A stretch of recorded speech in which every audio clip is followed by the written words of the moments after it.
оборонной промышленности. Это огромный потенциал в интеллектуальной собственности. При всем том, что нам сейчас рассказывают, что все плохо, поверьте мне. Документация, которая есть в Украине, ну, история с Мотосичью — это прямой показатель. Да? То есть мы же понимаем, что покупают не металлолом, покупают конкретную интеллектуальную собственность и людей, которые могут производить. Это огромное. Второе — это люди, которые сейчас... Да, очень многие это люди, которые пожилого возраста, которые уже старые. Но есть очень много молодых людей, которые уже пришли и уже работают. Посмотрите на Антонова. У них есть большое количество новых сотрудников, конструкторов, молодых, которые работают. Вопрос. Какие иностранцы могут Теперь какие иностранцы? Это те компании, которые имеют дело с этим бизнесом. В авиации мы знаем, что есть там международные компании. Я не буду их называть, потому что это не будет некрасиво. Но это большие бренды, которые заинтересованы, стоят у порога. Они это говорят, дайте нам, да, западные, конечно, дайте нам возможность инвестировать, просто покажите прозрачную историю. Есть огромный потенциал в том, чтобы делать совместные предприятия. Мы не можем делать совместные предприятия сейчас. Если кто-то приходит к нам и говорит, смотрите, у вас есть документация, мы готовы вложить деньги, чтобы вы это производили, продавали на внешний рынок или нашей стране. Мы не можем это сейчас делать. Я всегда привожу пример. Если бы Илон Маск со всеми его мозгами и быстротой стал генеральным директором Укрборонпрома, он бы через полгода получил срок от 3 до 5. Просто за хищение, за то, что нарушает процедуры. Просто за то, даже желание быстро развиваться, привлекать деньги и создавать новые техники вооружения. Это невозможно в нашей регуляторной поле. Ну и что, все уперлось в этот закон, который вы вынесли? Мое мнение, что если я всегда это говорю, мы можем долго рассказывать, как делали плохо прошлое, это не наша работа. Мы долго рассказываем, что все воровали, все плохо. Давайте создавать новые правила, так чтобы вот того не было. Мы создали, это новая прошивка оборонки. Вот новое программное обеспечение. Мы подарили его парламенту. Это законопроект правительственный? Законопроект сделали народные депутаты. Этот законопроект прошел утверждение нескольких министерств. Базовая модель управления, которая есть в законопроекте, она презентована 2 премьер-министрам, 3 министрам финансов, 2 министрам экономики, президенту, секретарю национальной безопасности и обороны, комитету. Это все наша работа, которую мы провели. Поверьте, это нелегко, учитывая все, что меняется. Ну и что, примут? Сейчас уже появился новый орган власти, да, новое министерство стратегических отраслей промышленности, у которого есть свое видение на этот закон. Мы с ним долго это обсуждали. У меня есть сдержанный оптимизм по поводу того, что у нас совпадают взгляды в том, что это должна быть корпоратизация, это должна быть независимая компания с коммерческим успехом. Я думаю, что у нас есть шанс этот законопроект чуть-чуть доработать. Я очень надеюсь, что в этом году мы его просмотрим хотя бы в первом чтении. Если мы это сделаем, я думаю, что это будет исторический шаг. Я понимаю, что для многих людей это звучит пафосно, понимаю, что это очень далеко от их жизни. Но поверьте, наши директора этого закона ждут. Очень многие люди почему ждут. пафосно? Будет больше вооружений, и у нашей армии в том числе. Я просто знаю, как журналист, да, как скептически отношусь к тому, что говорят с экрана. Я понимаю, что люди сейчас смотрят и думают, но мы честно отработали эту историю, мы честно ее показали, и более того, мы действительно, вот там год назад, потому что я тоже не скрывал, что у нас не было опыта в оборонке. Но поверьте, для меня сейчас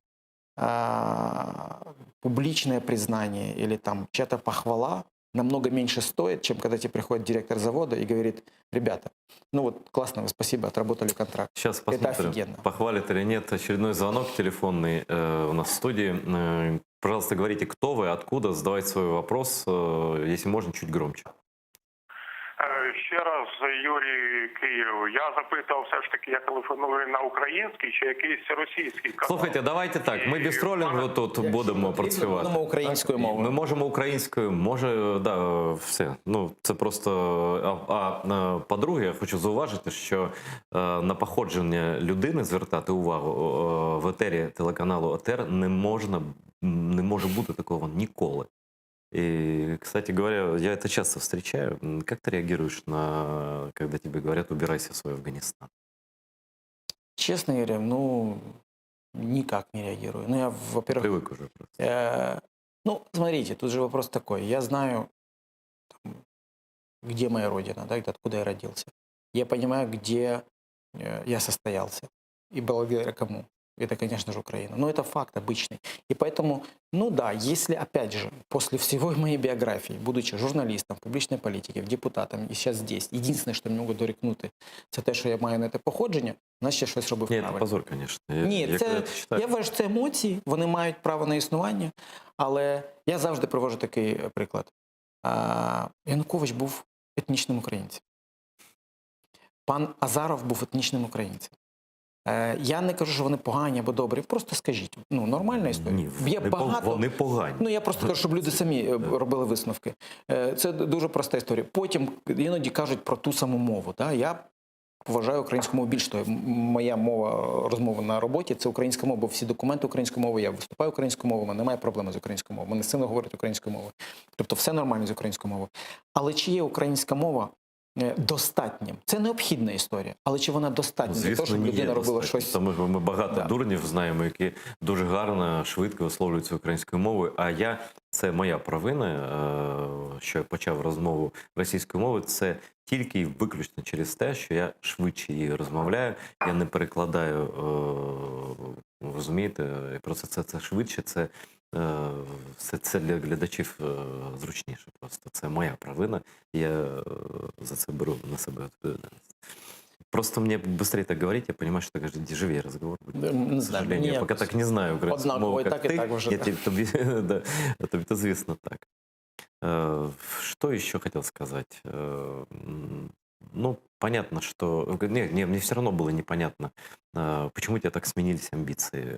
Ты человек, с которого, в принципе, должны открываться учебники Почему истории. они Ну, дай поменялись? договорить. Да. Учебники истории, новейшей истории Украины. Ты человек, который написал тот твит, который Мгм. стал сигналом выйти на Майдан сотням тысяч людей. И это вообще перевернуло историю всю. Да?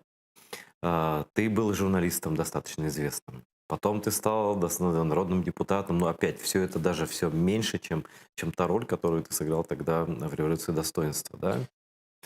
И вот ты идешь работать чиновником. Вот Давайте будем проще. Политика и политический процесс должен иметь какую-то цель. К сожалению, у нас не было команды в парламенте. Так получилось. Ошибка была идти в парламент, не ошибка была. Разные люди по-разному. Ну, а Я считаю, скажите, что это ошибка? правильно. Я не считаю, что... Если честно, я сейчас, конечно, жалею о том, что не ушел в первый год из работы. лучше бы ты журналистом остался. Точно нет. Я безумно уважаю и люблю журналистов. Для меня это самое дорогое мое период моей жизни. Но я правда хочу влиять на процессы напрямую. Понимая, что даже сейчас в моей работе, я думаю иногда, знаешь, чем я думаю? Я, например, читаю ленту новостей, и я думаю, что на меня больше влияет? Письмо из министерства или публичные тексты? Конечно, общественное мнение. Конечно, Украина так общественное. устроена. Да. И в этом плане, конечно, меньше влияния. Но опять же, это же, опять же, моя жизнь. Да, мне нравится видеть это в своих руках. Я думаю, что проблема любого журналиста, и это есть, это никто не денет. Любой журналист, наблюдая за процессом, иногда же ему хочется, типа, вот я бы сделал иначе, я бы сделал лучше. Ну почему же они такие тупые, почему же они такие неправильные, а что ж так? А тут вот тебе сказали, иди, ну иди делай. Где-то получилось, где-то не получилось. Поэтому я жалею, что я не пошел из парламента в первый год работы. Туда же. Не ушел из парламента и не пошел работать в исполнительную власть. Была такая возможность. Нужно было, наверное, раньше. Но, с другой стороны, много чего бы не случилось. Я бы не участвовал во многих процессах. Мой опыт – это мой опыт. В конце концов, мне там нечего скрывать. Да? Я спокойно могу смотреть в лицо людям и говорить, Понятно, что... но смотри, в исполнительной власти у нас идти дело такое. Вот даже за Зеленского, да, уже сколько правительств? Уже 2, да? 2. Вот, люди, которые, казалось бы, на своих местах и были поставлены после выборов, да, и с ними ты говоришь, и там что-то обсуждаешь, да, а через 3 дня раз, и он уже не министр, да? Пошел бы ты в исполнительную власть, я уже почти не сомневаюсь, что тебя бы уже там не было, например. И тогда пошел бы, и сейчас бы пошел Слушайте, бы. это госслужба. Я просто хочу всем людям объяснить. И это нужно понимать. Это большая болезнь наших политиков и чиновников, которые приходят туда и думают, что это теперь навечно. Это всегда временное явление. По закону и по логике. Но слово меняется «временщик» тоже люди. никто не отменял. Они понимают, что вот это может закончиться завтра по прихоти президента, премьер-министра. Там, А это уже, кого-то. извините, культура. Если тебе, так ты временщик, так можешь быть в браке, в семье, с детьми, в чем угодно. Все очень просто. Что ты оставляешь за собой? Если ты оставил за собой какой-то след нормальный, и тебе... Вот я понимаю, что мы сделали в парламенте. Да, немного, но там 3-5 вещей, которые я сделал, я точно знаю, что это моя работа. Вот как сейчас в Укрборонпроме. За год работы я же нигде не пиарюсь, не рассказываю, я не перестал об этом писать, потому что специфика работы. Но я точно знаю, и наши директора знают, и наши сотрудники знают, где конкретно я сделал ошибки, а где я конкретно сделал успех, и где я помог. И мне это важно. И это то, на что ты опираешься. Ты же опираешься не на то, что вот ты и завтра, и послезавтра депутат, и опять депутат, а потом ты чиновник, опять ты депутат. Для кого-то это действительно вот Но этот депутату в наркотик этом плане быть статуса. удобнее, потому что ты, Всегда, по крайней мере, конечно. точно знаешь срок, и нет точных 5 лет. критериев оценки твоей работы. Некоторые не Тут, ходят вообще. как сказать, Да. депутат? Знаешь, что это такое дело, что заходя под купол, ты берешь на себя весь тот груз репутационный парламента, который был за все годы независимости. Вот мы зашли в парламент, мне через неделю уже бабушки говорили, это ж ты украл нашу пенсию. И как бы в их понимании ты представляешь институт. Точно так же, как мы в Укроборонпроме. Мы сейчас работаем, а нам говорят, парни, так это же вы нам не поставили технику. Говорим, подождите, контракт же до 2017 года. Он говорит, не-не-не, вы же сейчас там работаете, Но вы это тогда- представляете институцию. это преемственность, это нормально. Все, поэтому заходить в парламент, опять же, я не исключаю, что, возможно, когда-нибудь будет возврат в политику. Но есть еще момент материальный, я это честно не буду скрывать. В политике зарабатывать деньги сложно. Если ты это делаешь честно, А воровать не зарабатывать хочется. сложно. Ну, тут взять не то, что воровать. даже не хочется, да, тут вопрос как бы нет желания просто оставлять за собой этот след и заниматься вот этими. Зачем тогда, да? Смысл тогда был туда идти? Мы же не так шли, у нас другой путь туда прихода, да? Мы приходили через какие-то сложные процессы, через какие-то репутационные вопросы, через какие-то ценности. И как бы пафосно ни звучало, да, мы заявляли, декларировали какие-то вещи. И у нас был приход в политику не карьерный, не так, что ты там всю жизнь мечтал стать, значит, главой ячейки, потом еще. Нет, Это ну это такой, Майдан, такой это путь тоже революция, есть. Да, революционный путь был у вас. это был такой путь. Поэтому не было желания там сидеть и зарабатывать. Ну и потом, когда ты всю жизнь это критикуешь, приходить, а потом это же самое делать, ну я себе такое не позволю. некоторых получается. Сложно. У некоторых получается, но опять же, это некоторые. Им повезло больше, значит. не Скажи знаю. мне, ты сказал слово «ошибка», а у меня это такая фишка, я наблюдаю за нашим политическим процессом, за нашими всякими элитами, там, политиками, министрами, партлидерами, любыми, да, депутатами. Я замечаю, что вообще нет традиции признавать своих ошибок никогда. Да, это самое Вот сложное. будет сидеть, вот сожмет зубы до крови, да, но никогда не скажет, что я в чем-то виноват, Да. что сделал неправильно. Это Вот, большая у тебя проблема. есть такая культура признания? В чем ты был Ты неправ знаешь, или виноват в эти я- годы? Мне повезло тем, что я работал в журналистике. И я знаю, какая реакция у журналиста и общественности на человека, который не признает свою ошибку. Это реакция и эта ненависть к такому человеку намного больше, Такого чем просто добиваются, за как ошибку. это говорят, Да. да. Мгм. Это первое. Второе. Пусть звучит это манипулятивно, даже не манипулятивно, цинично немного. Извинения приносят намного больше репутационной прибыли в будущем, чем непризнание своей А ошибки. что не понимает Это никто не этого понимает. Я скажу такую вещь. Я сейчас очень сильно глубоко изучаю теорию переговоров и теорию стратегических коммуникаций, потому что я в этом работаю. В Соединенных Штатах когда-то была разработана целая диссертация, исследование. Собрали все извинения всех компаний за многие годы и просто их семантически взяли и проанализировали, из чего они состоят. Мгм. Так вот, самое важное и точное извинение – это не тогда, когда ты думаешь о себе, и которое работает, а ты тревожишь человека. Этот человек – это либо твой избиратель, твой клиент, твой партнер и так далее. Если ты искренне, тебе страшно, чтобы вот этот человек не ушел от тебя клиент, не отвернулся от тебя избиратель, и ты к нему искренне апеллируешь, признавая ошибку, это всегда сработало по всем исследованиям.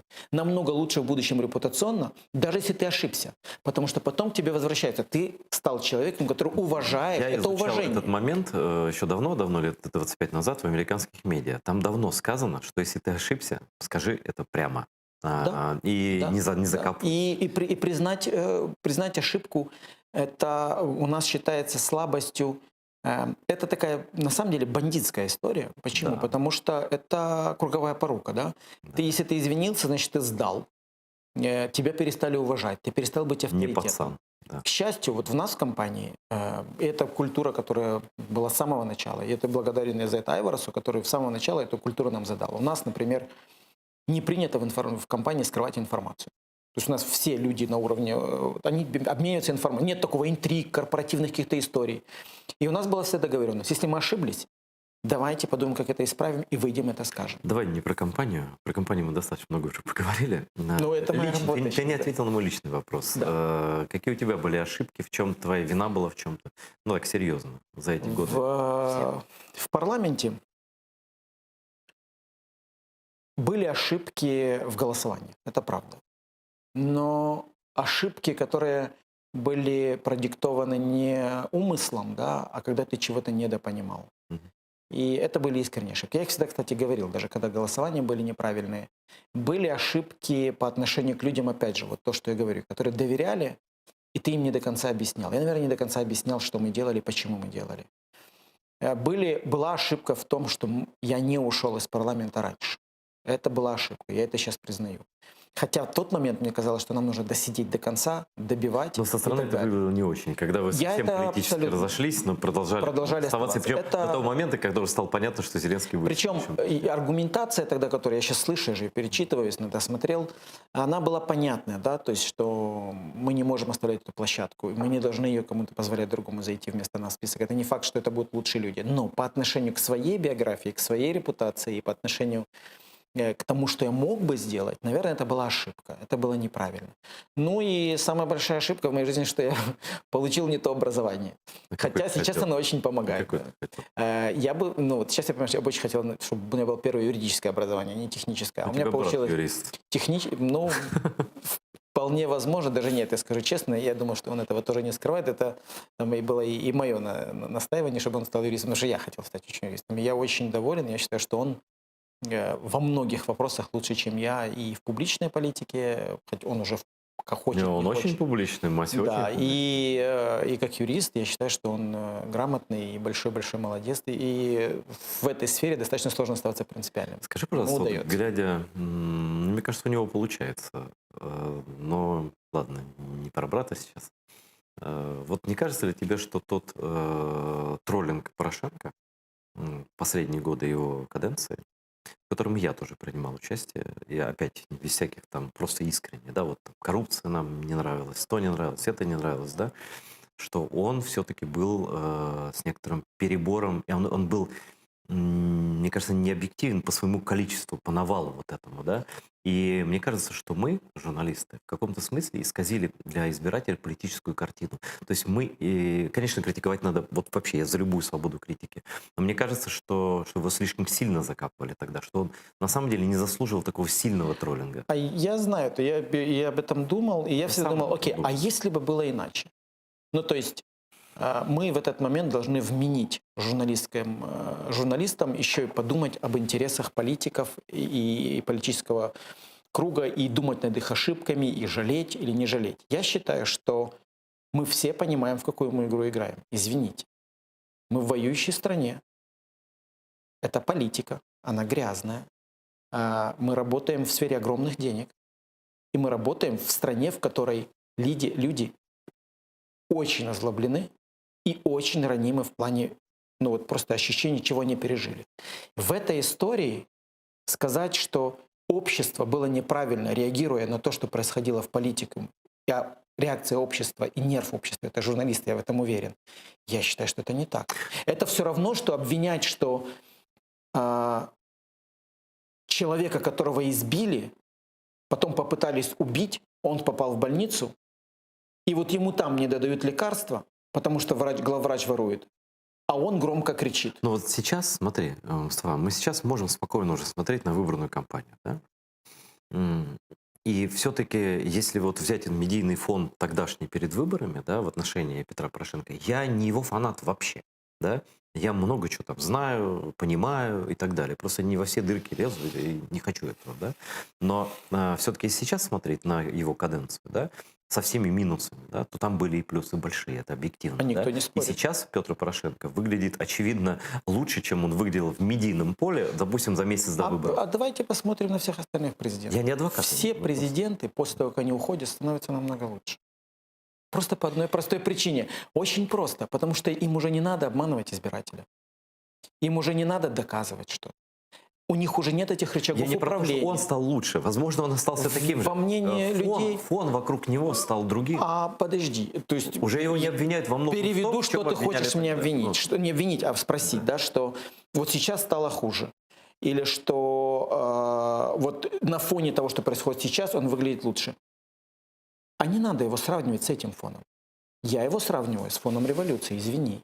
вот так. Извини. Мы имели другой шанс. И, конечно, при всем уважении к нынешнему президенту, парламенту, премьер-министрам, ко всем остальным, шанс, который был тогда дан, он был намного больше. были сделаны свои ошибки, при этом очень многое удалось достигнуть. Больше я скажу. Я иногда, когда мы сидим, общаемся, у нас в команде же тоже там подтроллим иногда друг друга, да, вот вы там политики и так далее. Я говорю, давайте просто. Вот представьте себе, что сейчас нет НАЗК, Института декларации, нет гражданского общества, нет общественных организаций. Это же все возникло после 14-го, этого же не было.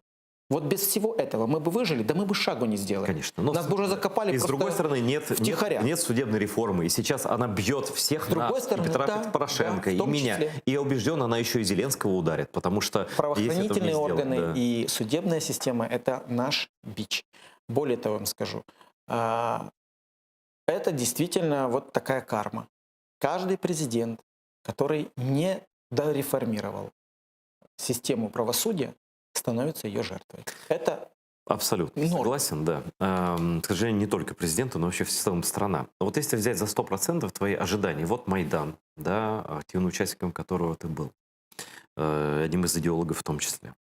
Вот если взять за 100%, да, на сколько процентов каденция Петра Порошенко оправдала твои ожидания? Я бы не стал называть проценты. Я объясню почему. Потому что это будет означать, что мы или там за 50 или меньше 50. Я скажу так.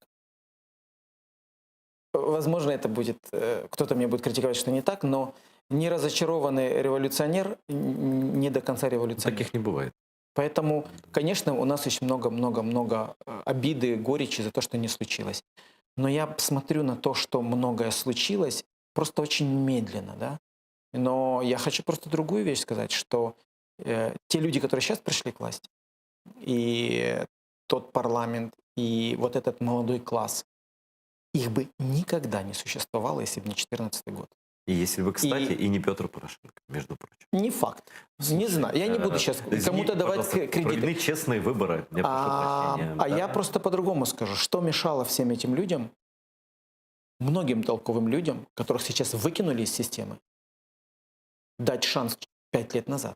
Ведь их им не давали. Так тогда, может быть, Порошенко не переизбрали бы. Им не давали шанс. Я видел, я же помню, как консервировали людей в Кабмине, как молодым людям не давали в парламенте проходить, как, извини меня, вокруг как конкретные клики людей, да, собиралась кучка, которая продолжала консервировать. В определенном смысле слова действительно вырок, то, что сказал Зеленский тогда. Да, это звучало, может быть, там не очень красиво и так немножко эксцентрично, да, и конечно, не то, что там Зеленский вырок, там, Порошенко, а в принципе, да, ну, политик, его ошибки накопленные, они и дали такой... Знаешь, смотри, мы как бы, Порошенко это там...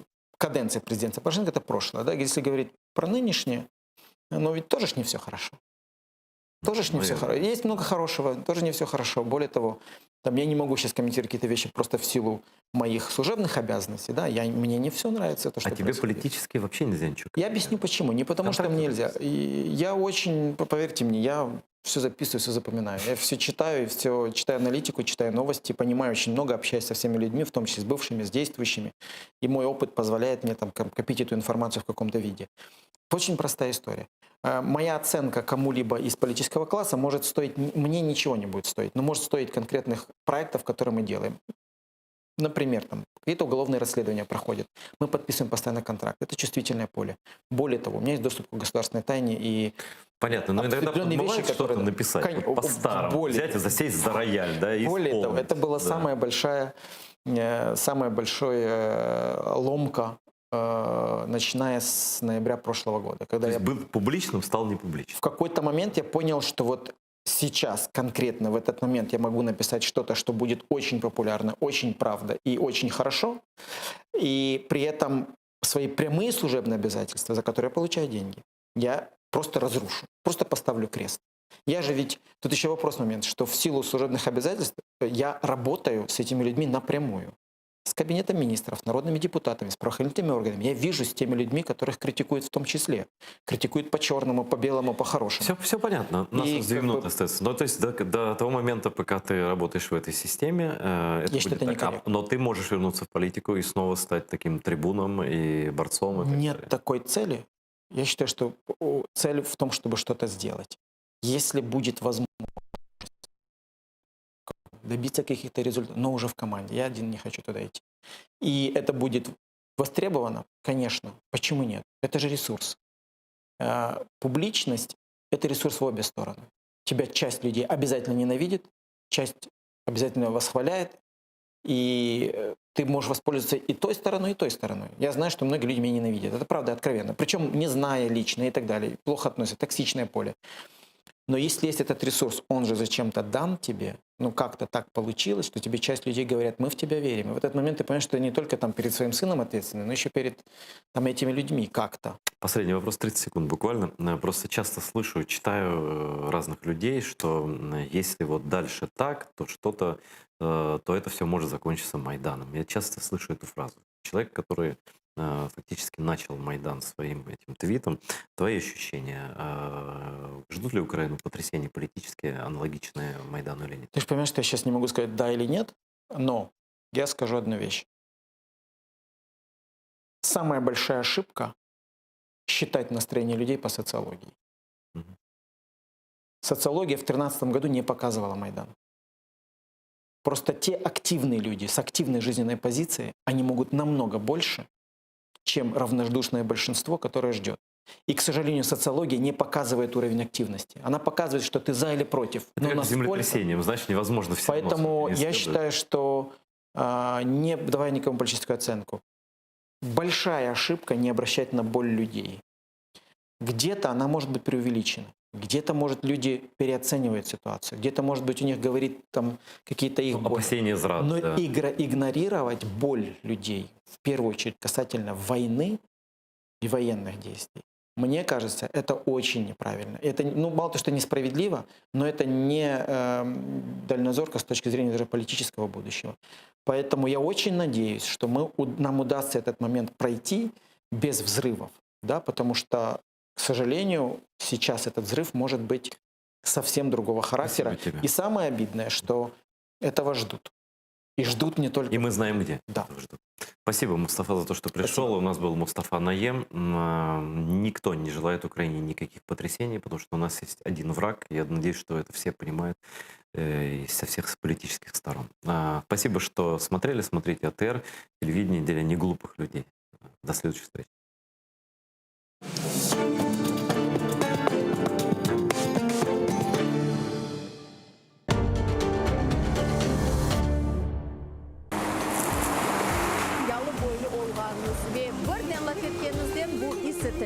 Bu sevgi kaydan? Biz alıştık öyle laf etmeye. Bizim kardanamız laf ediydi öyle. Kahve gel, koresin mi her şey hazır. Cezvem kaynar fircandır. Buna yırlay pişirilgen kaveler endi ogumuzda. Kaver vaqt öyle pişemeli birim. Yırlay. Pek şen yaşaysınız. Hem yırlaylar, hem oynaylar, hem perçem yaparlar. Балалықтан өле ақылымға қалған бір түркі бар. О менің Гүлсім бита йырлайды. О Бақчы Сарайлы битам. Evleri var, suvu başına da. Украин çalgıcılarının da pek seviyem çalışmaya. Çünkü onlar böyle bir progresif. Onlar başkaca göre bizim muzikаны. Kırım Tatarlar ballarını seviyor ve onlara kol tutay her vakit. Onlara tahsil vermeye isterler. Ve biz öyle beraberlikte olsak biz güçlü oluruz. Kaynayır, Alime'nin kaşları oynayır, Alime'nin kaşları oynayır. O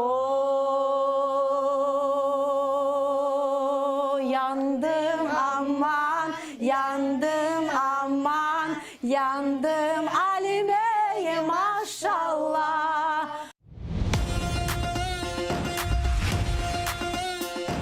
Незрівнянні краєвиди степової України, Азовське море, смачна морська їжа і цілюще рожеве озеро.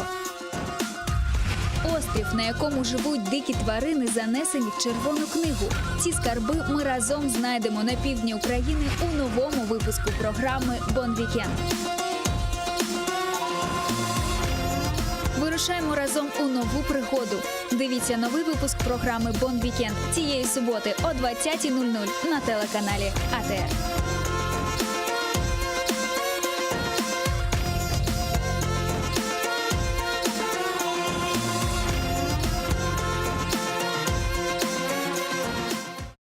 Kırma çok şeylerin koruduk, başımızdan geçirdik işte. Mektebe уже varganda bize ballar, kichkine ballar, снимите штаны, посмотрим, сказали, что у вас хвосты есть. O kadarlık tut самый. KGB evlerimizde her gün gelip bakar eder, постоянный контроль. O'zini tutganda ana bile tutar edi. Ular boysunmagan ballar. O kadar merhametliler olar, o kadar yürekleri temiz. Bu studiyalar korkar eder.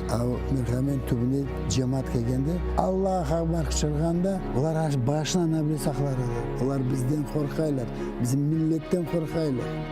Rusya hükümeti bu birinci terörist bu dünyanın çevirdi taşladı. Rusya Kırım'a kirdi bir gün içinde. Bir gün içinde ondan da yok olup biter. Biz Müslüman ballarımız, biz Kırım Tatarımız. Başını götürmeye gerekiz. Bir vakit bir şeyden korkmadık biz. Bir vakit. Bugün de korkmayın. Kırım bizim. Bu bizge kayıtacak. Başka bir kimseye kayıtmaz. Bugünkü misafirimiz sabık siyasi mabus Adem Agabekirov. Biz ise keldik onun sübetleşmege.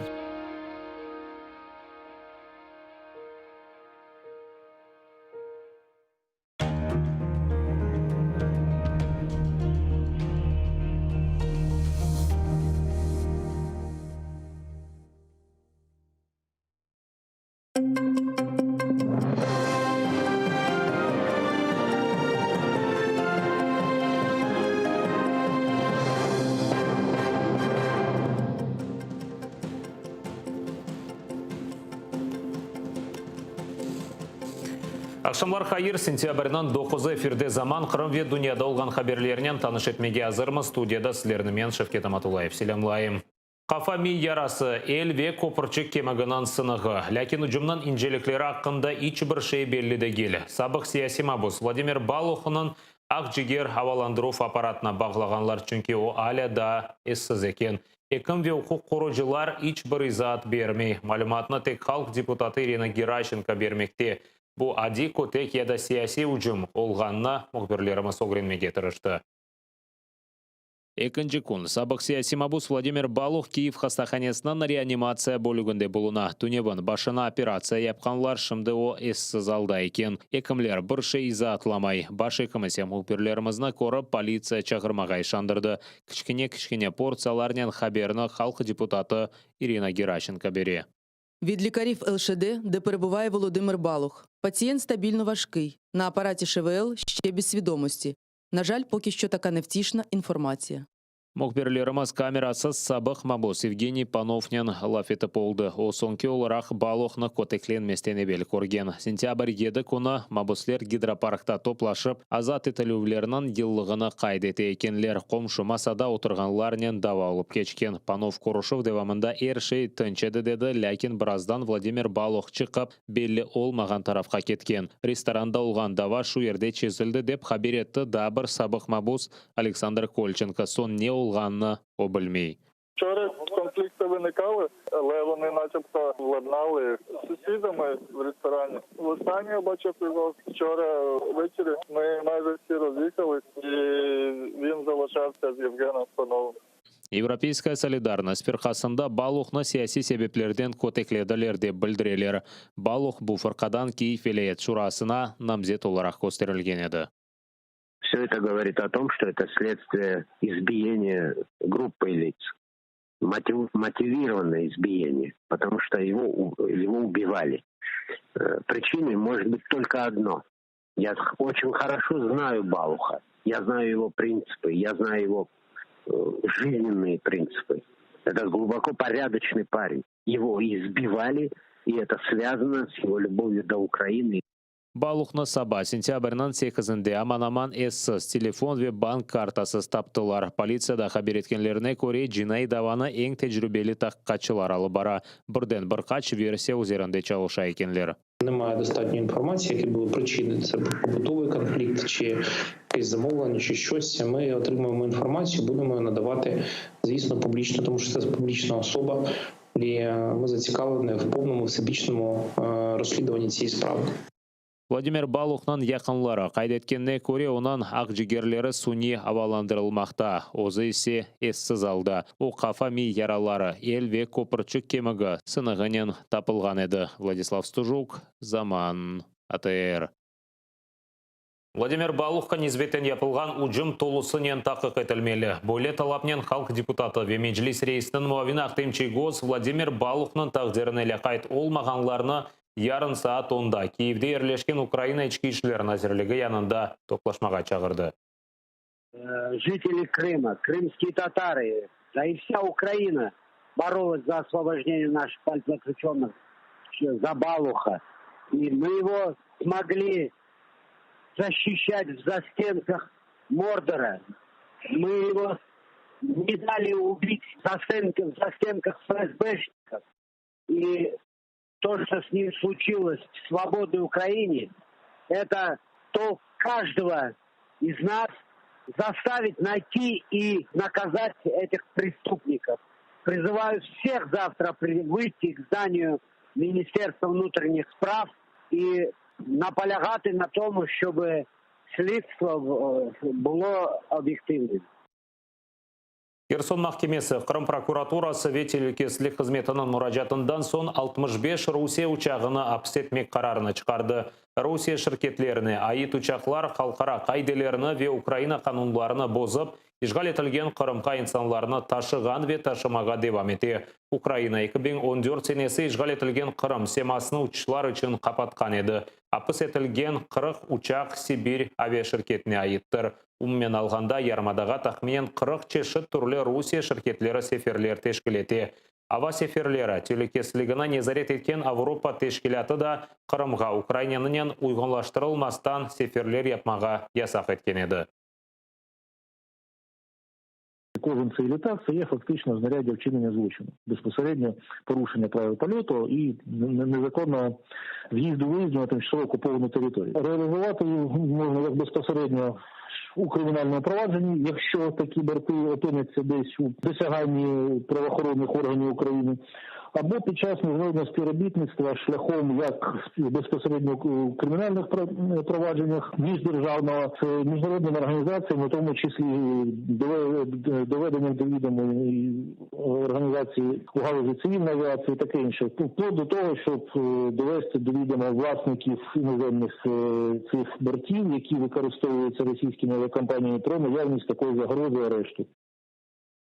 Назирлер шурасы işgal етілген территориялардан келген студентлерге самоизоляцияны лягойт. Бұқарар Украина Алёқов юртларында оқыған студент яда оқымақ үшін келген абитуриенттерге оларны озғарған бір инсанға тарқала. Бұне берабер COVID-19 вирусыны белгілей білген тест япылмасы шартты келдір.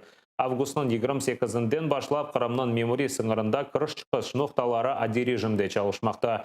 Студент олмағанлар бір 2 апталық самоизоляцияда болынмалы яда келгеннен тест япып самоізоляциядан чыға біле. Ми робимо усе можливе, аби спростити доступ до освітніх процесів молоді з тимчасово окупованих територій та забезпечити право на здобуття освіти всіх дітей України. Безумовно, жодне часове обмеження не може сприяти налагодженню навчального процесу, який, на нашу думку, є одним з основних реінтеграційних заходів.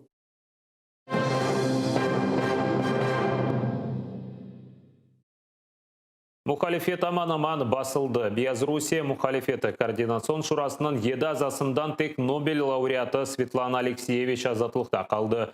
Он разылықларда иштирак етмей, ама русларны қардаш халық деп адландыра. Туневін ғайып болған Мария Колесникова СИЗОда тапылды. Она кемиетні күчнен запт етмейін тылуында қабатлайлар да екі мұхалиф.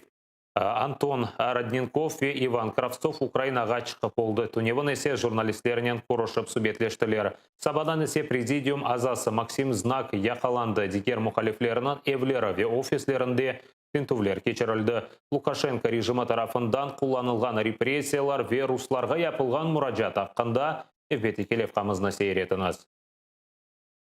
Эки аза Украинаға чықмаға мечбур олды. Бұры яқаланған. Бір күнде Белоруссия мұхалифеті координацион шурасының президиумы үч азадан марум қалды. Мария Колесникова Украина сыңырына кетірілгені вақыт өз паспортына ертқан. Бұндан сон оны белі олмаған тарап қалып кеткенлер. Соқақларға биңлерінен инсан чықып, сияси мабуслер азат етілмесіні талап етті.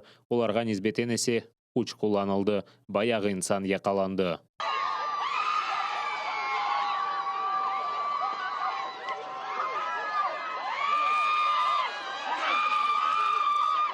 Бүгін Колесникова СИЗОда олғаны белі олды. Оны акимиетіні күчінен запт етмейін тылуында қабатлайлар. Мұхалифетінің координацион шурасынан да бір президиум азасы Максим Знак яқаланған.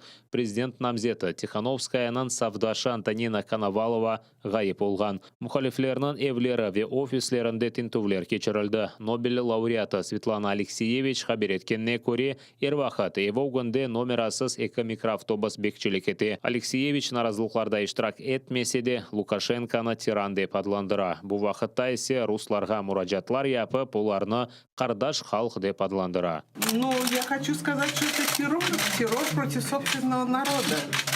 То есть один человек осуществляет террор против своего народа.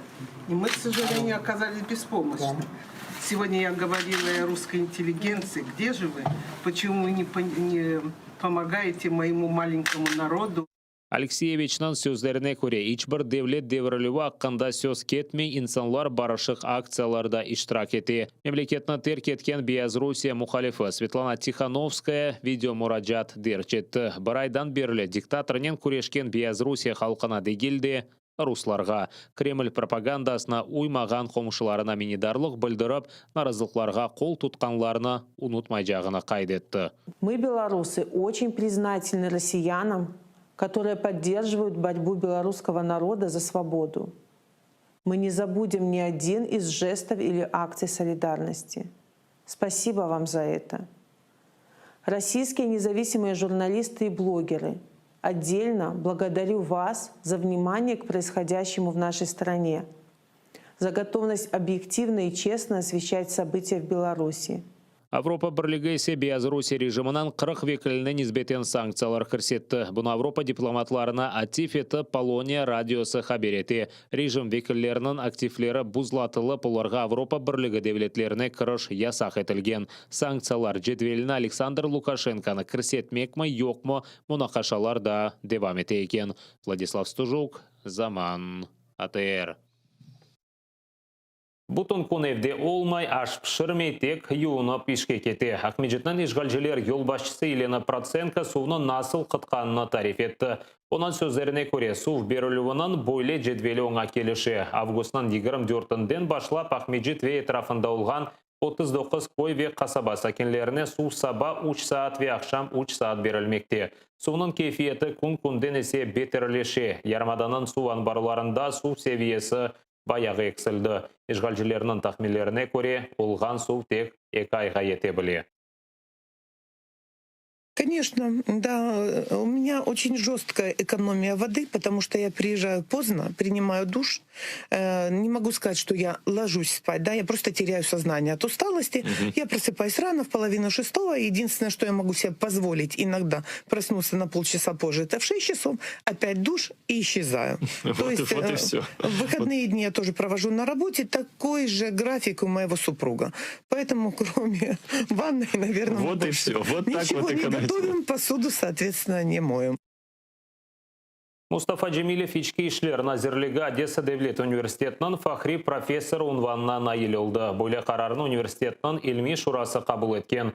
Қырым-татар халқынан лидеріне профессор дипломын университет ректоры Вячеслав Аброскин али оқу юртында кечірілген тантаналы тедбірде тақдим етті. Бұл университет бұрынжелер сырасында Қырым мезунларыны тыш мұстақыл имтиансыз қабыл еті башлады. Тантанадан сон фахри профессор курсантларнен субетлешті. Бұндан евел Мустафа Джемилев бір sıra Түркия университетлерінің фахри профессор унванына найыл олған еді. Бұл саат қазір олған сонки хаберіміз еді. Епіңізге қайырлы ақшамлар тілейім. АТР-ден есе айырылманыз көрішкенже.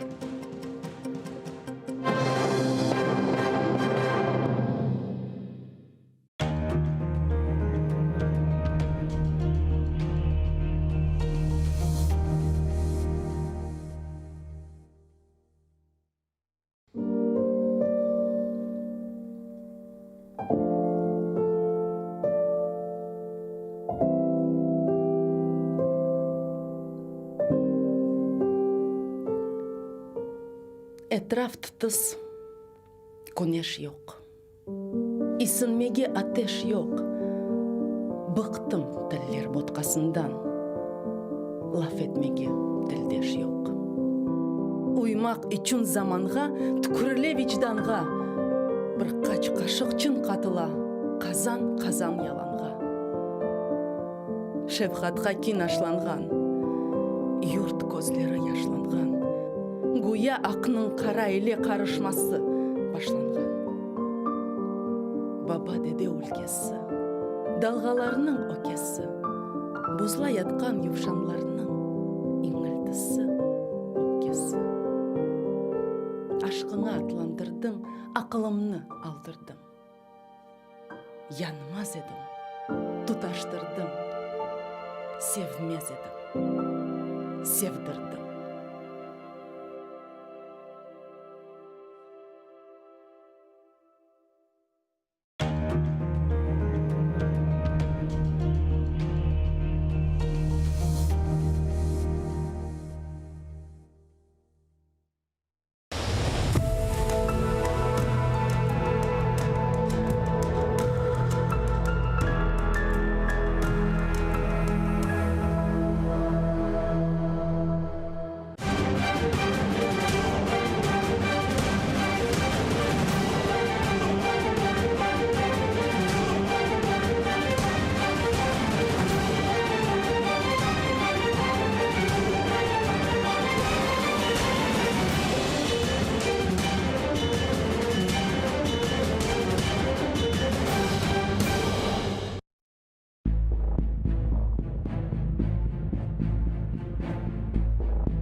Он умер в октябре 2019 года в далекой Великобритании.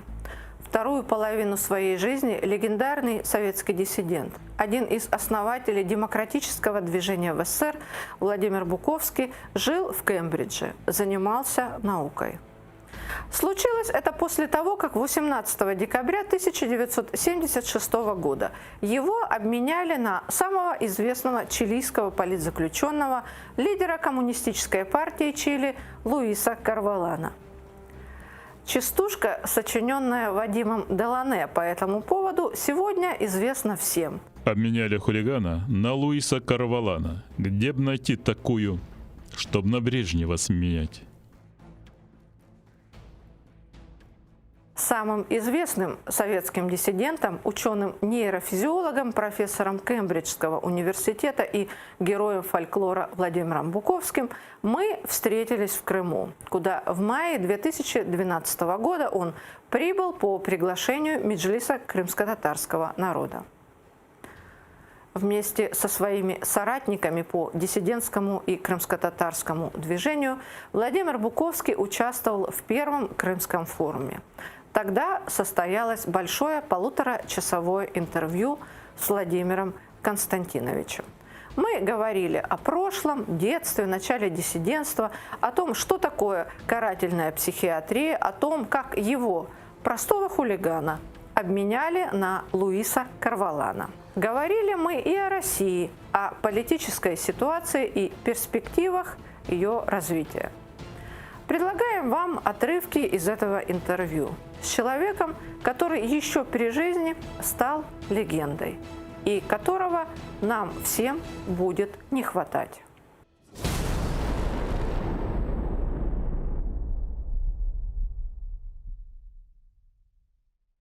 Я родился во время войны, в разгар войны. И в это время как раз немцы подошли к Москве и эвакуировали население. Особенно если мужья, там, отцы были на фронте. Сталин очень боялся, что Гитлер семьи захватит и будет их использовать как заложников. Поэтому в принудительном порядке всех эвакуировали. И поэтому мама была беременна, и я родился в Башкирии, куда нас, собственно, и привезли. Но я там пробовал очень недолго, буквально через пару месяцев немцев отогнали. У меня была очень хорошая память, и я поэтому ничего не делал в школе. Я мог посмотреть книжку и сдать экзамен. Это обычные были школы, все были вместе тогда. Это позже появились элитные школы. Учиться было скучно, потому как все рассчитано было на очень низкий уровень. А я там в 3 года уже читал. И у меня были с ними проблемы, они требовали, чтобы ты читал по слогам, а я по слогам не мог читать. Я мог читать. Детских книжек не было. У меня первая моя книжка, мне было, наверное, лет 5, она называлась «4-я танковая бригада в боях за Москву». Других не было. Игрушек не было. Всегда интересовался наукой. И хорошо успевал по этим предметам. Вот. А поведение, да, с поведением у меня всегда были проблемы. Но мои родители были очень спокойными людьми, они совершенно не обращали внимания, как я живу.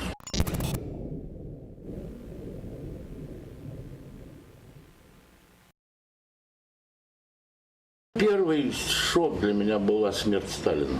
Вот это был сильный шок. До этого мы, конечно, все были дети Сталина. Он же отец был, он был Бог.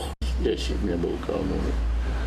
А тут Бог взял и умер. Это была большая ошибка товарища Сталина. Он как бы подорвал всю пропаганду, построенную вокруг него. Потому как Бог не должен умирать. Тут как-то нестыковка происходила. А мы мальчишки уличные, мы же росли на улицах, тогда послевоенная Москва. Мы, конечно, не пошли на похороны, но мы пошли по чердакам, по крышам и добрались до Национали. Вот я сидел на крыше отеля Национали и смотрел на всю эту огромную мрачную толпу, которая давилась там, чтобы пойти посмотреть на мертвого Бога. И я четко понимал, что они не правы. Вот они не правы. Вот не надо идти давиться, чтобы посмотреть на мертвого Бога. И второе было очень острое ощущение, что власти больше нет. Нету власти. Нам же внушили, что вот Сталин, он за нас думает. Вот сюда показывали Кремль, ночь, и светится окошко. Товарищ Сталин за нас думает. Мы спим, а он думает за нас. А тут он умер, значит, за нас некому думать. Вот. И мы уже к 14-15 годам все были абсолютными антикоммунистами. Потом поколение наше. Вы так считаете, да, что все-таки? Да, абсолютно. Нет. У нас же было ощущение обманутости. Вот эти вот, которые старше нас, они нас обманули. Они все знали, гады, но не сказали нам.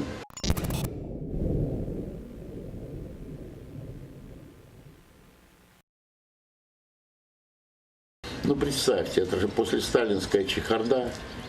Вот ты приходишь в школу, там висят портреты, и вдруг одного портрета нет.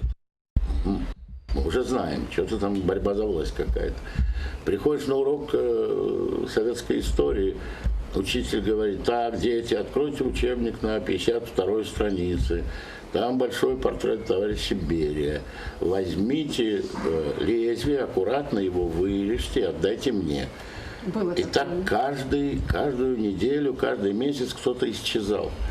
И практически уже к концу года этот учебник, он состоял только из корочек. Мы уже все повырезали оттуда.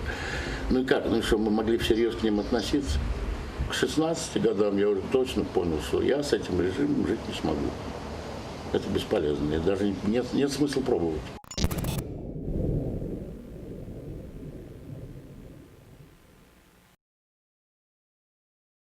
За несоответствие облика советскому студенту. И что вы натворили? А ничего, в университете я вообще ничего не делал. Мы в это время начали чтение стихов на площади Маяковского, как бы запрещенных поэтов или репрессированных. И нас разгоняли, арестовывали и, конечно, сообщали по месту учебы. В 1961 году они меня и выгнали. Год я проучился, дальше все. Начали судить наших коллег по чтениям на площади Маяковского. Там 5 человек арестовали, и им уже предъявили статью политическую. А я посмотрел, и меня как бы назвали там на суде как выделено отдельным производством дела, что вот. И мне это передали ребята. И я думаю, ну что я буду ждать, пока они меня арестуют. Я взял и уехал в Сибирь. Знакомым геологом в Новосибирск. И полгода ездил с геологами по Сибири. Я не знаю, искала меня КГБ, не искала. Наверное, не искала, я думаю. С глаз долой, из сердца вон. Я приехал, и через несколько месяцев они меня арестовали. Они предъявили мне владение копией запрещенной книги. Это был Джилос? Джилос, да. Но это была формальность, они еще что-то придумали. Впоследствии, когда я уже был за границей и погрузился с Джилосом, он всегда ужасно переживал и говорил: я очень извиняюсь, вы за мои книжки сели. Милован, ну о чем вы говорите? Заодно так, не заодно, так за другое. Первый этот арест, 70-я статья, но они явно не рассчитывали это дело в суд нести, потому что дело было хлипкое, ну что, одна копия книжки, да. Вот. Они рассчитывали, что они меня там как-то сломают, чего-то такого. Но этого у них не получилось, я был очень злой. Вызвал генерал КГБ, был такой-то по Москве и Московской области, генерал Светличный, он заведовал. И очень просто сказал: вот если вы нам сейчас все честно расскажете, вот ордер на арест, я его порву.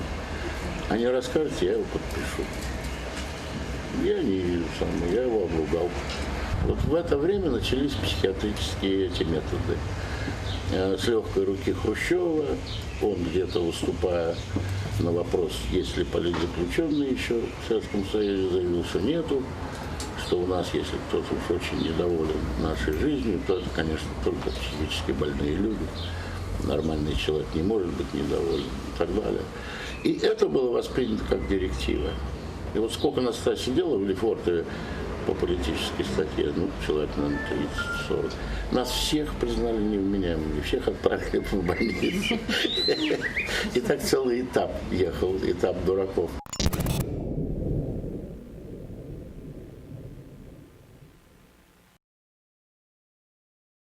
Но в мое время это было самое тяжелое. Во-первых, у вас нет срока, вас могут держать бесконечно. В судебном постановлении сказано до полного излечения, чего в психиатрии не бывает. Там могли убить и списать на то, что ты, как они говорили, возбудился и атаковал охрану.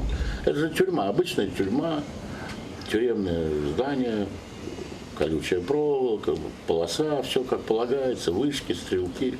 Доктор на меня посмотрел месяц, да, был очень старый такой доктор, очень странный человек. Я думаю, не совсем в себе. За 70 уже он был, подполковник.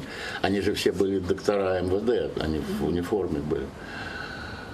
Он был известен тем, что он не верит московским диагнозам никаким, а считает, что все психические заболевания произошли в результате побочных явлений малярии. И поэтому он спрашивал у людей только один вопрос. Он говорил: а вас комарики не кусали? А меня дорогой уже предупредили на этапе, что вот такой доктор, смотри, не скажи ему, что тебя комары кусали, что вот тебя в малярике запишут. И я нагло, глядя ему в глаза, сказал: нет, никогда, доктор, в жизни комара не видал. Я, говорит, вас месяц наблюдал, у вас никакой болезни нет. Я говорю: спасибо, доктор. То есть вам, в принципе, с доктором повезло, гораздо больше, там, чем Петру Григорьевичу. Ну да, конечно.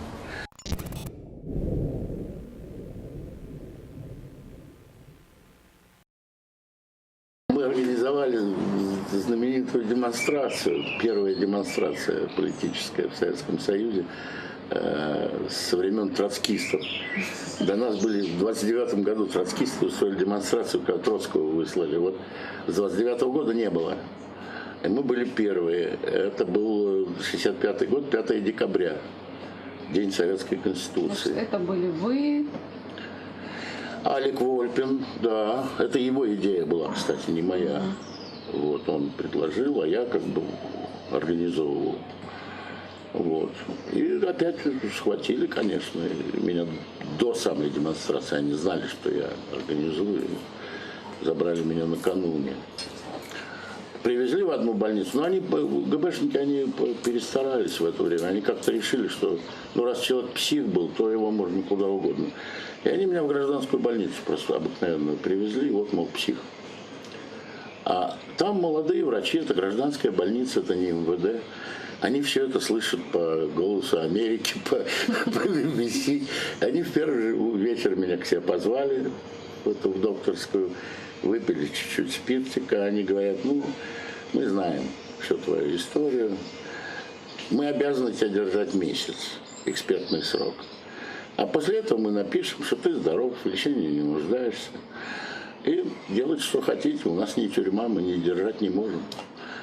Так они и сделали через месяц. Тогда ГБ меня перевезла в другую больницу. А там доктор тоже гражданский, посмотрел на все это, говорит, а что они ко мне привезли тебя? Тебя уже одна больница признала здоровым.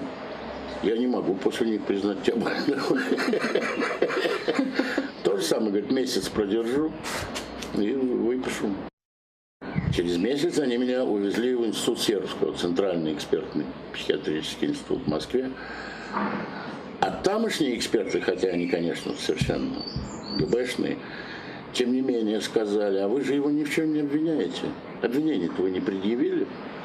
Значит, вопрос вменяемости решаться не может. Юридически он может решаться только по отношению к совершенному преступлению. Но вы же его ни в чем не обвиняете. И так я там просидел чуть не полгода в этом сербском. Они не знали, что со мной делать. По счастью, в это время уже была вот эта международная амнистия организация. И они там, кто-то передал про меня, и приехал от них юрист. Приехал к директору института. Тот его принял. Он спросил про меня. Директор занервничал. Говорит, вы знаете, вроде такой был, но вроде мы его уже освободили. Врал, я вот сидел. Но совравший, он уже не мог назад. И через неделю они меня освободили, вывезли. Это в каком году было? Это уже был 66-й год. Вот. А в начале 67-го я опять сел за организацию демонстрации.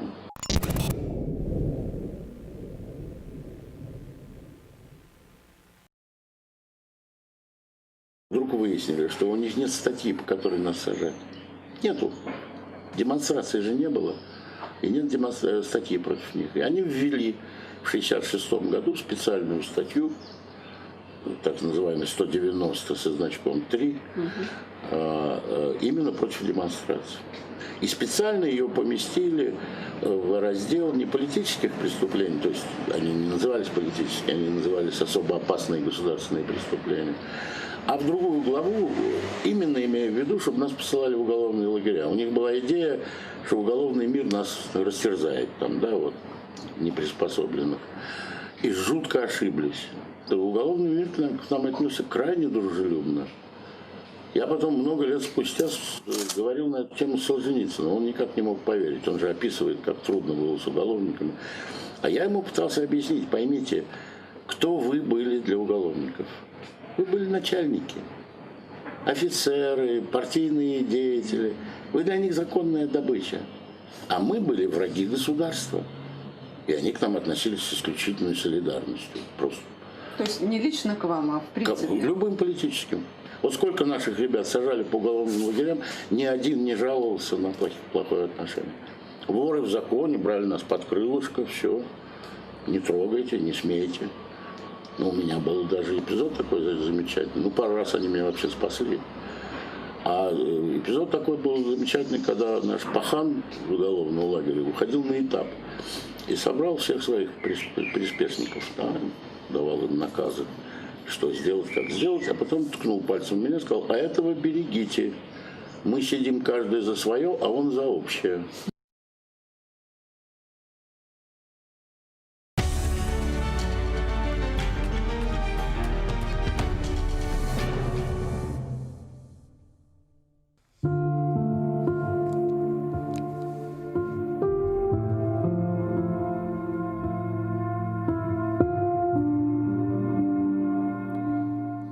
Қардаш жеңгенде окопта ятмадым.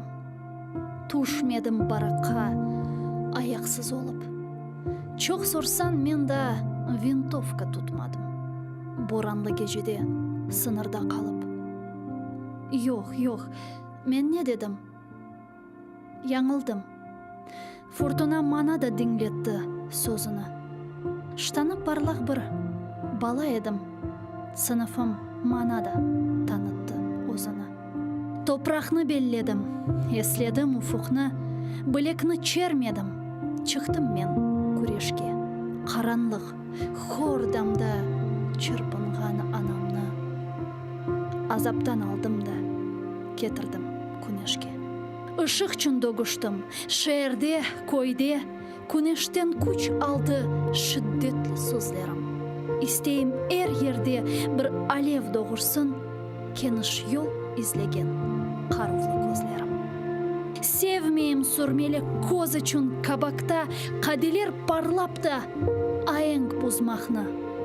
Ağlavuk lirika peşinden cıvırıp, kulkunçlu, perişan şiirler yazmaqны. Dostlarım okusun, sevsinler meni. Olarga baxşıştır tizilgen satırım. Men işçi, emektar, koyluge işanıp, alevli şiirçim peromni batırdım.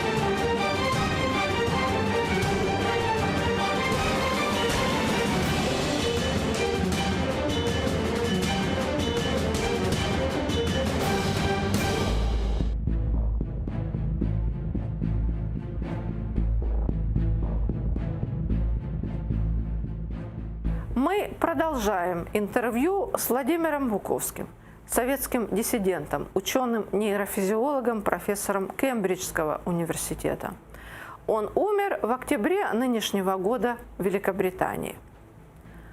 Интервью было записано в мае 2012 года в Крыму. Владимир Константинович приехал на первый Крымский форум по приглашению Меджлиса крымско-татарского народа.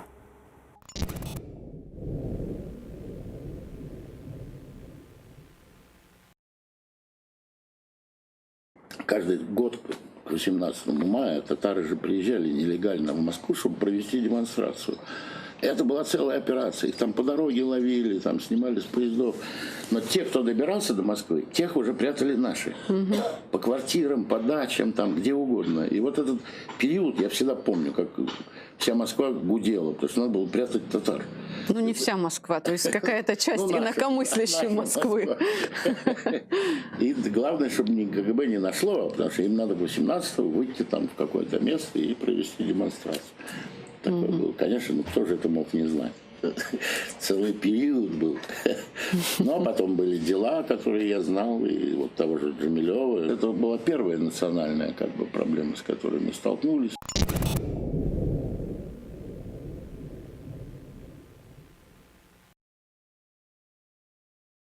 Они пробовали все, поверьте мне. Одно время, вот в 70-е годы, они пробовали все. И физическое давление, и химию пробовали. Я никогда не забуду, у меня была история. Если вот как раз по делу Якира меня привезли из Владимирской тюрьмы назад в Лефортово, якобы опросить по делу Якира. Конечно, что я не собирался ничего говорить.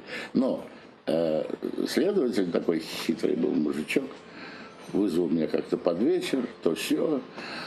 Я, говорит, сейчас себе кофе заварю растворимого. Вам сделать? Или вы боитесь, что у нас тут химия? Ну, в такой ситуации я не могу отказаться. Значит, я боюсь, да? Я говорю, да нет, что, делай кофе. Он сделал, явно спиной стоял, то есть что он там положил, я не знаю, но положил точно. Я только один глоток сделал, и вдруг вот вся кровь в голове прилилась, в ушах звон, во рту вкус какого-то горелого металла, ну, явная химия. И буквально через минуту-две какое-то странное, совершенно мне несвойственное состояние плаксивости. Вот как-то все жалко, всех жалко. А он, значит... И я понимаю, что это химия. И я понимаю, что эмоцию задавить нельзя. Эмоцию можно только заместить другой эмоцией. И я понял, что мне надо обозлиться. И я стал его дико материть, по-черному просто, вот по-колымски. Он так смотрел на меня. Минут 4 смотрел, потом кнопку нажал, увидите в камере. Люди ломались не от того, что было невыносимо, а люди ломались от страха. Вот люди сами себя психологически как бы готовили к тому, что они сломаются. Ну, неужели не было страшно? Нет. А чего мне там бояться? Нет, ну убить могут везде, в любой момент. К этой мысли привыкаешь очень быстро.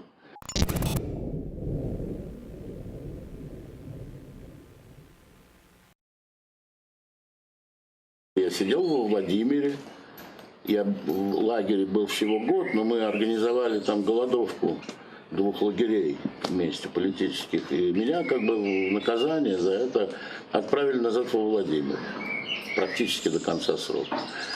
Вот. И там я сидел себе спокойно. Вот. И у меня мысли не было, что меня будут освобождать. И мы получали советские газеты, мы могли смотреть, но в газетах ничего не было. Вот. И мне в голову не приходило. То, что большая идет кампания, я знал. Почему? Один надзиратель взял себе, молодой парнишка, взял себе как функцию информировать меня о том, что происходит там, 16 было декабря. Ну, с вещами могут куда угодно, могут на этап, могут в другую камеру, могут в карцер. То есть не говорят? Зачем? Нет, не говорят, нет. Вот. Ну и, значит, меня отдельно забирают. Я со всеми вещами, в матросовке там все эти, идут в этапную камеру. Я понимаю, что этап. А я накануне сдал сапоги в ремонт. Долго боролся, жалобы писал, никак не хотели брать, взяли. Только взяли этап. Я стучу, говорю, начальник, сапоги давай, у меня в ремонте сапоги. Сейчас. Проходит полчаса, ничего нет. Я опять стучу, начальник, давай сапоги. Мы послали уже. Еще полчаса, опять ничего.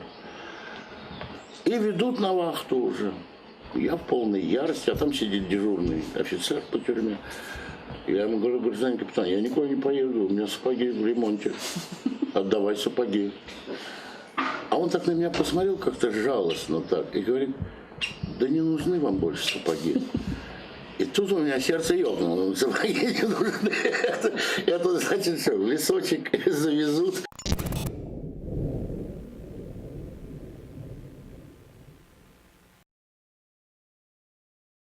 Я знаю Лефортово, я там 4 раза сидел, на прогулку так рано не водят. Я говорю, может попозже? Нет, сейчас, если хотите, а то вообще не будет прогулки.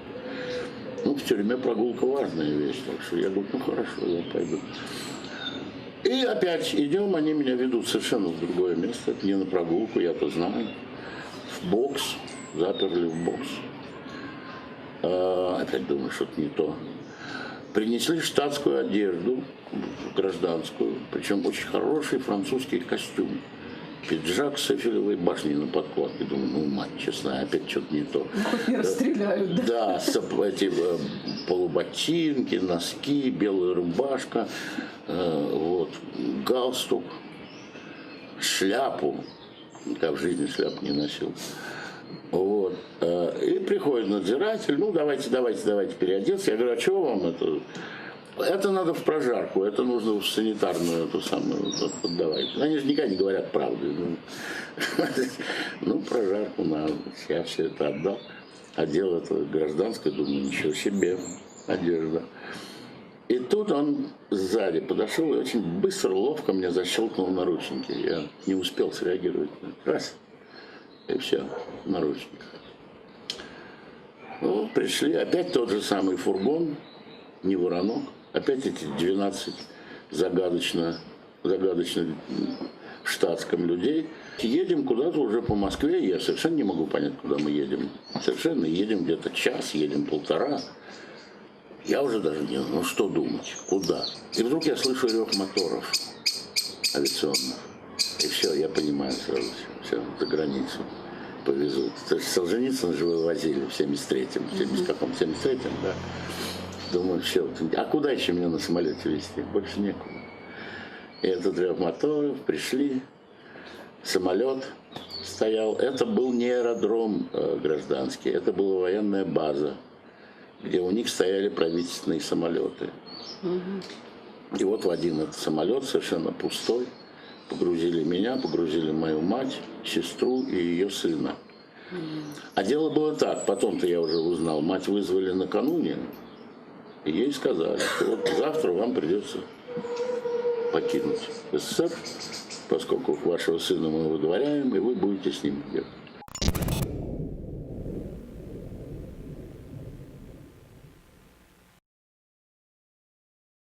Во время полета мать все время скандалы ему устраивает. Она уже разошлась, она поняла, что все, советская власть кончается, значит, тут надо им выдать наконец.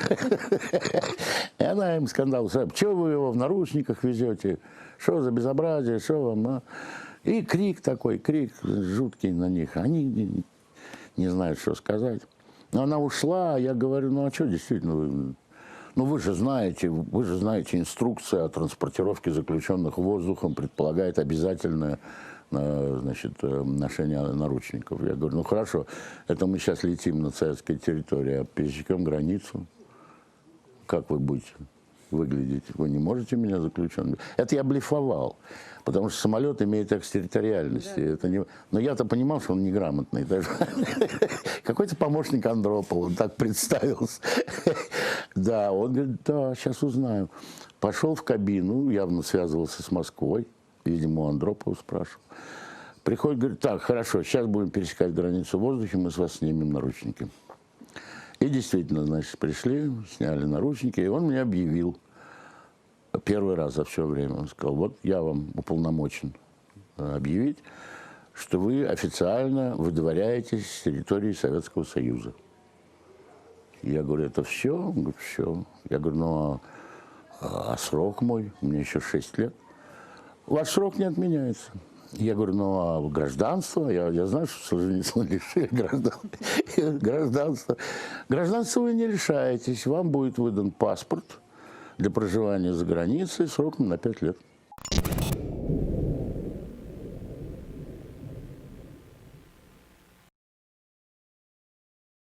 Обмен был в Швейцарии. Это тоже все было очень любопытно. Они до самого последнего момента не знали, где. У них было 3 места на выбор. У них была Женева, у них был Цюрих и у них был Франкфурт. И вот те, кто со мной летели в самолете, до последнего момента не знали. Потом только уже им сообщили точно, что Цюрих, и они пошли на Цюрих. Но любопытно, когда сел самолет, швейцарцы, они же люди недоверчивые, доверяй, но проверяй. Самолет с Карвалана, мой самолет, и они его тут же оцепили войсками. Все это место в аэропорту. Надо было видеть этих чекистов, которые со мной летели, эти 15 или сколько их там, 12 было. Они были жутко расстроены. Один посмотрел, говорит, да, говорит, сходили в аэропорт. Ну, обмен сам по себе был очень простой. Это было 3 посла. Чилийский посол, американский посол и советский посол со своими машинами. Значит, американец, чилиец забрал Карвалана к себе. Вы видели это? Нет, я видел, вот сейчас скажу, что я видел. Нас забрал советский посол к себе в машину. Американец подъехал к чилийцу, забрал Карвалана, доставил на борт советский. Вот тут мы видели, как он поднимался по трапу. Вот все, что мы видели. А после этого подъехал к нам, забрал нас и отвез в аэропорт. Оказывается, вся проблема состояла в том, что советские не соглашались на словообмен. Это не обмен, это одновременное освобождение. И из-за этого целый год велись переговоры. А переговоры велись через американцев, потому как Советский Союз и Чили не имели дипломатических отношений на тот момент. Вот. Это было совершенно караван-сарай. Но что самое смешное, фотография была поддельная, она была рисованная. У них было мое лицо, но у меня же не было волос. Я же стриженный был. И они нарисовали мне волосы, пририсовали рубашку, фальсификация. Ну, ГБшники, а что от них еще ждать?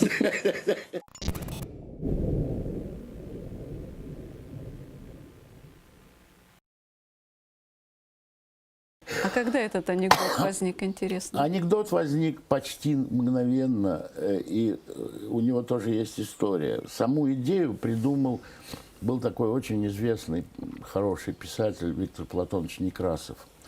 Они все приехали сразу же, как только узнали, что меня тут обменим, приехали все, и Максимов, и Некрасов, и Они уже были там. Наташа Горбаневская, да, и так далее, они уже все были, ждали меня. И мы обедали после всего этого, приехали в отель, сели обедать. И Некрасов говорит задумчиво, да, говорит, теперь только осталось Брежнева на Пиночета поменять. Ну, мы все посмеялись, а на следующий день у меня пресс-конференция. И кто-то меня из журналистов спрашивает, что бы вы пожелали, это же был день рождения Брежнева. Что бы вы Это пожелали? был подарок ему, да, собственно. на день рождения, я говорю, обменять его на Пиночет. И вот оттуда пошло. Сам стишок придумал, был такой молодой поэт, он уже умер, к сожалению, Вадим Делане. Да, трагическая судьба очень. И он придумал этот стишок. То есть вы даже авторство, в общем-то, знаете? Да, да, хотя считается, что это народное, но на самом деле нет. И он позвонил в Москву, там, своим друзьям, тут же радостно все это рассказал, и пошло.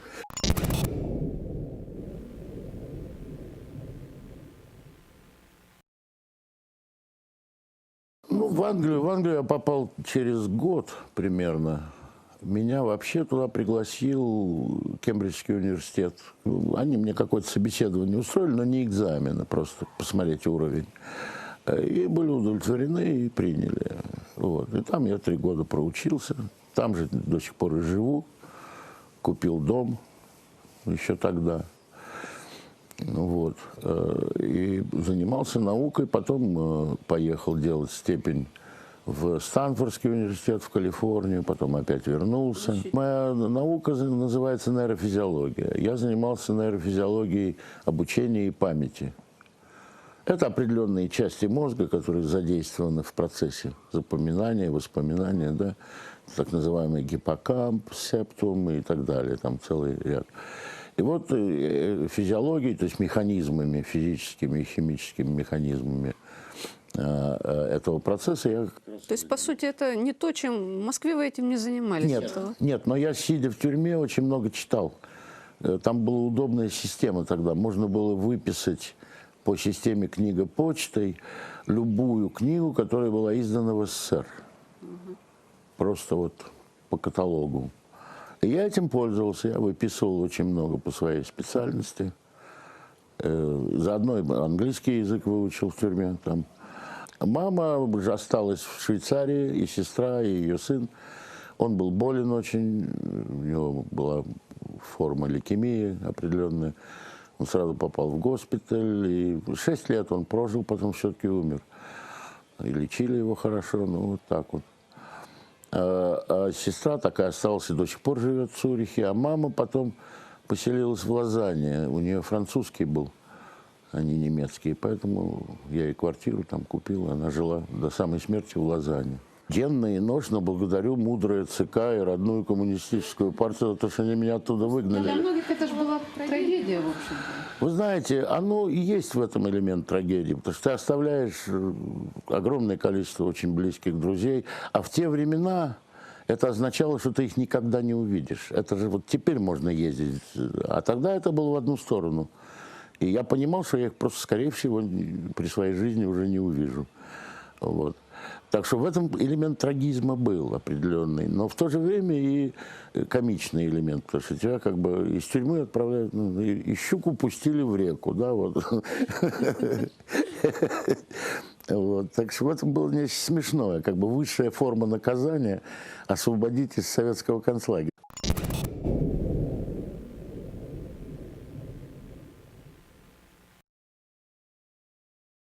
Москва была жуткая развалина тогда.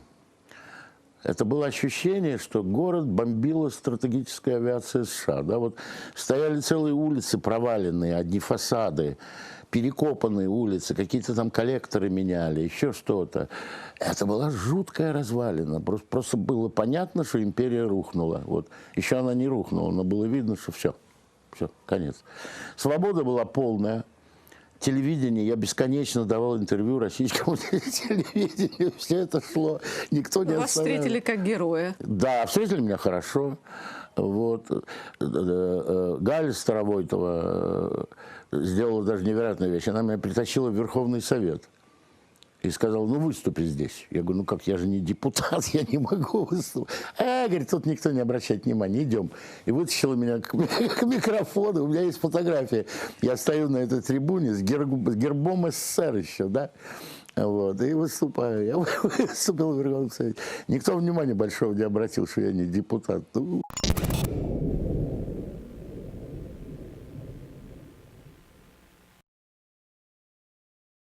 Ваша попытка стать президентом. Ну, Кому это пришло в голову? Много позже. Это пришло в голову нескольким людям. Они, кстати, несколько раз пытались меня уговорить. Я все время отказывался. А тут, это вот 2007 год. И, в общем, вопрос был не в этом, а вопрос был в том, что несколько политзаключенных уже было. И мы никак не могли придумать, как их вытащить. Плюс стали опять пользоваться психиатрией. Было несколько случаев. Помните, там вот эта Лариса Араб, еще там несколько случаев. И они меня уговорили. Говорят, это удобная позиция, платформа, с которой против этого вести кампанию. И вот я на этом основании согласился, понимая, что мне откажут в регистрации. Потому что если бы был хоть малейший шанс, что меня зарегистрируют, я бы не согласился. Зачем мне это надо? Но это давало платформу очень удобную, а гарантия, что не пустят. Так что все спокойно. И вот я согласился.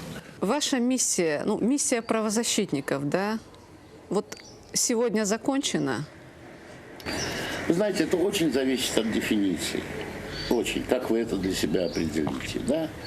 В свое время мы определяли успех, не успех, очень, я бы сказал, заниженно. Вот сейчас вы нужны России, Украине. И в чем эта нужность, если нужность проявится? Ну, мне трудно сказать, нужен я им или нет. Я знаю, что книжку, одну из моих первых книг, вот ее переиздали в России. И переиздают, и переиздают, и продают, и продают. Издатель мне говорит, я уже 5-й раз переиздаю. Все время спрос на нее есть. Значит, для чего-то нужна. Вот. А так, в принципе, ну, цель. Мы же никогда не ставили целью даже развалить этот самый Советский Союз. Мы понимали, что это нереально. Наша цель, как мы ее себе формулировали, состояла в том, чтобы не быть частью этой системы. Как вы нашли крымских татар? Закона нет, и очень много еще придется делать, и это будет болезненно и непросто, но отношение людей, участие народа в этом, оно настолько массовое, что оно в общем служит гарантией успеха. Все-таки я посмотрел на эту площадь, я вам говорил про то, как пробирались татары в мае в Москву, там 20-30 человек проведут демонстрацию, уже хорошо было, да, вот уже вот не дали забыть, что такая нация есть, да, потому что считалось, что ее нету, да, нет, есть. А теперь ты приходишь, это 30 тысяч на площади, если не больше, это все, это люди, которые не забыли свою историю, историческая память в них жила, свою общность, свою общую. А чья это заслуга? Национального движения или... Ну, в большой степени национального движения, конечно.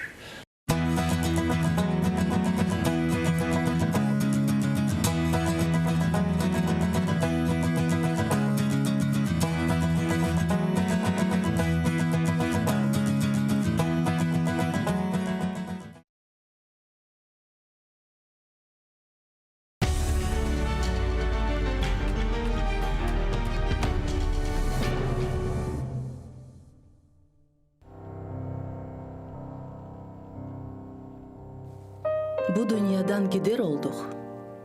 Kalanlara selam olsun. Bizim için hayır dua kılanlara selam olsun. Ecel buke belimizi, söylemeye dilimizi. Hasta iken alımızı soranlara selam olsun. Tenim ortaya açıla, yakasız gülmek biçile, bizi bir asan veçile, yuvanlara selam olsun. Silah vereli kazdığımıza, gider olduk dostumuza. Namaz için üstümüze duranlara selam olsun. Derviş Yunus söyler sözü, yaş dolmuştur iki kozu. Bilmeyen ne bilsin bizi, bilenlere selam olsun.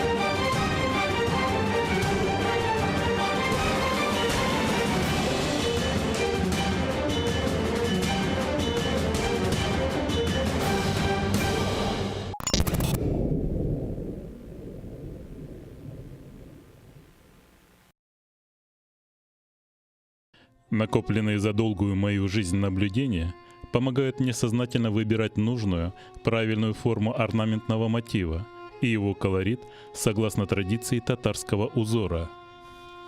Это слова знаменитого мастера, художника, орнаменталиста, чеканщика, оружейника Амета Калафатова.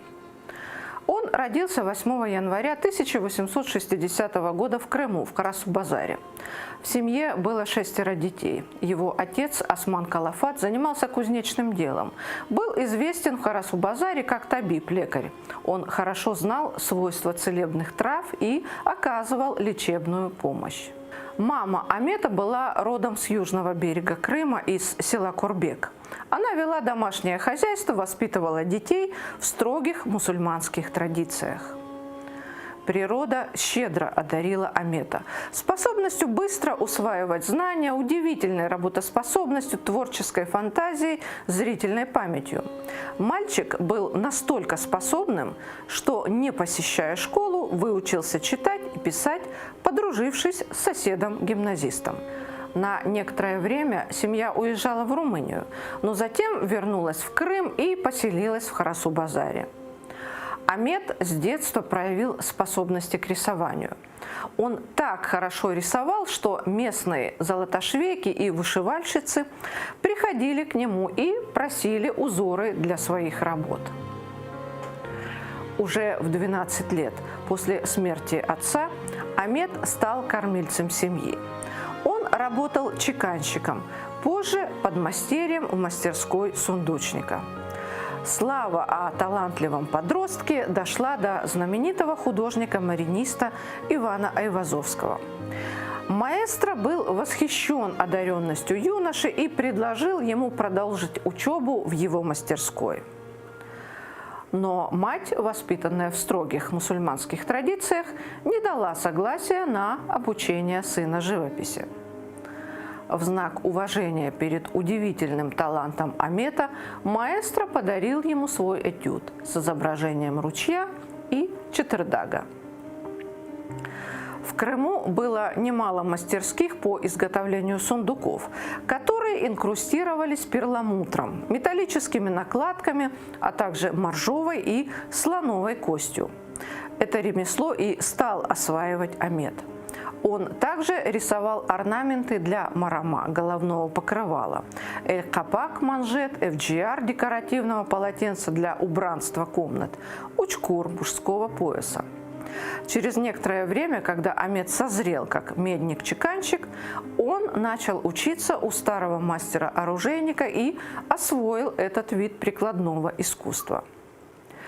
Амет делал оружие с золотой гравировкой, серебряной насечкой. Он даже сам нарезал ствол. В этом деле он достиг очень больших успехов. Юноша много учился, занимался самообразованием, углубляя свои знания. Со временем он выучил несколько языков, играл на различных музыкальных инструментах, много читал.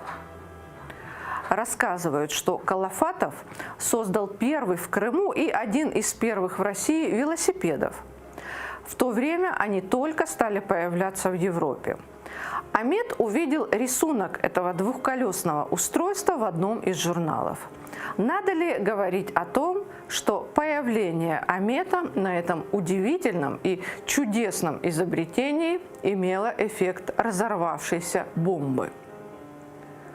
Он также увлекался техническими изобретениями и в 1890 году на выставке получил диплом и медаль за дверной замок и швейную иглу, внутри которой была помещена еще одна игла. Шли годы. Мастерство Калафатова совершенствовалось, а он сам стал настоящим уста-мастером в чеканке и сундучном деле. Изготавливал удивительной красоты оружие, ножи, украшенные инкрустацией и изысканным орнаментом. В работе над орнаментом мне много помогает зрительная память, запечатлевшая различные формы растений, цветов и предметов природы, и рождающая неистощимые вариации разнообразного орнаментного узора. Я хотел бы видеть, чтобы это богатство орнаментного узора и разнообразие его красочных сочетаний помогала украшать не только страницы газет, журналов или книг, но и ткани одежд и стены наших жилищ, клубов и домов пионеров. Нужно, чтобы молодежь переняла наш художественный опыт и страстную любовь к искусству. В начале 20-х годов вместе с женой и детьми он перебрался в Симферополь. Поселился на Кадаскерской, а на соседней, Кантарной, открыл оружейную мастерскую. В 1925 году его работы были представлены на Всемирной выставке народного творчества в Париже. Участвовал он не только в крымских, но и во всесоюзных выставках, получив звание «Крымский народный орнаменталист», став членом Союза художников.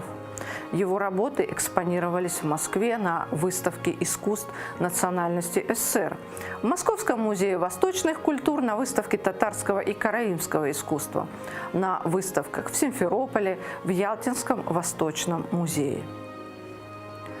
В 1934 году органы госбезопасности конфисковали его оружейную мастерскую и инструменты. К счастью, Калафатова не арестовали. Это было время массовых арестов представителей крымско-татарской культуры. Мастер стал рисовать узоры цветными карандашами, пером, цветной тушью. Созданные им превосходные орнаменты использовались и используются для росписи стен, вышивок.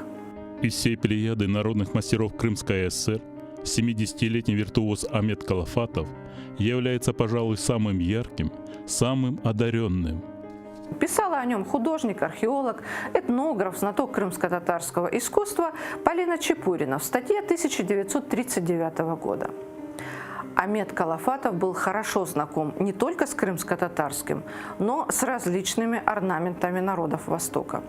Анализируя его рисунки, Чепурина замечала: Амет Калафатов, может быть, лично не сознает истоков многих своих рисунков, но он создает их так, как вплела их народная традиция в свой стиль. Во время войны, в годы оккупации Крыма, Калафатов украдкой собирал оружие для партизан. Сохранился рассказ о том, что однажды мастер спас маленькую еврейскую девочку. Стоя у калитки, он встретился глазами с мамой девочки. Евреев вели на казнь. Амет Уста незаметно открыл калитку, и мама втолкнула туда дочь. Девочку потом удочерила семья живших во дворе армян. Амет Калафатов не дожил до освобождения Крыма, его не стало в 1942 году. Работы мастера сегодня хранятся в лучших собраниях: в Третьяковской галерее в Москве, в этнографическом музее Санкт-Петербурга, в музеях и частных коллекциях Парижа, Лондона, Пекина и, конечно, на родине, в Крыму. Дело его жизни продолжили его потомки и ученики.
Tek senedin menden yürek değişken.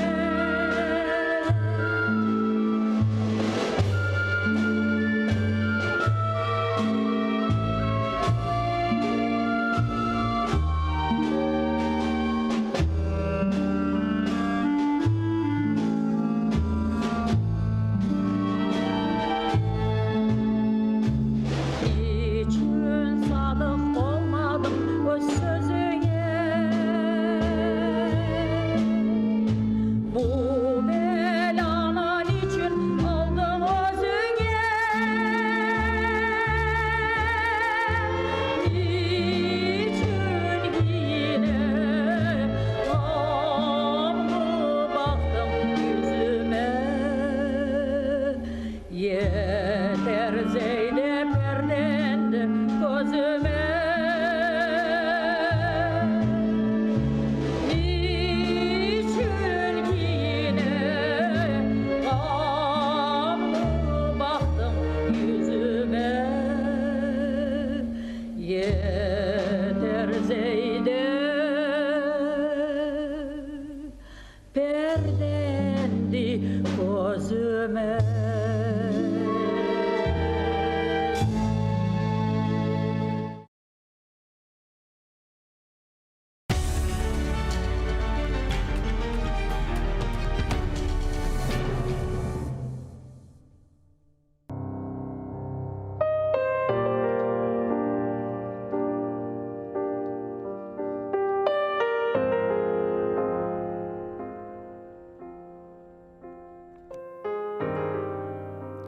Қырым топрағы неже көрді, неже dayandı. Неже көз яш, қар дертлер башындан кечті. Неже татарның қанлары топраққа сынды. Қан тамчылары қараны алға чевырды. Ал топраққа түшкен қандан тереклер осер. Ал топраққа басқан дұшман пешманлар етер. Ал топрақны тұтып алған сабасыны көрмес. Ал топрақтан Қырым татарының ізі сіренмес. Ах ватаным, сорғы сорған жевап істемей. Әр шейдайым текрарланса, аят деңішмей. Кәғытқа ятқан сөзлеріні девірлер сүртмес. Артта қалғанларны заман тоқтап беклемес. Огде ярық, шубесіз дырдайым қыш олмас. Озыну сайып санған инсан yolundan қалмас. Келір бар, ят байрақлар кечмішке батар. Мавы көкте, сары тамға, йылтырап янар.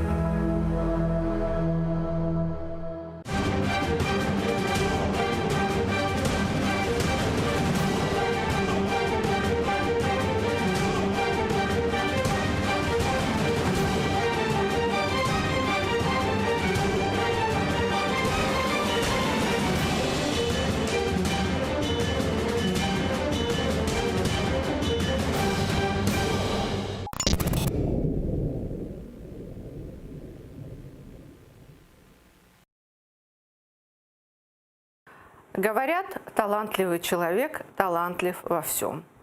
Эта сакраментальная фраза как нельзя точно характеризует героя нашей сегодняшней программы. Сейдхалил Османов, актер, художник, режиссер. Он родился 6 сентября 1919 года в Симферополе, в небогатой крымско-татарской семье. Маму звали Аджире, а отца Осман. Отец был торговцем фруктов, за что его прозвали Королек Осман. Жили они на Кадеаскерской улице. После окончания 7-летней школы в 1934 году Сеид Халил поступил на первый курс театрального техникума, а вскоре был зачислен в труппу молодого крымско-татарского театра в качестве статиста массовых сцен.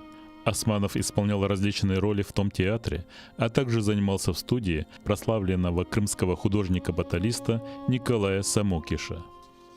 Как вспоминала знаменитая крымско-татарская актриса Айша Диттанова, до войны крымско-татарский и русский театры работали вместе. 3 дня в неделю играли артисты русского театра, 3 дня крымско-татарские, а по воскресеньям они чередовались. Если русский театр давал спектакль днем, то крымско-татарский вечером. Рабочие сцены, реквизиторы, осветители, гримеры – все было общим. Только директора и главные режиссеры были разные. Даже репертуар был одинаковый. Кроме того, русский театр переводил на русский язык крымско-татарские пьесы и играл их. Актеры русского театра были очень профессиональны, и они уважали молодую крымско-татарскую труппу, делясь своим опытом. Во время войны театр продолжал работать. В начале войны, до полной оккупации Крыма, театр превратился во фронтовой. По словам Зульфиры Асановой, дочери Айши Диттановой, актеры ездили с выступлениями по местам боевых действий. Если русская труппа ездила на Перекоп, крымско-татарская в этот день ехала в Севастополь. Когда Крым был полностью оккупирован германскими войсками, театр не прекратил работу. Актриса Фатма Аметова вспоминала, что по настоянию оккупационной власти он работал.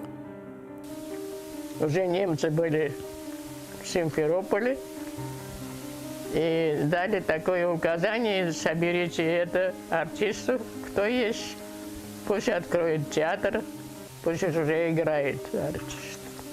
Это немцы делали. Ну, кто был это в Симферополе тогда? А что делать? Умереть с голоду, что ли? Или пойти работать, кое-как это питаться? Еще с маленьким ребенком. В 1943 году труппа Крымско-татарского драматического театра была угнана в Румынию, где с трудом зарабатывала себе на пропитание, едва сводя концы с концами. 15 ноября 1944 года группа артистов Крымско-татарского драматического театра покинула Констанцу.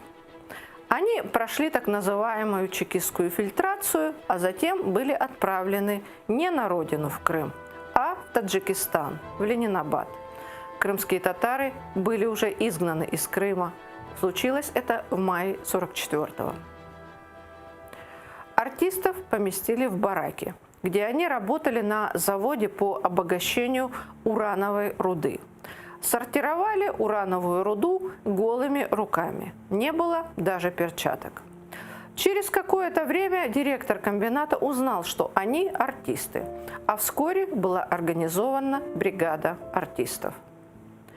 Они ездили по рудникам, исполняли песни. В конце 40-х началась новая волна репрессий против деятелей культуры. 13 января 1950 года Сеид Халила Османова арестовали. По рассказу сына Улькера, вначале его пытались завербовать сексотом, чтобы он доносил на крымских татар. Когда Сеид Халил отказался, чекисты пригрозили ему, что он еще пожалеет об этом. Официально же ему было предъявлено обвинение в том, что он пел националистические песни. Его приговорили к расстрелу, но затем изменили статью на 25 лет заключения. В лагере Сеид Халил руководил художественной самодеятельностью. Ему даже подарили часы «Победа» в честь победы на конкурсе художественной самодеятельности ГУЛАГа. В этот период в лагерях находились виднейшие представители крымско-татарской культуры – Сабрия Эриджепова, Халид Гургджи, Усейн Баккал, Эшреф Шемизаде. В лагере он много рисовал. Сохранился портрет маленького сына Улькера, написанный гуашью. На обороте письмо сыну, которому было 4 года, когда отца арестовали. Письмо заканчивалось вот такими трогательными словами. «Храня этот портрет, написанный красками, разведенной на моих слезах тоски по тебе. Когда встретимся, напишу большой-большой портрет еще больший, чем моя радость. Не забывай отца, он для тебя живет. Пройдет еще долгих 5 лет после создания этого портрета, когда Сид Халил вернется к сыну. А всего Сид Халил Османов пробыл на Колыме 6 лет и был освобожден уже после смерти Сталина. Много лет нет в живых отца, а сын Улькер Османов до сих пор бережно хранит этот портрет. После возвращения из лагеря работы для Сид Халила Османова не было. В эти трудные времена руку помощи ему протянула его подруга по довоенному крымско-татарскому театру Айше Диттанова. Крымско-татарского театра в местах изгнания не было. Она тогда работала заведующей детсадом и, узнав, что Сид Халил вернулся, решила ему помочь. Сделала заказы картин для детсада на сюжеты детских сказок. Вскоре Сид Халил Османов нашел работу. Долгие годы он проработал в художественном фонде. В 1962 он стал членом Союза художников СССР. Сид Халил Османов – универсальный мастер. Он работал в жанре пейзажа, натюрморта, портрета.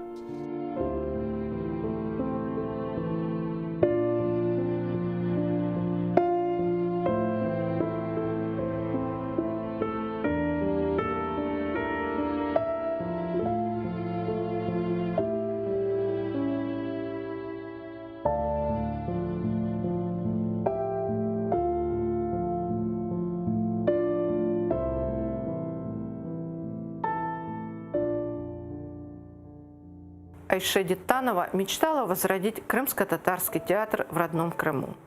Идею эту Айша Ханум вынашивала еще в ссылке.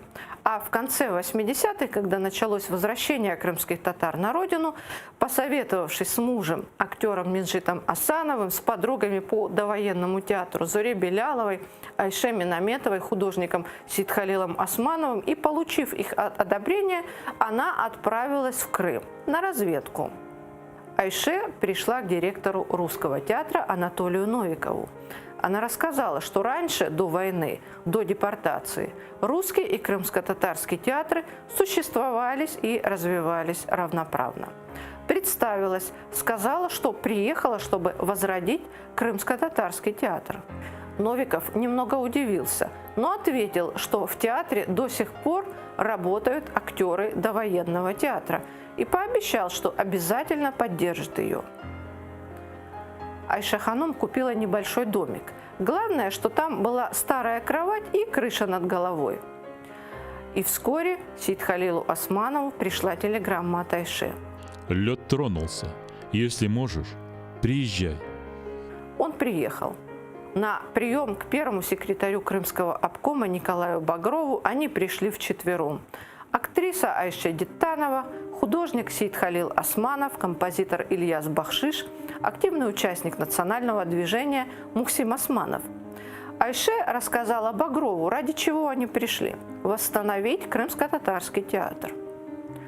Бахшиш представился, сказал, что он композитор, работал до войны в радиокомитете, а Сид Халил Османов показал рисунки с костюмами и декорациями, которые были до войны.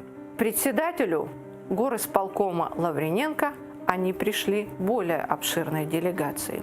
К ним присоединился балетмейстер Аким Джемилев. Лавриненко сказал, что готов поддержать воссоздание театра. Облисполком утвердил оргкомитет по организации крымско-татарского театра во главе с Айше Диттановой. Туда вошли также Аким Джемилев, Сид Халил Османов, Сулейман Умеров, Мустафа Мустафаев, Ильяс Бахшиш. Прошли конкурсы студентов, актеров, началась работа. Встал вопрос о руководстве театра. Соратники предлагали возглавить театр Айше Диттановой. На это Айша Ханум сказала, что ей это не нужно. Делала она это во имя народа, а будет в возрожденном театре актрисой. Административная работа мешает творчеству. В итоге художественным руководителем стал Ильяс Бахшиш, а главным режиссером и художником Сид Халил Османов.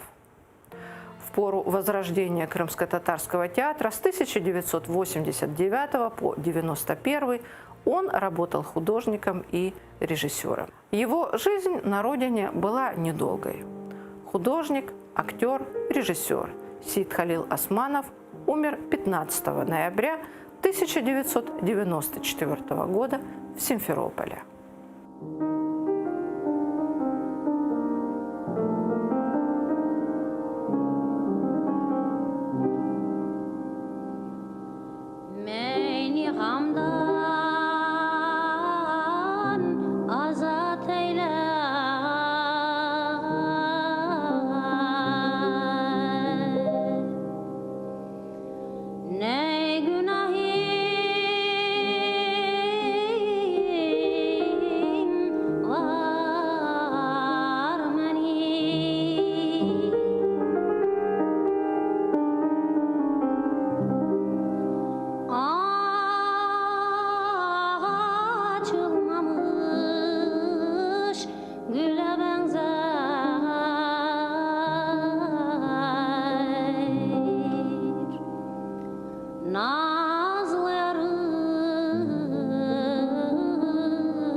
Küsme yarım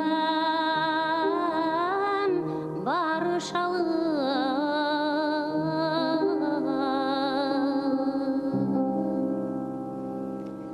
Her kabahat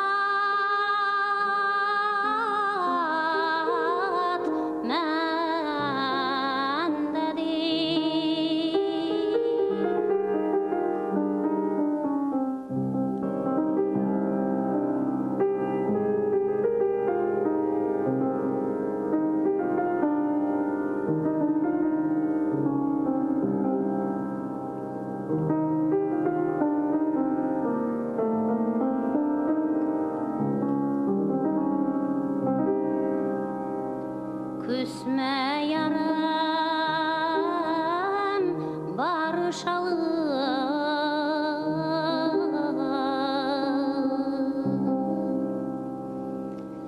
Her kabahat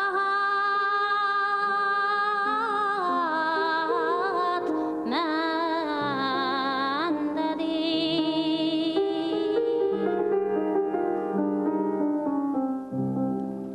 Her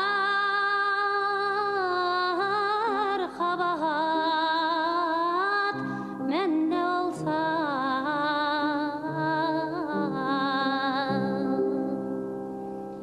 yine gönlüm senledir. Her kabahat mende olsa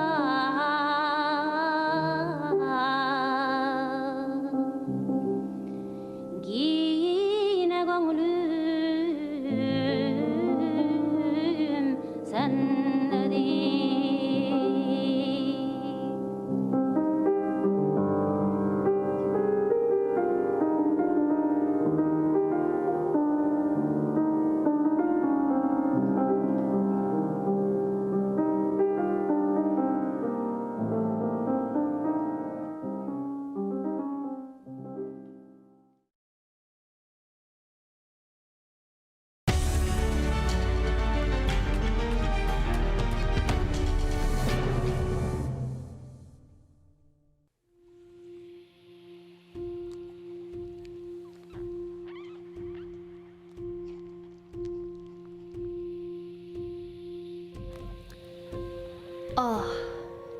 шилады. Эй, ана юрду, парчалар кен сені, шымалын құрды. Нерде, йоқ му бүгін бір алтын орды. Имдатқа қошсын. Имдадыны истерім. Беңзетірім сені, сачлар аха, құдырған далғалы бахры сияға. Оксюссын, эсірсін, деп шымале еңле юрсын, фақат діңлейін қана. Алтын дестанлы күнлерін барды. Гүнешін бір мелек кебі доғарды.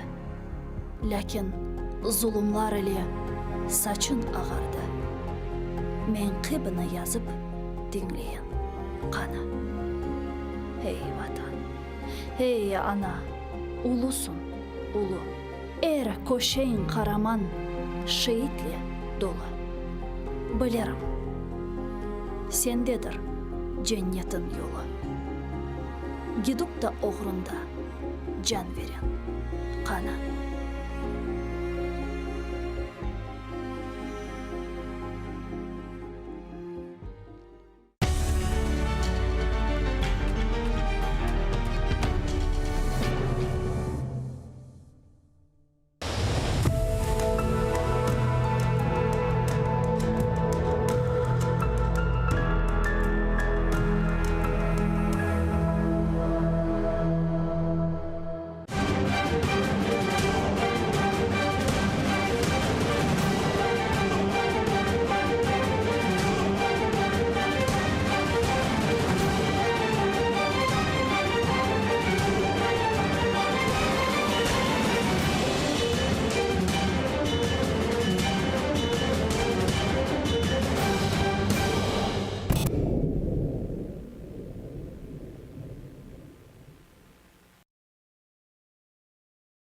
С 12 по 19 января 70-го года в Ташкентском городском суде слушалось громкое дело. Судили Илью Габая и Мустафу Джемилева. Габай был арестован 19 мая 1969 года в Москве. К этому времени он был одним из заметных участников демократического движения. Принял участие в нескольких публичных акциях, в митинге гласности в декабре 1965 и в январской демонстрации 1967. Вскоре после которой он был арестован и заключен в Лефортовскую тюрьму КГБ. Вскоре его освободили. Дело в отношении него было прекращено. В январе 1968 года вместе с Юлием Кимом и Петром Якиром Габай составил обращение к деятелям науки, культуры и искусства, в котором авторы указывали на прямую связь между политическими преследованиями в стране и попытками ресталинизации. В этот же период Илья Габай знакомится с активистами крымско-татарского национального движения. С октября 1968 по май 1969 года у него было проведено 4 обыска. 7 мая 1969 года у Габая был проведен последний обыск, в ходе которого был изъят архив документов, связанных с историей и современным положением крымских татар. После ареста Габай был этапирован в Ташкент. В сентябре 1969 года в узбекистанском Гулистане был задержан Мустафа Джемилев. Это был уже второй его арест. Его дело было объединено с делом Габая. Подсудимые обвинялись в распространении заведомо ложных измышлений, порочащих советский государственный и общественный строй. В частности, за такие высказывания Мустафы Джемилева в ходе предыдущего судебного процесса 1966 года. Многовековая национальная культура, созданная потом и кровью многих поколений, находится на грани гибели. Мы по-прежнему не имеем права жить у себя на родине, лишены возможности развивать свою национальную культуру, изучать свой родной материнский язык. Подсудимым также инкриминировались изготовление и распространение ряда документов, связанных с крымско-татарской проблемой. В дни процесса обстановка как в зале суда, так и за его пределами была накаленная. Около здания суда дежурили усиленные наряды милиции. В зале суда постоянно присутствовало 20-30 сотрудников КГБ. Гособвинение представлял прокурор Бочаров, известный как организатор массового избиения крымских татар в Черчаке в апреле 1968 года, после которого судили несколько десятков крымских татар. По словам прокурора, Габай человек очень умный, в смысле хитрый. Карьерист, запасшийся к суду блестящими характеристиками с разных мест работы и многочисленными друзьями, готовыми свидетельствовать в его пользу. По его логике, видимо, из карьеристских соображений, Габай клеветал на советский строй. Что касается Джемилева, то, по мнению прокурора, он махровый преступник. Обвинитель просил для Ильи Габая 3 года лагерей общего режима, для Мустафы Джемилева 3 года лагерей строгого режима. Илью Габая защищала московский адвокат Дина Каминская. Мустафа Джемилев защищался сам. Когда Каминская готовилась к этому процессу, она познакомилась со многими крымскими татарами. Крым и дом были для них всех синонимами. Поразилась адвокат. В своей защитительной речи Каминская отметила, что не собиралась особо говорить о личности своего подзащитного, так как выступления свидетелей, характеристики и письменные заявления, поступившие в суд, не оставляют никакого сомнения в бескорыстности и благородстве Габая. В том, что он человек исключительных нравственных качеств, но, коль скоро этого вопроса коснулся обвинитель, стыдно, сказала Каминская, пользоваться положением человека, находящегося под охраной, и бросать ему в лицо ни с чем не сообразные оскорбления. О какой карьере говорит государственный обвинитель? Или прокурор не понимает, что, ставя свою подпись под различными протестами, Габай исключил для себя возможность какого бы то ни было преуспеяния? В своем последнем слове на процессе Илья Габай ответил, почему судьба крымских татар отнюдь не чужое для него дело. Я не татарин и никогда не жил и не стремился жить в Крыму. Но у меня есть, я убежден, серьезные личные основания принимать этот вопрос близко к сердцу. Я хорошо помню последние годы Сталина, когда я особенно остро ощутил полную беззащитность человека национального меньшинства. Его речь заканчивалась словами. Крымско-татарский народ продолжает оставаться в состоянии морального и физического угнетения. По отношению к нему допускаются циничные, бесчеловечные надругательства. Подсудимые не признали себя виновными. Анализируя документы, инкриминируемые Габаю, Дина Каминская показала, что факты, изложенные в этих документах, судом не опровергнуты и, следовательно, не доказана объективная сторона преступления. Что же касается субъективной стороны дела, статья 190, часть 1 Уголовного кодекса РСФСР предполагает осознанность, заведомость лжи, то Габай, безусловно, верит в правдивость всего написанного и подписанного им. Защитник просила оправдать Илью Габая. В своей защитительной речи и в последнем слове Мустафа Джемилев рассказал о борьбе крымских татар за возвращение на родину и восстановление государственности. Он представил суду список опубликованной публицистики, содержавший клевету на крымско-татарский народ, рассказал о гонениях, которым подвергаются со стороны местных властей и карательных органов крымские татары, пытающиеся вернуться на родину. «Родина или смерть» – таковы были последние слова Мустафы Джемилева.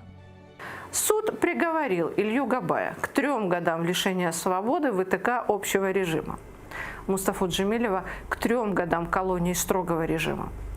Габай отбывал срок в Кемеровской области, Мустафа Джемилев в Узбекистане. Перед концом срока Габай был этапирован в Москву и допрошен по так называемому делу хроники текущих событий, по которому в 1971-1972 годах были арестованы многие его соратники по правозащитному движению. Через месяц после возвращения Габая в Москву в июне 1972 был арестован близкий друг Габая Петр Якир. А вскоре стало известно, что Якир активно сотрудничает со следствием. Изматывающие допросы, угроза нового ареста, альтернативой которому, по-видимому, могла быть лишь эмиграция. Поведение Якира на следствии – все это, как считают его друзья, стало причиной глубокой депрессии Ильи Габая. 20 октября 1973 года Габай выбросился с балкона своей квартиры на 11 этаже. В предсмертной записке он написал: «У меня не осталось ни сил, ни надежды». Мустафа Джемилев после освобождения вновь вернулся к борьбе своего народа и впоследствии был еще 5 раз арестован за участие в крымско-татарском национальном движении. 20 октября 2005 года в Иерусалиме состоялся вечер памяти правозащитника Ильи Габая, посвященный 70-летию со дня его рождения. Среди почетных гостей на нем присутствовал и подельник Ильи Габая по процессу 1970 года Мустафа Джемилев.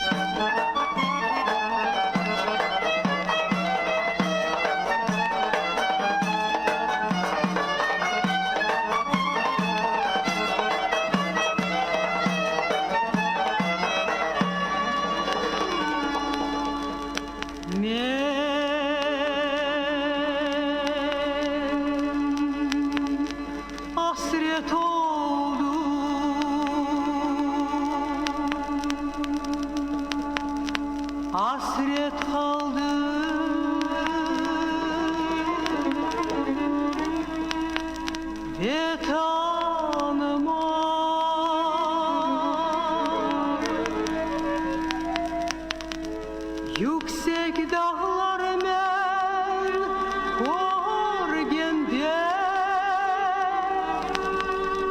güzel bağlar men görgende, Kara deniz men görgende, ağlar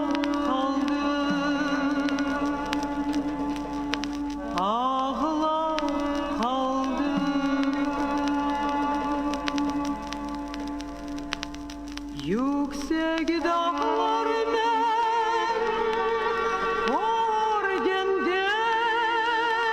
görgende, güzel bağlar men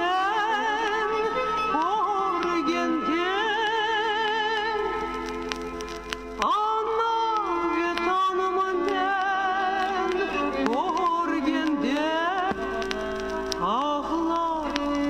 görgende, ağlar kaldım.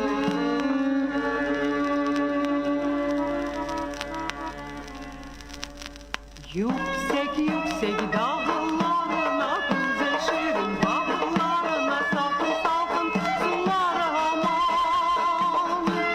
Yüksek yüksek dağlarına, güzel şirin bağlarına, salkın salkın sulara aman. Hasret oldum devamıma, hasret oldum aman. Hasret oldum devamıma, hasret oldum aman. Çok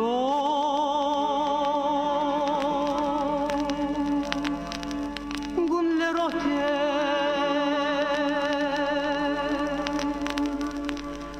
çok yıllar o terkte,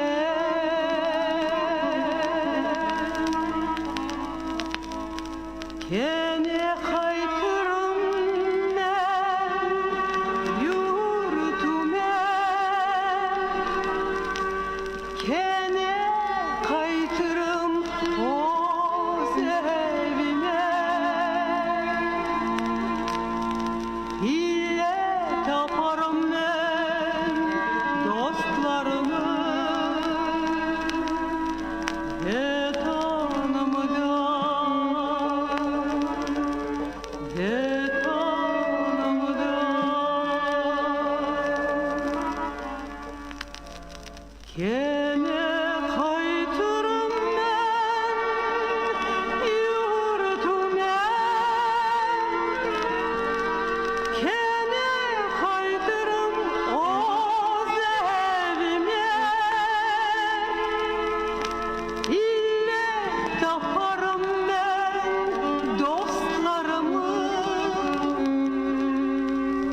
tanımadan.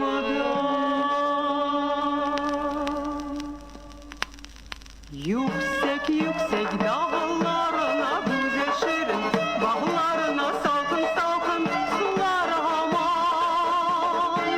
Yüksek yüksek dağlarına güzel şirin, bağlarına salkın salkın sular aman. Hasret oldum de tanıma, hasret oldum aman. Hasret oldum de tanıma, hasret oldum aman. Hasret oldum de tanıma, hasret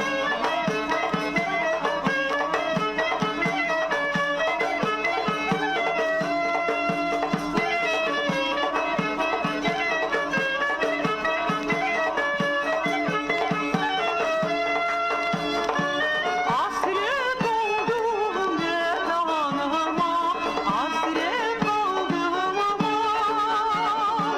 Hasret oldum de tanıma, hasret oldum aman.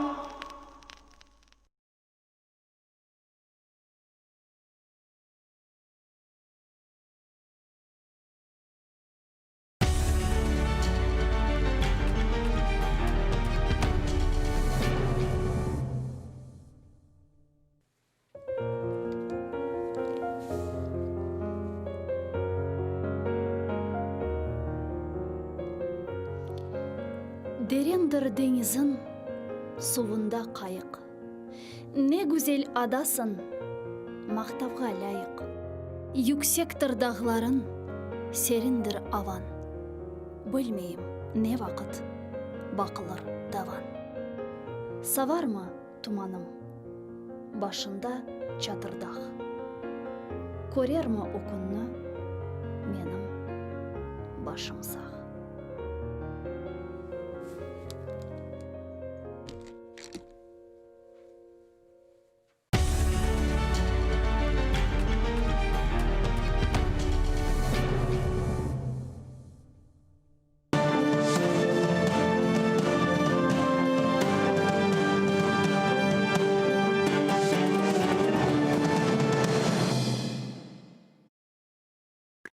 Ассаляму алейкум, хайрлы акшамлар. Витаю в эфире телеканала АТР. Вы смотрите информационно-аналитическую программу «Бугунь». В студии для вас работаю я, Гульсум Халилова. Следующие 3 часа в нашей студии с гостями будем обсуждать самые актуальные новости, которые появились в украинской и международной информационной повестке дня. Я рада представить гостя нашей студии. Денис Богуш, политтехнолог. Витаю вас. Добрый день.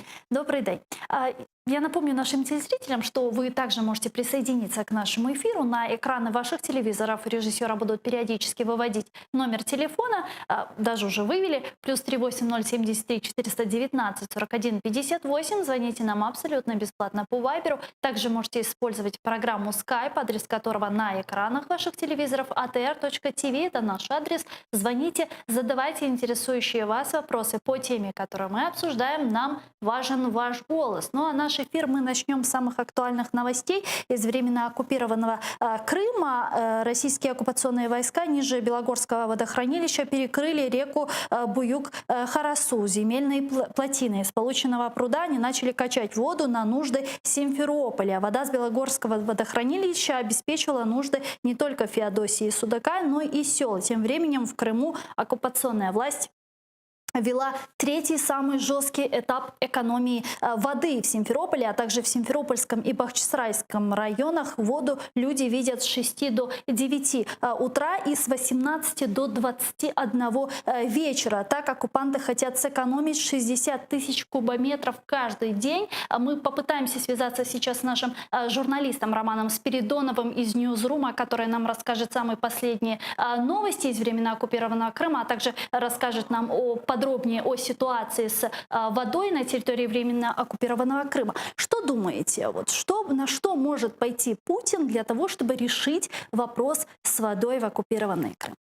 Ну, они, с одной стороны, пропагандой пытаются успокоить людей и дать тем людям, которые отдыхающие приезжают на ЮБК, там все нормально, но в реальности такие объемы воды, которые давал с Украины этот большой канал, их невозможно заместить ничем.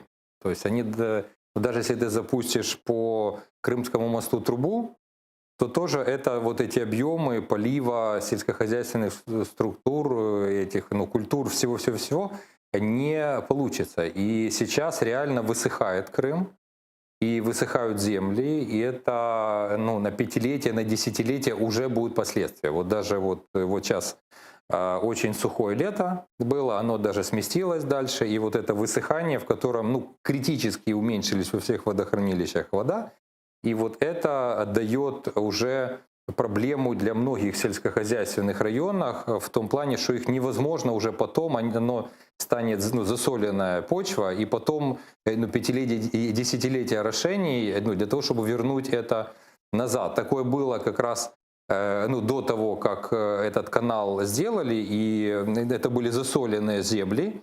И после того, как была вот эта украинская вода, Днепровская, оно получилось, что там виноградники, то есть там стали расти такое количество культур, которые не росли в Крыму. И сейчас оно все возвращается в очень плохое состояние. И потом, в случае, когда будет он деоккупирован, придется десятилетиями орошать Крым для того, чтобы эти земли не были такие соленые, чтобы вернулись те культуры, можно было выращивать, которые выращивали. Сейчас, как мы видим, ситуация с водой на территории оккупированного Крыма очень сложная. На что, по-вашему, может пойти Путин, чтобы решить вопрос с водой? Они уже пытались несколько раз запугивать тем, что они могут там буквально до этого перешейка, до дамбы, там буквально где-то 20-30 километров. В принципе, если там решиться на военную операцию, то можно пробить эту всю историю и для того, чтобы запустить воду. А вы допускаете такой вариант? Конечно. Сейчас же идет война, конечно. И я думаю, что и у нас в Генеральном штабе, и в российском допускают такие варианты захвата. Проблема в том, что уже по тому каналу, вот той части, которая идет в Крым после дамбы, она уже стала разрушаться, она уже заросла, и просто если туда подать воду, то уже оно не даст такого эффекта, который был, когда он чистый. С крымской стороны там уже все растащили. Так я же говорю, с крымской стороны проблема в том, что его надо восстановить так, чтобы он пошел, даже если тут они откроют дамбу, например, подорвут или еще что-то сделают, то она уже вот тут же будет уходить в стороны, и там это не будет решение полноценной проблемы. Это нужно, чтобы с двух сторон собрались, решили и так далее. И Путин, во-первых, давит на Зеленского путем всевозможных переговоров. И мы слышим, что премьер-министр уже несколько раз говорил про то, что он допускает такой сценарий, что это возможно. Угу. И Давид Арахамия об этом говорит. То есть да, это и руководитель из «Слуги народа» об этом говорит. То есть провластные представители власти в Украине, они допускают тот вариант, что не могут дать воду в Крым. Другой вопрос, что вся остальная часть общества украинского, она просто не даст, которые были на войне, они понимают, что это такое. Куча крымских татар, которые выехали, которые понимают, что это такое. Когда мы начинаем помогать Путину захватывать наш же Крым, его орошать и делать там город, как говорят, город-сад. И поэтому я думаю, что общество на это очень негативно и очень резко реагирует, и Путин не сможет путем переговоров с нашей властью это сделать. Спецоперация возможна, она возможна даже, там есть сценарии по вообще сильному продвижению в сторону материка, и там есть разные сценарии. На это решится ли Путин? Не знаю. То есть очень сложно. И он же тоже смотрит по социсследованиям, насколько люди недовольны в Крыму. То есть если люди будут очень сильно недовольны, то тогда он решится на то, чтобы сделать такую операцию, и тогда он будет победителем, и тогда он как-то решит этот вопрос. Но пока я так вижу, что много крымчан, они не протестуют, не высказывают какие-то там такие точки зрения, там многие запуганы. Поэтому... Знаете, какая-то часть крымчан, то и больше крымские татары говорят о том, что ни в коем случае воду в Крым через Северокрымский канал подавать не нужно, потому что эта вода является инструментом давления на Российскую Федерацию. Мы как-то выдержим, но главное, не отказывайтесь от этого. Правильно. Мало того, это еще и снабжение водой военного сектора российского, потому что русские завели туда огромное количество военной техники, ракеты большой дальности, не исключается и с ядерными боеголовками. И это говорят аналитики Соединенных Штатов, Соединенных Штатов Америки и европейские аналитики военные о том, что это возможно. Плюс вот эти вот учения «Кавказ-2021», которые могут сделать, под маркой которого возможны какие-то действия агрессивные против Украины. И, конечно, эти все факторы делают вот эту большую напряженность. Но тут очень важно, насколько дрогнет наша власть. То есть если наша власть будет неизменна, не дрогнет, она не будет давать такие пасы в сторону Путина, то они, я думаю, ничего не смогут. Потому как те санкции, которые наложены сейчас на Россию, они же именно из-за Крыма, то есть из-за аннексии территорий. И в этом проблема. То есть если они дальше двинутся именно по Крыму, то санкции будут очень жесткие, потому что осталось еще несколько таких аргументов у американцев, например, отключить систему SWIFT. То есть это не будут работать все банки. Русские к этому, конечно, готовятся, к этой системе. Плюс они там делают, суверенный интернет. То есть у них такая задача. Плюс на всех военных объектах они стараются не использовать американское программное обеспечение. Как ты его не используешь, если Windows, macOS и так далее, все компьютеры, они фактически сделаны. Ну вот к теме санкций мы еще с вами перейдем, учитывая, что Европейский Союз продлил еще на полгода санкции в отношении Российской Федерации. Продолжая тему Крыма и обсуждая ситуацию на территории временно оккупированного Крыма, я предлагаю сейчас связаться с Ньюзрумом, с нашим журналистом Романом Спиридоновым, который нам подробнее расскажет, что же там происходит на территории временно оккупированного Крыма. Рома, привет!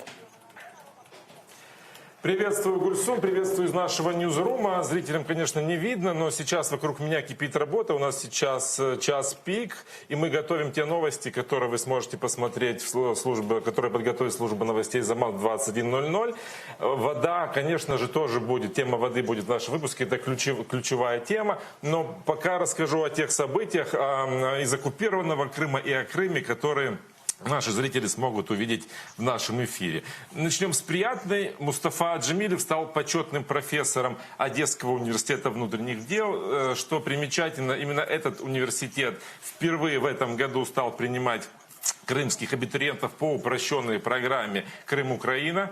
То есть это без ЗНО, можно просто приехать, сдать необходимый экзамен и получить образование юриста и стать полицейским, чтобы сформировать резерв, который потом будет обеспечивать правопорядок уже в свободном Крыму.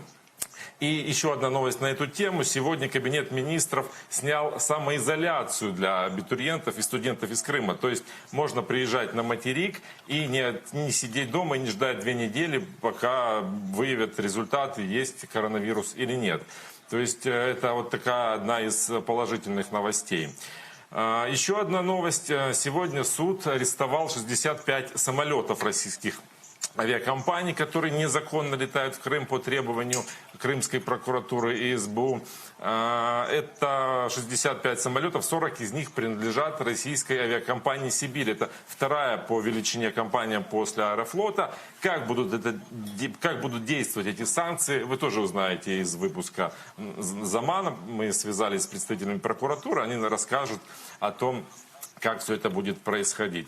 Ну и, конечно же, тема воды, потому что все мы знаем, что водохранилища обмелели на 3/4, некоторые полностью. Оккупанты затрачивают огромные ресурсы воды на свои воинские части, на строительство масштабных строительных объектов, которые они там ведут.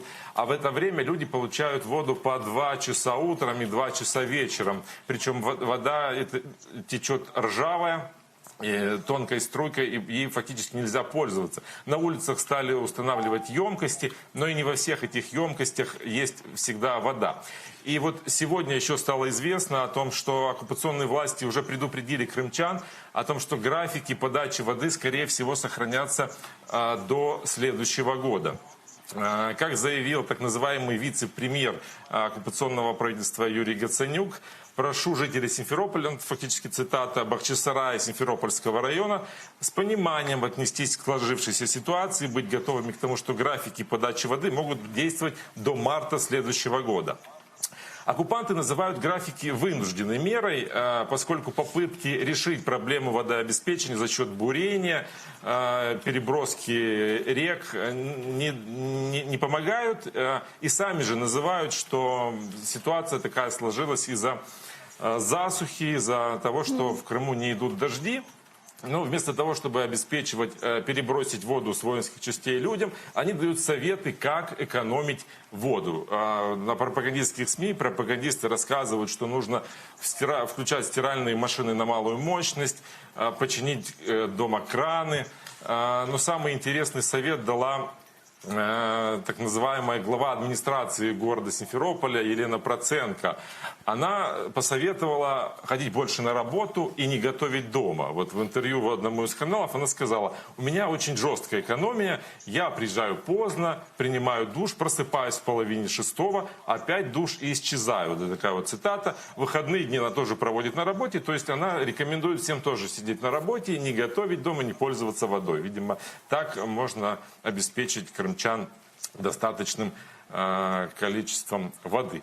Есть еще и продолжение скандальной истории с обращением так называемой прокурорши Крыма Натальи Поклонской, а ныне депутата Государственной Думы от оккупированного Крыма Натальи Поклонской, с ее обращением в управление Верховного комиссара ООН по правам человека, где она якобы сказала, что у них началось сотрудничество по поводу обеспечения водой. Вот есть ответ этого комиссара. Элизабет Тросел сделала обращение, в котором заявила, что ответственность за обеспечение жителей Крыма чистой питьевой водой лежит как на Украине, так и на России. Она заявила, что Россия несет главную ответственность за обеспечение доступа населения Крыма к воде, но также упомянула и Россию. Она сказала, цитирую: «Мы отмечаем, что в соответствии с международным законодательством в области прав человека Украина обязана поддерживать осуществление экономических, социальных и культурных прав. Постоянно держать в поле зрения вопрос обеспечения достаточного уровня жизни лиц для всех лиц, находящихся на территории нашей страны». Но, как мы знаем, позиция нашего правительства: вода в Крым пойдет только тогда, когда будет Крым украинским. Об этом в интервью заявил и лидер крымско-татарского народа Мустафа Джемилев.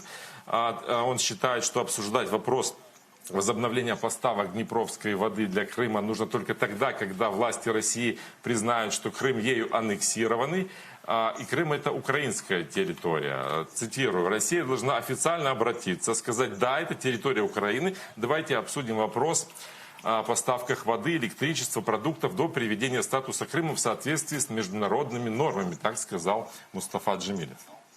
Гульсум. Спасибо большое. Это был Роман Спиридонов, журналист, с нами на прямой связи. Рома, мы с тобой еще свяжемся по другим новостям. Чоксагл. Действительно, вот Роман упомянул историю с обращением псевдопрокурора Натальи Поклонской к международным структурам, а именно к Организации Объединенных Наций, и получили ответ. Да? Ответственность за обеспечение водой Крыма несет Украина и Россия. Как это понимать? Ну, это понимать надо так, что, во-первых, мы-то считаем, что Крым — это украинская территория, и мы считаем, что там, ну, как бы наши люди. Ну да, это так и есть. Да, Россия, ну, и мы как бы, в ответе за их там благосостояние и так далее. Но если ООН приняла решение о том, что это аннексированная территория, а такое решение было, в результате этого санкции были применены, то тогда ответственность вся полностью на оккупанте. И история в том, что, например, Германия оккупировала, например, Украину или Чехословакию, говорят: а знаете, вот, там, или часть, например, Украины. Говорят: знаете, вот и у Украины, и у Германии ответственность за то, что там обеспечить там свободы там, или водой этих людей. То есть это совершенно глупая история с точки зрения того, если мы признаем, что это оккупированная территория. То есть так как мы это признаем, то есть это ответ, так скажем, он очень двоякий. То есть он не является таким правильным политическим решением для нас, как бы для Украины. Скажите, вот если сегодня мы видим, как оккупанты пытаются апеллировать к международным структурам, в данном случае ООН. Может ли Украина обращаться с иском в Международный суд за то, что Российская Федерация за 6 лет не предприняла никаких мер, чтобы каким-то образом избежать дефицита воды сегодня в Крыму и не допустить той ситуации, которая сегодня сложилась, не допустить этой гуманитарной катастрофы и ссылаться на Женевскую конвенцию? Конечно, Украина должна это сделать. Просто Украина поотказывалась. Вот у нас были иски «Газпрому» где-то там на 17 миллиардов долларов, которые могли бы быть. Так Украина, наоборот, отказалась от этих исков. То есть политика Украины по отношению с Россией, она не очень жесткая. Потому как Владимир Зеленский, он еще надеется, что он же пришел с тем, что он мир восстановит. И люди ему поверили. И он, что все перестанут стрелять, и этот мир начнется как-то рассасываться, и вообще все проблемы рассосутся. И он в коммуникации с Путиным, Ермак в коммуникации там, с Казаком, там, с Сурковым и так далее. И они надеются, что Путин им будет помогать в их пиаре освобождать пленных. На что они рассчитывают? Вот они так думают. То есть и они на полном серьезе с ним там ведут переговоры. И эти переговоры об этом просто единственное, что Зеленский понял, что есть общество, которое очень жестко к этому всему относится. И он не может так легко обещать Путину, мы так то сделаем, вы нам то сделаете, а мы вам то сделаем. То есть, во-первых, есть международные законы. И вот я очень сожалею о том, что Лана Зеркаль ушла из Министерства иностранных дел. Вот она как раз могла бы поднять эти все вопросы. И не только по поводу прав, свобод и обеспечения граждан Крыма, но и вообще, там же можно мелкими шагами очень много вещей сделать. Проблема в том, что Россия, она же не останавливается сейчас. Мы сейчас видим, видимая история, это то, что нету воды. Но мы должны понимать, что война продолжается, и что Россия каждый день она захватывает какую-то часть акватории Черного моря. То есть тем, что она перегородила Азовское и Черное море, этот Крымский канал, и не дает доступ военным, например, украинским кораблям в Азовское море. Идет практически оккупация Оккупация Азовского моря, да. Дальше, если посмотреть карту зон акватории украинской части Черного моря, то эта акватория, она все время уменьшается. И есть куча газовых и нефтяных месторождений, которые уже захвачены, например, прямо около Одессы, вообще захвачены Россией. И этот процесс идет, у нас тоже молчит государство. То есть очень много идет таких процессов, которые, очень странные. Эти вышки возле Одессы еще захватили в 2014 году, если я не ошибаюсь. Так правильно, но они там захватывают, если посмотреть карту, это уже надо на картах смотреть. Саму акваторию, у нас же есть нейтральные воды, есть украинские воды, есть там международные воды. И вот эти воды украинские, Россия тем, что она там находится, и их военные корабли, они фактически заходят в наши воды, и таким образом они изменяют вот эту вот черту. И это очень такие серьезные вещи. И в принципе, откуда взялась эта история с тем военными кораблями, которые шли в Азовское море? То есть они шли даже не по украинским, по нейтральным водам они шли. А Россия считает, что это их территория. То есть вообще там безапелляционная история. И именно акватории Черного моря. И если посмотреть карты российские, как они себе представляют эту акваторию, то мы там реально прозреем. И об этом надо, кстати, очень много говорить. Усилить присутствие Североатлантического альянса из-за милитаризации в Черноморском регионе. К этому призвала первая заместительница иностранных дел Украины имени Джипара. Об этом она написала на своей странице в Твиттер. Давайте послушаем цитату. Взяла участь у дискусії про майбутнє альянсу НАТО-2030. Безпека України і НАТО неподільні, а зміцнення співпраці в регіоні Чорного та Азовського морів – наш спільний пріоритет. Закликала посилити присутність альянсу в регіоні в контексті мілітаризації Криму. Как думаете, откликнется НАТО на эти призывы? Конечно, НАТО фактически единственный наш союзник. Или НАТО, или американцы. То есть американцы могли бы сделать, и там были, ну, там пару конгрессменов, это 2 года назад, у них была инициатива, чтобы Украина была союзником США вне НАТО. Это есть другая форма. Ну, например, так, по такому пути пошла Южная Корея. То есть они становятся союзниками США вне НАТО, американцы ставят несколько американских баз, и моментально война закончилась. Вот моментально. И для нас и тот вариант хороший. Просто этот второй вариант вообще никто не абузирует. В том плане, что американские конгрессмены есть инициаторами такого законопроекта в Конгрессе, а наши никак на это не реагируют.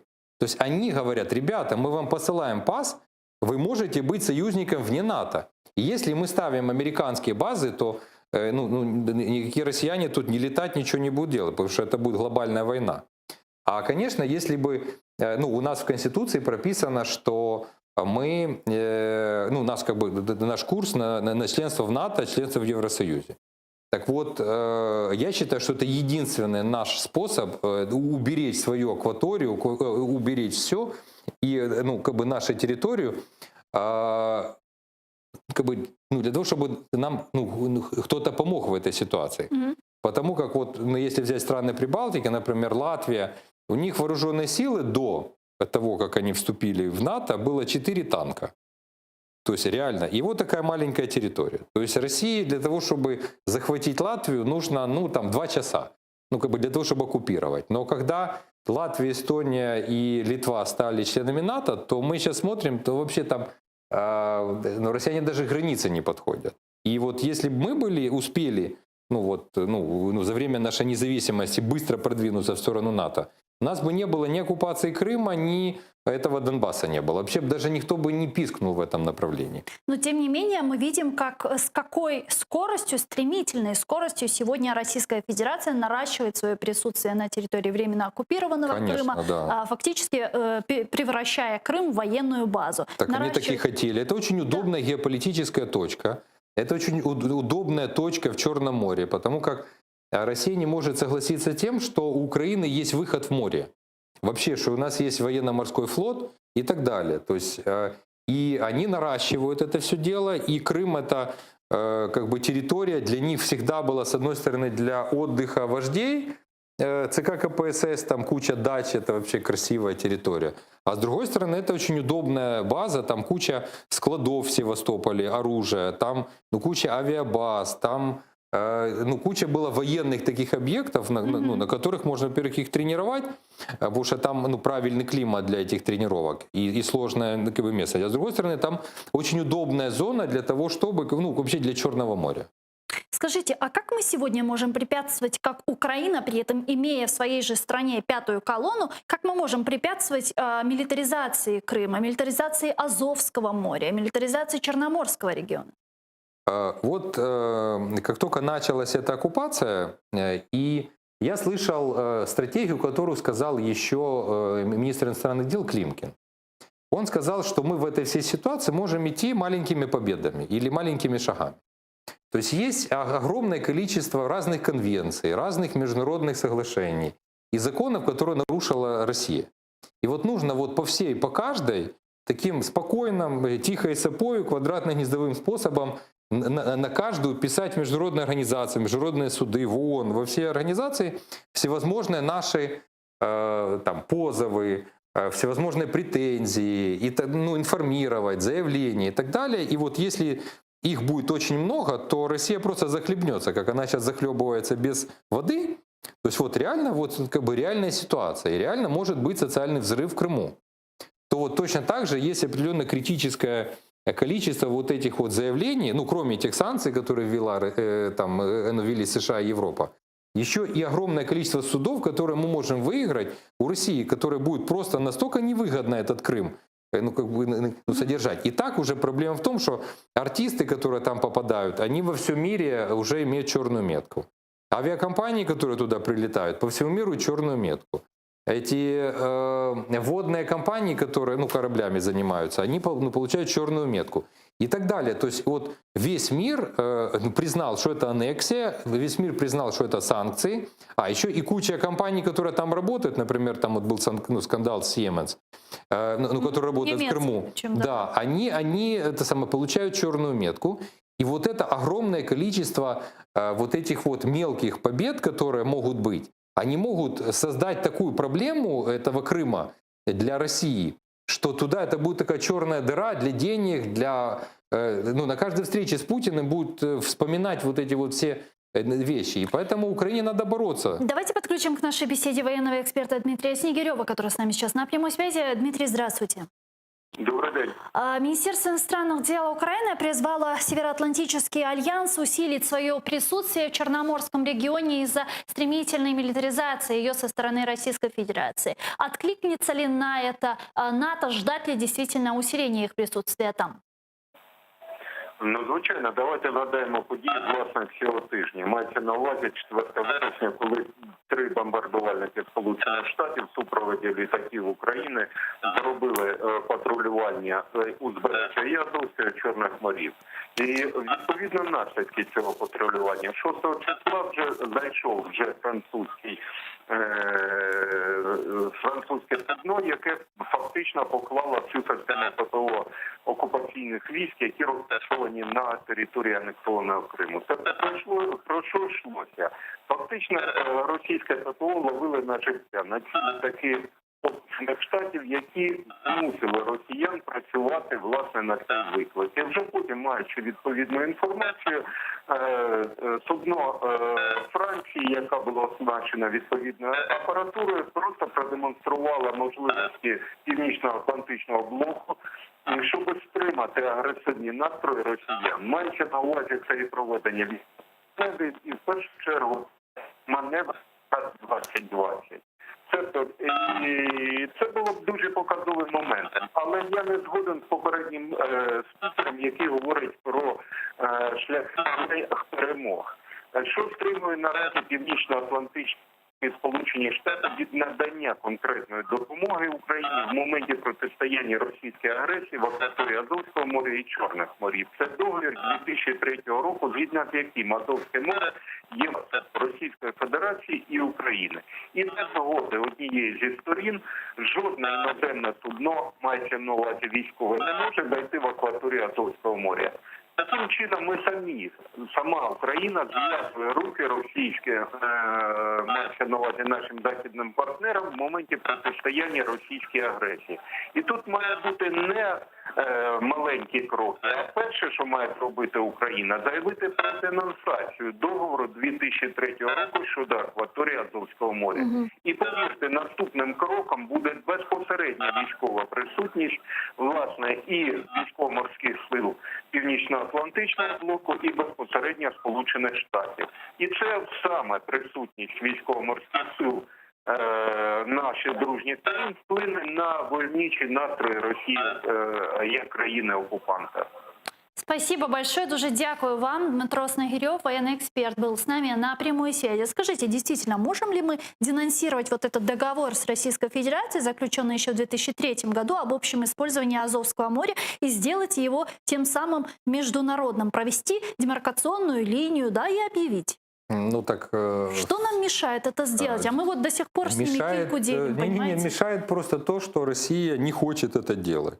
И она может не хотеть еще лет 10. А хочет ли Украина? У нас же каждый год мы разговариваем с представителями РФ, да, и делим там квоты на вылов рыбы. Вот очень важно, чтобы наше руководство, оно начало об этом говорить и заявлять. Почему? Потому что как только мы говорим про то, что Азовское море, оно общее, то русские, зачем они строили этот мост? Они же его строили таким образом, чтобы под ним, под всем не было, даже рыболовецкие судна не могли пройти. И чтобы был всего в одном месте проход, причем там этот проход так делается, что там нужно по специальным лоциям, высокотоннажным судам, они не могут пройти вот просто так. То есть только легкие суда. А такие они должны пройти по специальным лоциям, причем с русскими лоцманами. То есть ты, ну, например, в Керчи или еще где-то берешь себе на борт русского лоцмана, и он тебе показывает, как правильно идти по этим, ну, по этому делу. То есть это унизительно. Поэтому ни один физически, ни один корабль НАТО туда зайти не может, потому что это не хотят русские. Мало того, они показали, что если такое там будет, то они просто берут, переграждают этот проплыв, так скажем, своим судном, и оно там, ну, типа затонуло. И таким образом они в нужный момент это сделают, и мы тогда не сможем туда пройти. Они об этом уже говорили уже 100 раз. Поэтому мы, конечно, очень хотим, чтобы и маленькие суда, нам же уже подарили куча маленьких судов военных. Именно для, ну, как бы для Азовского моря, чтобы они прошли. Но они не могут пройти. Они могут или железной дорогой доставиться в Мариуполь, в Бердянск, например, или, но пройти через этот мост они не могут. Поэтому, ну, конечно, теоретически мы должны это делать, но практически они скажут: ребята, мы так построили мост, что невозможно нам сделать так, чтобы они прошли. И все, и они скажут: да, конечно, мы согласны, мы согласны это все сделать. Но вот у нас тут вот затонуло судно. Ну, извините, не можем, вот там, 3 месяца вы не можете зайти. То есть они могут это перегородить в 5 секунд. А что можем сделать мы? Мы ничего у нас не что-то можем. есть какие-то у нас речи? В данном случае, ну, только дипломатически. То есть если бы мы заявили о том, что мы... Смотрите, у нас есть решение Генеральной Ассамблеи от 2018 года с призывом к Российской Федерации немедленно прекратить милитаризацию Крыма, Азовской акватории, Черноморской, и что? Смотрите, война, она же идется не только военно и дипломатически. Она идет на экономическом фронте, она идет на дипломатическом. Собственно, на военном и на информационном. Ну, вот, например, такие факты. Значит, по поводу того, что мы делаем. Значит, например, куча компаний на Западе, они не могут торговать с Российской Федерацией, потому что санкции. Проблема в том, что куча украинских компаний торгуют с Россией. И когда западные компании говорят: ребята, подождите, чего мы терпим убытки, если вы сами с ними торгуете, а мы тут должны такие вот стоять вот и не торговать с Россией. И у нас такие двойные стандарты, и это огромная проблема для нашего руководства, что мы не определились, во-первых, с тем, как мы относимся к России. Вот, например, президент не упоминает агрессию России в огромном количестве своих спичей. Ну, как будто эта проблема вообще не существует. Он говорит больше про мир. И, наверное, он имеет какую-то логику, каким образом он разрулит этот конфликт. Потому что он пришел и говорит: ребята, я вам сделаю мир. А есть такие ястребы, которые говорят: ребята, давайте все отвоюем. Давайте отвоюем, во-первых, Крым, а во-вторых, Донбасс. Это тоже неправильная история, потому что это тоже невозможно. Это, начнется там война, и мы не потянем с Российской Федерацией тягаться в одиночку. Поэтому это должен быть комплексный, интересный, он должен быть очень хитрый план. И вот почему я говорю про вот эти мелкие шаги. Потому что мы можем таким образом создать, это как механизм санкций, огромное количество проблем для России, чтобы она сама сказала: ребята, нам это тяжело, хотя они уже... Да. Вот про санкции с вами поговорим еще. Я хотела следующую новость обсудить с заместителем постоянного представителя президента в Автономной Республике Крым Тамилой Ташевой. Ведь представительство президента Украины в Крыму презентовали чат-бот для граждан, которые живут на оккупированном полуострове. Обещают, что с помощью этого чата все желающие получат быструю консультацию на все вопросы. Среди прочего, как оформить украинский паспорт, как записаться в очередь на подачу документов и прочее. С нами сейчас на прямой связи Тамила Ханум Ташева. Тамила Ханум, салям алейкум.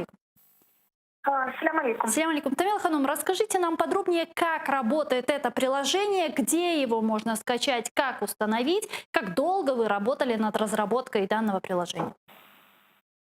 Працювали насправді кілька місяців і навіть планували запуск ще до карантину в зв'язку з початком карантинних заходів і змінами, які відбувалися в українських нормативно-правових актах, довелося відкласти запуск цього чат-боту. Працювали спільно з розробниками та громадськими організаціями, які безпосередньо надають консультації для мешканців як окупованої території, так і тих, які були вимушені виїхати з території півострова.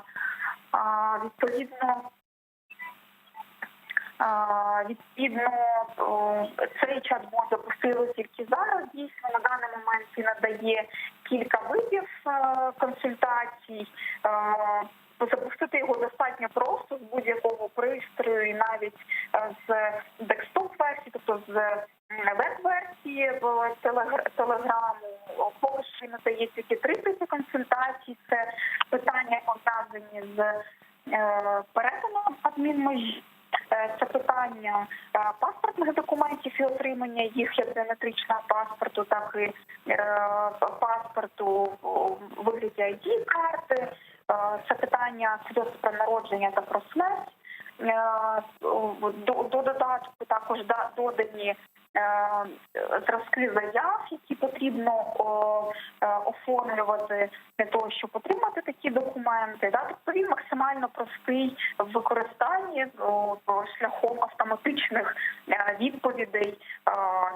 Наприклад, в чат-боті є питання: ви маєте паспорт громадянина України?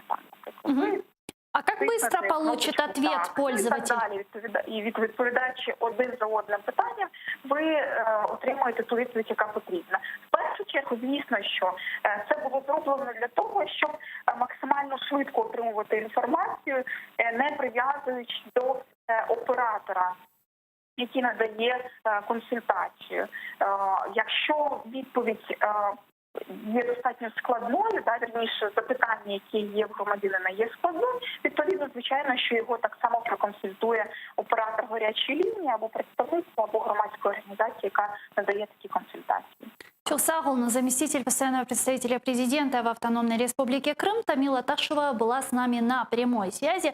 Ну а тем временем Европейский Союз, как и обещал, на полгода продлил санкции против Российской Федерации за агрессию в Украине и подрыв территориальной целостности нашей страны. Давайте сейчас послушаем цитату журналиста Рикарда Джозвика. Посли ЄС дали зелене світло 6-місячному продовженню санкцій проти 175 осіб і 44 юридичних осіб, які відповідальні за підрив територіальної цілісності України. Незабаром цей список поповнять близько 15 імен і компаній через будівництво Керченського мосту. Скажите, а вот кто эти 15 людей и компаний, которые попадут под санкции за строительство Керченского протока-2, вот о котором говорится сейчас? Ну, честно, я не видел этот список, но там есть же одна компания, ну, большая, по-моему, ГАЗ, как-то она с словом ГАЗ у нее, этот самый, которые, ну, как бы, были самые большие подрядчики. И они там вломили огромную сумму для того, чтобы построить этот мост. И они же сделали автомобильную часть, сейчас делают железнодорожную. И это будет очень такой капитальная история, потом которую очень сложно будет объяснить даже, ну, что ее надо как-то или демонтировать, или что с ней делать. Потому что они этим мостом, они реально ограничили количество разных судов, которые могут там проходить. И фактически Крымский мост, ну, кроме того, что это коммуникационная линия, она стала как естественной преградой для, для многого, для мелких судов, ну, даже там для флоры и фауны, которая в Черном Азовском морях, оно как бы чуть-чуть влияет на эту всю историю. И поэтому, ну, Крымский мост — это большой такой объект, ну, с которым потом что-то делать. Ну, мы видим, что Европейский Союз каждые полгода голосует за пролонгацию уже ныне существующих санкций в отношении Российской Федерации. Однако, тем временем Россия продолжает свои маневры с милитаризацией Крыма, с репрессиями на территории Крыму, да, и эскалацией на Донбассе. Но санкции не ужесточаются. Как вы считаете, как нам нужно разговаривать с нашими западными партнерами, чтобы действующие санкции, к ним еще и добавились другие, чтобы они были ужесточены? Я думаю, что наоборот, нам надо радоваться, что они их не убрали, эти санкции. То есть мы сейчас работаем над сдерживанием? Нет, ну, не сильно работаем. Вот что вы поняли, сейчас политика, если вот, политика, предыдущей власти, там, имеется в виду Порошенко, Климкин, Зеркаль, это была достаточно жесткая политика, которая они на всех площадках делали всевозможные действия для того, чтобы и в Евросоюзе, и в Европарламенте, и в Еврокомиссии, во всех органах, которые есть, и в ОБСЕ, во всех органах, которые есть в Европе, у нас было наше присутствие, мы боролись в судах, и мы боролись на всех вот этих международных площадках. Сейчас эта хватка ослабла раз в 10. То есть сейчас я вообще удивляюсь, что они приняли это. У них как бы, я думаю, что это внутренняя этическая история в том, что они приняли эти санкции. Потому что Россия не ослабляет, она никак не реагирует на эти санкции. Ну, то есть какая-то должна быть логика и снятия тоже. Когда они поставили, понятно, аннексия территории, война и так далее. А вот чтобы снять, они должны какая-то, например, Россия что-то сделала хорошее, чтобы они сняли эти санкции. У них пока что таких аргументов нет. Правильно. И вот они только поэтому их еще продолжили. Если бы Россия хоть что-то сделала, там, например, они там как-то договорились, или вот, например, пустили ту же воду, то тогда и санкции бы сразу сняли. Говорили, так вы там договорились, но что мы будем страдать? Вы там, Россия с Украиной, договариваетесь как хотите. А нам тут нас не трогайте, мы будем, им же надо там продавать Мерседесы, продавать кучу всяких там машин, техники, там каких-то этих промышленных станков. Миллион сейчас технологий, которые сейчас не идут в Россию.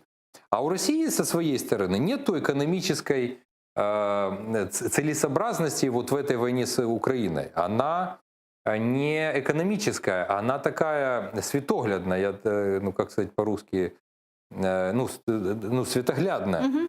Значит, и им, их базовые какие-то моменты, их истории, их наций, они все находятся в Киеве, и они это понимают. И у них большая к этому зависть и большая злость.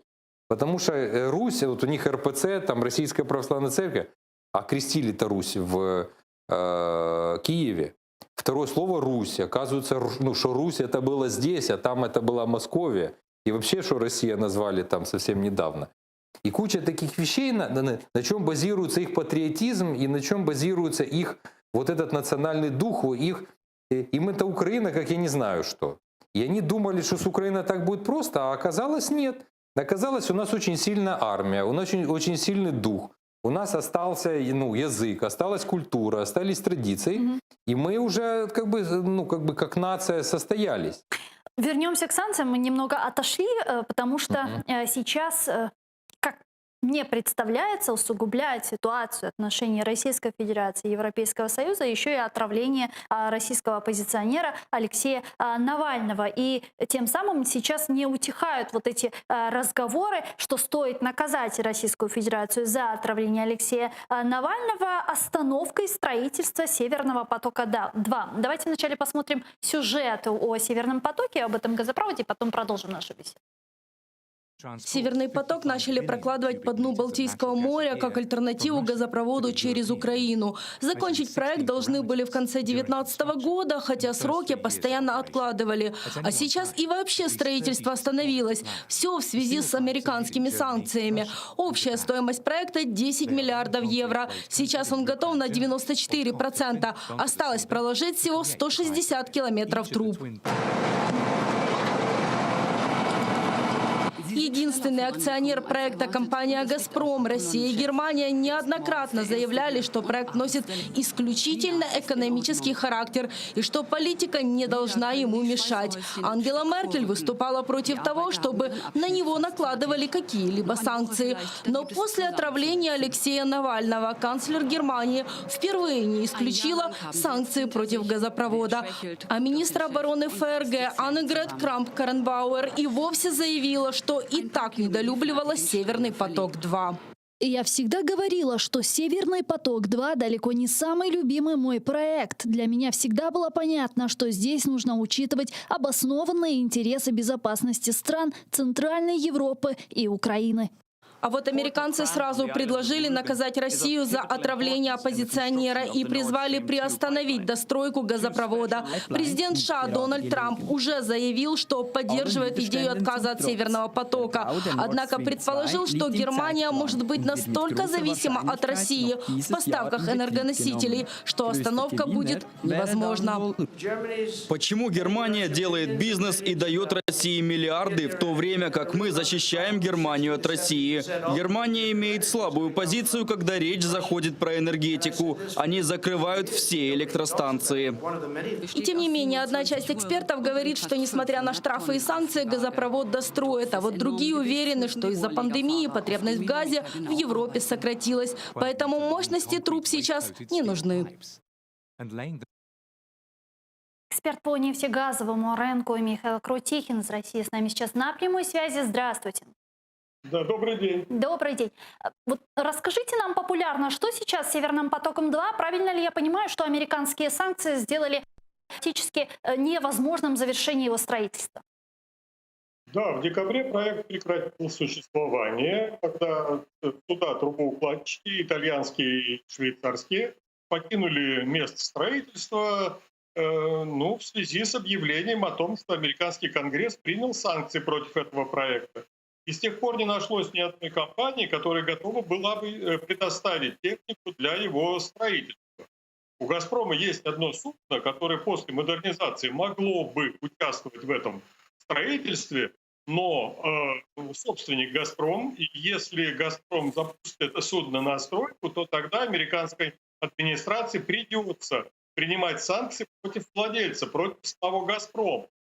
Уловки, вроде там передачи собственности какой-нибудь занюханной мелкой фирме, они не проходят. В американском законе о санкциях четко говорится, что подобные подозрительные транзакции должны отслеживаться и наказывать надо будет настоящего владельца, а не подставного. Поэтому с декабря никакой работы по прокладке новых труб не велось. Велись какие-то работы для консервации техники на береговых сооружениях. Была подсыпка грунта на тех участках, которые уже построены, чтобы волны, ветер, коммуникации другие не нарушали целостность этой трубы. И все, то есть некому в мире, некому строить ее дальше. Проект не существует. Скажите, а на что тогда рассчитывают немецкие лидеры Ангела Меркель, Хайко Маас, которые отделяют вопрос экономической выгоды и гуманитарных ценностей и говорят, что все-таки Северный поток-2 нужно достроить? Они рассчитывают на вот это судно, о котором вы говорили, академик Черский, если не ошибаюсь. Они не говорят ни о каком судне. Дело все в том, что вот вчера или позавчера Ангела Меркель объявила, что все санкции против отравителей Навального должны быть солидарными, общеевропейскими. То есть она открестилась от возможности принятия каких-то мер типа официального отказа от проекта «Северный поток-2».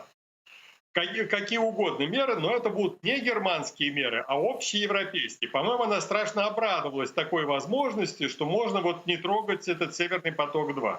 Зачем он нужен Германии? Экономически он ей совершенно не нужен, потому что это не новые потоки газа должны были по нему идти. Это труба, которая рассчитана на отказ от газового транзита через украинскую территорию.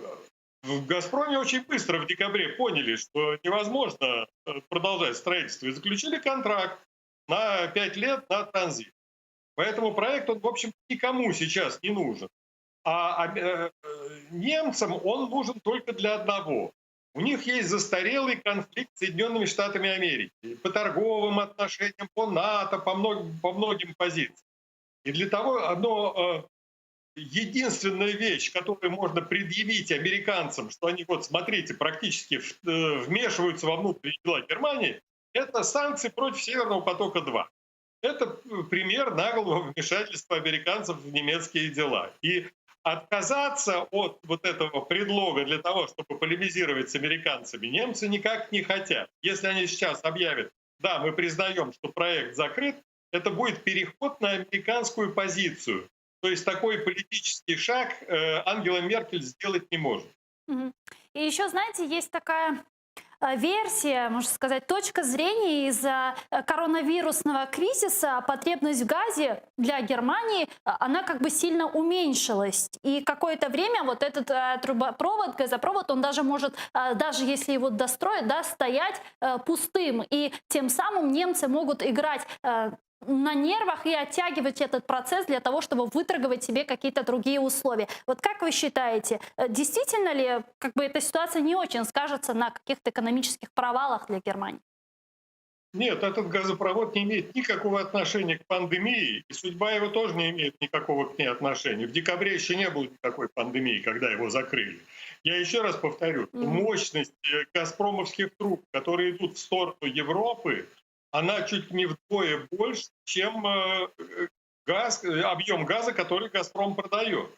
Поэтому будет там «Северный поток-2», не будет «Северного потока-2», ни Германия не пострадает, ни Европа не пострадает. А то, что там сокращается потребление газа по разным причинам, включая пандемию, это объективная реальность, которая будет продолжаться, и «Газпром» просто меньше будет газа продавать по тем же самым трубам, по которым газ идет сейчас на Запад. Спасибо большое. Михаил Крутихин, эксперт по нефтегазовому энергетическому рынку из России, был с нами на прямой связи. Дуже дякую вам. Вот эти угрозы, о которых вот сейчас канцлер Германии Ангела Меркель, как сказал уже Михаил Крутихин, отметил, считает, что решение о Северном потоке после отравления Навального должен принять Европейский Союз, а не одна Германия. Давайте послушаем ее цитату. Однак слід також уважно прислухатися до того, що говорять партнери з ЄС. Необхідна тісна координація. Наступний крок за Росією. Тоді ЄС повинен прийняти спільне рішення. Олексій Навальний – дуже сумний приклад того, як Росія поводиться зі своїми громадянами та лідерами опозиції. Це має бути не тільки суворо засуджено, повинні бути санкції. Чуючи, що говорять лідери у Німеччині, наприклад, Аннегрет Крамп-Каренбауер, Армін Лашет чи Фрідріх Мерц, я думаю, що люди, які приймають рішення, змінять свої рішення. Слышали министра иностранных дел Польши Матеуша Моровецкого. Вот как вы думаете, вот эти угрозы все, они из вербальной такой жесткости перерастут в практические шаги? Действительно ли вот эти санкции за отравление Алексея Навального в виде остановки строительства Северного потока-2 и не только будут введены в отношении России? Во-первых, они уже введены, и они не в отношении России, а всех, кто прикоснется к этому проекту. Почему все компании сбежали оттуда? Потому как Америка сказала: ребята, кто будет строить Северный поток-2, все будут попадать под санкции. Все говорят: ребята, ладно, у нас есть свои дела, и они как бы разошлись. И это суперполитический для Германии проект. Проект не в том, чтобы там действительно качать какой-то газ. Это проект в том, что Германия может без Америки принимать какие-то самостоятельные решения в Европе. Так как Германия самая сильная страна в Европе, экономически, то она, в принципе, диктовала всегда свои правила игры.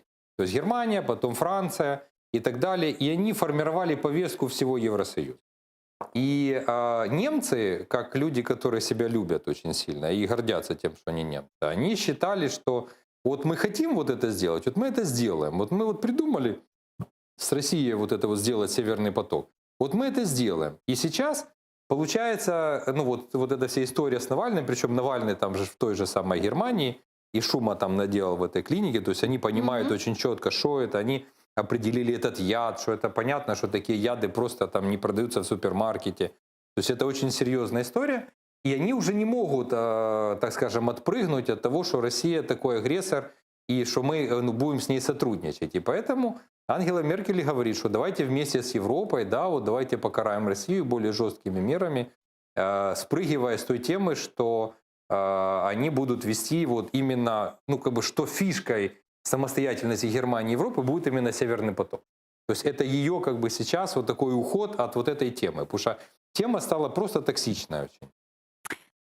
Кстати, из-за отравления Навального страны G7 тоже призвали Российскую Федерацию срочно прояснить, кто ответственный за отравление оппозиционера, и проследить, чтобы ответственные ответили за это преступление. И Франция решила пока отложить с Россией переговоры о сотрудничестве в безопасности. В Москву на переговоры они собирались еще 14 сентября. Вот как вы считаете, помните, когда отравили Скрипалей, ведь тоже грозились различными санкциями в отношении причастных к отравлению Скрипалей.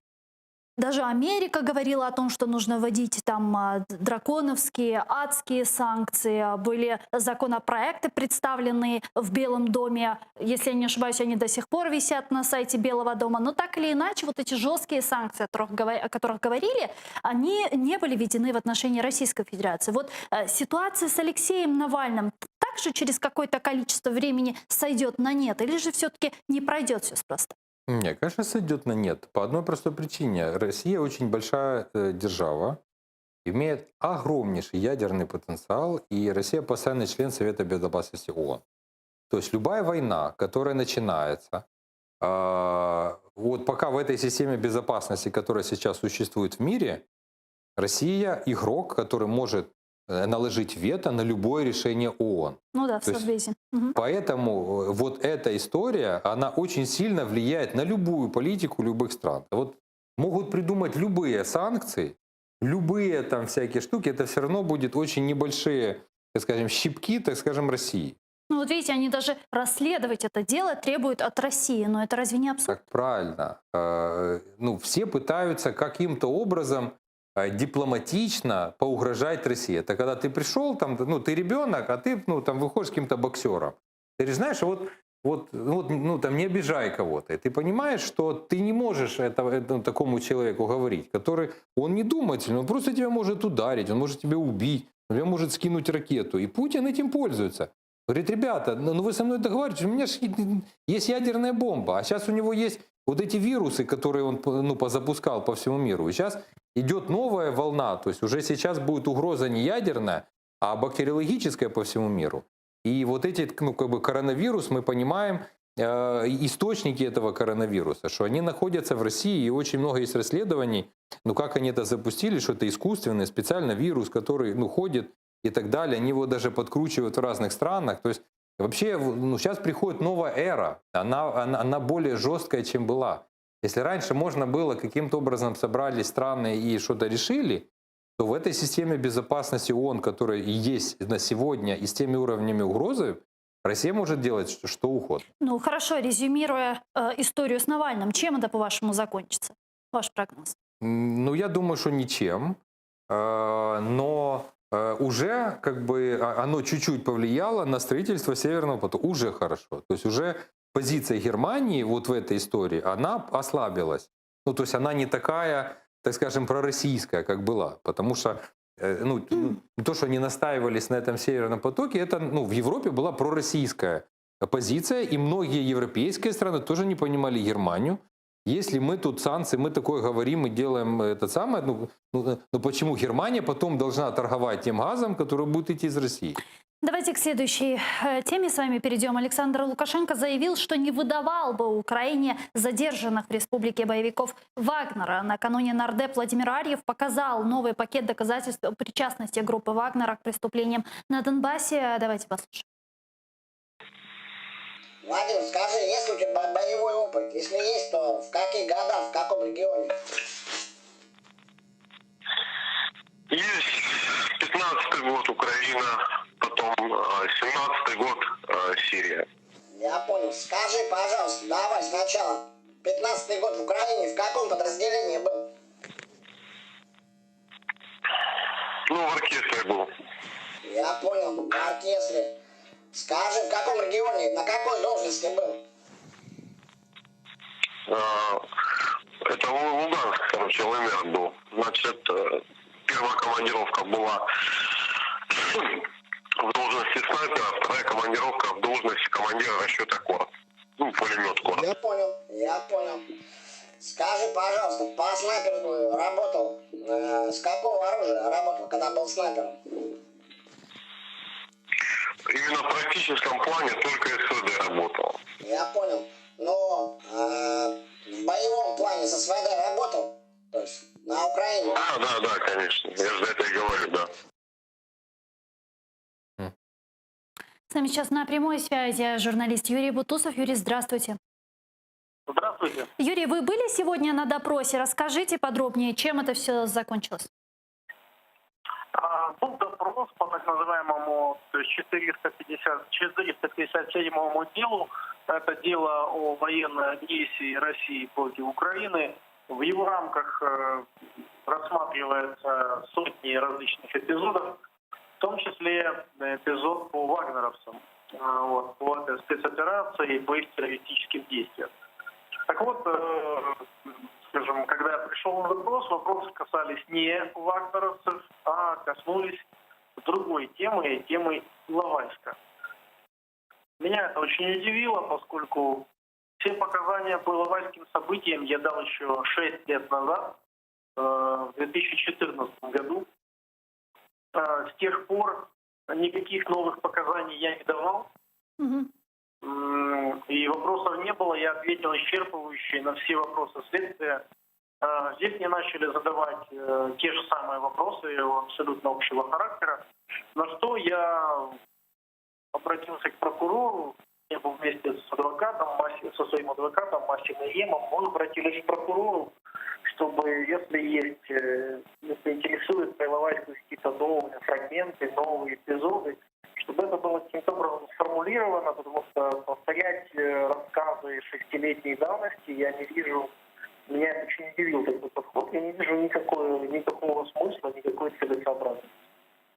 Так, я хотела бы уточнить, а по вагнеровцам, по ситуации вокруг, возможно... По вагнеровцам нет, прокурор сказал, что этот как раз эпизод этого дела рассматривать не будет рассматриваться. И я понимаю, что ждать, после этого я понял, что ждать каких-то инициатив, каких-то действий прокуратуры, СБУ, на эту аудиозапись, которую вы опубликовали, на мои статьи, на другие статьи в прессе, на заявления народных депутатов, абсолютно не стоит. То есть очевидно, что будет принято решение вообще не открывать никаких уголовных дел, вообще не проводить никаких проверок, то есть игнорировать, сделать вид, что всего этого нет. Ни заявлений о предательстве, обвинении, об утечке информации. Поэтому я принял решение написать заявление в прокуратуру об открытии уголовного дела, чтобы каким-то образом заставить государство выполнять свои обязанности и все-таки открыть дело по утечке информации. Ну а на что вы рассчитываете? Я рассчитываю, что дело будет открыто, этого требует закон. Вообще не без моего заявления, даже без моего заявления, прокуратура и СБУ обязаны были открыть дело после появления аудиоматериалов в прессе, после появления документов СБУ из уголовного дела в прессе. То есть были обязаны открыть дело по утечке информации. И мы видим, что несмотря на все заявления народных депутатов, статьи, материалы уголовного дела, все равно никоим образом дело не открывается. То есть пытаются закрыть и игнорировать эту ситуацию. Это просто позор.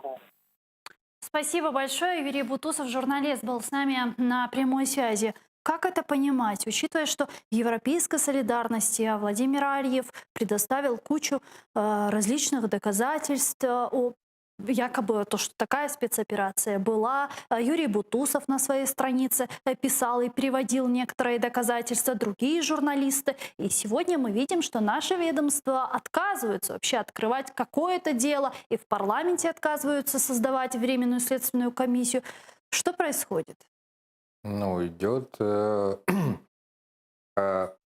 идет очень плохая ситуация. И то, что не открывается дело, то, что власть и наши правоохранительные органы не реагируют на столь серьезное обвинение о предательстве, измена Родина и так далее. Там есть куча вещей, потом дальше они раскрутятся.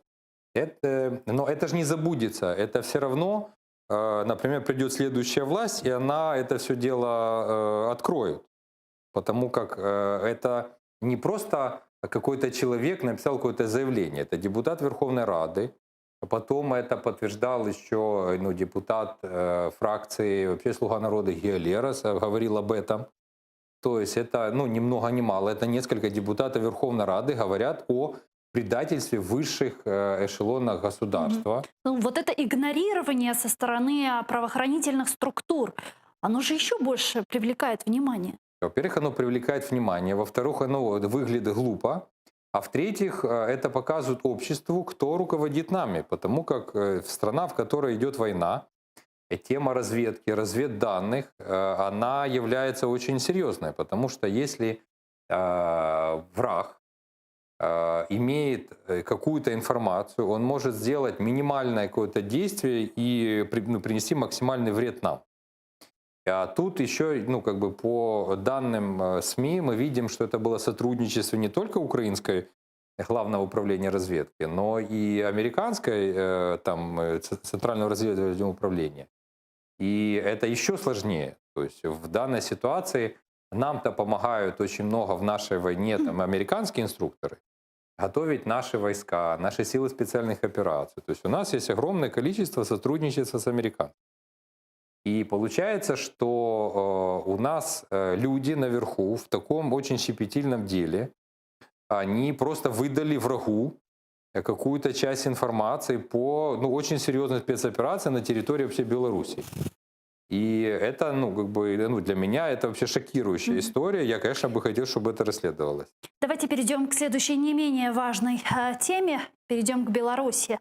Белорусские оппозиционеры Антон Родненков и Иван Кравцов, которых накануне заставили пересечь границу с Украиной в Киеве, дали пресс-конференцию, где рассказали, как после ареста в Минске они несколько часов провели с черными мешками на голове, их возили по милиции, в департамент финансовых расследований и всячески давили. Давайте послушаем их прямую речь.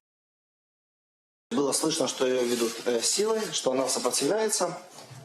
Ее насильно затолкали на заднее сиденье. Причем предварительно в заднем сиденье был включен режим, что изнутри двери не открываются. Ее затолкали, закрыли. Она не могла выйти, она кричала, что она никуда не поедет. Как только она оказалась в машине и увидела впереди свой паспорт, она сразу же взяла свой паспорт и порвала его на много мелких кусочков. Эти кусочки она взяла и пожмякала и выкинула в окно неизвестным молодым людям, которые окружали машину. После этого она открыла окно и вышла через заднее окно задних дверей и пошла в сторону белорусской границы. Ну а тем временем Александр Лукашенко попросил Украину вернуть оппозиционеров. Ну и сейчас, как стало известно, пропала связь с одним оппозиционером Максимом Знаком. Подробнее о ситуации в Беларуси расскажет наш корреспондент, наш журналист Роман Спиридонов. Рома, привет. Еще раз расскажи, что там происходит сегодня в Беларуси. Приветствую, Гульсун. Ну, самая главная новость, наверное, этого дня, это то, что Мария Колесникова, которую все искали, куда она исчезла после того, как покинула нейтральную зону украино-белорусской границы, порвав свой паспорт, была самая противоречивая информация о том, что она была в погранотряде. Потом появилась информация, что она находится в СИЗО Минска номер 1. И вот несколько часов назад эта информация подтвердилась, и стало известно, что ее обвиняют в попытках захвата власти. За это ей грозит от 2 до 5 лет лишения свободы, если я не ошибаюсь. До этого пропала еще одна Тихановская, кандидат в президенты Беларуси, Антонина Коновалова, ее доверенное лицо. Она перестала выходить на связь, и где сейчас она неизвестна. Почти все члены Координационного совета Беларуси или выехали из Беларуси, или задержаны. На свободе осталась лишь известная писательница, лауреат Нобелевской премии Алексей. Она называет происходящее в Беларуси восстанием и говорит, что Координационный совет не планировал государственный переворот, хотя в это же время, сегодня же у нее в доме был обыск, как и в домах других оппозиционеров, но она говорит, что это не переворот, переворот не планировалось, и обратилась к русским братьям.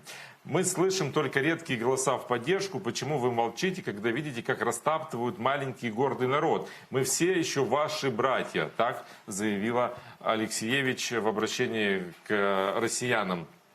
Кандидат в президенты Беларуси Светлана Тихановская тоже обратилась к россиянам, где заверила, что борьба в Беларуси не направлена против России. Цитирую: «Мы, белорусы, очень признательны россиянам, которые уже поддерживают сопротивление народа, незаконно удерживающему власть диктатору. Мы не забудем никакие жестов или акции солидарности. Спасибо вам за это». Дело в том, что протесты в Беларуси продолжаются.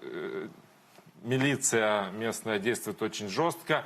И это интересно, как на это реагируют страны Евросоюза. Известно, что они согласовали санкционный список. Там 40 представителей белорусского режима. Как сообщает польское радио со ссылкой на европейских дипломатов, в санкционном списке будут лица, которые принимали участие в фальсификации результатов, потасовке данных, причастных к жестокому подавлению протестов в Беларуси. По словам одного из депутатов, этот список пока еще не полный, он дополняется, и до сих пор дискуссионным является вопрос, включать ли в него Александра Лукашенко, который сейчас исполняет обязанности президента Беларуси. Ведь санкции предусматривают запрет на въезд в страны ЕС, арест финансовых активов на территории блока, их замораживание. Но вот Германия, которая в течение 6 месяцев председательствует в ЕС, хочет, чтобы у нее было больше времени для диалога и оставить возможность давления на Лукашенко для того, чтобы решать, добавить его имя в этот санкционный список или не добавлять. Ну, вот так вот коротко о событиях в Беларуси, Гусо. Спасибо большое. Это был Роман Спиридонов прямо из Ньюзрума с самыми последними свежими новостями из Беларуси. Тем временем, как он и отметил, в Беларусь прибыл десант российских пропагандистов во главе с руководителем телеканала РТ Маргаритой Симонян. Вот давайте далее посмотрим просто без комментариев, как работает пророссийская пропаганда. Протесты в Беларуси постепенно, накал страстей снижается, численность уменьшается.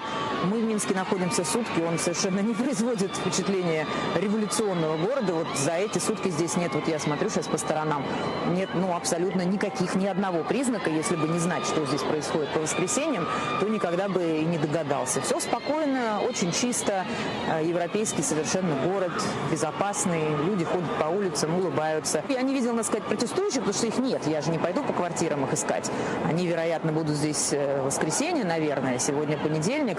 Мы не видим ничего, кроме спокойного, ухоженного города с шикарным парком прямо в его центре. Как вы считаете, почему вот в такой важный исторический период для Беларуси Лукашенко решается давать свое первое важное большое интервью именно путинскому пулу?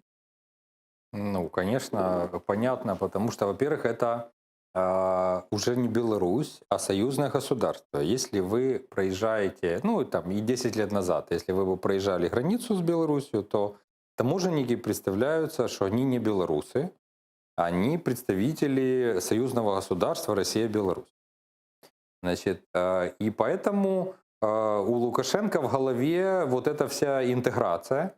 И с одной стороны, он хочет быть как бы и самостоятельным государством, что-то принимать, а с другой стороны понимает, что без России они никуда. То есть они в этом плане, он как белорусская нация, он еще это все не понимает, не чувствует. Он как-то понимает, что это его какой-то огород, но с точки зрения геополитической они часть России.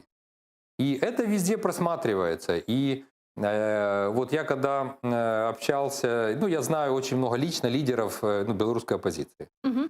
И они там мне дали одну бумагу подписать, чтобы от меня эта бумага, там еще ряд разных экспертов, и международных в том числе. И я говорю, подожди, так, вас же Тихановская, считает, что Крым русский. Вот именно тема Крым. Я говорю, вот вы считаете, что Крым русский или нет? Я говорю, я вас ни в коем случае, вообще забери мою подпись, забудь просто. Просто забудь, мы вас не будем поддерживать. Если вы поддерживаете нашу аннексию, то мы ничего не будем говорить про вашу аннексию. У вас аннексия информационно уже произошла. Но мы видим, что оппозиционеры белорусские действительно лавируют в этом вопросе. Они, они пророссийские. То есть нужно понять, что это часть России Они уже. как говорят, де-факто Крым Россия, де-юра Украина. Вот такая у них формулировка у всех. Не, ну тема такого, смотрите, экспансия может быть территориальная, а может быть информационная. То есть информационная экспансия в Беларуси уже произошла. То есть если мы посопротивлялись, мы запретили 15 телеканалов, запретили 460 новостных сайтов, самых крутых, которые отменили кучу там типа Яндекс, всяких таких сервисов. И мы не находимся вот в этой русской пропаганде, мы сделали свой украинский мир. Со своим, у нас во всех школах все учатся на украинском языке. Белорусы, большинство, не считают, что белорусский язык их родной. Они большинство говорят, зачем нам этот белорусский язык, если мы на русском нормально общаемся. То есть они уже свои традиции забыли. Они там очень маленькая, небольшая часть этой оппозиции, они вообще на белорусском языке говорят. Чего тогда сегодня требуют белорусы? Им просто автократ Лукашенко Им надоел Лукашенко, они хотят чего-то, они хотят какой-то свободы от него, они хотят вот какой-то свободы, какой они еще не понимают. Хотя Тихановская, она же убежала не в Москву, она убежала в Европу. То есть она на Запад убежала, потому что там, и они это все в голове, они еще не складывают, что Россия у них агрессор, и Россия их уже захватила, ментально уже захватила. Они уже прорусские. Если мы-то понимаем, что Россия враг, в каких-то вопросах, то есть, есть там какие-то человеческие отношения, родственные отношения, мы это понимаем. Но как государство, которое реально аннексировало Крым, захватило территорию, оно враг.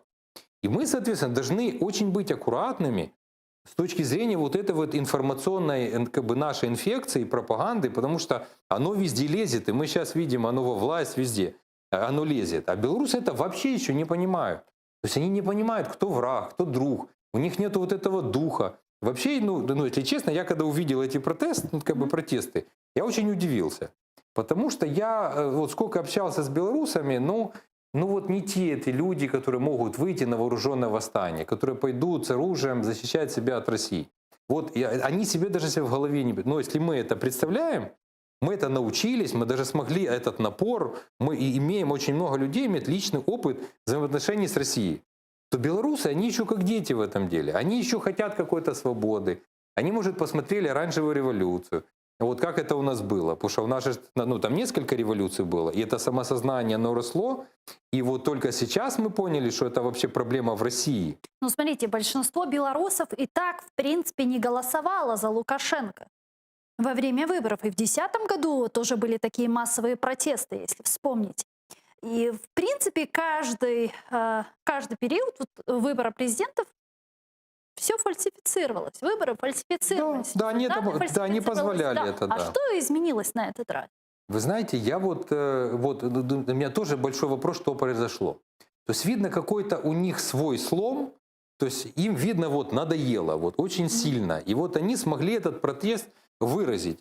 Судя по протестам, по количеству людей, которые вышли в разных городах, это, то есть Лукашенко не имеет, как раньше, он имел 60-70%. Оппозиция была очень маргинализирована, она была там 5-7%, но просто из-за того, что интернет, из-за того, что люди ездят в Украину, они ездят в Европу, то есть они же не в обсервации какой-то. Они... Сейчас прям как Лукашенко говорите, что во всем виноват телеграм-канал. Да, причем тут телеграм-канал? Это как людей из Советского Союза выпускали на Запад, но только группами и только вместе с работником КГБ. Они должны были по одному даже не ходить, чтобы они не знакомились и не разлагались от западного мира.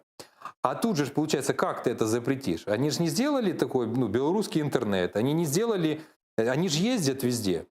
И они это все видят, и это сыграло роль, то есть они видят стоять. А что у нас такого нету? Что мы сами не можем выбирать? Что мы такие? И этот протест, он произошел. Но смотрите, сейчас мы видим, как выдворяют оппозиционеров. Да. Марии Колесниковой сейчас шьют госизмену. Да. В Украине у нас оказались 2 члена Координационного совета, в Литве оппозиционеры и так далее. Вот Лукашенко думает, что если изолировать этих ярких личностей, то народная эта волна пойдет на спад или что? Конечно, он даже в этом уверен. Он всегда так делал. Все годы он так делал. Даже сейчас... Но в этот раз прокатит, как думаете? Я думаю, прокатит. То есть тут вопрос к Путину и к Европе. То есть если Европа поставить крест на Лукашенко. Если Путин поставит крест на Лукашенко, тогда не прокатит. Но мы А видим, пока он что, хозяин, но он мы видим, что хозяин. Лукашенко сейчас заручается поддержкой Владимира Путина. Ну, конечно. А почему Путин ему помогает? В обмен на что? В обмен на все. В обмен на Беларусь. То есть в обмен на то, что там будут стоять российские военные базы, российская администрация. Но самое главное, информационное поле Беларуси. Белорусы, чтобы никогда не помнили свою историю, чтобы они считали себя частью русского мира, и это для них была основная история. И, по возможности забыли белорусский язык. Что мы увидим в итоге? Но мы увидим, я не знаю, у белорусов, если честно, есть шанс вот сейчас.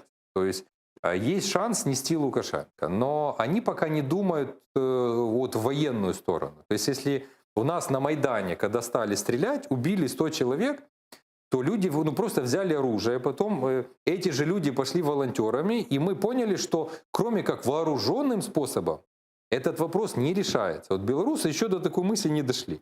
То есть они думают, что могут женщины с цветами в большом количестве ходить по улицам, они могут давить на жалость. Они могут давить на жалость этих мальчикам, которые там спецназ, которые там их ОМОН. То есть вот они вот будут ходить, и вот как-то оно рассосется. В своем интервью, которое дал Александр Лукашенко российским пропагандистам, он сказал, что если Беларусь рухнет, следующей будет Россия. Давайте его послушаем.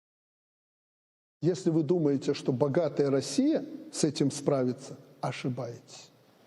Я разговаривал со многими президентами, ну и со своим старшим другом, старшим братом, я его называю, Путиным. Я его предупредил. Этому противостоять нельзя, потому что... А как вы противостоите телеграм-каналам? У вас есть возможность блокировать эти телеграм-каналы? Нет, ни у кого. Даже у тех, кто всю эту паутину придумал. Американцы. Вы же видите, что там творится. И телеграм-каналы там играют ведущую роль. Но им-то и стоит. Это они затеяли, они это начинали, и притом давно. Ни Россия, ни Беларусь это затеяла. Это они всегда этим занимались и получили. Поэтому, Господь с ними. А мы пожинаем плоды всего этого. Убрать интернет и прочее. Даже если интернет сегодня убрать, телеграм-каналы эти с Польшей будут работать. Поэтому вы не расслабляйтесь. У вас тоже скоро определенные политические события, а может быть и на ровном месте. Знаете, мы к чему пришли вместе с российским истеблишментом и руководством? Если сегодня Беларусь рухнет, следующей будет Россия. Это что? Это такой месседж Путину от Лукашенко? Конечно, он пугает, потому что у Путина, у самого Хабаровский край, вот я сейчас не знаю, То чем есть он всеми закончилось. способами пытается втянуть Путина, Россию в эту всю ситуацию? Нет, он просто пугает, чтобы ему помогли. Ага. Потому что если Путин увидит, что тут взорвется, то оно везде взорвется. Оно у него уже, у Путина тоже взорвалось. Вот, сейчас что происходит в Хабаровском крае? Вот непонятно. Вот оно же должно было, наверное, как-то успокоиться каким-то образом или на какой-то там статус-кво. А это всего один регион России, и там много таких разных регионов, которые могут вот так вот подняться, и Лукашенко этим... И он, кстати, прав, Лукашенко, потому что реально, если он потеряет власть, и тут придут там какие-то новые демократические силы и так далее... Вот. Хотя они не придут, там придут, это им надо будет еще расти, придут там самозванцы, эти люди, эти какие-то там левые люди вначале придут вообще какие-то, которые не имеют отношения, а потом они только начнут расти самосознание, строить свое государство. Но с точки зрения развала вот этого постсоветского мира, он прав, что если он сейчас сдаст, то у Путина такая же история начнется. Спасибо вам большое. Денис Богуш, политтехнолог, был гостем нашей студии. Но я с вами не прощаюсь. Мы прерываемся буквально на 5 минут, а далее продолжим информационную программу «Бугунь». Коршкевич.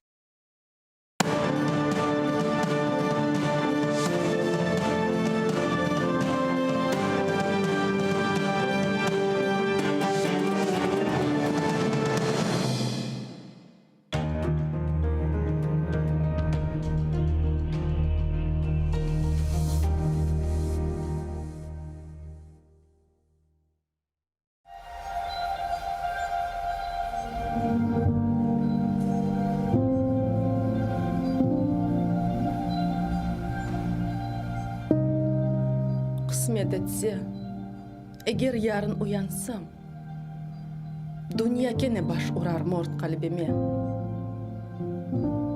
Маңлайындан сызылған алқанны сілер дүния шашмалаған лебіме. Алланырлар менің сиях леблерім, Куванырлар бұлытларға көнешке.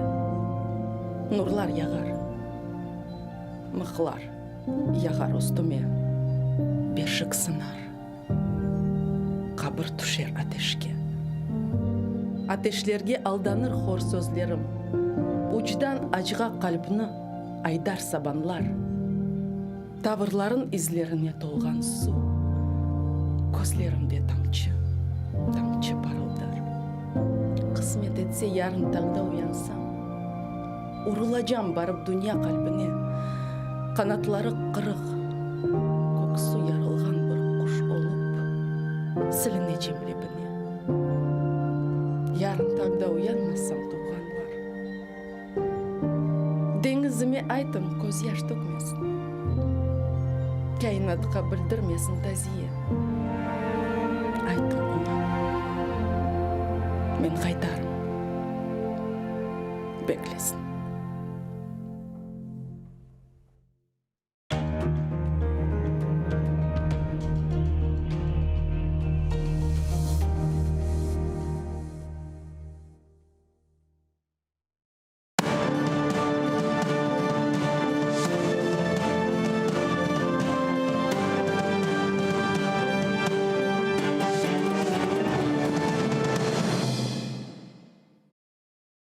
Селям алейкум, хайрлы акшамлар, сайгылатыр телеканалының телесерджілері.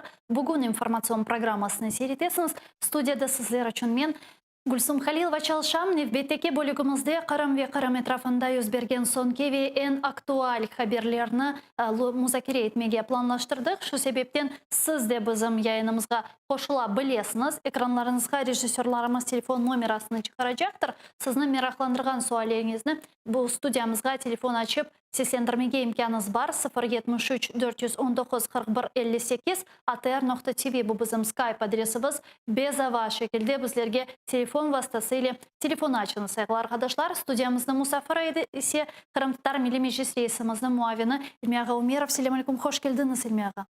Алейкум селям, сау олыңыз. Сув меселесіні лаф етмеге істердім, чүнке бүгін алынған малюматларға көре Ишгалжи арбилер Қырымдан іште Қарасу базар сув борысларындан бұйы Қарасу өзенінден сув чекмеге башлағанлар ве умумен алғанда Ақмежит ве Бақчасарай районларында сувны күнде садыжы 4 саат берелер, саба саат 2-6-дан 9-ға жы ве ақшам саат 18-ден 9-ға жы сувны бере екендер. Не дерсіңіз бұл вазиетке? Ақиқатен сіз лаф едерсіңіз Қырымда ватандашларымыз ен, ақиқатен демі Қырымда сонен вазиет бек яман? Керчек айтсаң, о қадар яман дегіл. Чүнки әм Ақмечітте, әм Бақчысарай етрафында, Бақчысарайын өзінде су етерлі дәрежеде тапмаға мүлкін. Ама işgalciler өз жесіне масраф етелер суны. Бірінші қоланалар арби күшілерге, воинский части. Сон қоланacaklar екінші жерде көйішлер промышленностьке. Ve соңына бережеклер адди инсанларға. Onun için экономия yapkanlarını gösterelerim. Ya da gerçekten yapalarım. Bu meraklı değil. Ama su Kırım'da içmek için ve insanların işlerini becermek için yeterli derecede var. Келіңіз бізім яйынымызға шымды Украина тыш ішлері Назираның бірінші муавины Эмине ханым Джепарны бағылайық обызылы шымды. Жанлы бағда Эмине ханым, селям алейкум. Алейкум селям, Гүлсім, алейкум селям, Илмияға. Эмне ханым, мына біз Илмияғанен шымды сув меселесіні лаф етеміз. Ишғал етілген Қырымда ве сізін де малюматларыңыз олғанына көре ишғалжилер ве қайын лікте қабатланғанлар шымды Бірлешкен Миллетлер Тешкилятына мұражатларда бұлынып, бұл Қырымдаки вазиетіні гуманитар фелякет кебі көстермеге тырышалар. Біз бұна насыл қаршылық көстере білеміз, біз бұл тарафтан не япа білеміз? Biz buna karşılık gösteremiz. Artık bütün resmi seviyelerde bu mesele kotarıldı. Men kısmet olsa bu ayın sonunda Ceneva'ya resmi ziyaretleri bulunacak olan ve anda farklı seviyelerde tekrar ile bu meseleyi kotarmaya çalışacağım ve yani kotaracağım da hem de bizim bakışımızı mutlaka partnerlarımızga biz ilan edeceğiz. Bakışımız asla pek adil.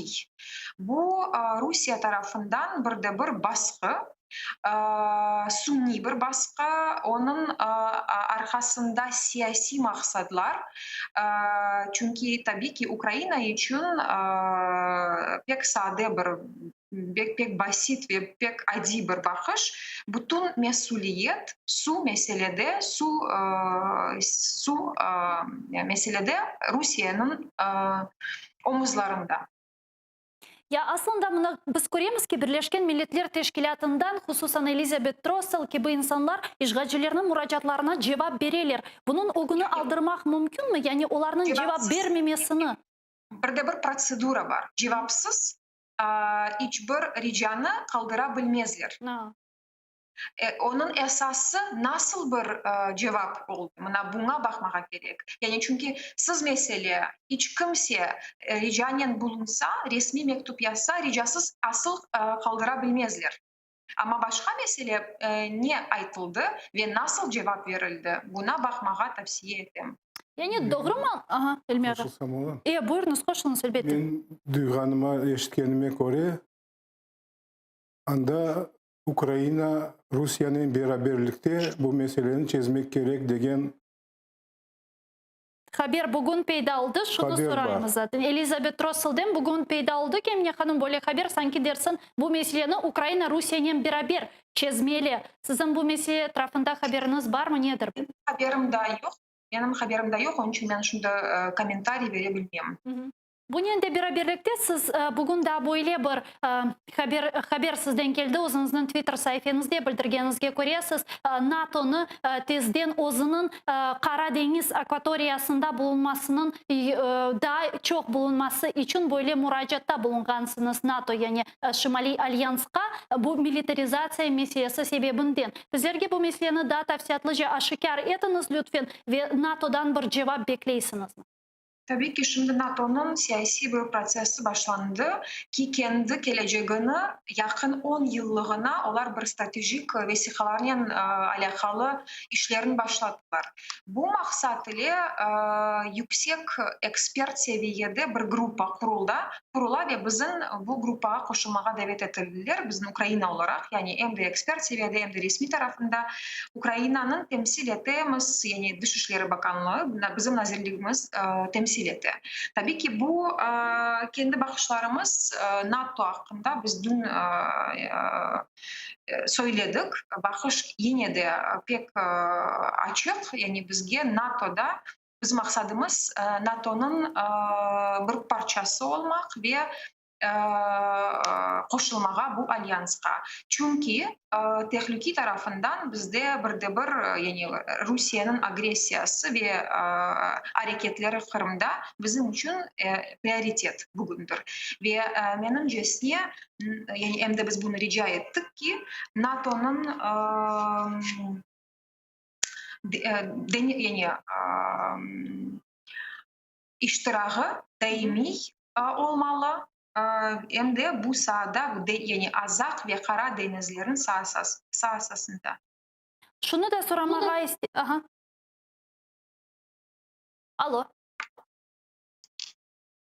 İştes? Alo. Gülsüm, ben sizni eşittim. Bakın şunu da soramağa isteyeyim. Diplomasi cihetinden sizin düşüncenizge göre bu Karadeniz'de, Azak denizlerindeki akvatoriyalarda Rusya'nın mevcudiyetini yani militaristik mevcudiyetini toxtatmak için sizin düşüncenizge göre biz Ukrayna olarak da nasıl bir hareketlerini alıp barabilemiz? Bizde Birleşken Milletler'in General Asambleyasının 2018 senesinden rezolüsiyası var. Rusya'dan talaplar var. Fakat Rusya ne yazık ki bularını o'zining yerine getirmeyi. Nasıl etip Rusya'nı mecbur etmege, yerine getirmege halkara hukukni? Devam et.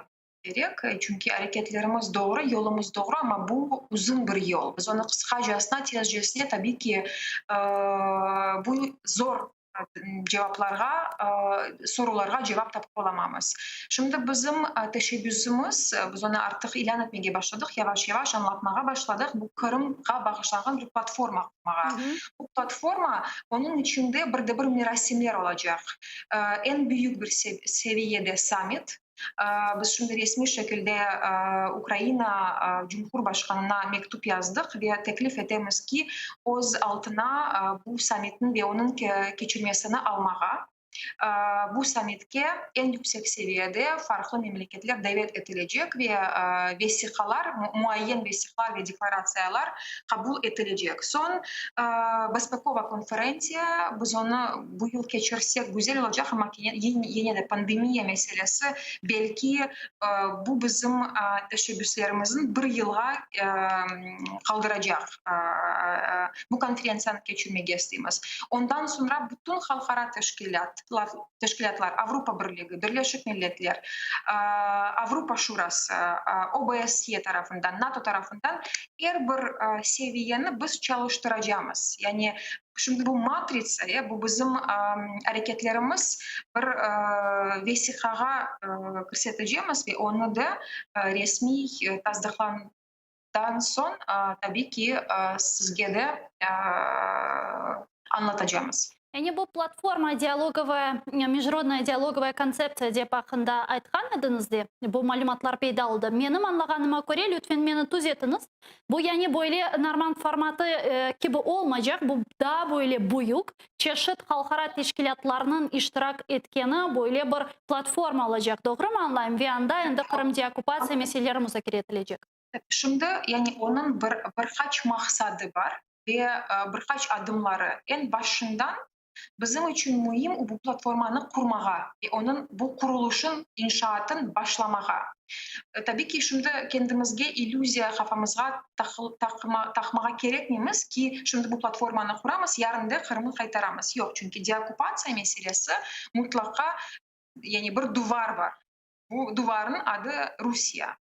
Tabii ki bu platformaga Rusya'nı davet edeceğiz ama benim şüphem yok ki Rusya kabul etmez çünkü onların retorikası Kırım bizimki ve nokta. Onun için bizim için şimdi esası bu Rusya'nın zorbalıklarını, Rusya'nın cinayetlerini göstermek. Ve bütün dünyaya ne kadar yüksek seviyede ilan etmek o kadar yaxşı. Bu platformanın esas maksadı şimdi bu. İkinci adım olarak başka yani maksatlar koyamaz ama onu da şimdi ilan etmeye benim cesine biraz doğru olmaz çünkü farklı sebeplerden. Anlayayım. Ya Prezident Vladimir Zelenskiy endi okudu mu bu konsepsiyani? Ne aytdı? Haberler var mı? Попередньо o tasdikladı. Artık resmi şekilde onun cevabını bekliyoruz. Ama poпередньо o tasdikladı. Ve o onu aslında bilgenime göre bekliyordu. Çok sağ olun Emine Hanım. Bizle bağlanğanınız için, sorularımızga cevap bergeniz için Emine Japar, Ukrayna Dış İşleri Nazirinin birinci muavini bizle canlı bağdaydı. Teşekkürler. Emine, işte böyle platforma hakkında Emine Hanım'ın aytkanlarını eşittiniz. Sizin düşüncenizge göre platformanın tüzülüvü ve prezidenti endi tasdiklagan, sadece resmi tasdiklanılığı şimdi beklenili. Semirali olacak mı Kırım deokupasiyası istikametinde? Мен тек бір şey айтмаға істеймін бұл сіз сұраған суалге. O президент olarak gerçekten de Ukrayna'nı sınırlarını tiklemege istegi olsa тіреліп тұрмақ керек. Şimdi bir dakika su meselesine айтмаға isteyeyim. Çünkü su meselesi gerçekten de güçlü bir adım olacak. Oldu endi. Onun için beraberlikte çizgenini de kullanmağa mümkün. Daha bir imkanı olur Rusya'ya özünün yerini göstermeye. Sen laf etmeye istemiyorsun. Su vermeyeceğimiz bir. Onun için ne vakit sınırların yerine getireceksin, son lafımızın devam edeceğimiz. Gerçekten de katastrofически olsa anda положениялары, ular mecbur olacaklar bir adım artқа бермеге. Sizin düşüncеңizге көре nasıl hareketlerге mecbur edebilir bu suvnem vaziyet bugün Kreml'ni, Putin'ni, işgalcilerini ne yapabilirler olar? Ular her şey yapabilir. Uların kolunda şimdi inisiyativa. Meselenin sonuna çözmege imkanları var. İstekleri yok. Kırım bizimki dep tirelip turalar. Onun için bizde bir şeyge bakmayıp bu meselede ularga karşı adım atmaga olmaz. Tirelip durmak gerek. Yani suv vermemeli bugün. Evet. Zaten biz göremiz de sonki vakitlari bu suv meselesi etrafında Ukrayna'nın devletinin çeşit seviyelerinde çok böyle katı turalar. Böyle hainlik degen şey yoktur. Çünkü hakikaten esinde olsun. Mine Hanım'ını şimdi dinledik. Çeşit türlü devlet strukturaları bu meselede katı tura ve suvun verilmemesi üzerinde ular her daim bu meseleni seslendiriyor. Bu güzel bir signal. Bundan başka ya da bundan da güçlü signal ben bugün bilmeyeyim. Bugün günde gerçekten de teksir etken bir событие. Одиссея. Bir hadise bu su meselesi. Bundan başka teksir edecek, böyle gerçekten teksir edecek bir hadise bilmeyeyim. Yani o yüzden bunu kullanmalı bugün. Kullanmak gerek mutlak. Sizin düşüncеңizге göre Putin bu suv meselesini çözmek için Ukrayna'nın kıtasına Kırım'dan hücum edebilir mi? Bu Kherson vilayetini zapt edip Kırım Şimali Kırım kanalından suvunu yedirmek için Kırım'a. Ya da ona buna şimdi bu gerek mi? Ben bilesem buna bu su meselesi asıl da gerek mi? Ama o onu kullanmaya başladı.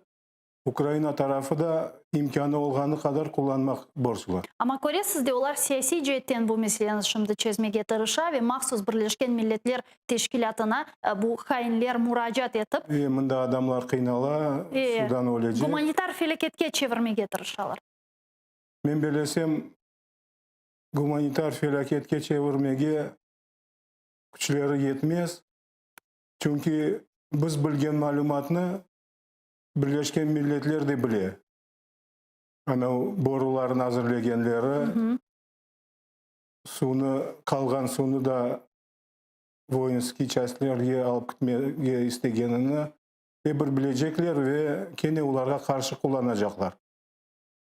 Resmi olmagan böyle Telegram kanallar aytalar ki ve yazalar ki Ukrayna prezidentinin ofisinde öyle bir insanlar var ki, öyle bir ekspertler var ki, onlar sanki dersin Kırım'a suvun verilüvi gerek olganını ve bunu böyle humanitar felaketinin ogunu aldırmak için yapmak gerek olganını ayta ekenler Prezident Vladimir Zelenskiy'e. Yani aytalar ki böyle insanlar onun etrafında var. Siz nasıl düşünüyorsunuz? Hakikaten de mi Prezident Vladimir Zelenskiy'nin etrafında böyle insanlar mevcut ve bu insanlar Putin'le anlaşmak gerek olganını düşünüyor? Gerçekten de öyle insanlar vardır elbet. Çünkü onların aytkan laflarından biz endi eşitken edik. Bir kere Arahami aytdı, bir kere Yermak aytdı. Şmygal aytdı. O belli insanlar onun etrafında çok şey aytabilirler. Her bir insanın özünün fikri var ama Cumhurbaşkanı yani prezident Ukrayna'nın temsilcisi. O bütün devletin temsil ediyor ve Ukrayna'nın sınırlarının alışveriş yapmak olmaz ona. Çünkü eli adım atsa her vakitka tarihte kalacak onun adı devletini satkan prezident dep. Эбет. Бағыныз, да, бөйле бір хабер бүгін пейда oldu ki, мен рус тілінде бұл хаберны сесленdirmеге isteyim. Представительство президента Украины в Крыму презентовали чат-бот для граждан, которые живут на территории временно оккупированного Крыма. Обещают, что с помощью этого чата-бота все желающие получат быструю консультацию на все вопросы, среди прочего, как оформить украинский паспорт, как записаться в очередь на подачу документов и прочее. И біз Тамила ханым ташываненді бағландық, бұл меселе трафында да лаф еттік, ве обызге бұл чат-ботны насыл чалышы жағы ақтаве насыл суаллернен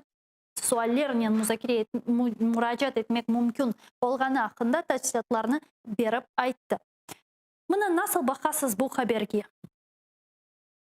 Яқшы бақам. Çünkü өз işlerini becermek için özlerine imkan yaratalar. Bizler ya da başka aktivistler arada olmayıp doğrudan doğru insanlarla konuşsalar, imkan yaratıp olsalar çalışsınlar. Бүгін де бүгін. Doğru hareket. Мұна 6 ел кечті. Мұнда яшаған мejburi көчкенлер, яғни мұнда келген Қырымдан ватандашларымыз. Лафет етерсіңіз, сіздің де итtifaqdaşlığınız бардыр. Анге бір проблемлернен қаршылаша? Çeşit türlü problemle karşılaşan insanlar. Yani çözülmеген дачи, çözülmesi керек olған, сіздің түшінжеңізге көре, ilk sırada тұрмасы керек olған, çözülmeli деген суаллер nedir? Men özüm için da bir vakti böyle sual koymadım. Qaysı mesele birinci yerde? Bir adamga bir mesele, ikinci adamga ikinci mesele. Bir tanesine iş tapmak problema, ikincisine yaşamağa yer tapmak problema, üçüncüsine okuşka kirmek, dördüncüsine bilmem daha bir problemalar. Ya mecliske böyle suallerine müracaatta bulunarlar mı? Keleler mi? Soraylar mı? Gerçek aytsam o kadar çok değil. Bunda kelgen insanlar çoksa aktif insanlar. Özün çaresini özleri tapkan insanlar çoksa. Ben böyle duyam, gerçekten problemalar çokça, hem insanlar gelip müracaatta bulunduğuna göre. Siz endi kaç yıldan beri? Anda birkaç tane sebep olmak mümkün. Birinciden biz hepsi problemaların çözüp olamayız. Çoksu problemalar bizim elimizde değil. Onun için her bir problemanın çap gelgen insanlar o kadar çok değil. Siz endi kaç yıldan beri mында bulunasыз ve Ukrayna kıtasında hakikaten çeşit türlü Kırım ile bağlı devlet strukturaları mevcut. Şu sırada Kırım'da Ukrayna prezidenti temsilciliği, sonra Kırım Muhtar Cumhuriyeti'nin prokuraturası olsun, Kırım'da Ukrayna MVD idareciliği, sonra çeşit türlü anda Kırım Tatar sualleri boyunca böyle temsilcilik var edi. Parlamentte şimdi ne yazık ki onun başında hiç kimse yoktur. İşgal edilgen teritoriyalar ile bağlı nazirlikler ve ilahri. Mına sizin düşüncenize göre bu yapısı devlet strukturaları Kırımlılar için hem bu tarafta hem o tarafta ne kadar faydalı oldu? Men bilesem açık nekorrektno sual berdim.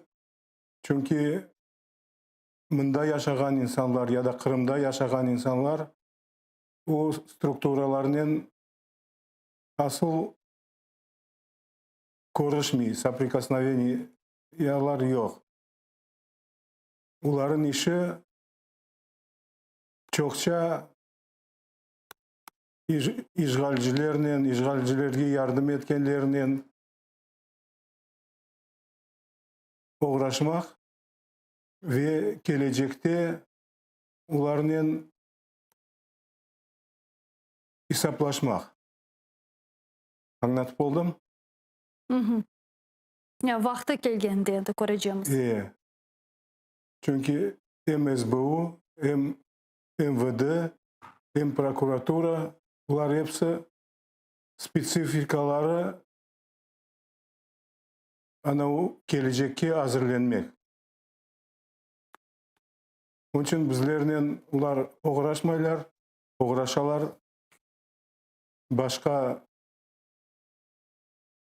insanlarla, başka krugla. Мен не үшін сордым? Çünkü bu структураларда не yazık ki бүгін Қырым татар temsilcilerinin miqdarı az. Asıl da çoğusunda yoktur. Ne yazık ki sadece 3 devlet strukturasında bizde şimdi temsilcilik var. Kırım'da Ukrayna prezidenti temsilciliginde, Dış işleri nazirliginde ve işgal etilgen teritoriyalar boyunca nazirlikte anda profil böyle bir. Tamila'dan başka asıl var mı? Emine Hanım var, Snaver Sitkaril var. Emine Министерствода çalışıyor. Sinaver Ministerstvo'da çalışıyor. Kırım'ın temsil etken strukturada çalışmaylar. İşgal etilgen teritoriyalar boyunca devlet strukturası nazirlik.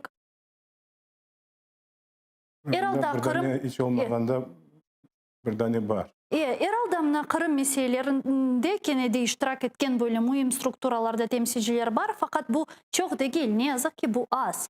Sizin düşüncenize göre SBU olsun, MVD olsun yani Kırım'daki bu strukturalarga Kırım Tatarlarını eklemek için, koşmak için nasıl faaliyet yürütmeli? Ne için böyle ola sizce? Şimdi 6 yıl geçti. Gerek mi aslında? Ben bilsem bu eskiden kalgan stereotipler. Misal üçün biz yaxşı dep hesaplagan zamanlarda işgalden evveldeki yıllarda 28 yıl 23 yılın içinde bir tane insanı SBU'ga kirsetip olamadık. Öyle vakitler olgan edi gerçekten hareket yapaydık. 3-4 tane namzet gösterip o vakitleri almagan son şimdi bir şey değişmedi. Bu stereotipler demek kaldı. Onun için bizde trezor bakmak gerekmez bu meselelerge ve ona göre pay biçmek. Ama herhalde yarın öbürsü gün Kırım kaytacağı vakit yanı devlet strukturaları tızılacak. Biz milli muhtariyetimizin tızılmasını isteyimiz. Yani buna endi şimdi hazırlanmak gerekti. Şimdi endi kadrlarını toplamak ve onlarını tızmak gerekti. Gerçek aytacağım kendi. Aytınız. Şimdiki yolbaşçılarının aramızda münasebetler sık değil. Hem sıcak da değil. Açık soğukça. Opozisiya gibi koreler bizim ve onun için onun neticesi de aramızda işbirlik olmaganı ya da yeterli derecede olmaganı. Telefon bağımız var studiyanğa. Keliniz kabul edeyik. Alo. Alo. Alo. Alo. Selam aleyküm. Buyurunuz. Aleyküm selam. Söyledim bak. Buna ben Adesa'dan aytam. Dinleyimiz. Buna aytacağım şunu su meselesini çiziler o Kırım'da. Ben Adesa'da çoktan beri yaşayayım. 57 yıl oldu. 1964 senesinden beri Adesa'dayım. Buna şimdi bizim halk çok gezdiler Adesa'da. Yaşlar. Niçin onlara bir kimse yardım vermeyip, yer alacak olalar, ev kuracak olalar. Kimse yardım vermeyip. Müjdelli o sözlerin mümkünlüğünü çizdiler. Alo. Dinleyimiz ya sualiniz nasıl da bir kere tekrarlanız lütfen. Ben sualinizi anlamaya tırışım. Çok sınırındaki eldiler yaşlar Kırım'dan. Bunda yaşaylar. Adesa'da. Birisine de ne toprak verilir ev kurmaya, ne kvartira verilir yaşamaya. Buna kıynalı yaşlar. Onlara bir şey edip yardım ne için etmiyor bizim hükümet? Buna Adesa şehrinde ne için bir yardım etemeye olma? Anladık. Çok sağ olunuz. Bilirsen biz yapkan müzakerelerde sizinle şimdi laf etkenimiz. Endi cevap verildi bu sualga. Gerçekten de ne hükümet, ne prezidentin ofisinden, ne de başka bir strukturalardan gerçekten işbirlik yok aramızda. Ben belesem bu sual de bizim lafımızdan doğandır. Mına siz ayttınız ki muhalefet. Başta belki muhalefette olganımız sebebinden biz ile böyle şimdi ne yazık ki bu subjetni tizip olamaymiz. Lakin biz aslında muhalefette edik mi?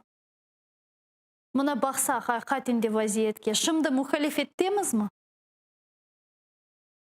Böyle umumi alsak her vakit opozisiyadamız. Yaxşı vakitlerde de, yaman vakitlerde de destek etken namzetler bile son prezidentlikке çevrilgen son betini bizden çevirediler. Öyle vakitlerde oldu. En çok desteklegen insan meclisle konuşken vakitte откажитесь от своих намерений, откажитесь от деклараций, тогда мы будем спілкуватися dedi. Öyle vakitlerde gördük. Onun için hareketlerimizin devam etmek mecburundamız. Hareketler derken şimdi bir diyalog kurulması var mı bu mesele şimdi Zelenskiy'nin çünkü bizde ne yazık ki öyle ola ki sadece böyle mühim bir günlerde onlarla konuşamız ya da Kennedy Zelenskiy'nin konuşmak için şimdi yarım yıl 18 Mayıs'ını o yarım yıldan da çok 18 Mayıs'ını beklemek gerek olacak ya da bilmeyeyim bir konuşmalar planlaştırılan ne dersin? Ben bir planlaştırılgan konuşmalar hakkında bir şey bilmeyeyim. Gerçekten de 1,5 yıldan beri prezident olup çalışa bir kere konuştuk 18 Mayıs'ta. Gelecek 18 Mayıs'ta daha bir kere konuşarak gene bir tane nagradalar verir, bir adamın işe alır. Bunun münasebetlerimiz biter. Mına keçken sefer 18 Mayıs günü siz prezident Zelenskiy'nin konuşkeniniz vakit prezident Vladimir Zelenskiy Kene iş grupasının tuzilmesi gerek olganı hakkında aytdı ve bu iş aslında deadline 2-3 hafta koyulgan edi. Belki men yanlışam, belki men bir şeylerini bilmeyeyim ama galiba da böyle iş grupası tuzilmedi. Yok. Ne için? Bilmeyeyim, ondan soramak gerek. O kadar ay geçti endi. Gerçekten de o laf etken vakitte birkaç günde tüzülecek dayın biz duyduk. Anda deadline koyulgan edi 2-3 hafta men yanlışmasam. Ama yapmadı. Yaramay bir şey aytmağa da istemeyeyim ama aytmağa mecburum. Aytkan sözlerine sahibi olmadı. Ama bir taraftan nege gerek bu iş grupası? Mına hakikatinde bakacak olsak bu iş grupası şimdi nege gerek? Kırım muhtariyeti etrafında yapılacak episi faaliyet zaten endi yapıldı. Zaten endi bu 3 kanun leyikası var. Onun üzerinde çalışkan iş grupası özünün hülasasını çıkardı. Her şey hazır. Sadece bularını okup endi parlamentke vermek gerek bu kanun leyikalarını. Nege gerek asılda iş grupasının tizilmesi? Asıl tabiatta başka problemalar da çok. Onların üstünde de çalışmak gerek. Belki iş grupası gerektir ama iş grupasından da çok 5-6 tane ya da 10-15 tane Kırım Tatarlarını o ministerstvolarga işke tayinlese ve onlarga bu vazifelerin buyursa neticesi tezce olur edi.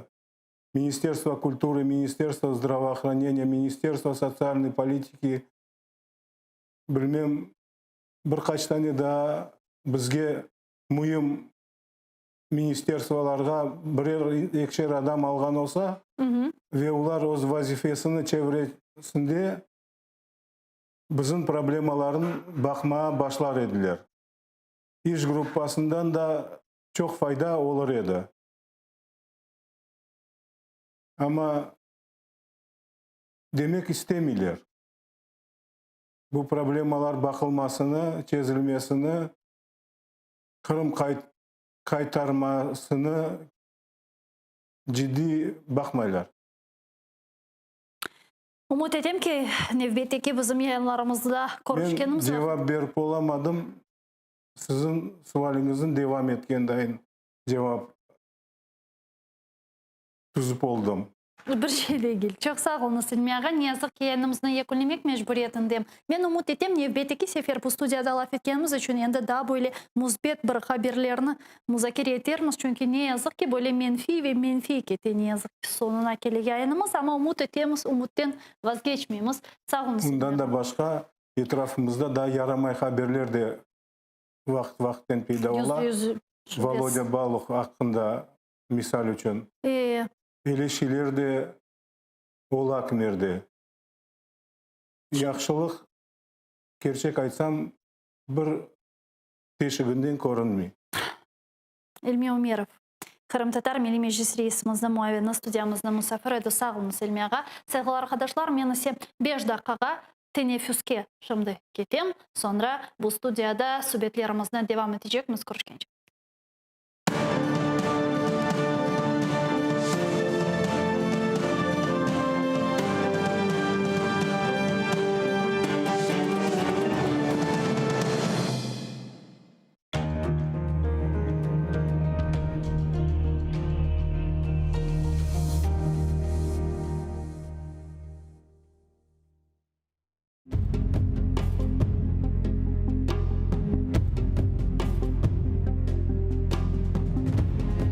Aman oğlum, satma sakın elindeki toprağı. Anan gibi seni besler bereketli kucak. Pıçın, arpa, aş istemez verir sana bunları. Sefil rezil olma sakın satıp ana toprağı.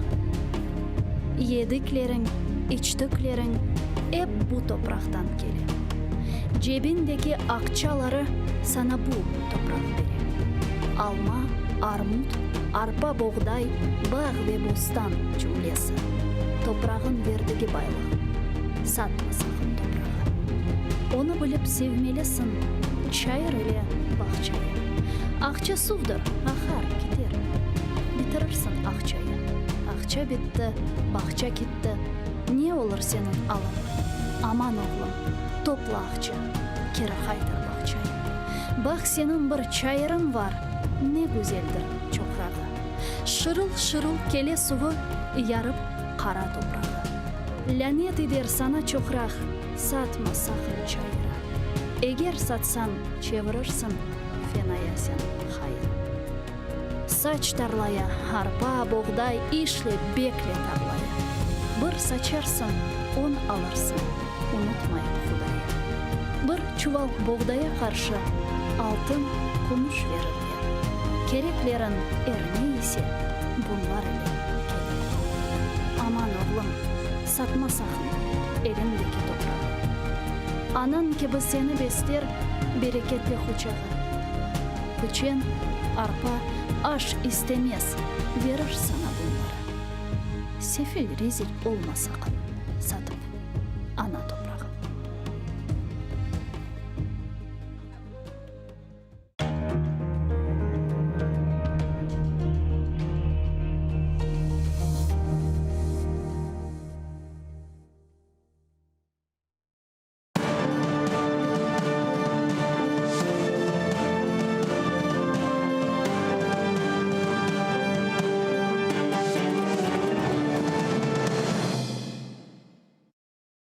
Салям алейкум, хайрлы шамлар, витаю. В эфире телеканала АТР. Вы смотрите информационно-аналитическую программу «Бугунь». В студии для вас работаю я, Гульсум Халилова. В следующем часе будем обсуждать самые актуальные новости, которые появились в украинской и международной информационной повестке дня, которые непосредственно касаются временно оккупированного Крыма. Гость нашей студии, народный депутат Украины, фракция «Слуга народу» Богдан Ярёменко. Здравствуйте. Добрый вечер. Давайте начнем нашу беседу со следующего информационного сообщения. Ситуацию на оккупированном оккупированных территориях Донбасса и Крыма – это тема для обсуждения на 75-й сессии Генеральной Ассамблеи ООН. Она, напомню, откроется 15 сентября. С нами сейчас на прямой связи первый заместитель министра иностранных дел Украины Механом Джипар. Давайте ее поприветствуем. Селям алейкум, да, Баркири. Алейкум салям и Гульсум еще раз. Да, и Механом, вот в 75-ю сессию Генеральной Ассамблеи ООН включили тему Крыма и Донбасса. Расскажите нам подробнее об этом и что это, собственно, нам дает. Дійсно, 4 вересня Генеральна асамблея схвалила рішення про включення до порядку денного ситуації на тимчасово окупованих територіях України. Маю наголосити, що це тільки проєкт порядку денного, тому що сама сесія відкривається 15 вересня і відбудуться дебати, і остаточно буде затверджуватись сам порядок денний вже на цій ювілейній сесії. Маю теж наголосити на певних важливих речах, бо фактично вперше за ініціативи України питання окупованих територій було включено ще 2 роки тому назад, у 2018 році. І фактично це питання з кожним роком воно набуває такої додаткової ваги і актуальності, і про це так само свідчить той факт, що дискусія з цього пункту раніше голосування, точніше консенсусом приймалось рішення, і Росія відмежовувалась від цього, то тепер Росія зажадала голосування за цей пункт, і ми мали його вперше. І цифра 81 країна «за» – це найбільш із країн, які підтримали нас після того, як ми голосували резолюцію у 2014 році по терцілісності. І це однозначно заслуга і кропіткої щоденної роботи наших дипломатів, нашого постійного представництва України при ООН і нашого посла Сергія Кислиці. І тут, напевно, ще важливо зазначити, що відкриває нам цей пункт порядку денного, звісно, просування всіх кримських ініціатив, зокрема і кримської платформи, яку ми вже почали артикулювати потроху. Це не якась ригідна стала платформа, тобто це фактично всі заходи, які ми плануємо в рамках різних організацій під однією парасолькою. Це нові заходи, які ми ініціюємо, і саміт, який, я сподіваюся, президент скличе, Кримський саміт, який попередньо заплановано на лютий місяць, і безпекова конференція за участі НАТО, яка планується на листопад, але знову ж таки всі дати вони зараз попередні, адже невідомо, як дозволить ці заходи проводити. І всі інші резолюції, зокрема і в рамках ООН, це 2 резолюції по правах людини і по мілітаризації, які ми будемо оновлені подавати наступного року. И Механом, я убеждена, что украинская дипломатия отработает хорошо, и мы услышим очень важные, очень правильные и нужные тезисы. Но как это повлияет на Российскую Федерацию, на ее бесчинство на территории временно оккупированного Крыма, не только если она с нигилизмом относится к международному праву? Гульсум, я, как и вы, разделяю ваше ожидание быстрее найти ответы на эти сложные вопросы. Я так же, как и вы, хочу вернуться в Крым, и чем раньше это произойдет, тем лучше. Однако в некоторых вопросах не бывает таких быстрых ответов, и по поднятию волшебной палочки ситуация не решится, потому что мы должны понимать, во всех процессах, связанных с Крымом, есть одна стена под названием Российская Федерация. Позиция РФ нам известна, которую они 6 лет артикулируют на всех возможных уровнях. Крым наш, на этом точка. Продвигать наш порядок денный, наша инициатива однозначно нужно, потому что если мы думаем о будущем, где Крым будет деоккупирован, без вот этого всего, без этих ритуалов, без этих резолюций, как мне кажется, мы к этой точке деоккупации не придем. На данный момент и на первом этапе, в том числе и существования подобной платформы, очень важен этот дискурс, это публичность темы Крыма, поднятие этой темы на трохи вищий порядок денний і не дозволити Російській Федерації скривдити все те, що вона в щоденному режимі всі свої злочини там коїть фактично. Дуже дякую. Чоксагул Насамия Джипар, первый заместитель министра иностранных дел Украины, была с нами на прямой связи. Сагулнс. Крым включили в повестку Дня Генеральной Ассамблеи Организации Объединенных Наций на 75-ю сессию. Как вы это прокомментируете? Что это нам дает? Крим кожного року питання Крим пов'язані з Кримом включаються до порядку денного. Фактично кожного року, вже кілька років підряд, українська дипломатія досягає того, що приймається резолюція про проблеми з правами людини в Криму.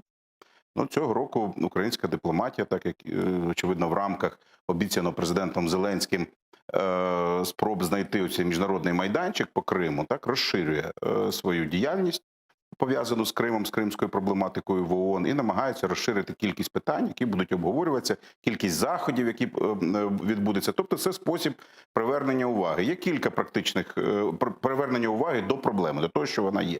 Є кілька практичних наслідків такої діяльності. З одного боку, ну, тут неможливо щось приховати або трактувати інакше, ніж сказала пані Джапарова, про те, що дійсно ООНівські резолюції, очевидно, не примусять Росію піти з Криму, але поки кримське питання розглядається в ООН, це і є це і є найкращим доказом того, що вопрос Крима не закритий. Це перший наслідок. Другий, оскільки питання Криму не закрите для міжнародної спільноти, це і примушуватиме Росію хоч трошки іноді оглядатися, що вони роблять з людьми там, наскільки жорстко вони себе поводять і так далі. Розуміючи, що раз міжнародна спільнота слідкує, значить треба остерігатися якоїсь реакції, тому що додаткових санкцій, додаткових ускладнень, звичайно, Росія не хотіла. Тобто вона, звичайно, не відмовиться від своєї задачі колонізації Криму. І якісь жорсткі дії Росії щодо кримських татар, щодо інших громадян, напевно, продовжуватимуться, на жаль. Але ось така міжнародна увага – це те, що дозволяє нам дуже швидко привертати увагу до кожного факту порушень прав людини і рятувати таким чином дуже часто життя. Тому що чим більше уваги зосереджено на Криму, чим більше висвітлення кожного конкретного питання, там, з арештами, затриманнями, обшуками, тим більше шансів, що ці люди не зникнуть, що, зрештою, очевидно, ми не можемо перешкодити Росії у можливості незаконно їх арештовувати, переслідувати і так далі, але принаймні, що ці люди залишаться живі, а з часом, можливо, ми їх зможемо забрати якимось чином в Україну. От вся оця міжнародна активність, вона і спрямована на те, щоб створити певне інформаційне тло навколо кримської проблематики і не дати цьому питанню піти зовсім з порядку денного світової дипломатії. Давайте подробнее обсудим события, которые происходят непосредственно на территории временно оккупированного Крыма. О событиях нам расскажет журналист Роман Спиридонов прямо из Ньюзрума, который с нами сейчас на прямой связи. Рома, привет! Еще раз рассказывай, что там в Крыму сегодня произошло, какие последние новости. Приветствую, Гульсум. События в Крыму самые разнообразные. Там по-прежнему бушует ковид, там проходят суды над политическими узниками, крымскими татарами, которые не признают аннексию Крыма. Их обвиняют в терроризме только за то, что они крымские татары и не признают оккупацию полуострова. Но самое главное, конечно же, это ситуация с водой. Там введен уже третий этап режима водоснабжения. Вода подается по 2 часа утром и по 2 часа вечером. Она течет в трубах ржавая, потому что из-за того, что меняется давление, вся грязь, которая скопилась в старых трубах, попадает в краны к людям. Оккупационные власти пытались исправить ситуацию, установив огромные ее пластиковые емкости на улицах, но, как даже показывают сами пропагандистские каналы, в этих емкостях не всегда есть вода. И в этой ситуации надеяться на то, что ситуация станет лучше, не приходится, потому что так называемый вице-премьер так называемого правительства, оккупационного правительства Крыма Юрий Гаценюк заявил, что такой режим сохранится до марта. Ситуацию пытаются там исправить разными способами, бурят скважины. Сейчас пытаются искать воду в карстовых слоях, выкачивают все, что только можно, что находится под землей. Естественно, это приводит к засолению, к негодности почвы, к ухудшению качества воды. Используют еще и советскую технологию, которая в свое время очень сильно испортила экологию страны. Перебрасывают реки. Итак, вот в Крыму трубопроводные войска Российской Федерации, там есть и такие, занимаются перекачкой воды из водохранилища под Белогорском в водохранилище Симферополя. Они для этого земляной плотиной перекрыли реку Бию-Карасу, которая находится ниже Белогорского водохранилища. Создали пруд, из этого пруда качают воду на Симферополь. Но раньше эта вода шла на Феодосию и Судак и снабжала феодосийцев и судакчан кран водой. Ну и в результате сама река превратилась в тонкий ручеек и фактически исчезла. Там рассматриваются какие-то глобальные планы по созданию грозовых облаков, какие-то прожекты по созданию перекачки воды из Краснодарского края, план по трубопроводу из южного региона России в Крым или опреснение морской воды. Но сами же россияне посчитали, что это миллиардные проекты. И это не очень эффективно. И не совсем по карману российскому бюджету, что это очень дорого. И что ситуацию без возобновления воды из Северо-Крымского канала вряд ли удастся решить. Потому что сейчас как раз засушливый период, дождей нет, водохранилища почти полностью обмелели. И в связи с этим они предпринимают попытки выйти как-то на международное сообщество. Как мы уже говорили, бывшая прокурорша Крыма, а ныне депутат Госдумы от России Наталья Поклонская даже обращалась в ООН к комиссару по делам по правам человека. Якобы там с ней пошли на контакт. Это потом, конечно, была информация опровержена. Единственное, что заявили в комиссариате ООН по правам человека, о том, что все-таки ответственность за водоснабжение крымчан несет, как и Россия, вернее, Россия в первую очередь, как страна-оккупант, которая должна обеспечивать людей, которые находятся на захваченной территории, ну и Украина, которая по международному законодательству в случае экстренной ситуации должна тоже обеспечивать граждан, живущих на своей земле. Но пока пока удается лишь заниматься пропагандой и призывать крымчан экономить воду. При этом предлагая рецепты, которые выглядят даже очень комично. Так в эфире своих телеканалов они рассказывают, что нужно включать на полную мощность стиральные машинки, нужно починить краны, которые капают, это сэкономит, там они даже посчитали количество литров воды, которые можно будет сэкономить. Самый смешной рецепт, на мой взгляд, предложила так называемая глава администрации Симферополя Елена Проценко, которая рассказала, что для того, чтобы экономить воду, нужно ходить на работу и не готовить дома. И привела свой пример, что она в 6 утра встает, принимает душ, уходит на работу, приходит поздно вечером, ложится спать и работает по выходным. Ну, вот в такой ситуации оказались сейчас крымчане. Рома, и еще вот что я хотела тебя спросить. Насколько мне известно, сегодня наша съемочная группа побывала у экс-политического заключенного Владимира Балуха, которого накануне избили. Что удалось узнать нам о состоянии его здоровья? Очень коротко, если можно. Ну, сразу хочу сказать, что это немного странная ситуация. Да, нам удалось узнать, что состояние Владимира Балуха стабильно тяжелое. Он на искусственной вентиляции легких и без сознания. У него черепно-мозговая травма, перелом ключицы и руки. Но информация эта исходит не от врачей, а от активистов и от народного депутата Ирины Геращенко. Она это комментирует у себя на странице Facebook, фактически отказываясь от интервью с журналистами. Сегодня наша съемочная группа действительно приехала в больницу. И, как нам было известно, там находился и главврач, и Ирина Геращенко. Но получить их комментарии нам не удалось. Наша группа там съемочная была не одна, там был еще и 5 канал. Но, тем не менее, к журналистам они не вышли. Даже была такая ситуация, когда вышел врач и сказал, что если наши журналисты не покинут территорию больницы, то они вызовут полицию. Поэтому почему до сих пор нет официального комментария о состоянии здоровья Владимира Балуха, нам не очень понятно. Известно, что полиция расследует, возбудила уголовное дело, расследует эту ситуацию. Известно, по словам даже Евгения Панова, который устно нашему журналисту вкратце рассказал, как могло это все произойти вечером, когда 7 числа Владимир Балух вместе с побратимами отмечали свою годовщину освобождения в гидропарке. Вот по его словам, Владимир Балух ушел поздно вечером из этой компании, ничего не предвещало беды. А найден был уже 8 числа утром в таком состоянии. Полиция говорит, что его нашли без кредитной карты, без телефона, и в таком состоянии его доставили в больницу. Мы надеемся, что все-таки власти как-то отреагируют на это резонансное событие, на это преступление и дадут официальный комментарий. На это надеются и активисты, которые завтра собираются в 10 утра к зданию Министерства внутренних дел. Они призывают всех неравнодушных к судьбе Владимира Балуха, к судьбе, к его здоровью, к его судьбе, прийти к Министерству внутренних дел и потребовать тщательного и быстрого расследования, чтобы те, кто виноват в избиении Владимира Балуха, были наказаны. Гульсум. Спасибо. Это был Роман Спиридонов, журналист, с нами прямо из Ньюзрума и рассказал самые последние новости, которые появились в информационной повестке.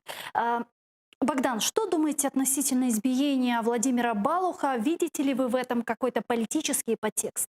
Ну, перш за все, мені дуже шкода, і немає нічого хорошого, коли з людиною поводяться таким чином, коли хтось страждає, коли відбуваються напади. Хто б це не був, тим більше Володимир Балух, людина, яка, звичайно, заслуговує на більше уваги і на кращу долю. Мені шкода, що це відбулося, але відповіді всі, які очікуються, може дати тільки слідство. Ретельне слідство і швидке слідство, як сьогодні от було з Ньюзрума заявлено, це не завжди одне й те саме. Воно іноді заважає одному самому, але, звичайно, поліція повинна дати відповіді максимально, які можна знайти, що сталося, хто винен, затримати і, звичайно, пізніше правосуддя повинно покарати тих, хто вчинив напад, на кого б це не був вчинений, але і на це, відповідно, теж. Мене трошки дивує, на яких підставах. Я розумію, чому там головний лікар чи лікар відмовляється обговорювати діагнози і стан своїх клієнтів з журналістами, але для мене абсолютно незрозуміло, чому тоді це обговорюється з народними депутатами. Ось це вже політика. І це дуже негарно. Це, в принципі, ця гра на стражданнях чиїхось політична, вона не робить честь. И про воду еще нам рассказывал наш журналист Роман. Действительно, на территории временно оккупированного Крыма сейчас очень сложная складывается ситуация с наполняемостью водохранилищ. Засуха в Крыму. Как вы думаете, на что сегодня может пойти Кремль, на что может пойти Путин ради восстановления водоснабжения и решения вообще вопроса воды в Крыму? Ну, вони зараз активно думають, що вони можуть собі дозволити, що зробити.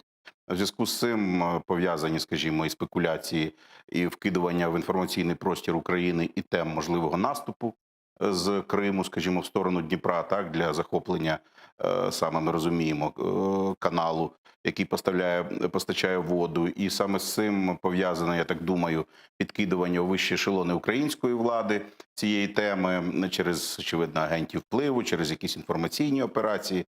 Ця тема мусується час від часу, спливають то один, то інший посадовець в Україні висловлюється на тему, яка, в принципі, обговорена і цілком зрозуміла. Ніхто не відмовляється від того, що Україна несе відповідальність за свою територію, і Крим є українською територією. І, звичайно, ми готові вирішити це питання, щойно Крим повернеться під українську юрисдикцію. На момент окупації ми зобов'язані вести переговори з Російською Федерацією з питань прав людини на окупованих територіях. Ми, звичайно, готові до цього діалогу, але, на жаль, до цього діалогу не готова Росія.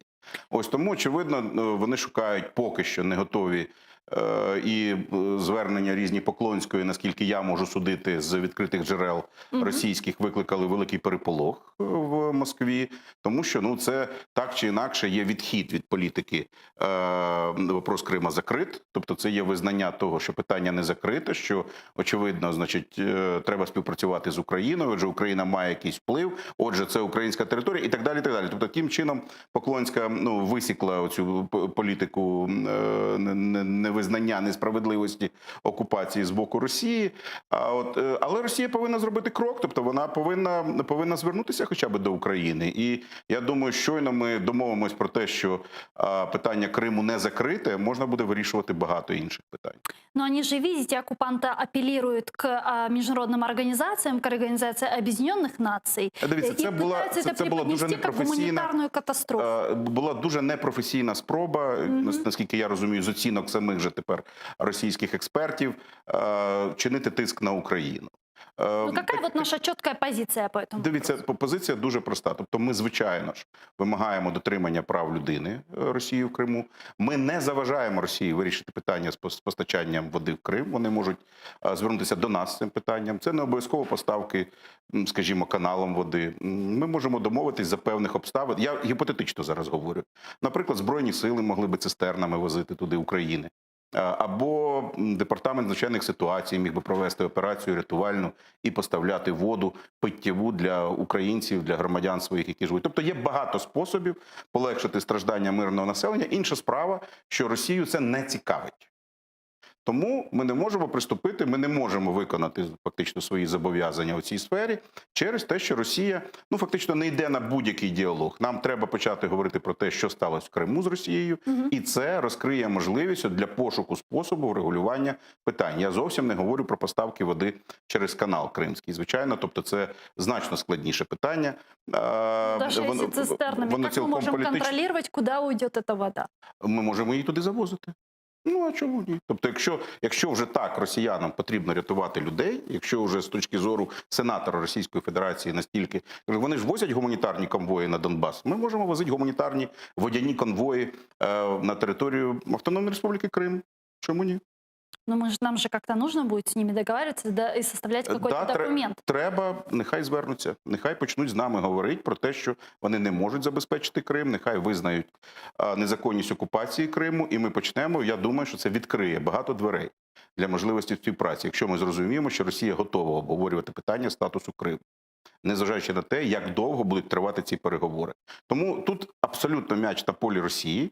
Тобто це поки що це дуже невдалі, непрофесійні спроби у виконанні дуже непрофесійної людини і зовсім не дипломата, не міжнародника Поклонської, чинити тиск міжнародний на Україну. Він, як бачите, абсолютно не виправдав себе, оскільки фактично показав, так, що і те, що Росія не може без України утримувати Крим, те, що ми розуміли завжди, і те, що питання Криму не закрито, і так далі, і так далі, і так далі.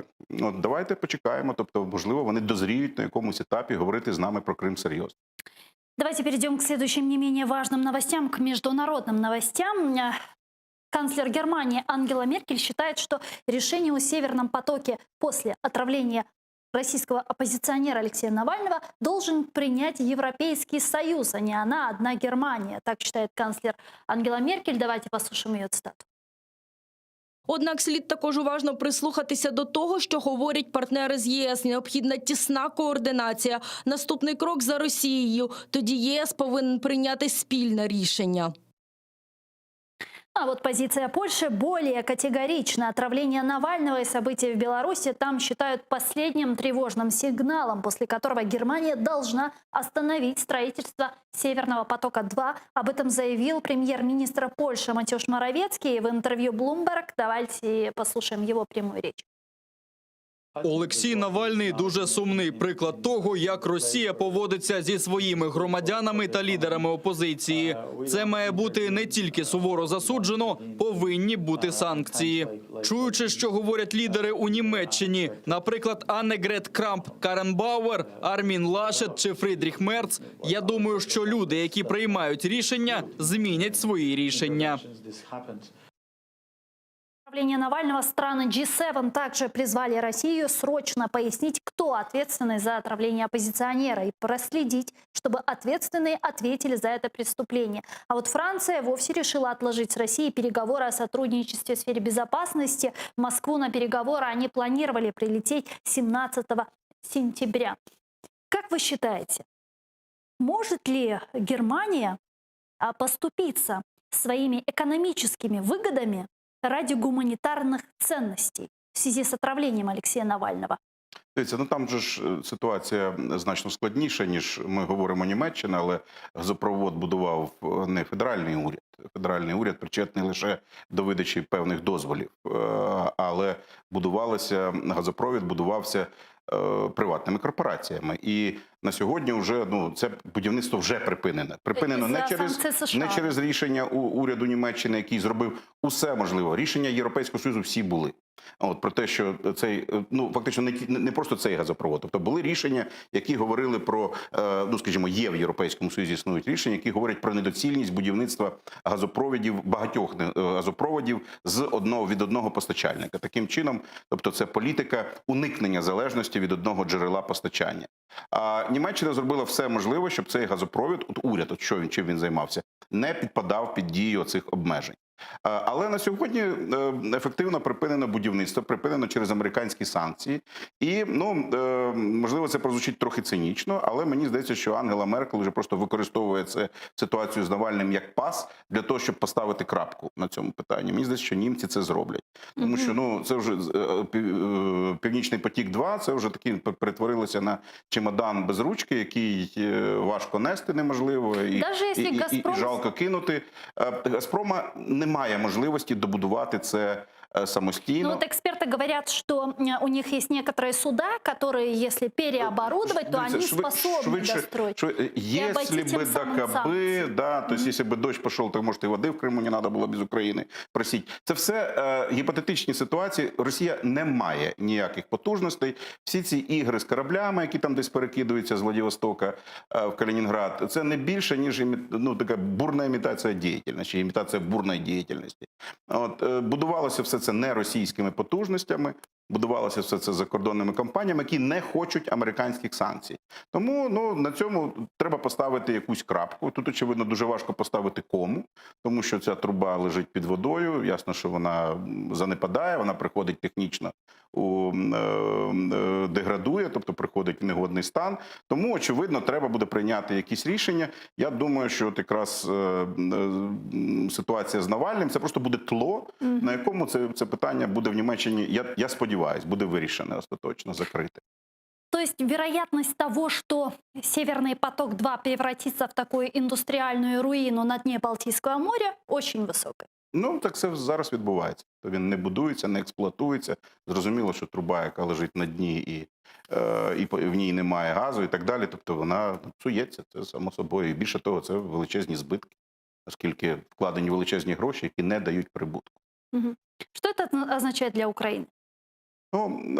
Для нас це трошки послаблює тиск на нас, пов'язаний з можливістю обходу нашої території для транзиту газу в Європу. Я б не дуже радів би з цього приводу. Фактично, ми вирішили в минулому році на тлі розгортання оцих проблем з добудовою Північного потоку-2, росіяни пішли на угоду з Україною про транзит свого газу через нашу територію, пішли навіть на те, що у нас тепер в договірному порядку закріплений принцип «качай або плати». Тобто навіть якщо росіяни не будуть качати транзитом газ через українську газотранспортну систему, вони будуть платити. Фактично будуть надавати той обсяг газу, який потрібен був би для прокачки якихось інших обсягів. Тому ми, в принципі, на сьогодні питання для себе закрили. Ми маємо якийсь прибуток від транспортування російського газу. Ми бачимо, що в обхід території України можливості транспортувати не зростають у Росії. Отже, це дещо покращує перспективну ситуацію з транзитом російського газу. Але, враховуючи стан відносин з Росією, її агресивність, те, що, в принципі, агресивність її зовнішньої політики не спадає, я би не робив ставку на довгострокову цю можливість. Думаю, що Росія так чи інакше шукатиме можливість використовувати транзит газу українською територією як важіль впливу тиску на нашу країну. Политолог Сергей Таран с нами сейчас на прямой связи. Сергей, здравствуйте. Витаю вас. Да, витаю. Вот мы сейчас говорим о Северном потоке-2. Как вы считаете, отравление Алексея Навального, российского оппозиционера, каким-то образом повлияет на завершение строительства Северного потока? Закончит его, нет? Фундаментальним чином ні. Просто насправді це ж питання геополітики. Коли ми говоримо про енергоносії і торгівлю енергоносіями, ми навряд чи тут маємо на увазі якісь особисті інтереси чи навіть такі ганебні речі, які відбуваються з Навальним. Насамперед держави думають про свої національні інтереси. І саме тому Північний поток-2 дуже серйозно блокувався Сполученими Штатами, які вбачали загрозу своїм національним інтересам те, що Росія буде постачати газ в Європу. А з іншого боку, німці вважали, що національні інтереси можуть бути другорядними порівняно з питаннями економічними, тому що і так Німеччина є частиною НАТО, і вони дуже довго готові були до того, щоб будувати цей газогін, але внаслідок американських санкцій і тиску цей газогін, по суті, закривається. Навальний – це такий дуже гарний привід для того, щоб це закрити красиво. Якби Росія могла сама добудувати цей газогін, вони би давно це вже зробили. Їм би не були потрібні жодні рішення. Але вони це не можуть зробити. І вже подивіться, пройшло скільки часу, а ніяких заяв з боку російського боку щодо відновлення і завершення добудови цього газогону не чути. І не буде чути, тому що він, по суті, на сьогодні завершується. І я думаю, що перспектива постачань газу в Європу залежить не від газогону, а від політичних, навіть геополітичних речей. Для того, щоб бути надійним постачальником енергоносіїв в Європейський Союз, для цього Росії треба змінити свою зовнішню політику. А вона її, на жаль, не міняє. Вона продовжує демонструвати агресивність, ревізіонізм. І в таких умовах в останні років 10 в Європейському Союзі була взята політика на диверсифікацію постачання енергоносіїв до Європи і поступову відмову від російських енергоносіїв. Ну, тобто Росія може постачати трошки там нафти чи газу, але це не є критичним. От я думаю, що для нас це має бути гарним уроком, тому що дуже часто у нас говорять про те, що головне економіка, що головне це от відновити якісь економічні зв'язки з Російською Федерацією, бо це приносить прибутки. І дуже часто це чуєш від політиків, які абсолютно не розуміють або не хочуть розуміти, що таке питання національної безпеки. От якраз нам, дивлячись на те, що відбувається в Європі, треба робити свої висновки і розуміти, що має бути справжнім пріоритетом у зовнішній політиці. Как вы считаете, из-за отравления российского оппозиционера Алексея Навального, кроме Северного потока-2, западный мир готов предпринять какие-то санкционные меры в отношении России? Не думаю, що це будуть якісь загальні санкції. Ну, проти Росії вже і так достатньо серйозні санкції. Я думаю, що Навальний – це не є привід, який дозволить там Сполученим Штатам чи країнам Заходу запровадити такі санкції, які там обрушать російську економіку. Так само, як ці санкції, які вони запроваджують у зв'язку з агресією в Україну, вони носять такий обмежувальний характер. Вони стримують Росію, але жодним чином не розвалюють. Я не думаю, що справа Навального якимось чином вплине. Про що нам зараз треба думати? От зараз, це дуже важливо. Про те, щоб ми на всіх міжнародних майданчиках говорили про порушення суверенітету України і про те, що якщо Захід не буде вживати заходів санкційного тиску на Росію, а буде продовжувати толерувати цю політику або зменшувати ці санкції, то тоді лихо, російське лихо прийде і в Європу. От я останнім часом цього не чую. Знаєте чому? Тому що в останні 1,5 року приходом Зеленського на всіх переговорних майданчиках представники України постійно говорять ні, не про те, що Росія має зробити, а про те, що має зробити Україна.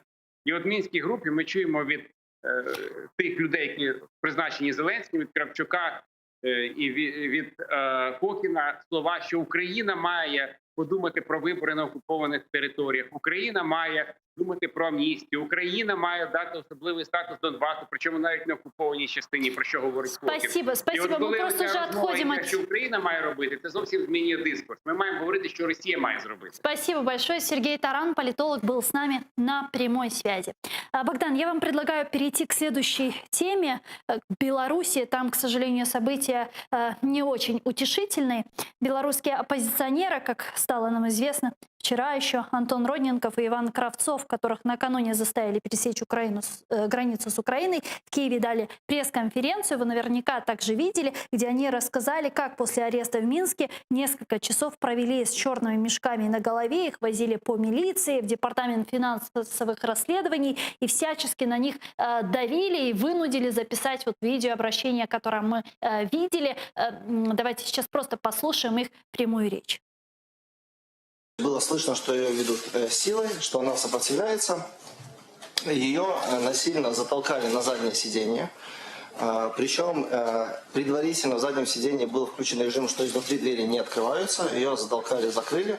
Она не могла выйти, она кричала, что она никуда не поедет.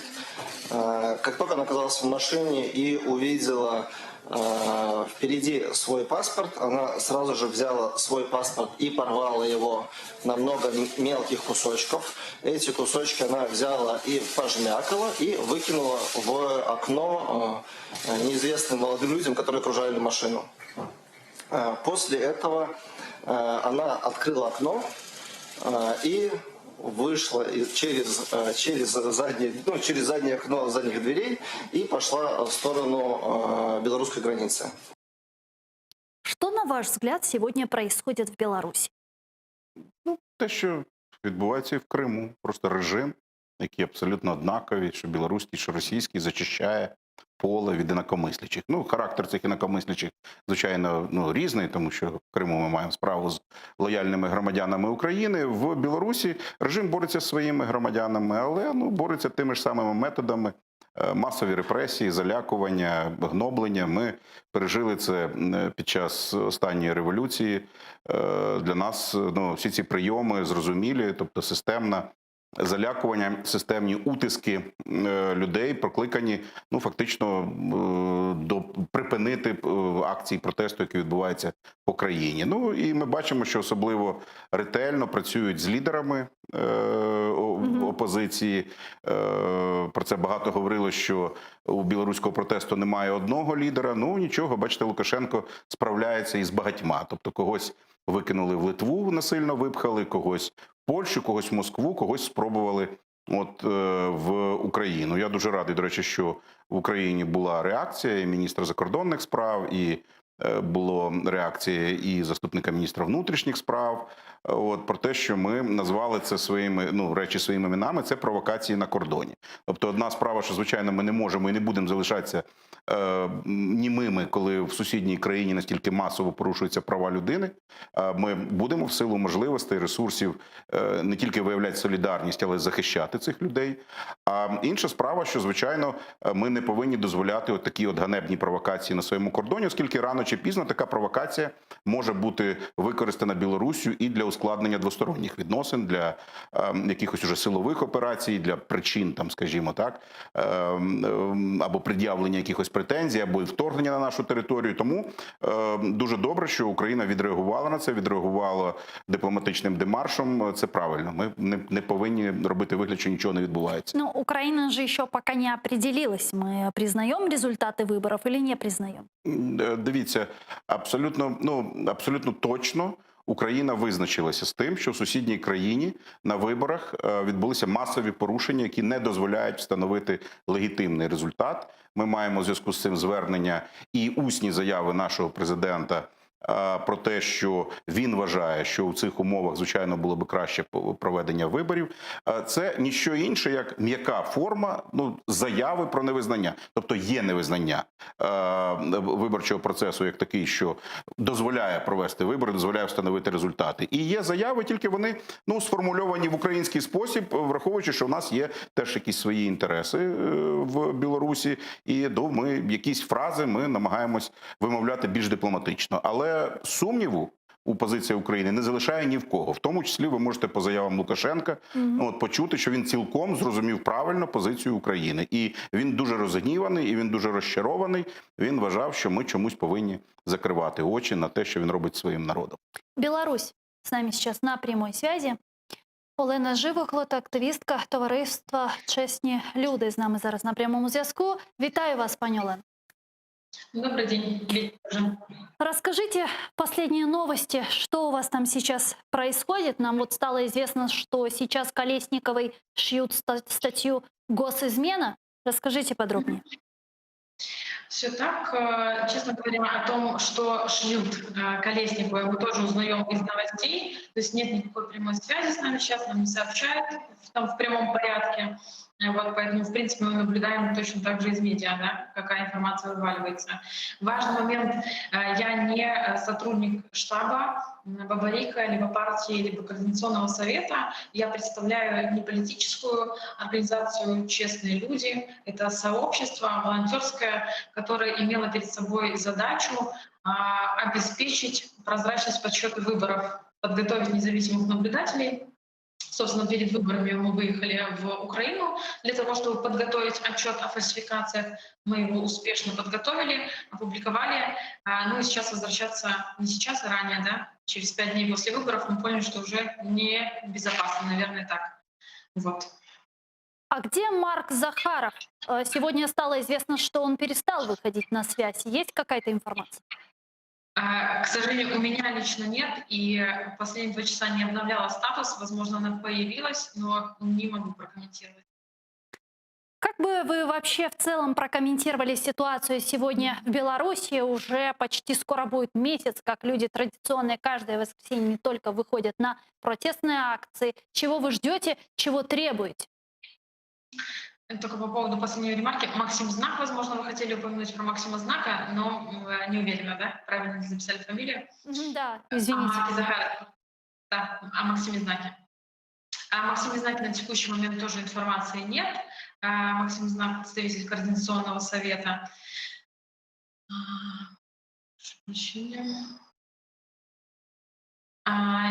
Значит, что можно прокомментировать по поводу того, зачем люди выходят на марши? Это мирные протесты, люди хотят быть услышанными, люди хотят внимание к проблемам обратить действующего президента, хотят признания легитимного президента и перевыборов. Наверное, вот так. Спасибо большое. И я еще раз хочу уточнить, извиниться, я ошиблась с фамилией и именем, да? Максим Знак. С ним пока что никакой информации по его местонахождению пока что у вас нет, правильно? И вообще, в принципе, с утра вот...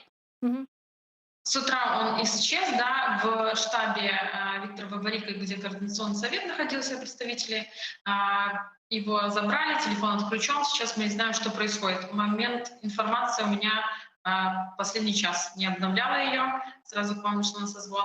Но, в принципе, думаю, что не поменялось. Как вы думаете, может ли быть такое, что мы его увидим где-то на территории либо нашей страны, Украины, либо Литвы, Польши, как, впрочем, это было и с другими оппозиционерами и членами Координационного совета? Не исключено. Максим знает, что здесь есть команда, уже которая готова встретить, но у нас есть яркий, хороший опыт, я называю это хорошим опытом, Марии Колесниковой. И, может быть, этот финт, назовем это так, и эта успешная попытка остаться в правовом поле будет повторена не только за Марией Колесниковой и Максимом. Да? Спасибо вам большое.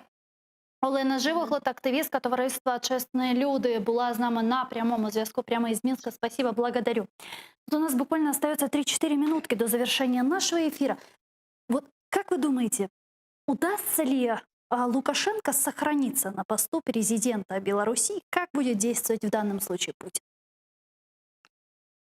Дивіться, у нас, коли зараз говорять про загрозу поглинання, там, що втрати незалежності Білорусі, от всі чомусь, ну, як правило, говорять про військові якісь методи, так?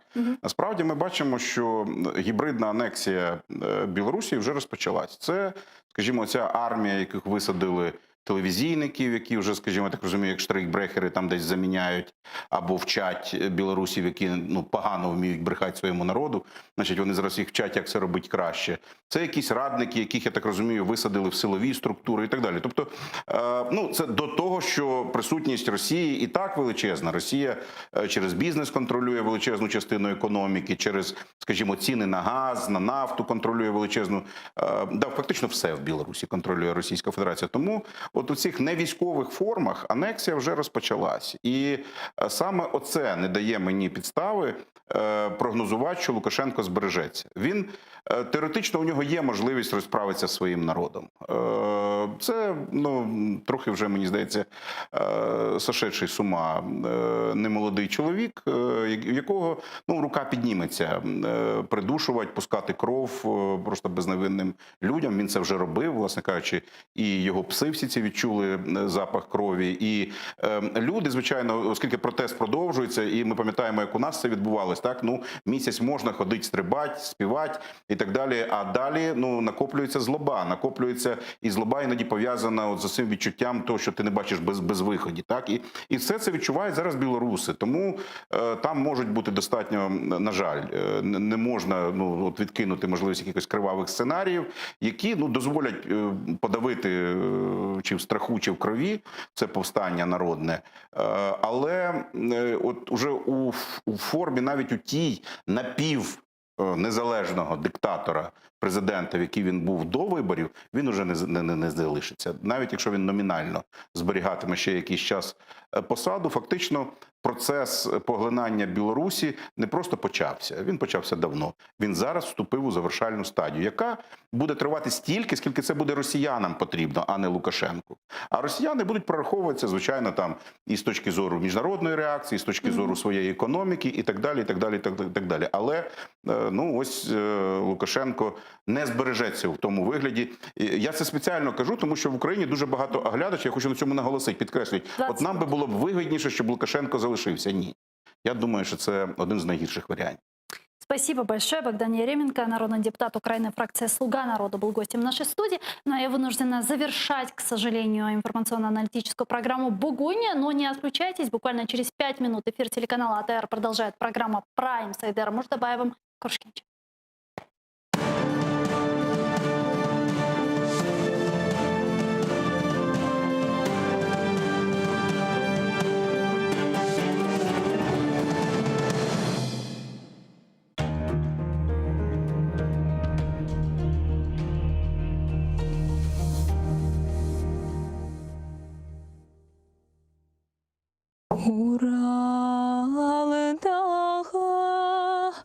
Уралдағы yoxturda ep yağı. Uralдағы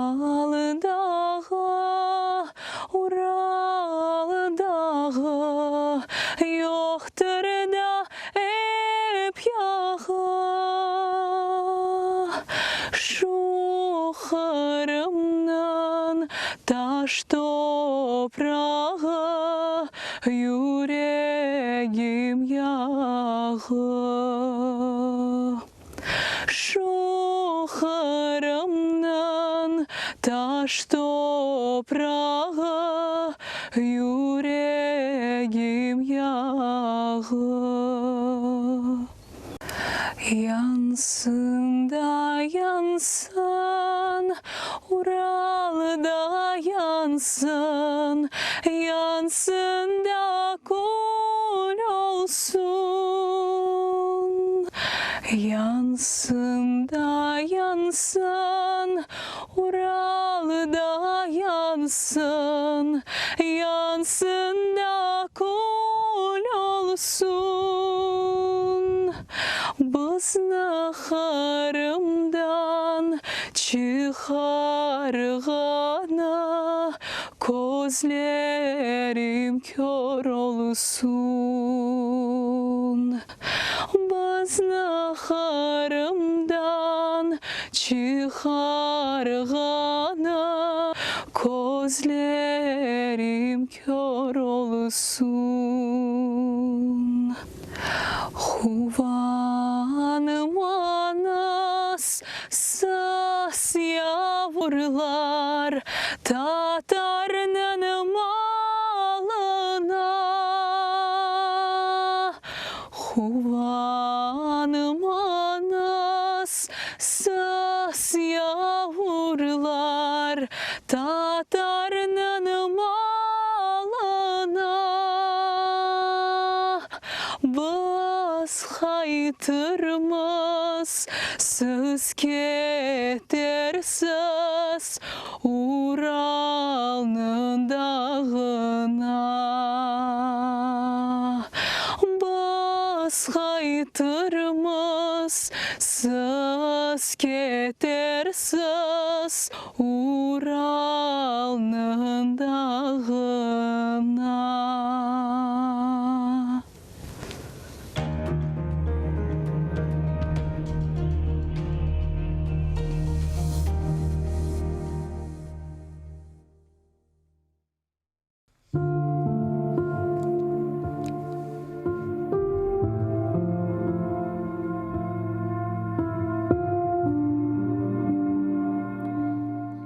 Қардаш жеңгенде окопта ятмадым.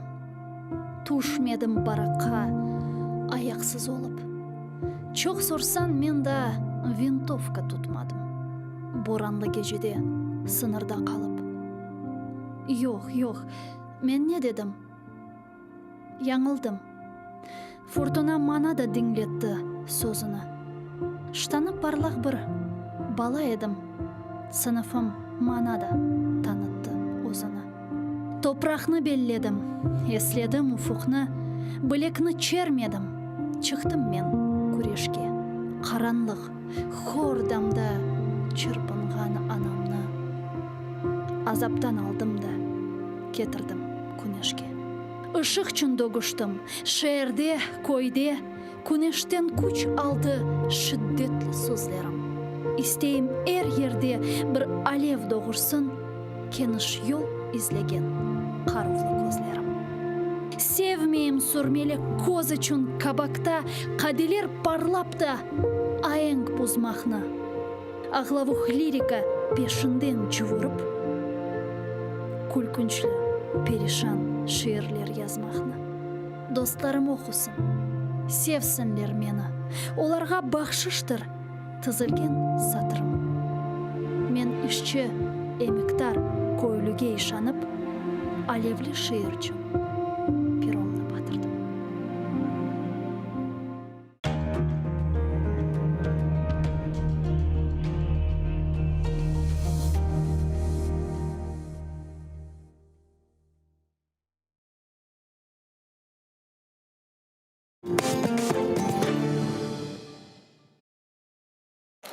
Добрый вечер. В эфире «Прайм» на телеканале АТР. Это время, когда мы обсуждаем наиболее важные для страны и мира темы и беседуем с наиболее интересными людьми, с людьми, которым, как я говорю, есть что сказать. Сегодня у нас в гостях бывший народный депутат, бывший журналист, а ныне член правления...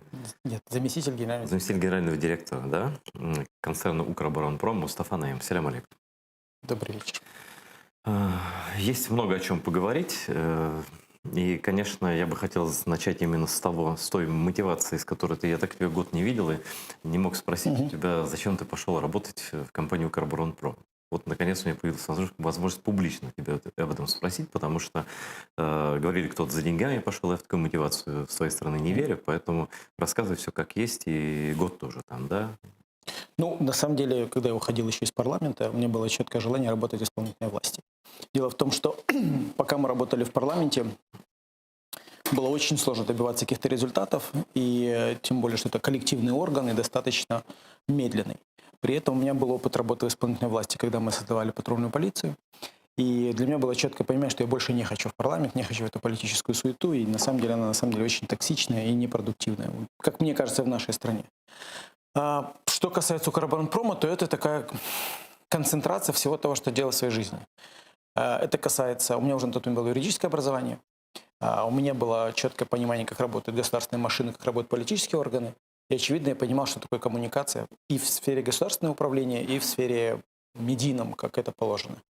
У нас была встреча с Айварасом Абрамовичем, генеральным директором на тот момент, который предложил войти в команду именно по работе с государственными органами. С этого начался наш заход. На самом деле, если уже говорить, если мы откровенно говорим про деньги, то я своей зарплаты не знал достаточно долгое время. Практически 5 месяцев мы работали, просто потому что это было дико интересно. Ну и сейчас это интересно на самом деле. Поэтому в целом мотивация моя очень простая. Я писал про «Укроборонпром» еще начиная с момента его создания. Писал много расследований.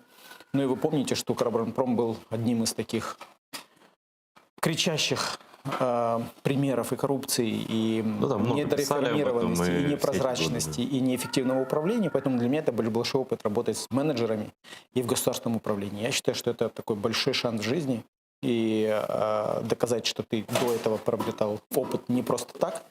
А самое главное, что было понимание, что мы сейчас можем многое достичь, поскольку команда, которая собиралась на тот момент, она была уникальная, и сейчас она уникальная, я считаю, во всем госсекторе одна из самых лучших.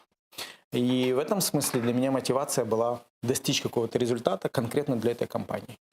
За год много чего сделано, и я могу сказать, что этот год был один из самых сложных и продуктивных с точки зрения того, что мы сделали на самом деле. Я могу потом позже об этом рассказать. Но я хотел бы начать все-таки с такой достаточно тревожной новости, которую я сегодня прочел у Юрия Бутусова, что гособоронзаказ не выполнен в этом году, да? Это же тоже сфера и вашей деятельности. Это что происходит в этой сфере? Ну, казалось бы, да, ну, Укроборонпром — это база. Вот все остальное можно как-то немножко забывать, отодвигать. Но оборона — это то, вот все начинается и заканчивается в воюющей стране, да? Ну, давайте объясню. Что такое гособоронзаказ? У нас есть 16 заказчиков в стране, которые заказывают те или иные вооружения и технику. Самый крупный, естественно, это Министерство обороны, потом идет Национальная гвардия и остальные. Министерство обороны каждый год выделяет определенные средства. В этом году порядка 19 миллиардов гривен, которые было выделено на гособоронзаказ. Укроборонпром выполняет 30% этого заказа, чтобы было всем понятно. Мы участвуем всего лишь в 30%. Остальные 70% гособоронзаказа выполняют либо частные, либо это импорт. Львиная доля — это, конечно, частные, да, если остальных 70%. Поэтому в данном случае ту часть 30%, которую мы выполним, она выполняется в полной мере. Более того, могу сказать, что впервые за все годы существования Укроборонпрома мы не провалили ни одного контракта в протяжении года. Ни один контракт, подписанный нами, не был провален в этом году. Просто для понимания, например, когда мы пришли, было провалено порядка 5 контрактов крупных на огромную сумму. Это более заказ 5 миллиардов государства на определенные виды вооружений. Да, ну, например, там заказывались БТРы, да? Там, в 2016 году подписан контракт, в 2019 году, когда мы пришли, ни одна машина не была поставлена. Мы вот в этом году уже поставили 45. Но это реальный результат. Можно много говорить про нашу неопытность, новые ребята, как нам рассказывали, да? Ну вот конкретный результат. До нас не было, 45 машин есть. А в этом году поставлено на вооружение «Нептун». Это ракетный комплекс, там, один из лучших на постсоветском пространстве. Это морская военная ракетная установка. Да. Да. Суть в том, что это тоже сделано, да, очень много было до нас сделано, это никто не отрицает, конечно. И господин Коростылев, который делал этот ракетный комплекс, разрабатывал на протяжении 5 лет, да, или 4 лет. Конечно, они огромных результатов добились, но опять же, мы не провалили ни одного контракта. И самое главное, что важно сказать,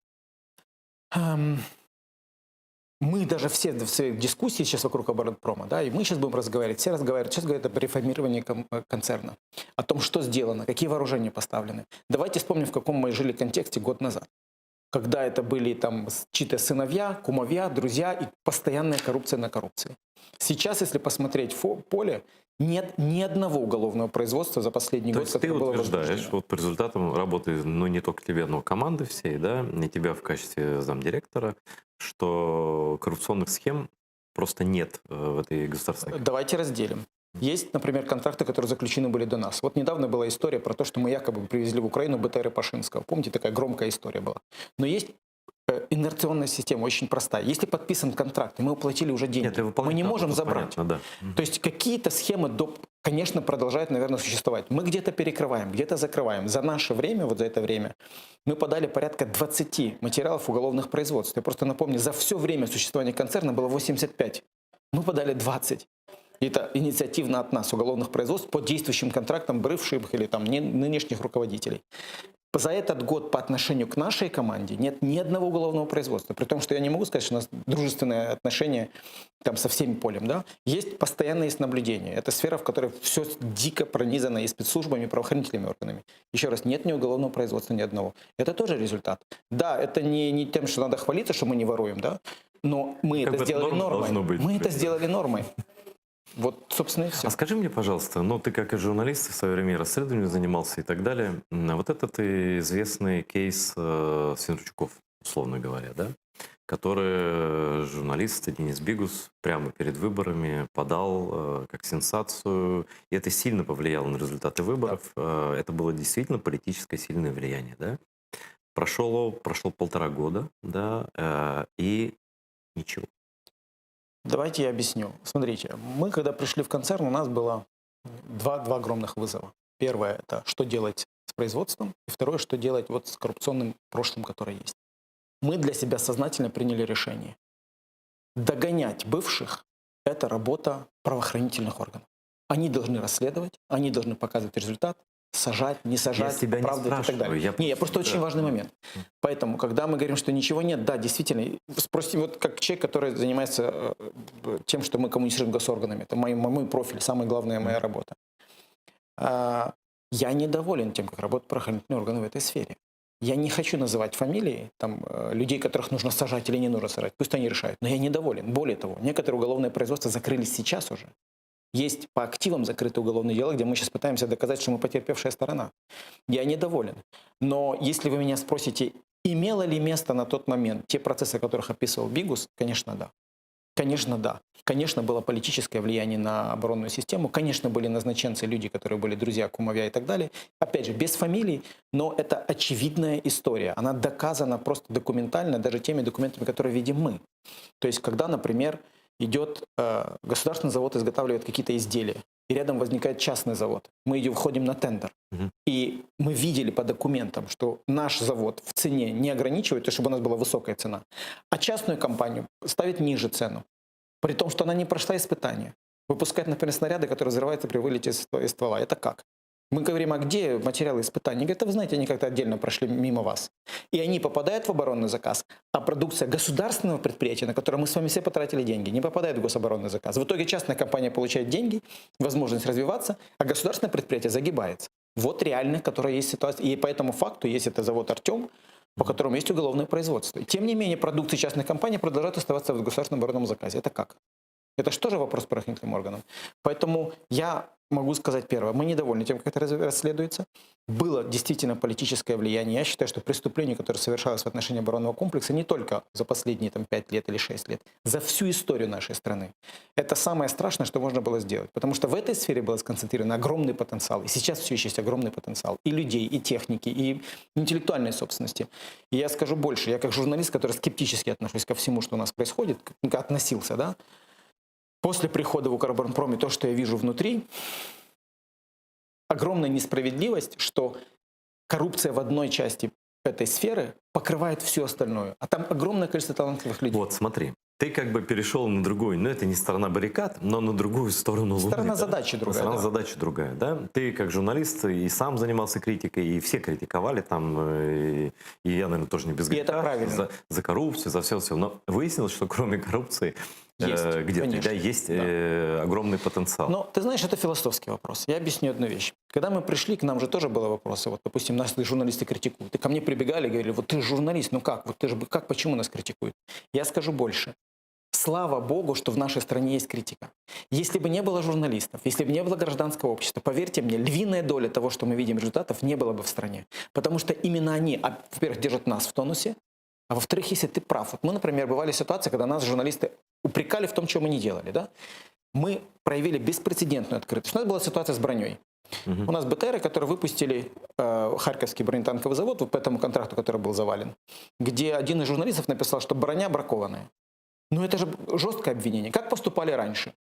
Рассосется. Ну сказали и сказали. Мы так не поступали. Мы говорим, окей, возможно, давайте пойдем на полигон. Мы сделали открытые испытания при всех журналистах. Мы прошли все испытания от и до. Подписи поставили, вся военная приемка, прокуратура. Наверное, и мы. так и надо, да. Но в итоге к чему это привело? Завод в тонусе, мы понимаем, и мы доказали, что мы заслуживаем доверия. Поэтому правильно, что журналисты есть, у них своя работа. Более того, она зачастую важнее, чем то, что делается внутри. Пускай мне не обижаются наши сотрудники, да, но это правда, потому что мы понимаем, для кого мы работаем. В конце концов, а кто должен представлять людей, извините, вот общество? К сожалению, это не всегда правоохранительные органы. В нашей стране, как правило, это журналисты.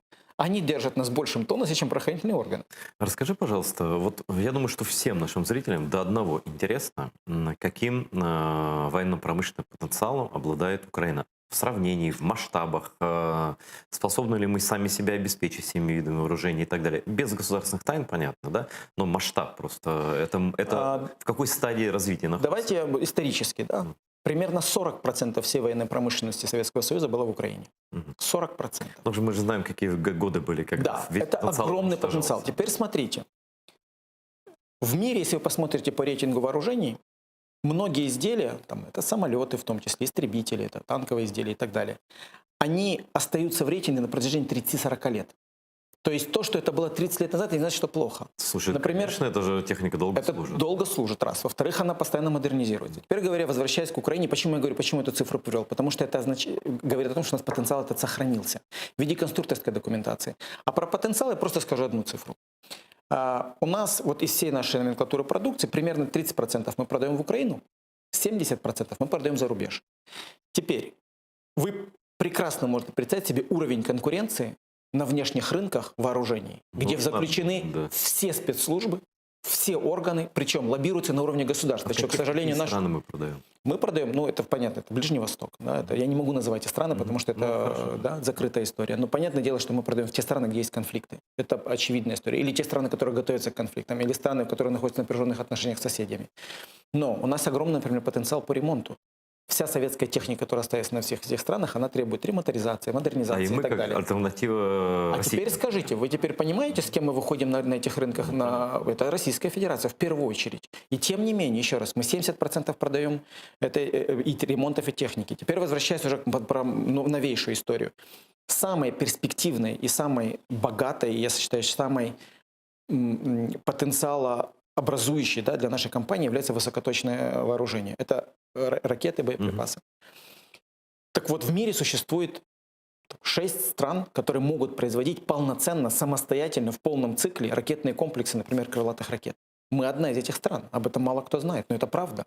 То, что сделал Коростылев, который в этом году заслужил звание героя, абсолютно заслуженно. Мы его подавали еще в январе. Это великая работа. Да, она была возможна в силу того, что, еще раз подчеркну, политически была поддержка, финансовая была поддержка, но и это случилось. Это сделали наши ребята, это наши инженера. Да, я не говорю, что это закрывает вопросы на коррупцию и там, неэффективность, но это тоже результат. И мы продаем эти ракеты, и мы будем их продавать. Сейчас это огромный рынок, который сейчас развивается, и мы будем туда двигаться. Дальше, по бронетехнике. Мы продолжаем продавать, и в том числе действующие наши БТРы продаем продавать.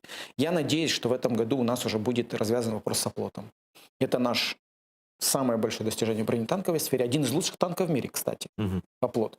И я надеюсь, что вот сейчас поставлена задача, чтобы пустить в серийное производство эти танки. У нас большая проблема в чем? Мы были сильно зависимы от российской продукции, импортозамещения, Вот которое нужно сейчас делать. как? Сейчас есть по всем номенклатурам есть программы импортозамещения, есть конкретные сроки, когда мы закончим это импортозамещение, и они будут полностью украинского производства. Министерство обороны сейчас не принимает технику вооружения, в которых есть российские запчасти. За что им это, конечно, большой стимул для нас. И опять же, об этом мало кто знает, но это же надо сказать спасибо, что понимая эту историю, понимая все сложности, и наши инженера, и военная приемка, и конструктора, они работают над тем, чтобы эта техника стала абсолютно украинской. Это очень сложно. Ну, а политическое осознание этого есть, да, что нам нужно никак не зависеть от России вообще в военной сфере? Вы знаете, в разных сферах по-разному. Если вы спросите, это к Министерству обороны, нет вопросов. Скажу честно. Они действительно считают, что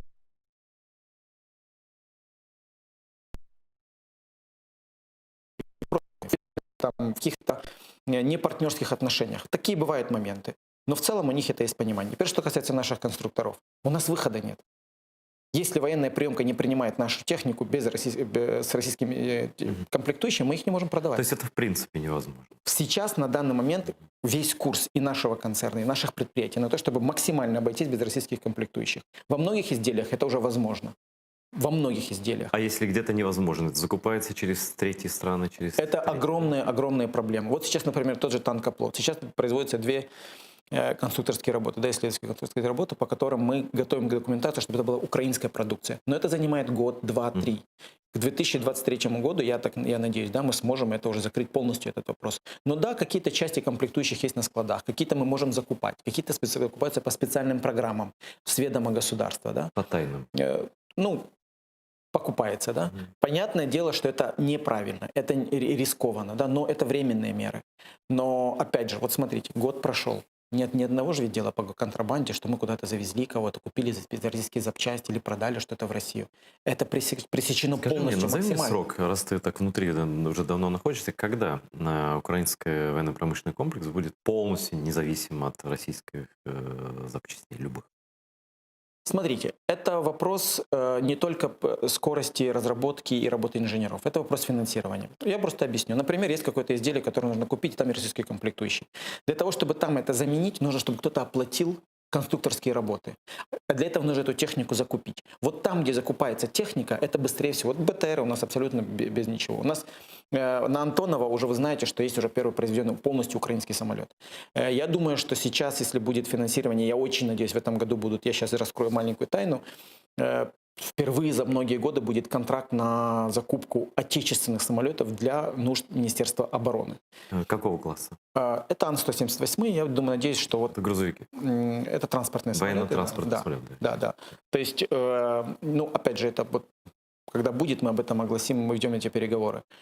И вот как там, где появляются деньги, появляются конструкторские работы, это быстрее двигается, быстрее развивается. Тот же оплот. Да, у нас есть 2 работы конструкторские, которые должны там модернизировать это изделие, там Т-64 до Булата, и с тем, чтобы мы получили уже конкретно украинское изделие полностью. Я думаю, что ну, по нашим планам, да, это вполне закончить до 2022 года, уже пустить в серию.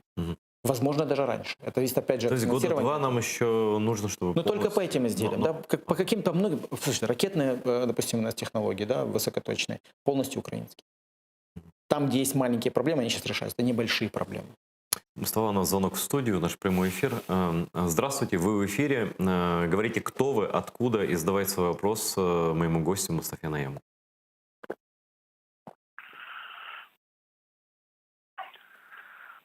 Говорите. Алло? Да, говорите, ви в ефірі. Вечір добрий. Хочу, от я зателефонував вам якийсь, як його називати, ваш в прямому ефірі на московській мові мене запитує. Я телефоную на український канал, чи на якийсь, можливо, московський, російський, чи ще якийсь. Доброго вечора. Дзвонить на український канал, кримсько-татарський. Хочу запитати, при все ж таки його зарплаті, хоч трошечки його там десь совість кусає за що-небудь, чи йому байдуже, що все ж таки, можливо, він би подався на історичну батьківщину і там вирішив якісь свої питання. Дякую. Знаєте, я прошу... Я хочу відповісти. Що стосується заробітної плати, ми її не приховуємо. Я впевнений, що наш слухач не знає, який був рівень зарплати у керівників Коробопрому до того, як ми прийшли. Ми були першими, хто відкрив цю інформацію взагалі. У нас був вибір не відкривати, нам навіть радили юристи не робити цього. Ми відкрили повністю. Було, так. Ну так. Да. Тепер дивіться, давайте по заробітній платі. В нас наглядова рада взагалі не отримує грошей. Законом заборонено член наглядової ради отримати зарплату. Генеральний директор отримував до останнього часу мінімальну зарплату, тому що він не міг оформитись і контракт не підписував наглядова рада. Тепер, що стосується заступників. Моя зарплата складає 137 тисяч гривень. Просто для порівняння. Це найнижча зарплата серед усіх державних організацій, корпорацій, які є в країні. Друге. Найбільший докір ми отримуємо від народних депутатів, які кажуть про зарплату і так далі. Народний депутат в середньому обходиться в країні в повному, якщо взяти в повний комплекс, помічниками, з усіма, десь 135 тисяч гривень, тобто на 2 тисячі гривень менше. Тепер, повертаючись до того, про що ми кажемо, за всі роки, от ті офіційно, якщо порахувати, ми тільки офіційно кажемо, кримінальні провадження, по яким є зараз розслідування, налічує більше 100 мільярдів гривень просто того, що ми втратили за весь цей час. За рік, який ми були тут, ми тільки на закупівлях у Укроборонпромі зекономили 500 мільйонів гривень. Це офіційна цифра, можете подивитися її на сайті. Жодного кримінального провадження по тому, що ми десь щось вкрали, десь комусь продали будівлю і так далі. Чи я задоволений своєю зарплатою? Так, я задоволений своєю зарплатою. Чи мені не подобається те, що мені дорікають? Мені це не подобається, що мені дорікають, тому що я знаю, що люди, які отримують набагато менше зарплату. Але я знаю, про що я говорю і що ми робимо, що робила наша команда. І головне питання. Дивіться, якщо єдиний дорік до оборонного комплексу країни воюючи є те, що зарплата заступника генерального директора складає таку суму, то, мабуть, щось змінилось в країні. Тобто питання ж не в тому, що ми поставили неякісну техніку. Що було раніше, коли у нас Міністерство оборони і Укроборонпром публічно обвинувачували один одного в тому, що там броня пробилась, там міномет вибухнув і так далі, там снаряд десь не вилетів і так далі. Жодного проваленого контракту. Це теж правда. І жодного кримінального провадження. Це результат. Можливо, хтось може краще. Можливо. Я сподіваюся, що наступна команда прийде, буде робити ще краще. І я готовий, як громадянин, щоб вони отримали ще більше грошей. Бо я знаю, якими сумами зараз оперують наші директори, оперують наші співробітники. Коли в тебе є, знаєте, можливість вкрасти мільйони доларів, ну просто це можливість, повірте мені. Спокуса така велика. Спокуса така велика. Це не просто спокуса, це на кожному кроці. Я просто поясню, як це відбувається, щоб просто наш глядач зрозумів. Дуже проста історія. Ви підписуєте якийсь інвестдоговір з якоюсь компанією, яка буде будувати у вас багатоповерхівку в центрі Києва на території якогось підприємства. Це сотні мільйонів доларів. Скажіть мені, будь ласка, було б краще, щоб я підписував такі документи, віддавав це, а потім робив вигляд, що ж по закону? Чи влаштувало б нашого глядача, якби завтра по мені було кримінальне провадження, що я щось контрабандою завіз або десь подобав свій заводик, потім відкупився адвокатами, але б в мене була зарплата 8 тисяч гривень. Давайте будемо чесними в цій історії. Якщо є дорік до нашої роботи, я готовий це відповідати. У нас есть еще один звонок, Мустафа. Добрый вечер. Вы в прямом эфире телеканала АТР. Говорите, кто вы, откуда, и задавайте свой вопрос. Спасибо Мустафе за его работу. Если есть планы у Правдрома на переход на новое стрелковое вооружение, то какие, если не секрет? Или лицензия какого-то иностранного производителя по замене АК? Спасибо за ответ. Я услышал только про то, что есть ли планы выходить на новые рынки вооружений. Это напрямую связано с эффективностью управления. Я просто объясню, мы уже говорили об этом для наших зрителей. Смотрите, государственная компания – это такая, знаете, тем более оборонная. Это птица, которую взяли и зашнуровали ее полностью, накинули на нее цепи, но она еще красивые перья имеет. Дико зарегулированная отрасль. Просто простой пример. Если вы, как частная компания, выходите на тендер и продаете вооружение, например, за границу, и я, как государственная компания, выхожу, то я четко ограничен, какая у меня должна быть прибыль. Я не могу демпинговать, я не могу выходить в ноль. Хотя многие частные компании продают в ноль просто, чтобы выйти на рынок. Я не могу. Ко мне придет прокуратура и скажет, а что же вы так делаете? Наша прибыль, например, для Министерства обороны ограничена. Просто, чтобы люди понимали, о чем речь. 1% прибыли мы получаем за комплектующие и 20% за работы. 1% в оборонной компании. Вы просто представляете себе, что это за масштаб. Что с этим делать? Констатируешь Что факты, с этим понятно. делаем? Что мы придумали? И это не наше ноу-хау. За последние годы многие эксперты работали в этой отрасли. Огромное количество людей, которые разбираются. Выход один. У нас в стране недостаточно денег, чтобы поднять эту отрасль самостоятельно. Ни внутренних инвестиций, ни государственных инвестиций. Просто недостаточно, чтобы поднять эту махину. Нам нужны внешние инвестиции. Инвестор, который придет и вложит деньги. Теперь скажите мне, пожалуйста, в какой стране, или какой из наших зрителей готов отдать даже гривну в компанию, в которой завтра меняется политическая система, меняется директор, меняется то модели, то где-то заводик растет, то кто-то крадет, то у кого-то зарплата не такая и так далее. К чему мы говорили? Есть единственный способ, чтобы эта отрасль поднялась, привлечь внешние инвестиции. А единственный способ привлечь инвестиции – сделать эту компанию прозрачной, подотчетной и свободной от политического влияния и вот этой постоянной волатильности. Ты же говоришь, что сейчас политического влияния нет. Вот, это временное явление, потому что правила позволяют этому политическому явлению быть. То есть при желании чиновника, государства... Ничего не мешает, потому что нет никаких буферов между государством и компанией. Напрямую можно назначать директоров, можно давить, можно и так далее. Что мы сделали? Мы за этот год разработали новую модель, которая нам было предписано сделать 4 тайными постановлениями еще при Владимире Гройсмане и при Арсении Синяке. То есть это не то, что мы придумали, то, что планировалось делать долгие годы. Система корпоративного управления предполагает, в первую очередь, государство очень должно делать свою работу. Создавать политику, возможности и регуляторное поле. Но не в ручном режиме не управлять предприятиями. Ручной режим – это кадровая политика. Вот и все. Все это вылилось в законопроект, который есть сейчас в парламенте. Мы его прописали. Я считаю, что у нас большой успех. Мы первая команда за всю историю Укроборонпрома, которая смогла это довести до уровня закона, законопроекта, показать модель. Чем сейчас? Очень простая история. Сейчас концерн состоит из 130 компаний. 21 компания находится на оккупированной территории, 116 здесь. Они все существуют по отдельности. Вот просто 116 компаний. Мы предлагаем, во-первых, убрать Укроборонпром как в том явлении, в котором есть сейчас. Компания, которая просто надстройка над 116. Вместо них создать 5 корпораций, 5 или 6, которые будут сконцентрированы по конкретной номенклатуре. Радиолокация, например, это одно направление. Авиация, авиаремонт, бронетехника, высокоточное вооружение. Все это разные компании, которые синергируют эти все остальные по этому же типу. Ну, например, нам не нужно столько бронетанковых заводов. Нам не нужно, в мир не потребляет такое количество танков, которые Украина может потенциально производить. Я слышал где-то, да. Это надо уменьшать. И делать ее концентрированной. При этом делать независимые наблюдательные советы, которые будут сами управлять стратегией по тому, как дает ему правительство. Правительство говорит, нам нужно вот такой уровень прибыли, вот такое вооружение, и, пожалуйста, отчет в конце года. Нет, все ушли, уволились, назначили следующий. Просто вот такой принцип. Независимый совет? Независимый наблюдательный совет, в который будут входить представители государства, как решит государство, и независимые члены, эксперты, которые будут при этом соблюдать простую одну вещь. Чтобы не президент При всем уважении ко всем президентам. Не премьер-министр, опять же, по всем уважению ко всем ним. И не депутаты. А чтобы это делали эксперты, люди, которые управляют этой отраслью. И они отвечают за это своими должностями, своими зарплатами, своим благополучием. А не так, что депутат или там кто-то поставил, какой-то заказик сделали, он потом ушел в отставку. Мы его уже не помним. Кто помнит хотя бы одну фамилию одного генерального директора Укроборонпрома до предыдущего? Вот кто вспомнит зрителей? Их не помнят. И не помнят депутатов, которые это делали. И президентов, наверное, не будут помнить. А компания разрушается. А какие иностранцы могут вложить деньги в украинский Укроборонпром? Смотрите, самая большая ценность украинского Укроборонпрома, оборонной промышленности, это огромный потенциал в интеллектуальной собственности.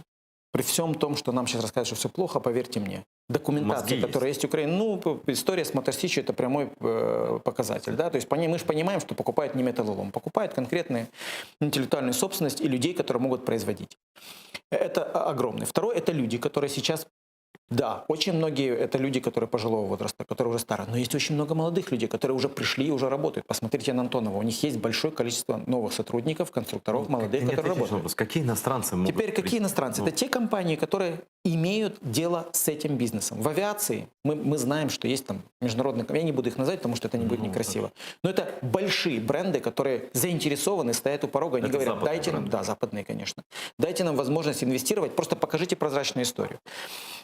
Есть огромный потенциал в том, чтобы делать совместные предприятия. Мы не можем делать совместные предприятия сейчас. Если кто-то приходит к нам и говорит, смотрите, у вас есть документация, мы готовы вложить деньги, чтобы вы это производили, продавали на внешний рынок или нашей стране. Мы не можем это сейчас делать. Я всегда привожу пример. Если бы Илон Маск со всеми его мозгами и быстротой стал генеральным директором Укроборонпрома, он бы через полгода получил срок от 3 до 5. Просто за хищение, за то, что нарушает процедуры. Просто за то, даже желание быстро развиваться, привлекать деньги и создавать новые техники вооружения. Это невозможно в нашей регуляторной поле. Ну и что, все уперлось в этот закон, который вы вынесли? Мое мнение, что если мы, я всегда это говорю, мы можем долго рассказывать, как делали плохо прошлое, это не наша работа. Мы долго рассказываем, что все воровали, все плохо. Давайте создавать новые правила, так чтобы вот того не было. Мы создали, это новая прошивка оборонки. Вот новое программное обеспечение. Мы подарили его парламенту. Это законопроект правительственный? Законопроект сделали народные депутаты.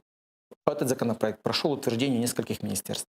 Базовая модель управления, которая есть в законопроекте, она презентована 2 премьер-министрам, 3 министрам финансов, 2 министрам экономики, президенту, главе секретарю национальной безопасности и обороны, комитету. Это все наша работа, которую мы провели. Поверьте, это нелегко, учитывая все, что меняется. Ну и что, примут? Сейчас уже появился новый орган власти, да, новое министерство стратегических отраслей промышленности, у которого есть свое видение на этот закон. Мы с ним долго это обсуждали. У меня есть сдержанный оптимизм по поводу того, что у нас совпадают взгляды в том, что это должна быть корпоратизация, это должна быть независимая компания с коммерческим успехом.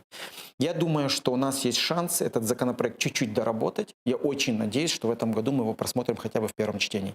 Если мы это сделаем, я думаю, что это будет исторический шаг. Я понимаю, что для многих людей это звучит пафосно, понимаю, что это очень далеко от их жизни. Но поверьте, наши директора этого закона ждут. Очень многие люди почему ждут. Пафосно? Будет больше вооружений, и у нашей армии в том числе. Я просто знаю, как журналист, да, как скептически отношусь к тому, что говорят с экрана. Я понимаю, что люди сейчас смотрят и думают, но мы честно отработали эту историю, мы честно ее показали, и более того, мы действительно, вот там мы год назад, потому что я тоже не скрывал, что у нас не было опыта в оборонке.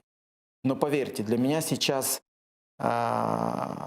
публичное признание или там чья-то похвала намного меньше стоит, чем когда тебе приходит директор завода и говорит, ребята, ну вот классно, вы спасибо, отработали контракт. Сейчас посмотрим, это офигенно. Похвалит или нет. Очередной звонок телефонный у нас в студии. Пожалуйста, говорите, кто вы, откуда, задавайте свой вопрос, если можно, чуть громче.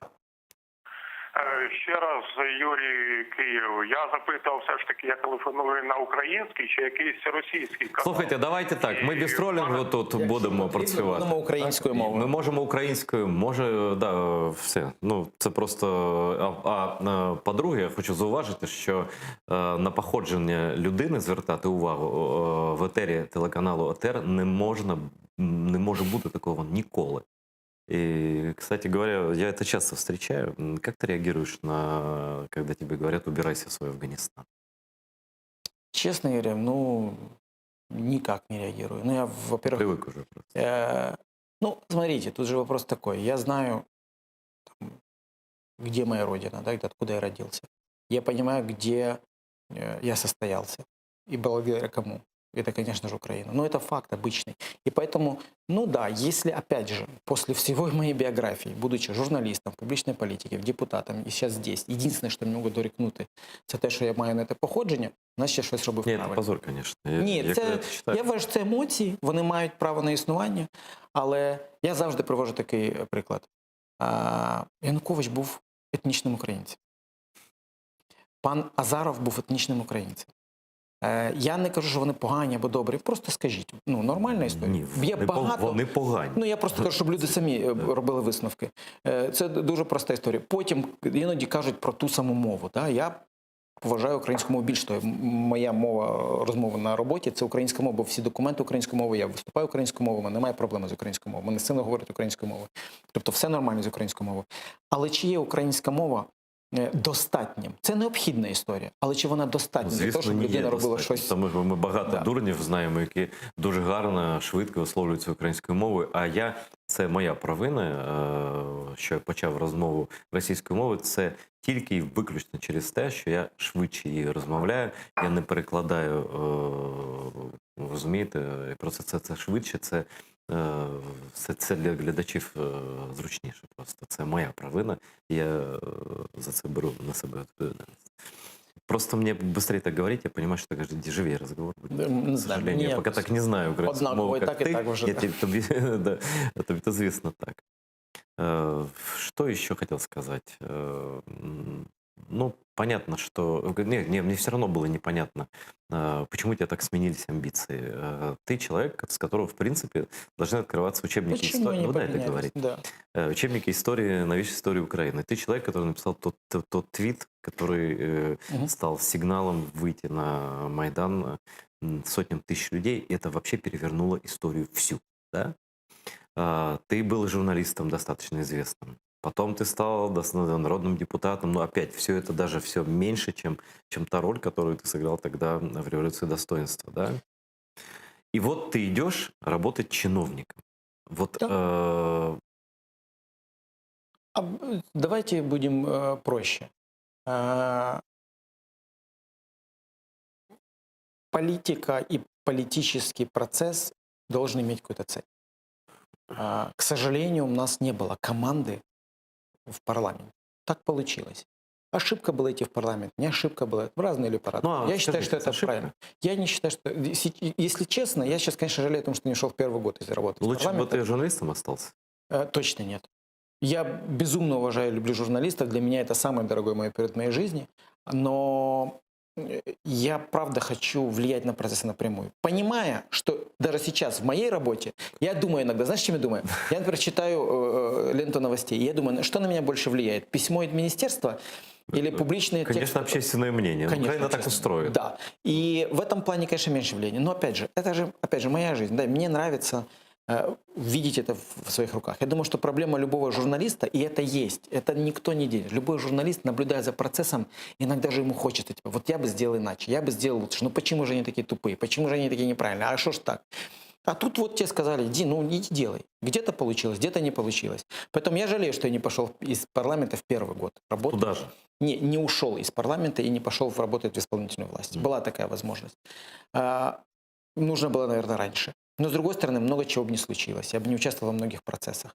Мой опыт – это мой опыт. В конце концов, мне там нечего скрывать. Да? Я спокойно могу смотреть в лицо людям и говорить, понятно, что... но смотри, в исполнительной власти у нас идти дело такое. Вот даже за Зеленского, да, уже сколько правительств? Уже 2, да? 2. Вот, люди, которые, казалось бы, на своих местах и были поставлены после выборов, да, и с ними ты говоришь, и там что-то обсуждаешь, да, а через 3 дня раз, и он уже не министр, да?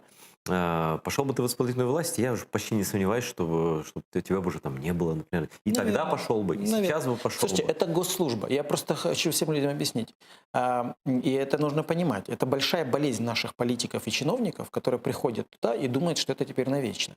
Это всегда временное явление. По закону и по логике. Но слово «временщик» тоже никто не отменял. Они понимают, что вот это может закончиться завтра по прихоти президента, премьер-министра. Там, а это уже, извините, культура. Если тебе, так ты временщик, так можешь быть в браке, в семье, с детьми, в чем угодно. Все очень просто. Что ты оставляешь за собой?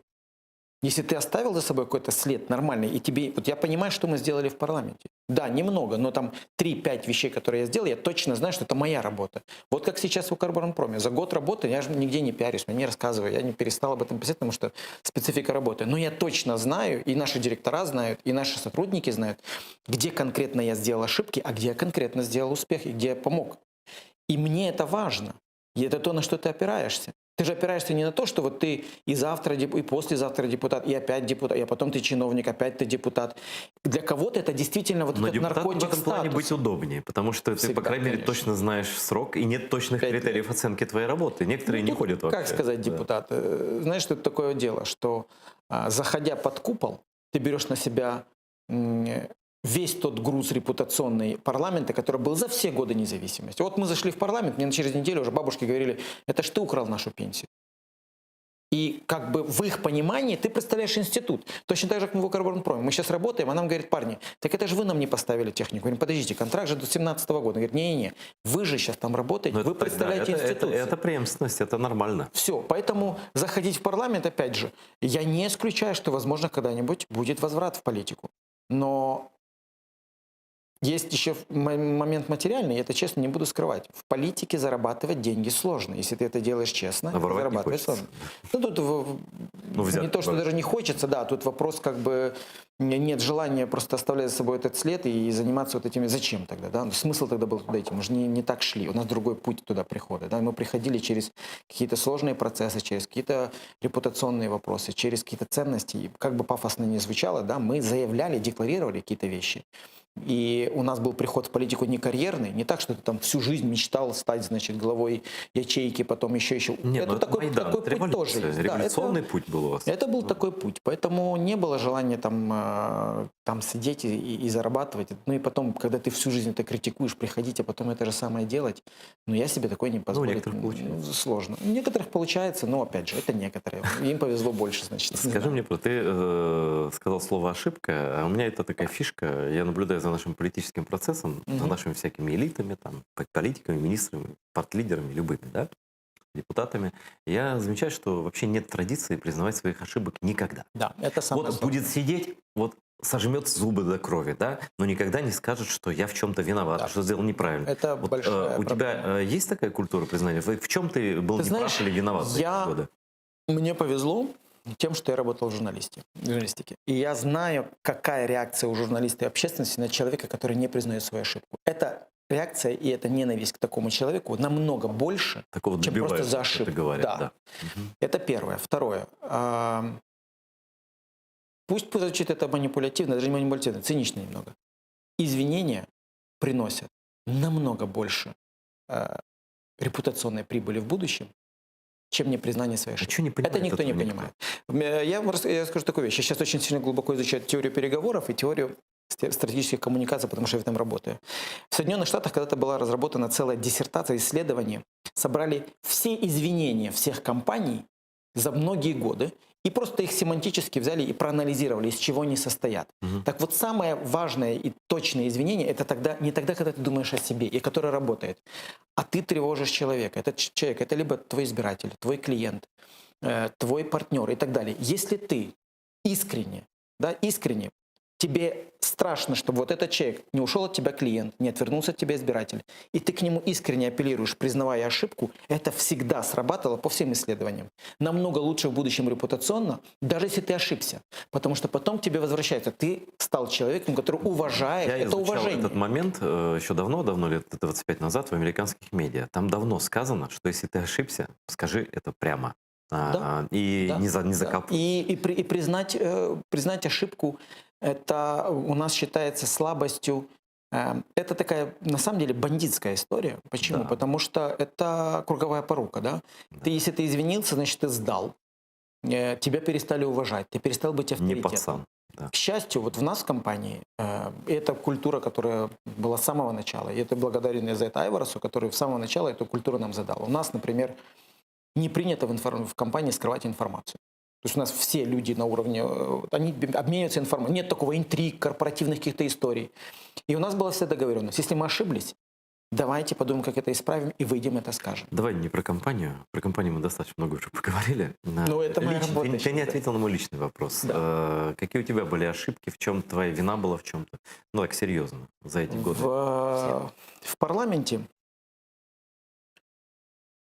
были ошибки в голосовании, это правда. Но ошибки, которые были продиктованы не умыслом, да, а когда ты чего-то недопонимал. И это были искренние ошибки. Я их всегда, кстати, говорил, даже когда голосования были неправильные. Были ошибки по отношению к людям, опять же, вот то, что я говорю, которые доверяли, и ты им не до конца объяснял. Я, наверное, не до конца объяснял, что мы делали, почему мы делали. Была ошибка в том, что я не ушел из парламента раньше. Это была ошибка, я это сейчас признаю. Хотя в тот момент мне казалось, что нам нужно досидеть до конца, добивать. Но со стороны это выглядело не очень. Когда вы совсем политически разошлись, но продолжали оставаться. Причем до того момента, когда уже стало понятно, что Зеленский будет. Причем и аргументация тогда, которую я сейчас слышу, я же ее перечитываюсь, на это смотрел, она была понятная, да, то есть, что мы не можем оставлять эту площадку, мы не должны ее кому-то позволять другому зайти вместо нас в список. Это не факт, что это будут лучшие люди. Но по отношению к своей биографии, к своей репутации и по отношению к тому, что я мог бы сделать, наверное, это была ошибка, это было неправильно. Ну и самая большая ошибка в моей жизни, что я получил не то образование. Хотя сейчас оно очень помогает. Я бы, ну вот сейчас я понимаю, я бы очень хотел, чтобы у меня было первое юридическое образование, а не техническое. А у меня получилось техническое, ну, вполне возможно, даже нет, я скажу честно, я думаю, что он этого тоже не скрывает. Это там, и было и мое настаивание, чтобы он стал юристом, потому что я хотел стать очень юристом. Я очень доволен, я считаю, что он во многих вопросах лучше, чем я, и в публичной политике, хоть он уже как хочет. Он не очень хочет. публичный, мать да, очень и как юрист я считаю, что он грамотный и большой-большой молодец. И в этой сфере достаточно сложно оставаться принципиальным. Скажи, пожалуйста, вот, глядя, мне кажется, у него получается, но ладно, не про брата сейчас. Вот не кажется ли тебе, что тот троллинг Порошенко последние годы его каденции, в котором я тоже принимал участие, и опять без всяких там просто искренне, да, вот там, коррупция нам не нравилась, то не нравилось, это не нравилось, да, что он все-таки был с некоторым перебором, и он был, мне кажется, не объективен по своему количеству, по навалу вот этому, да, и мне кажется, что мы, журналисты, в каком-то смысле исказили для избирателя политическую картину. То есть мы, конечно, критиковать надо, вот вообще, я за любую свободу критики, но мне кажется, что его слишком сильно закапывали тогда, что он на самом деле не заслуживал такого сильного троллинга. А я знаю это, я об этом думал, и я всегда думал, окей, а если бы было иначе? Ну, то есть мы в этот момент должны вменить журналистам еще и подумать об интересах политиков и политического круга, и думать над их ошибками, и жалеть или не жалеть. Я считаю, что мы все понимаем, в какую мы игру играем. Извините. Мы в воюющей стране. Это политика, она грязная. Мы работаем в сфере огромных денег. И мы работаем в стране, в которой люди очень озлоблены и очень ранимы в плане, ну вот просто ощущения, чего они пережили. В этой истории сказать, что общество было неправильно, реагируя на то, что происходило в политике, а реакция общества и нерв общества, это журналисты, я в этом уверен, я считаю, что это не так. Это все равно, что обвинять, что человека, которого избили, потом попытались убить, он попал в больницу, и вот ему там не додают лекарства, потому что главврач ворует, а он громко кричит. Ну вот сейчас, смотри, Мустафа, мы сейчас можем спокойно уже смотреть на выборную кампанию, да? И все-таки, если вот взять медийный фон тогдашний перед выборами, да, в отношении Петра Порошенко, я не его фанат вообще, да? Я много чего там знаю, понимаю и так далее. Просто не во все дырки лезу и не хочу этого, да? Но все-таки сейчас смотреть на его каденцию, да, со всеми минусами, да, то там были и плюсы большие, это объективно. Никто да? не спорит. И сейчас Петр Порошенко выглядит, очевидно, лучше, чем он выглядел в медийном поле, допустим, за месяц до выборов. А давайте посмотрим на всех остальных президентов. Я не адвокат. Все президенты после того, как они уходят, становятся намного лучше. Просто по одной простой причине. Очень просто, потому что им уже не надо обманывать избирателя. Им уже не надо доказывать что-то. У них уже нет этих рычагов Я не про то, управления. что он стал лучше. Возможно, он остался таким же. Во мнении людей... Фон вокруг него стал другим. А подожди, то есть... Уже его не обвиняют во многом. Переведу, в том, в что чем ты обвиняли хочешь меня тогда. обвинить. Ну, Что, не обвинить, а спросить, да, что вот сейчас стало хуже. Или что вот на фоне того, что происходит сейчас, он выглядит лучше. А не надо его сравнивать с этим фоном. Я его сравниваю с фоном революции, извини. вот так. Извини. Мы имели другой шанс. И, конечно, при всем уважении к нынешнему президенту, парламенту, премьер-министрам, ко всем остальным, шанс, который был тогда дан, он был намного больше. Были сделаны свои ошибки, при этом очень многое удалось достигнуть. Больше я скажу. Я иногда, когда мы сидим, общаемся, у нас в команде же тоже там подтроллим иногда друг друга, да, вот вы там политики и так далее. Я говорю, давайте просто. Вот представьте себе, что сейчас нет НАЗК, Института декларации, нет гражданского общества, нет общественных организаций. Это же все возникло после 2014 года. Этого же не было.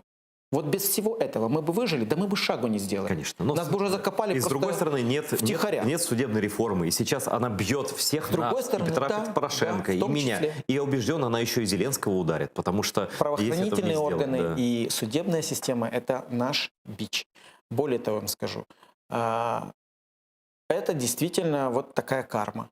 Каждый президент, который не дореформировал систему правосудия, становится ее жертвой. Это абсолютно согласен, да. К сожалению, не только президенту, но вообще в целом страна. Вот если взять за 100% твои ожидания, вот Майдан, да, активным участником которого ты был, одним из идеологов в том числе. Вот если взять за 100%, да, на сколько процентов каденция Петра Порошенко оправдала твои ожидания? Я бы не стал называть проценты. Я объясню почему. Потому что это будет означать, что мы или там за 50 или меньше 50. Я скажу так. Возможно, это будет, кто-то меня будет критиковать, что не так, но не разочарованный революционер не до конца революционер. Таких не бывает. Поэтому, конечно, у нас еще много-много-много обиды, горечи за то, что не случилось. Но я смотрю на то, что многое случилось, просто очень медленно, да. Но я хочу просто другую вещь сказать, что те люди, которые сейчас пришли к власти, и тот парламент, и вот этот молодой класс, их бы никогда не существовало, если бы не 2014 год. И если бы, кстати, и не Петр Порошенко, между прочим. Не факт. Не знаю. Я не буду сейчас кому-то давать кредиты. Проведены честные выборы. Я прошу прощения. Я просто по-другому скажу. Что мешало всем этим людям, многим толковым людям, которых сейчас выкинули из системы, дать шанс 5 лет назад? Ведь их им не давали. Так тогда, может быть, Порошенко не переизбрали бы. Им не давали шанс. Я видел, я же помню, как консервировали людей в Кабмине, как молодым людям не давали в парламенте проходить, как, извини меня, вокруг как конкретные клики людей, да, собиралась кучка, которая продолжала В консервировать. определенном смысле слова действительно вырок, то, что сказал Зеленский тогда. Да, это звучало, может быть, там не очень красиво и так немножко эксцентрично, да, и конечно, не то, что там Зеленский вырок, там, Порошенко, а в принципе, да, ну, политик, его ошибки накопленные, они и дали такой... Знаешь, смотри, мы как бы, Порошенко это там... Каденция президента Порошенко – это прошлое. Да? Если говорить про нынешнее, но ведь тоже ж не все хорошо. Тоже ж не все хорошо. Есть много хорошего, тоже не все хорошо. Более того, там, я не могу сейчас комментировать какие-то вещи просто в силу моих служебных обязанностей. Да? Мне не все нравится. То, что тебе происходит. политически вообще нельзя ничего? Я объясню почему. Не потому, что мне нельзя. И я очень, поверьте мне, я все записываю, все запоминаю. Я все читаю, читаю аналитику, читаю новости, понимаю очень много, общаюсь со всеми людьми, в том числе с бывшими, с действующими. И мой опыт позволяет мне там копить эту информацию в каком-то виде. Очень простая история. Моя оценка кому-либо из политического класса может стоить, мне ничего не будет стоить, но может стоить конкретных проектов, которые мы делаем. Например, там какие-то уголовные расследования проходят. Мы подписываем постоянно контракт. Это чувствительное поле. Более того, у меня есть доступ к государственной тайне и... Понятно, но иногда бывает что-то написать, вот по-старому, взять и засесть за рояль, да, и более того, это была самая большая ломка, начиная с ноября прошлого года. Когда я был публичным, стал не публичным. В какой-то момент я понял, что вот сейчас, конкретно в этот момент я могу написать что-то, что будет очень популярно, очень правда и очень хорошо, и при этом свои прямые служебные обязательства, за которые я получаю деньги, я просто разрушу, просто поставлю крест. Я же ведь, тут еще вопрос момент, что в силу служебных обязательств я работаю с этими людьми напрямую. с кабинетом министров, народными депутатами, с правоохранительными органами. Я вижу с теми людьми, которых критикуют в том числе. Критикуют по черному, по белому, по хорошему. Все понятно. У нас И 2 минуты остается. Ну, то есть до того момента, пока ты работаешь в этой системе, это Я считаю, будет это так. некорректно. Но ты можешь вернуться в политику и снова стать таким трибуном и борцом. И так Нет далее. такой цели. Я считаю, что цель в том, чтобы что-то сделать. Если будет возможность добиться каких-то результатов, но уже в команде. Я один не хочу туда идти. И это будет востребовано, конечно. Почему нет? Это же ресурс. Публичность – это ресурс в обе стороны. Тебя часть людей обязательно ненавидит, часть обязательно восхваляет, и ты можешь воспользоваться и той стороной, и той стороной. Я знаю, что многие люди меня ненавидят. Это правда откровенно. Причем не зная лично и так далее. Плохо относятся, токсичное поле. Но если есть этот ресурс, он же зачем-то дан тебе, ну как-то так получилось, что тебе часть людей говорят, мы в тебя верим. И в этот момент ты понимаешь, что ты не только там перед своим сыном ответственный, но еще перед там, этими людьми как-то. Последний вопрос, 30 секунд буквально. Просто часто слышу, читаю разных людей, что если вот дальше так, то что-то, то это все может закончиться Майданом. Я часто слышу эту фразу. Человек, который фактически начал Майдан своим этим твитом. Твои ощущения? Ждут ли Украину потрясения политические, аналогичные Майдану или нет? Ты же понимаешь, что я сейчас не могу сказать да или нет, но я скажу одну вещь. Самая большая ошибка – считать настроение людей по социологии. Социология в 2013 году не показывала Майдан. Просто те активные люди с активной жизненной позицией, они могут намного больше, чем равнодушное большинство, которое ждет. И, к сожалению, социология не показывает уровень активности. Она показывает, что ты за или против. Это как с землетрясением, значит, невозможно все. Поэтому я считаю, что, не давая никому политическую оценку, большая ошибка не обращать на боль людей. Где-то она может быть преувеличена. Где-то, может, люди переоценивают ситуацию. Где-то, может быть, у них говорит там какие-то их боли. Опасения зрад, Но да. игнорировать боль людей, в первую очередь касательно войны и военных действий, мне кажется, это очень неправильно. Это, ну, мало того, что несправедливо, но это не дальнозорко с точки зрения даже политического будущего. Поэтому я очень надеюсь, что нам удастся этот момент пройти без взрывов, да, потому что, к сожалению, сейчас этот взрыв может быть совсем другого характера. И самое обидное, что этого ждут. И ждут не только... И мы знаем где. Да. Спасибо, Мустафа, за то, что пришел. Спасибо. У нас был Мустафа Наем. Никто не желает Украине никаких потрясений, потому что у нас есть один враг. Я надеюсь, что это все понимают со всех политических сторон. Спасибо, что смотрели. Смотрите АТР. Телевидение для неглупых людей. До следующих встреч.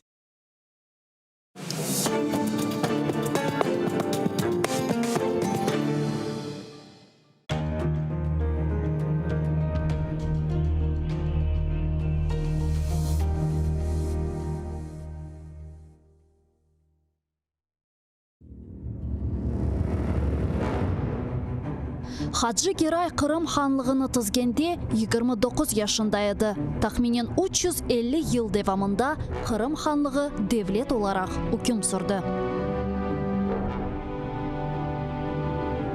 Исмаил Гаспринский Терджиман газетіні 28 yaşında нешір етіп башлады.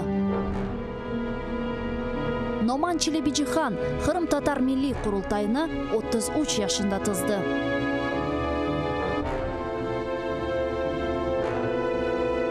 Бекир Чобанзаде 27 yaşında профессор olarak Latin әлифбесini Türkiye devletlerге teşviqat etті.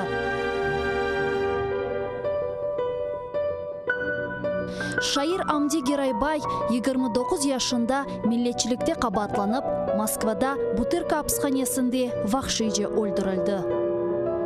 Ahmetxan Sultan birinci kere qaramanlıqni 23 yaşında kazandı. 25 yaşında ise 2 defa qaraman oldu.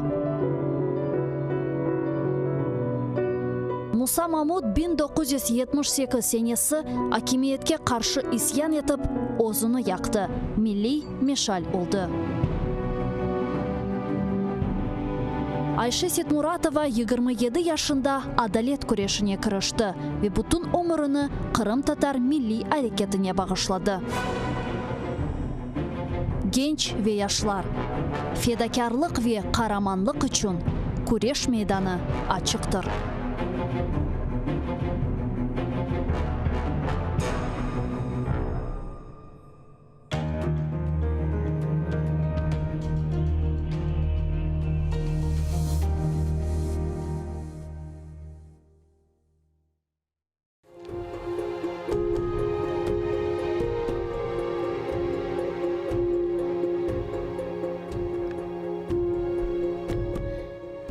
Олерісем Дефне Еленас мені қабірде. Азиз Украинамнан кеніш чөл торынде. Ишітілеп ве көрініп тұрсын. Озы үйле кең чөллер, қайнақ нер еңілдісі ұчырымды сайыллер. Озы душман қаныны ақызған сон деңізге, чеменлерні ве қырларны терк етіп ер yüzünde. Мен Tanrıға yol tutarım, kalben dua etmek için. Şimdi ise yaradanını bilmeyim men akçın. Defne eyleniz ve kalkınız, buğavlarını uzunuz. Halis düşman kanını hürriyet üzerine suzunuz. Ulu serbest ailenizde unutmanız meni de. Hayriyetle sözünüzde tutunuz hep hatırda.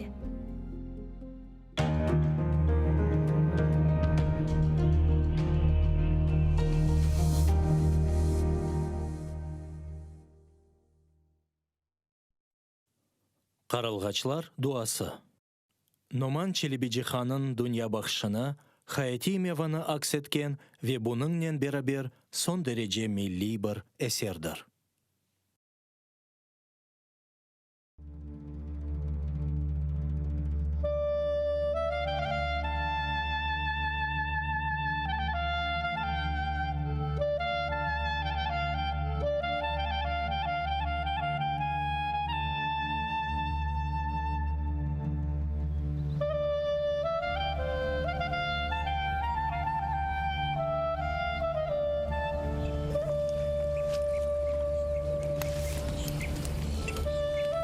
Bu çöller o kadar da güzel ki.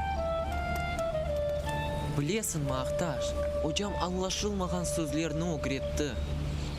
Ondan da gayrı hiçbir yanlış şey aytmadı. Zaman desen zaman. Okumağa pek avesin. Baksa Aktaş, bu güzellikке bir nazar taşlasan, onun inceliklerini bilmege istesen, neler öğrenmek mümkün. Ama hocam, Allah'ın günü aynı şeyini öğretti. Haydi, gelin de seninle biraz coşayık.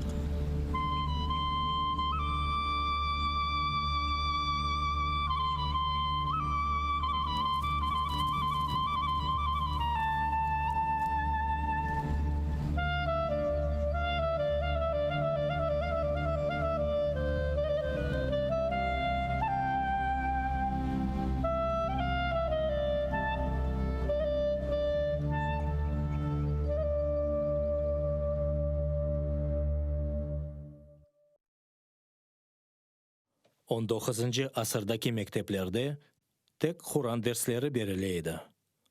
İç anlaşılmagan Arap tilinde cümlelerinin ezberlenmesinden gayrı talebelerinin başka bir şeyden haberleri yok idi. Eski mekteplerde dünyavi fenler öğrenilmeydi. Kırım Tatar tahsili yok derecesine keleydi.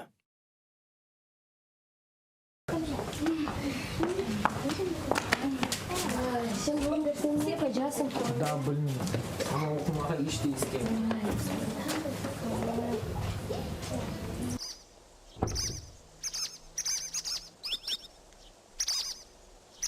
Vallahi derslerden sonra ne yapacağız? Bilmiyorum. Belki de oynamağa gidermiz. Doğru. Kim bizden gidecek dostlarım? Siz vararız. Ya sen?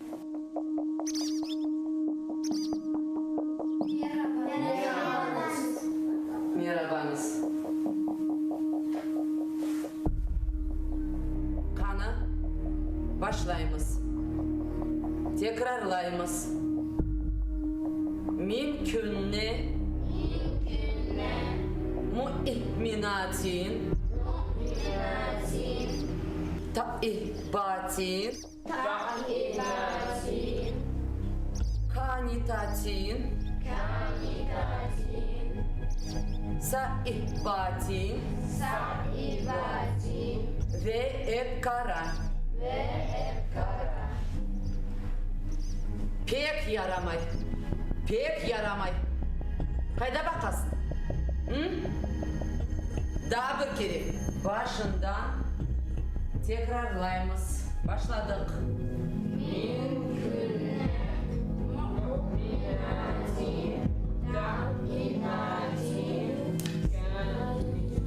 Daha bir kere. Günler. Ağzını aç.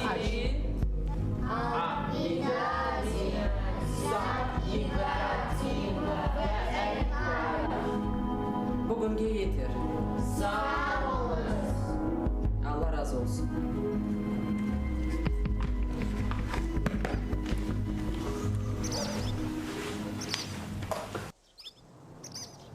Я bitti bu ders.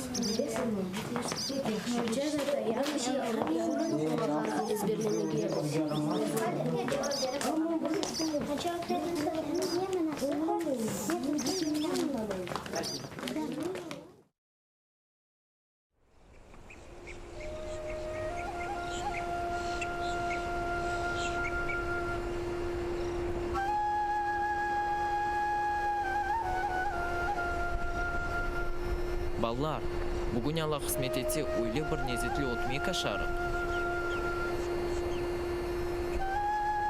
Geliniz burada.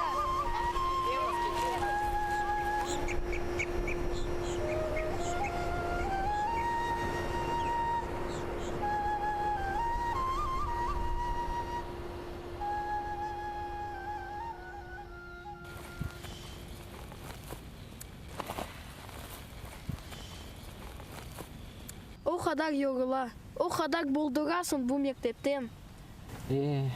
Білесің ма, Ахмет, Весима Иззат Аль-Бурджыны башлағанда, Оджа тұтайым тілімні 15 қапықнен бұрғанды.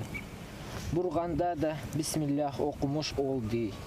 Бұрса да, қопарса да, менің тілім келмеді, келмейжекті. Бір şey anlamayın. Ne yapayım? Başka çare yoktur galiba. Dayanmak gerektirmez. Ama yazık. Deniz nedir? Güneş ne için kızdıra? O kadar sorularımız var. Dünyanın tabiatını daha da bilmeyi isterdim. Ama mektepte bu sorularga cevap tapıp olamayız. Hoca öğretken sözlerinin ne manası var, ne tuzu, ne damı. Oldu mektep hakkında laf etmege. Men sizlerge meraklı bir hikaye aytayım. Zaman ekende, evvel zaman ekende, opuk ulema ekende, Qaralğaç xadı ekende, duadak mufti ekende. Şöyle aytalar ki, da pek erте zamanlarda memleketni xanlar idare etkenler. Olar esir tutgan, özlerine tabi olganlarını savıp sugurganlar. Alay baylıklarını jeygan, yaraşık saraylarda yaşaganlar. Olar baylık elde etmek için bir-birlerinden talaşgan. Kemer vakitlarında ise Zek bayramları ötkerip, özaraları aç çapıvı yapgan. Abadanlık kazanganlar. Mana bol ortalarda şunun gibi bir han olgan. Bu han aç çapığından nam kazanmak maksadıyla özünün tecrübeli açısı at saylamağa verir. Fakir açı şu kadar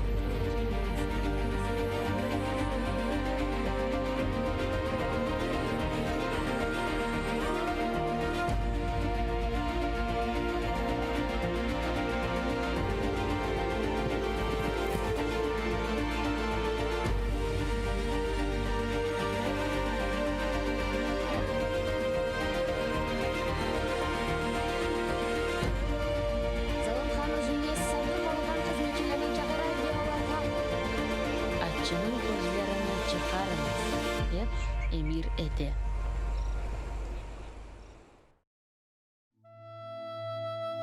Tena, құлан чөллерде сычрап, Мава чечеклер, мама текелер үстінде бір қара көпік кыбы учмаға севем. Атымынже ұзын бойнына ұзатыр, құлақларына қысар, қошар, чапар, санки бір құршын, санки бір сығын о. Фырыл-фырыл ұчқанда сачларым күлте-күлте елпіре. Санки бір татар тұғы. Бойле вақытларда юрегім өсе, қаруым қатқа тарта. Көзлерім қызара, құлақларымда юреклерге қорқу берген ұғылтылар ештіле. Чичеклі, қоқылы кеніш оваларға күнеш алтын ярақларыны төккенде, мен жавлығымны байрақ, тобылғымны қылыч япмақ, бұ гүзел ешіл чөллерге қырмызы қанлар тамлатмақ істейім. Шай, шай, бойле дақаларда менде ескі деделерім дайын жав қайтармақ арзу етердім.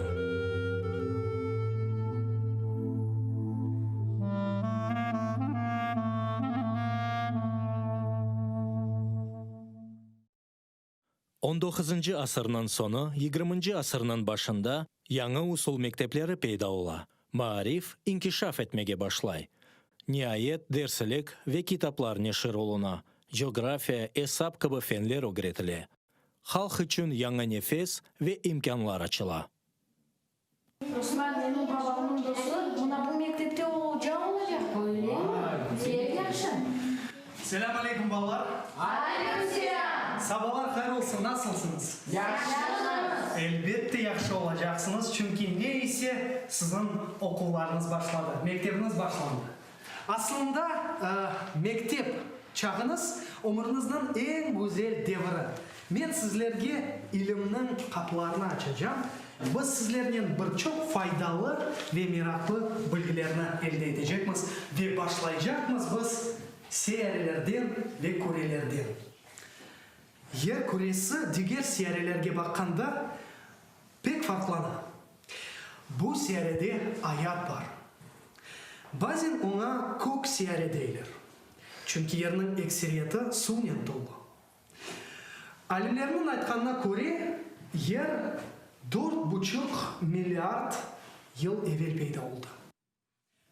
Bizim yarımadamız da yerimizin acayip yerlerinden biri. Bizim topraklarımızda dünyanın güçlü memleketlerinden biri olan Kırım Hanlığı kuruldu. Bizim hanlarımız şanlı hükümdarlar olup, harbi seferlerde galebeler kazanganlar. Evlatlarım, bizim topraklarımız gayet zengin tarihi ve meşhur insanlarla bellidir. Şimdi ise kendiniz küçücük teneffüs alayık ve rahatlanayık.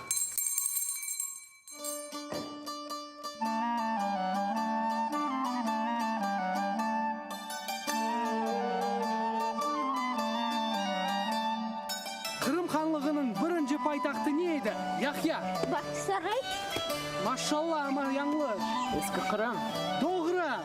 Kırım'daki en uzun ozeanın adı ne? Ahmet. Badıgah. Yok, yanlış. Noman. Salgı. Doğru Noman. Tercüman gazetası. Kaçıncı senesi çıktı? Selim. 1883 senesi. Maşallah. Daha bir sual. İran seferi devamında Geraylar sülalesinin qaysı bir vekili esirge düştü? Cemil. Silamet Giray. Yanlış.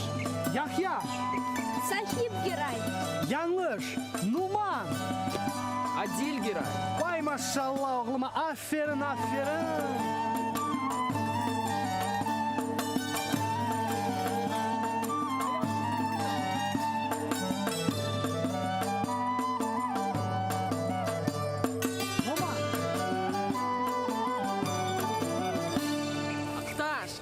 Ақташ, мектеп не kadar güzel devir eкен. Білесің mi?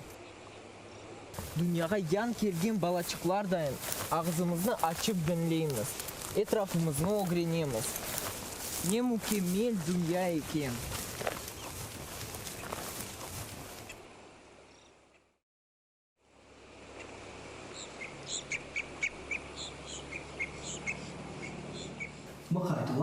yaxshimi? Mashallah.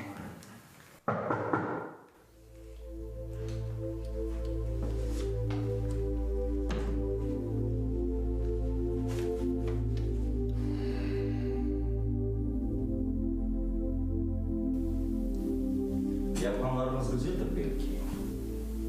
Ama hakimiyet daha yaxşı biledir. Onun için sizge bildireyim. Bu eklerden emir var.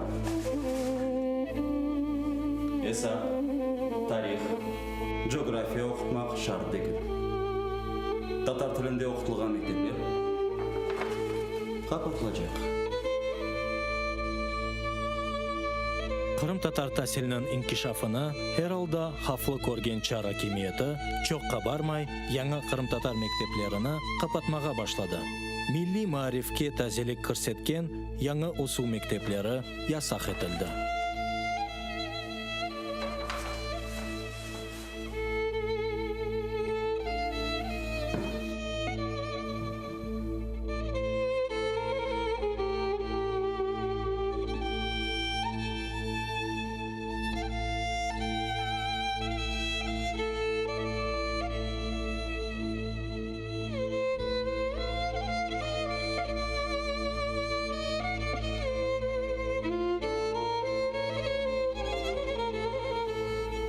Qardaşlarım, sizge men son dersimni de aytayım. Siz baba ve ananızı,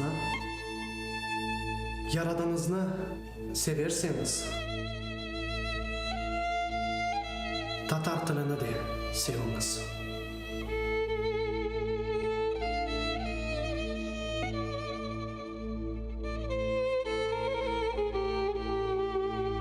Zavallı Karılgaç, oku, oku. Sonra senin de duanına okutmayacak kavuşaylar. Senin de küçük, güzel ağzına bağlayacaklar. Damarlarımdaki kara kanlar köpüre. Gözlerim karara. Kulaklarımda yüreklerge korku vergen uğultular eşitim. Men şimdi urmak, devirmek, ezmek, yenmek. Mektepnin kapısına astıkları ağır. Kara kilitni koparmak, atmak isteyim. Koparmak boynumdan borcu olsun.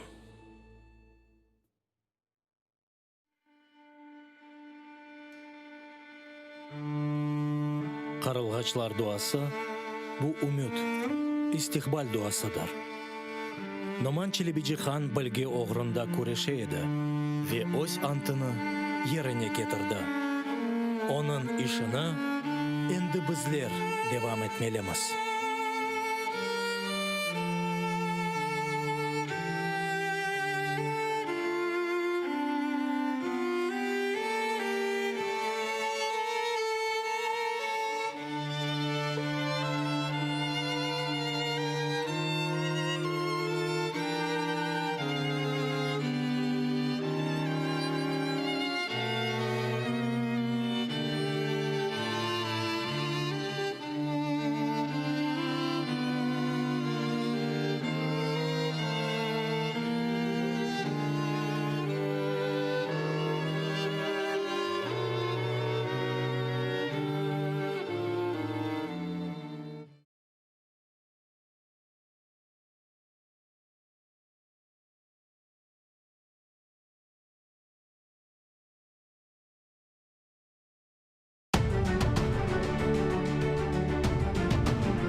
Марифчы, нешырчы, драматург ве публицист Асан Сабри Айвазов Алупка көйінде майысының 6-сында 1878 сенесі дүнияға келді.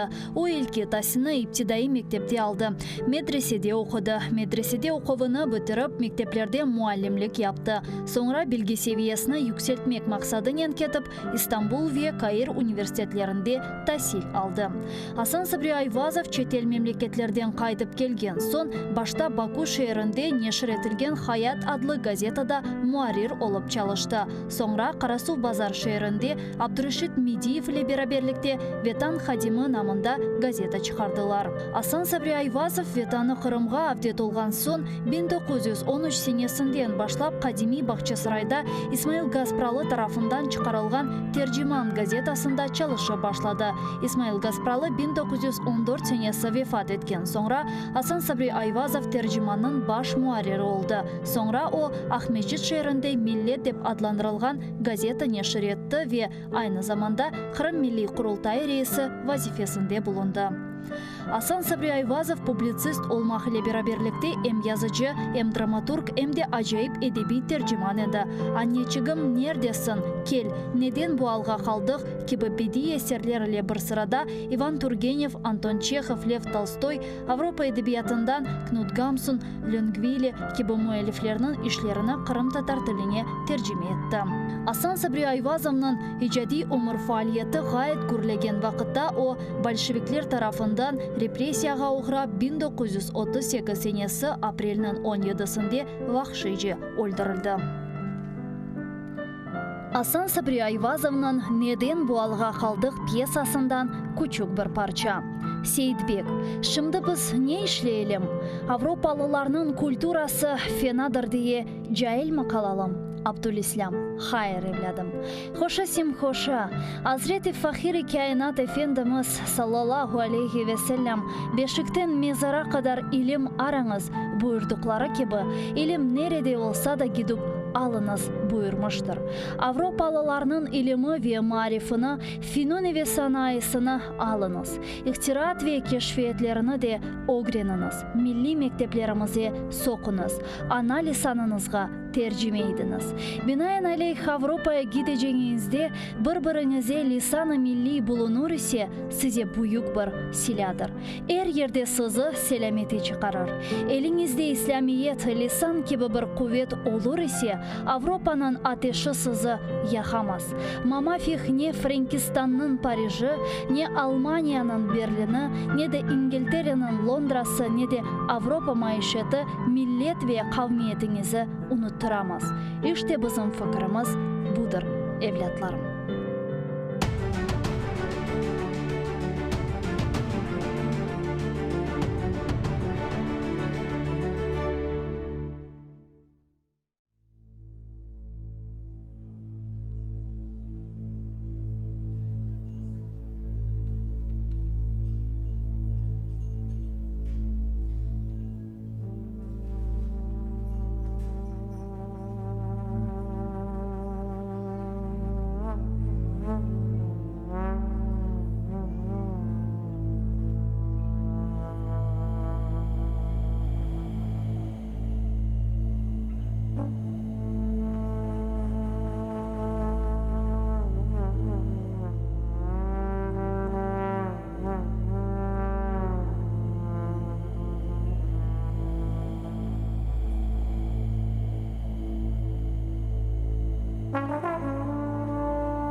Дякуємо дуже.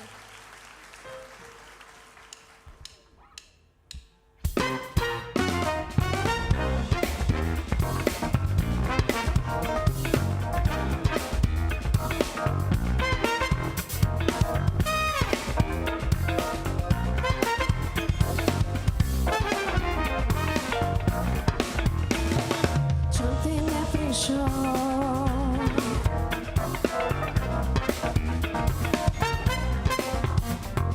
Як місяць ішов,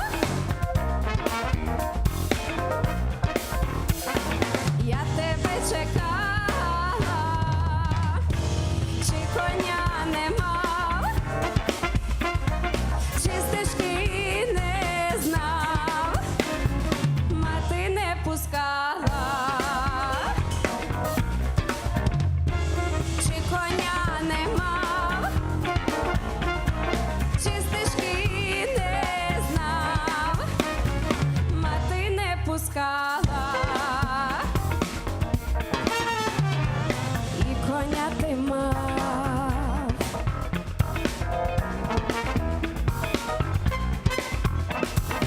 і стежку ти знав,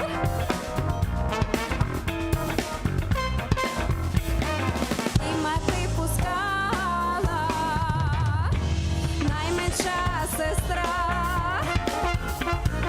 бодай не зросла, сідельце сховала, найменша сестра, бодай не зросла, сідельце сховала.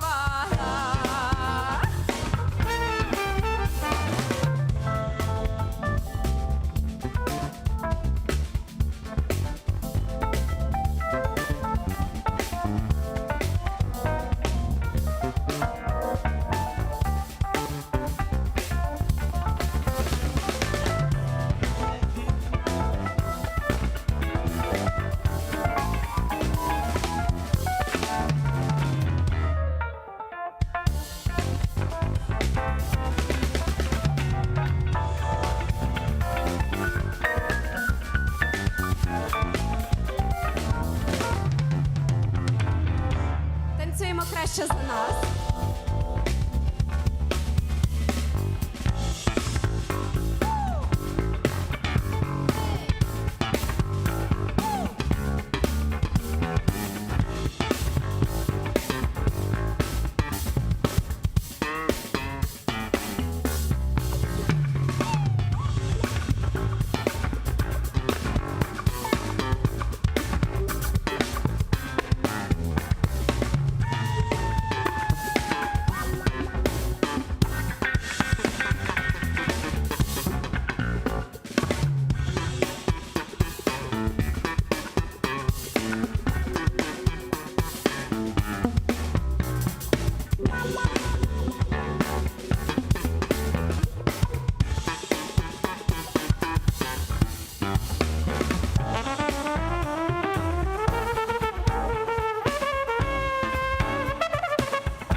Сергій Сидоренко, Ігор Закус, Сим Кондратенко, Хусейн Бекіров, Женя Уваров. Дякуємо дуже.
Игорь Закус, бас-гитара.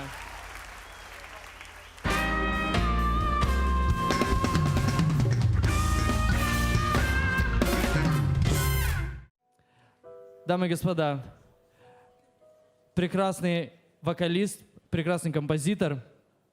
Она очень активна на нашей украинской сцене. Лаура Марти.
Лаура Марти. Хусейн Бекиров. Сейчас я хотел бы пригласить на сцену очень хорошего друга. Это прекрасный человек, который играет на прекрасном армянском инструменте. Армен Константян. Пробуждение.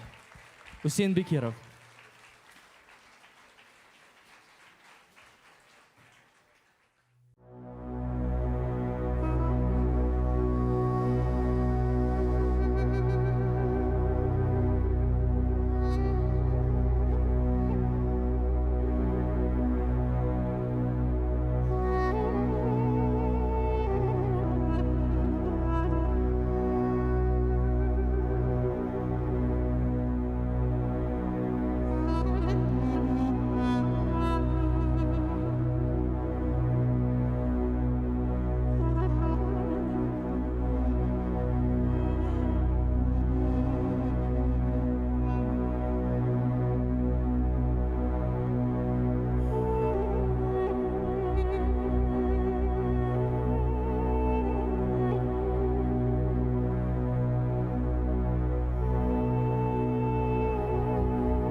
Лаура Марти, Хусейн Бекиров.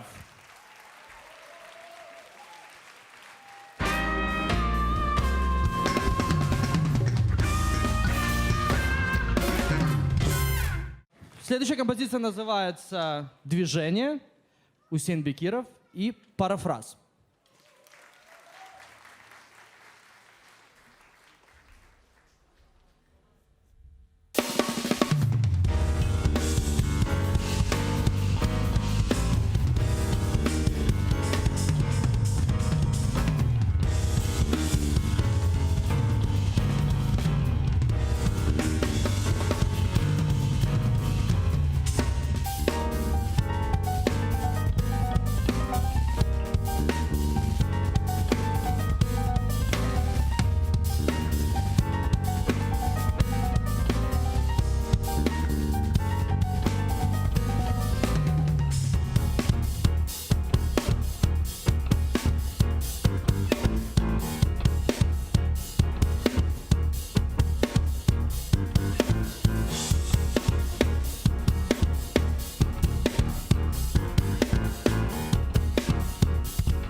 Nasıl bir kunlerge kaldık kardeşler.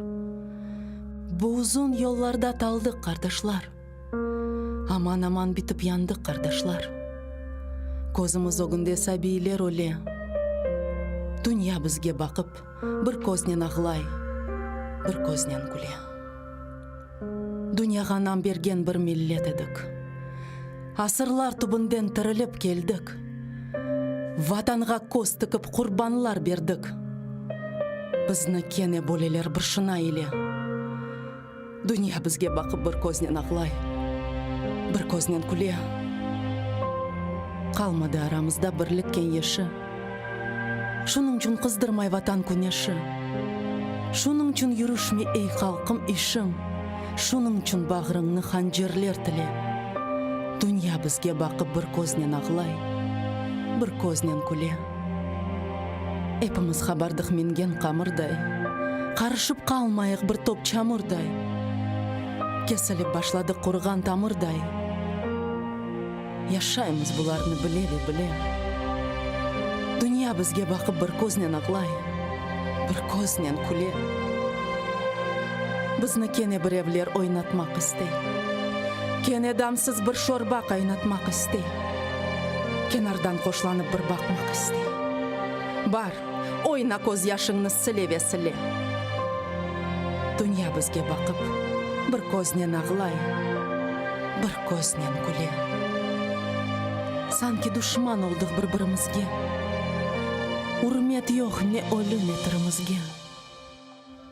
Ne oldu kardeşler?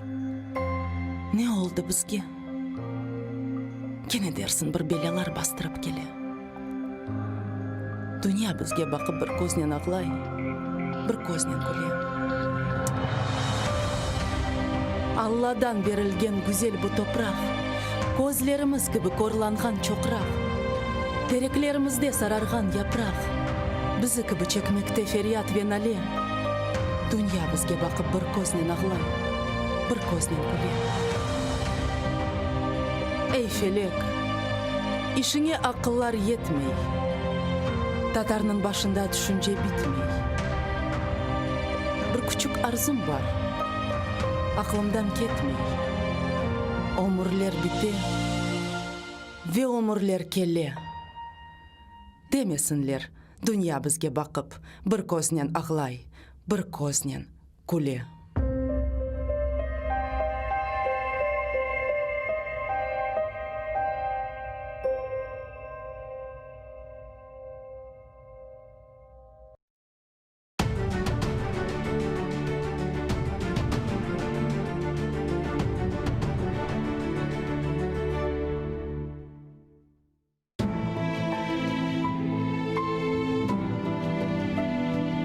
Меня зовут Нияра. Моя семья вынуждена была покинуть Крым. Это было утро после дня рождения моего двоюродного брата. После этого мы с ним больше не виделись. Я хочу знать, когда я еще смогу поиграть со своими братьями и сестрами.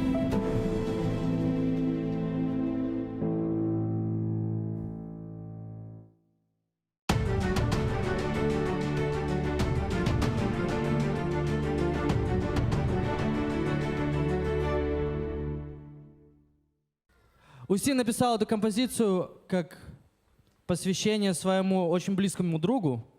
И композиция называется «Саид Хайтарма». Посвятил своему другу Алексею Саидову. Танец Саида.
следующая композиция.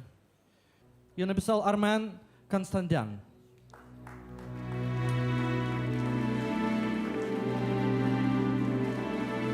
И она называется «Армения».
следующая композиция, которая прозвучит, ее написал Энди Моррис.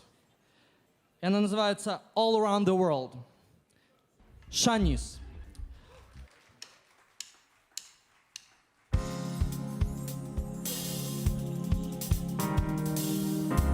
But I'll find him somewhere, somehow. I'm gonna let him know how much I care. I never give up looking for my baby. Been around the world and I can find my baby. I don't know when, I don't know why. Why he's gone away and I don't know where he can be. My baby, but I'm gonna find him. Ooh, we had a quarrel and I let myself go. I said so many things things he didn't know, and I'm so bad. I don't think he's coming back. Ooh,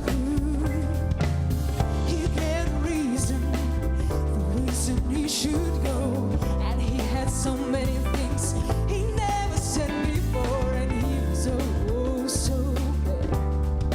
I don't think he's coming back, coming back. I did too much lying, wasted too much time. Now I'm here and crying. I've been around the world and I can find my baby. I don't know when, I don't know why he's gone away, and I don't know where he can be. My baby, but I'm gonna find him.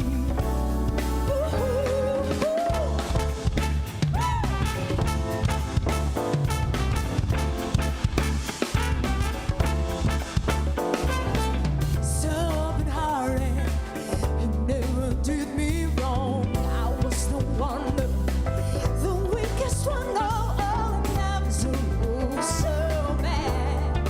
I don't think he's coming back, coming back. I did too much lying, wasted too much time. Now I'm here and crying. I've been around the world and I can find my baby. I don't know when, I don't know why he's gone away, and I don't know where he can be. My baby, but I'm gonna find him.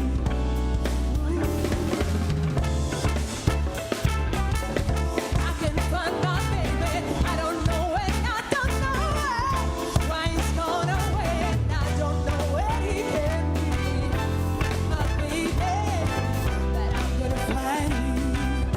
I'm going to find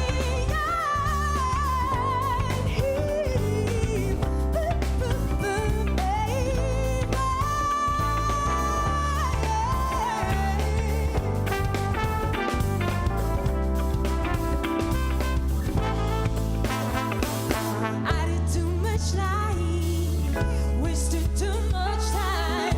Now I'm here and crying.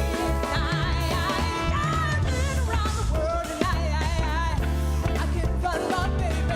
I don't know when, I don't know why he's gone away, and I don't know where he can be. My baby, but I'm gonna find him. I've been around the world looking for my baby.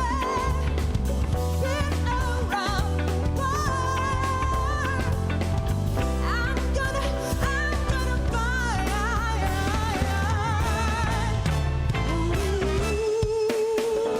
my baby. Why he's gone away, and I don't know where he can be. My baby, but I'm gonna find him.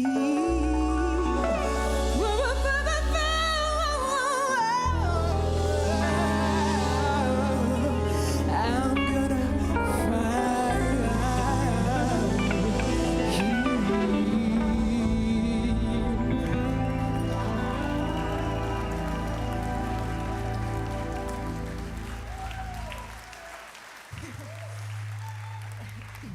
Осень, дорогой, я хочу тебя поздравить с этим большим событием, действительно, как с рождением детища. И хочу пожелать тебе только вдохновения, идти вперед, сил, здоровья и дальше радовать всех нас твоим творчеством. Спасибо тебе.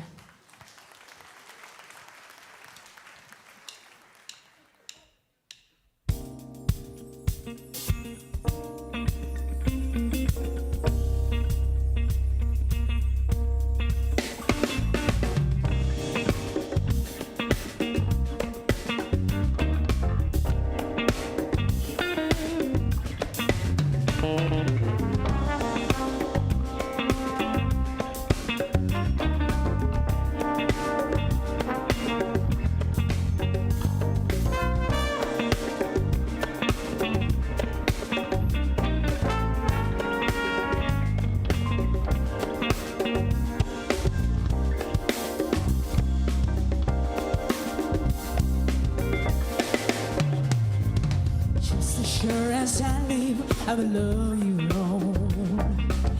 You belong in my arms, you belong in my home.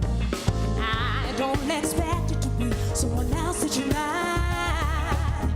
All I expect you to give is all you got. So move me to mountain, turn me no tide, swing me the ocean, long, deep and wide. Just say you love me, long, strong and true, and move me to mountain to prove you do. Move me to mountain to prove that you do.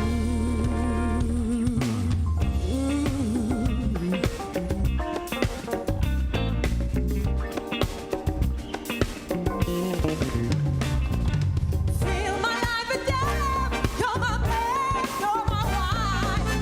Feel my life with your love, and I feel yours with mine. You'll never see me cry, tears of regrets. And it's fine with me, it's all I see, it's all I get. Ooh, in a mountain, driving on tide, swim in an ocean, long, deep and wide. Just say love me, long, strong and true. Move in a mountain to prove that you do. Move in a mountain to prove that you do.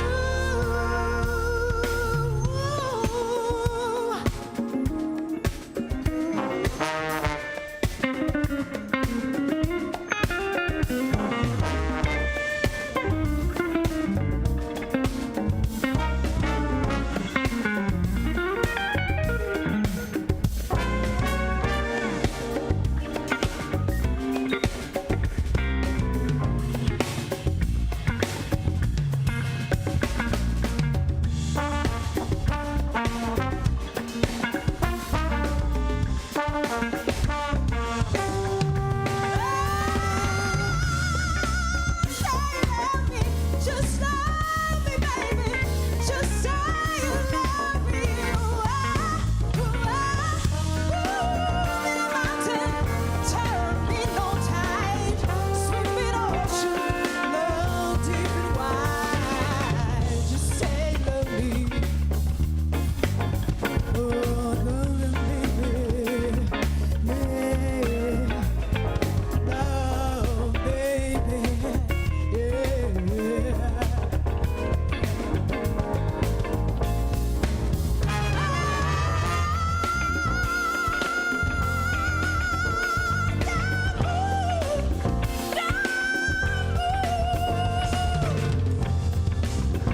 Since you love me, don't be true. And in the mountain say you do. Since you love me, don't be true. And in the mountain.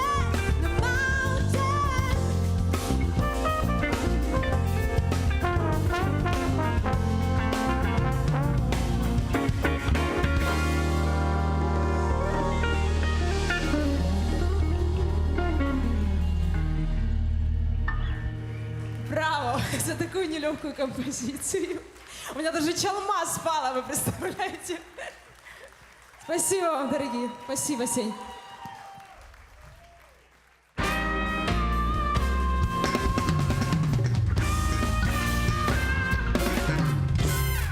Хлопці запрошують дівчат, дівчата запрошують хлопців. Білий танець. Ти подобаєшся мені для вас.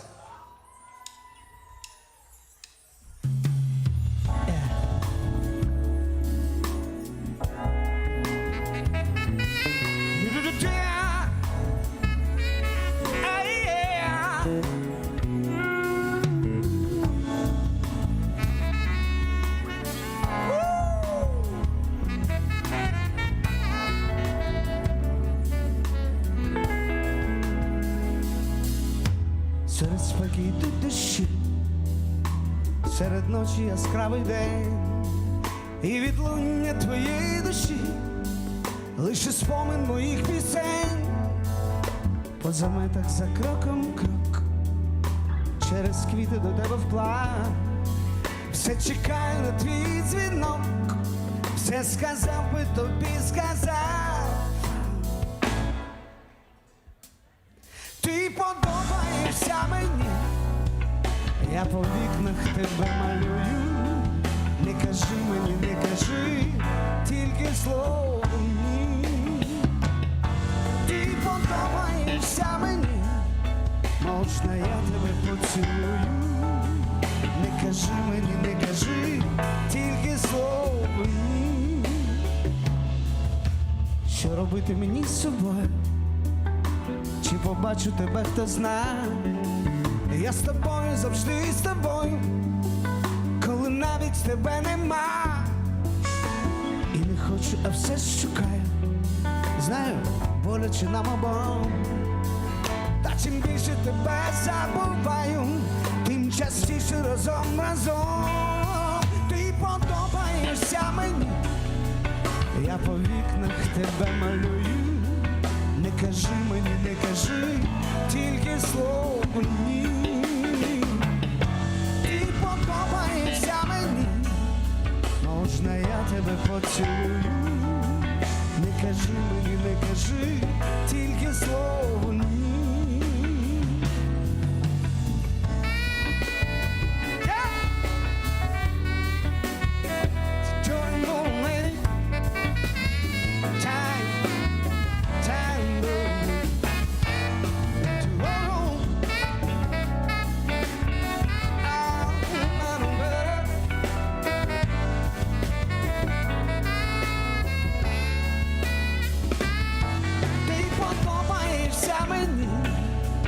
Я по вікнах тебе малюю. Не кажи мені, не кажи, тільки слово ні. Ти подобаєшся мені, можна я тебе поцілую. Не кажи мені, не кажи, тільки слово ні. Ти подобаєшся мені.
And you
I'm an alien.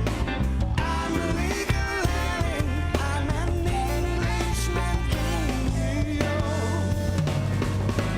Oh, I'm an alien. I'm a legal alien. I'm an Englishman in New York. Modest day propriety can lead to notoriety. It could end up at the only one. Gentleness, sobriety, are in this society. I ride the candles brighter than that sun.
Be yourself, no matter what they say.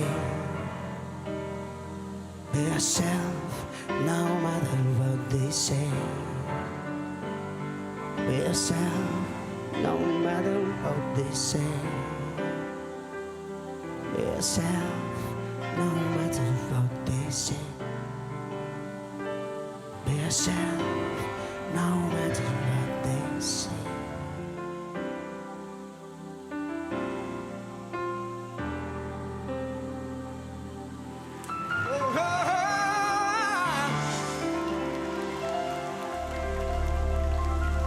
Гусейн Бекірові, друзі, оплески ваші, Атлас!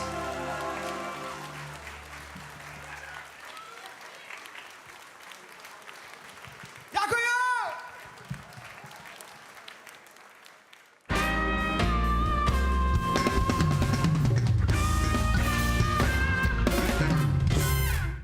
Прекрасная украинская певица Джамала.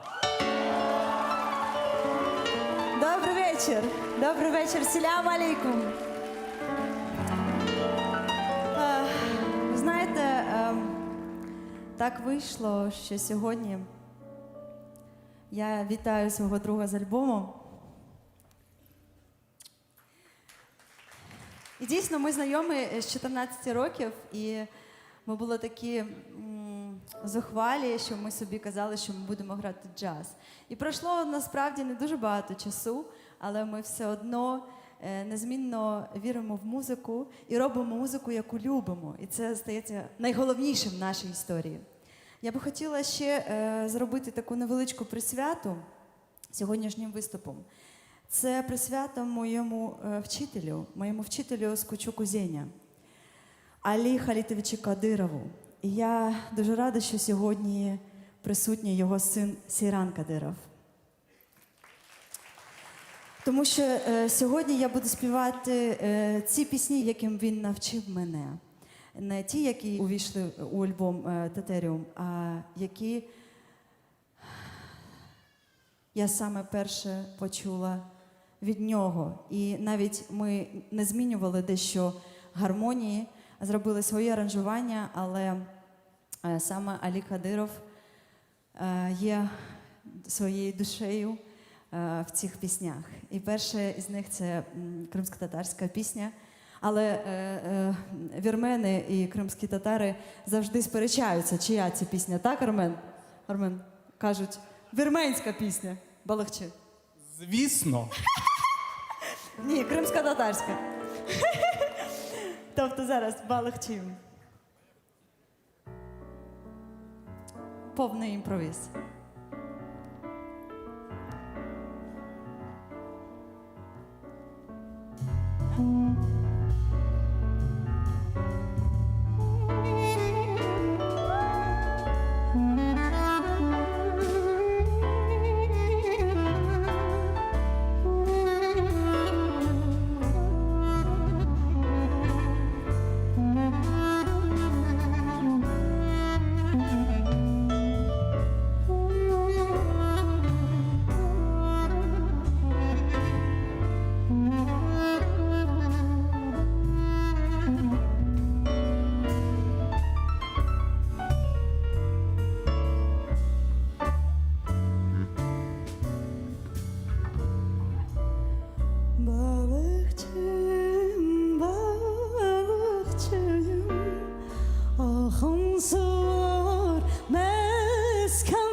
Su doldurdu şişelere selam söyle Ayşelere. Herkes aldı sevdalıklar, ben de haladım boş koş ellere.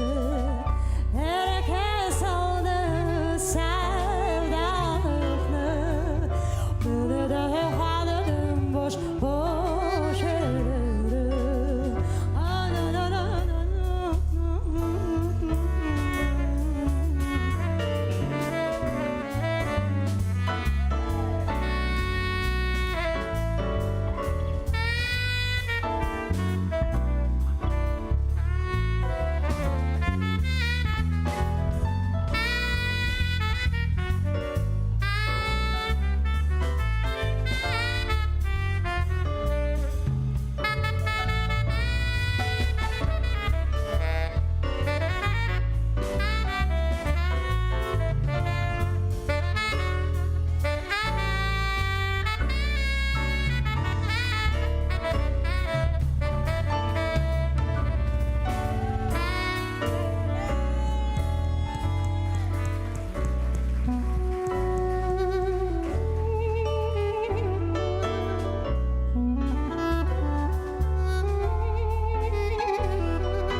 Hüseyin Bekirov,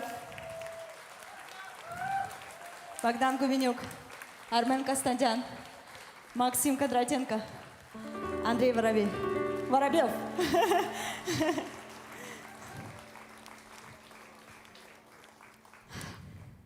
Насправді мені здається, що всі народні пісні, вони про кохання, про страждання. І я не знаю навіть не одної веселої кримськотатарської пісні. Хоча вони дійсно є, але це одна із сумних.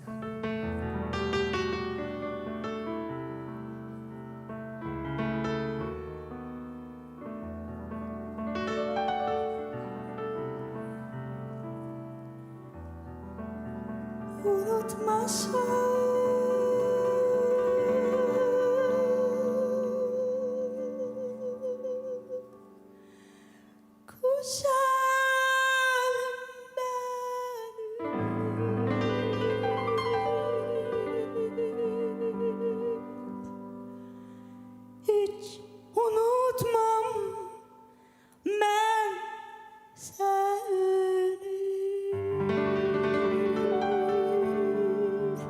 Unutmasan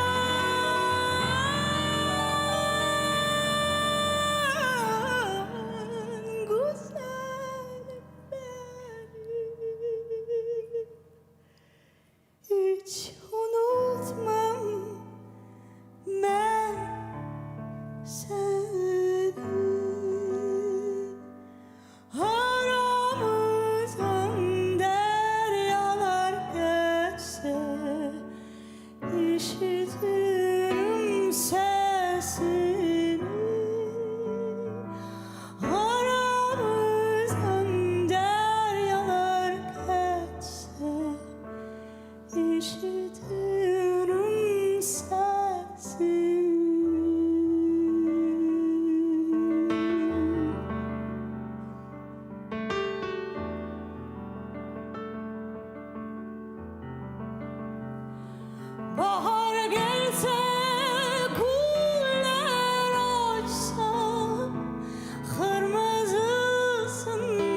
çıkma Hara yazlar bağlasın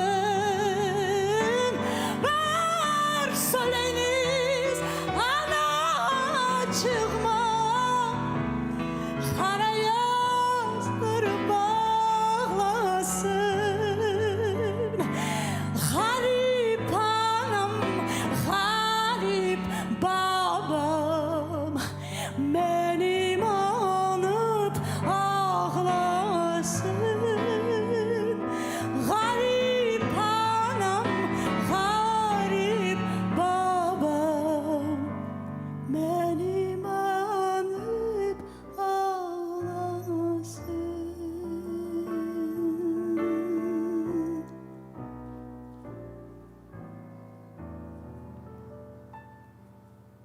Unutmasın güzelim beni Hiç unutmam ben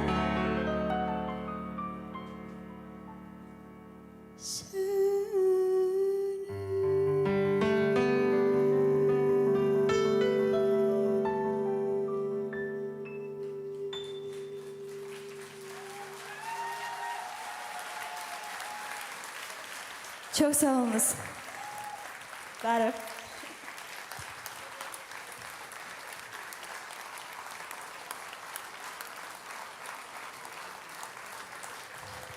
Усин Бекиров и его альбом «Татериум». Джамала. Усен Бекиров.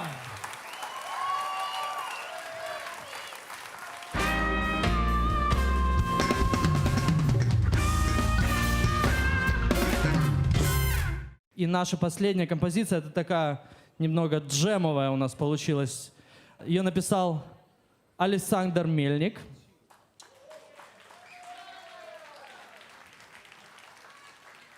Она называется New Sam.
Сені кім қорчалар екен бұл дүнияда?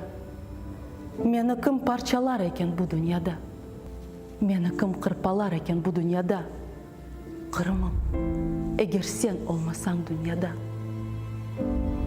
Сені кім сызлатыр екен бұл дүнияда? Сені кім ерлатыр екен бұл дүнияда? Сені кім ағлатыр екен бұл дүнияда? Қырымым, егер мен олмасам дүнияда. Сен мені қорчала, мұқаддес Қырымым.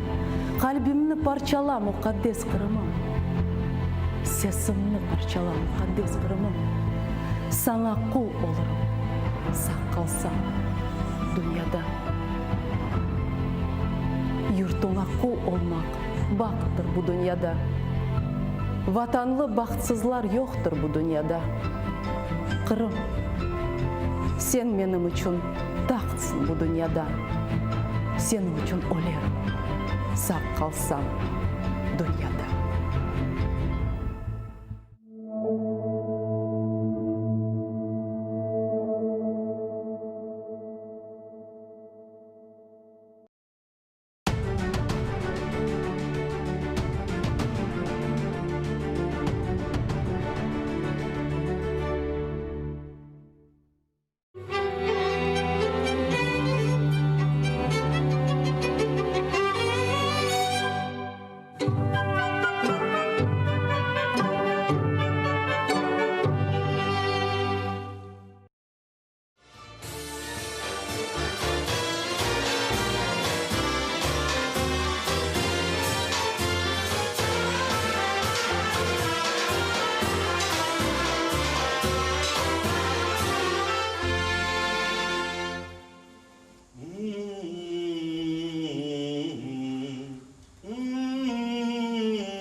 Ya Rabbim Allah'ım.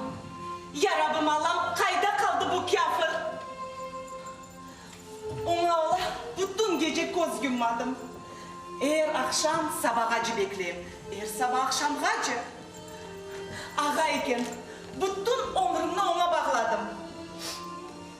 O kayga bile çıkmadı. Ya o bana ne iyilik yapar? Bir şey. Ben onu özünde görüp olamayım. Tek kreditorlarını göreyim. Hamamga barıp yonğan için tole, dükkanda açıp toyğan için tole, ya paranı Paranı kaydan almalı? Son yüzükünü bile sattı. Bitamızın bakşışıydı. Yaxşı da sonki bilezlik kaldı.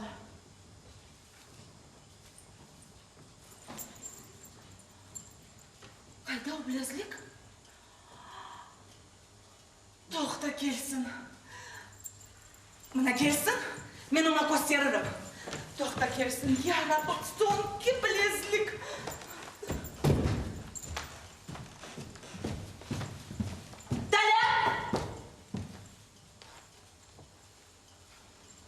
Bakınız bu hizmetçiye. Sen mındasınım? Mırza kayda. Bütün gece kaydaydınız ayt.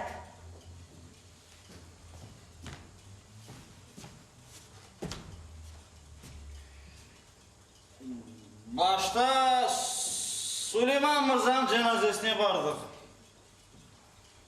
Ondan sonra Midat Mırza'nın oğul doğuldu, onu hayırlamağa vardık. Anda.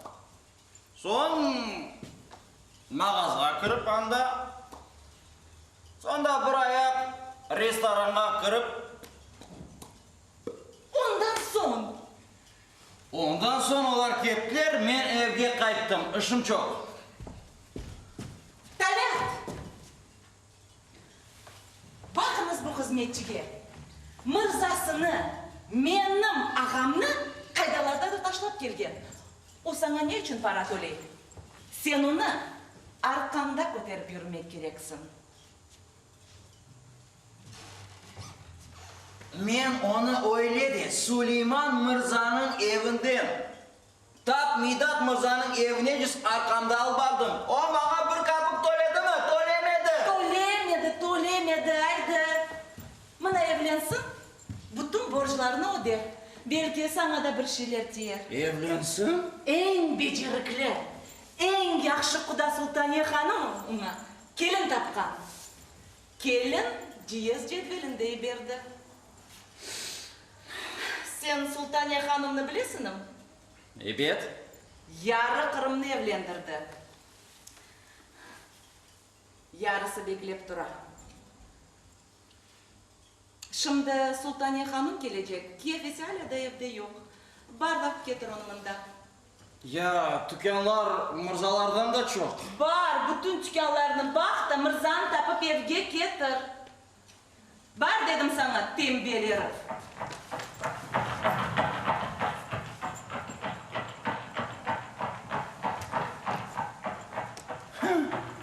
Ana özde keli. Keli? Ciğenle beraber. Bizim Kemal. 1, 2, 3, 4, 5. 6 fayton. Çalgıcılarla beraber. Laratam param. Çalgıcılar ne? Ya paranı? Paranı kaydan algan eken? Babasından kalgan saatini Lombardga tapşırdı.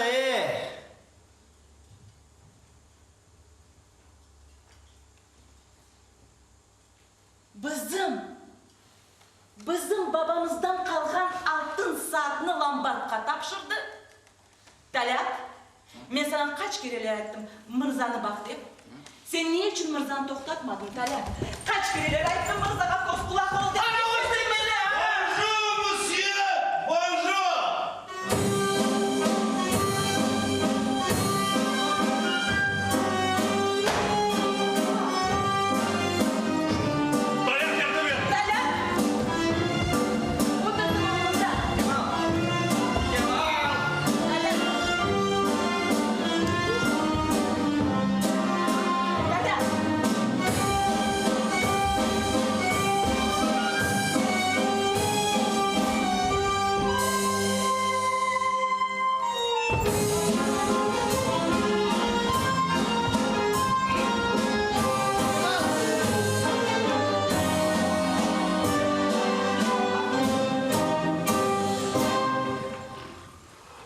Kemal, hayırlısı mı? Dayına bir şey olmadı mı? Mana, oğlu gibi sarhoş. İşte Allah bana böyle verdi. Bütün mal mülkünü savurup yok etti.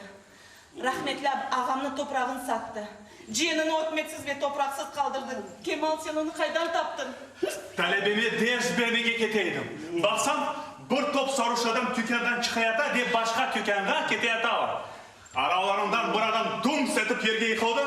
Baksam değil mi ki? Fayton tuttum. O da yol boyu 5 fayton tutup bütün kampanyasını bindirdi. Çalgıcılar ne? Çalgıcılar ne? Ben sonki 4 kümüşünü toy yapılımında getirdim. Su verin o zaman. Ağa. Talat.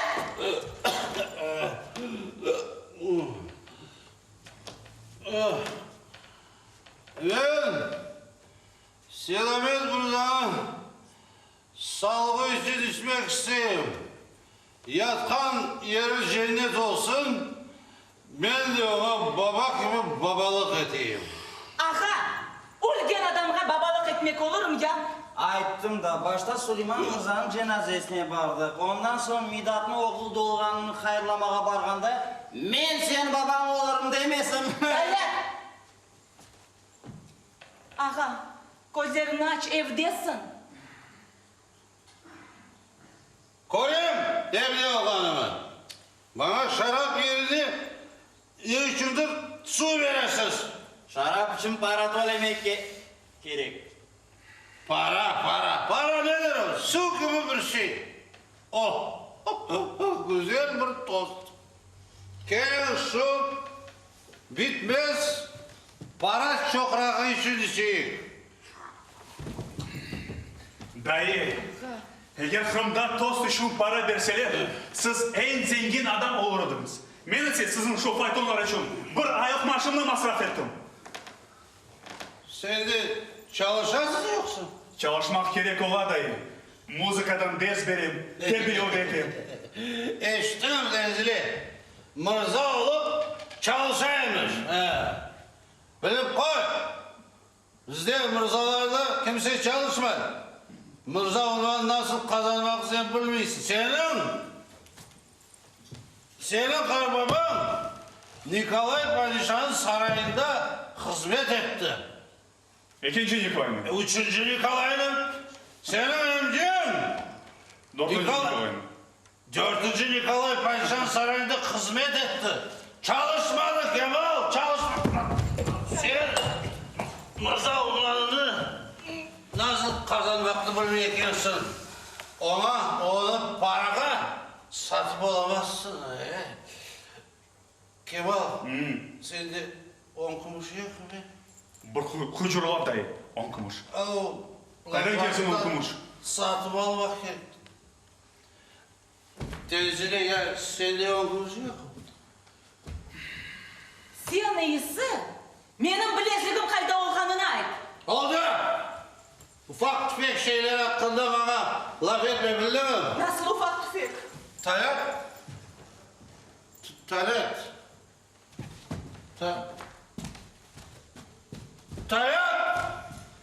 Ya sende 10 kuruş yok mu?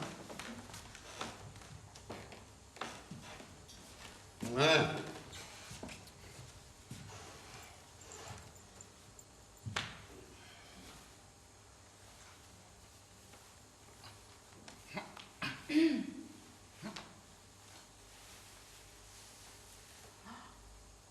Kaytarıp veriyorum, Talat bunu. Tek mıyıklarınızga tiymeniz Mırza efendim. Sen bilmezsin yoksa, eğer Mırza bıyıklarından ant etse, o onun en katlı bir sözüdür. Doğru. Ama sizin borçlarınız mıyıklarınızdan da tez olsun. Joel bak. Talat. Tokta, ben evliyim de hepinizini bırakıp ozun Paris ya da Viyana'ya giderim o Paris. Paris. Ya bütün şeylerini savurup yok etken son ne yapar ekensin? Başka daha bir zengin kızla evlenirim. Haydi dayı, sahne kalınız. Derske keşke adam. Allah sizge en dölber, en zengin, en akıllı apay kısmet etsin. Sağ ol Kemal, sağ ol Kemal. Sağ ol. Kemal efendim, akıllısı buna varmaz.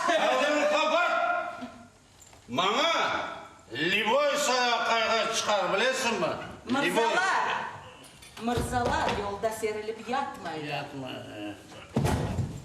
Öyle bir yatalar özüm kaç gerek oldu. Talat! Aha! Yavaş.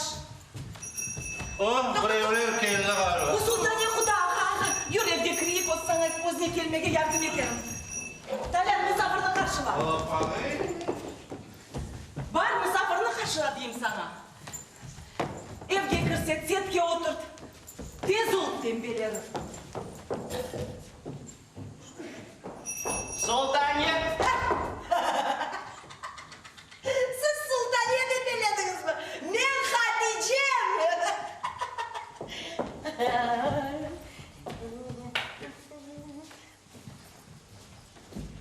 Oh, Hatice. Ne? Çıkıl. Baksın sen buna. Çıkıl. Ben bu sultaniyeye gösteririm. O men kaç kere yolunu kestim. Ha? De Kiev'ni yoldan azdıra, de olacak gelinge Kiev hakkında yaramay şeyleri ayda. Kana men ondan de bir maskara edeyim ki. Herkes ay maşallah Hatice. Sultaniyenin hakkından geldin de kolep. Onun bütün klientlerini özüme çekerim de param da olur, itibarım da olur, hürmetim de olur. İyi. Talat. Param? İyi. Ya bana ne diyecek? Talat. Hatice.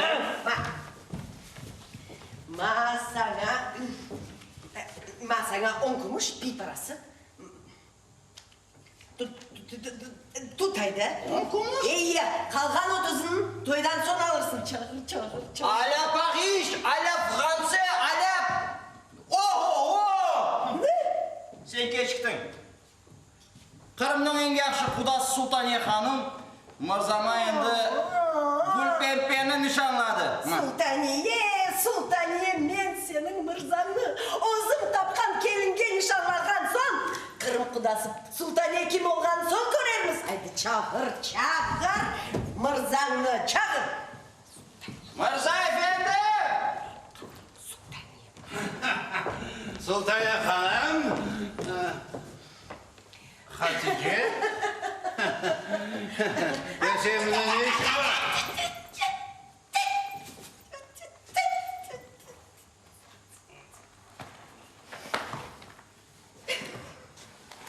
Sultaniye kuda bizge kelin taptı.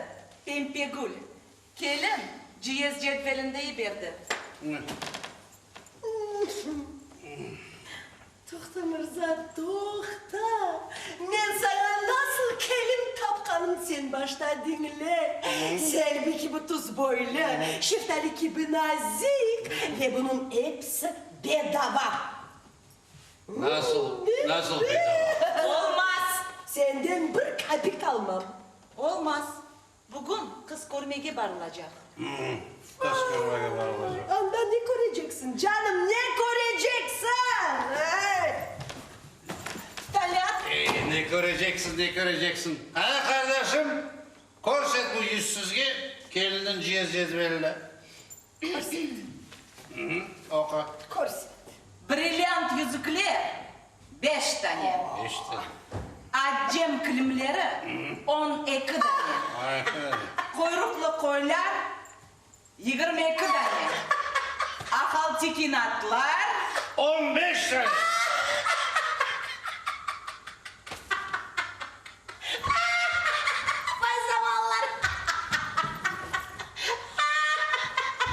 Siz bu zampara sultaniye inandınız mı? Kilimlerde çoktan süme aşadı. Koylarda ise başkaları aşadı. Atları ise ufurtme, brilyantları ise o sırtıma. Ya kelini aytmaysız mı kelini? Kız görmeye bargan canım uç yiğit ardına bakmayıp kaçıp kettiler. Dördüncüsü kaldı. Kaç bulamadı. Yüreği patlap olu yazdı. Vay bıçarı. Mına men tapkan kelinim kelin. Ah Selvi gibi tuz boylu.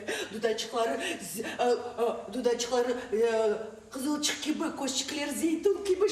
Sen bana Meyveler hakkında değil de kelinin cezveli hakkında söyledi. Eğer kelin cedvelini oku başlasa bir kun yetmez. Ya elbet yetmez, elbette yetmez. Babasının dar dünyada bir kızı. Ondan bir şey acımay.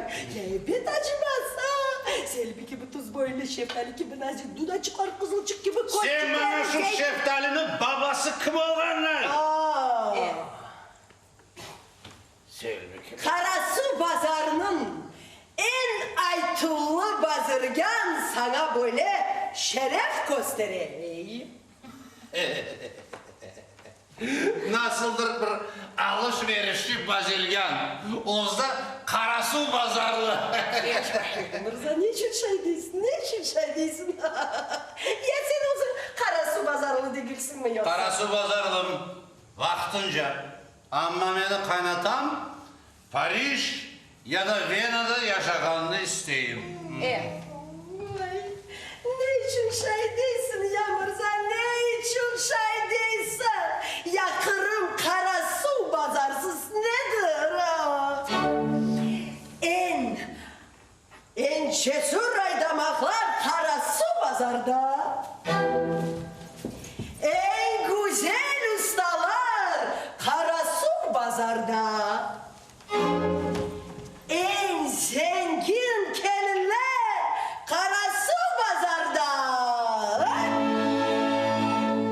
Karasu pazarımız pazarım, okurum yazarım. Karasu pazarımız pazarım, okurum yazarım. Bana ayak çalanlar, başçılarım varlarım. Bana ayak çalanlar, başçılarım varlarım.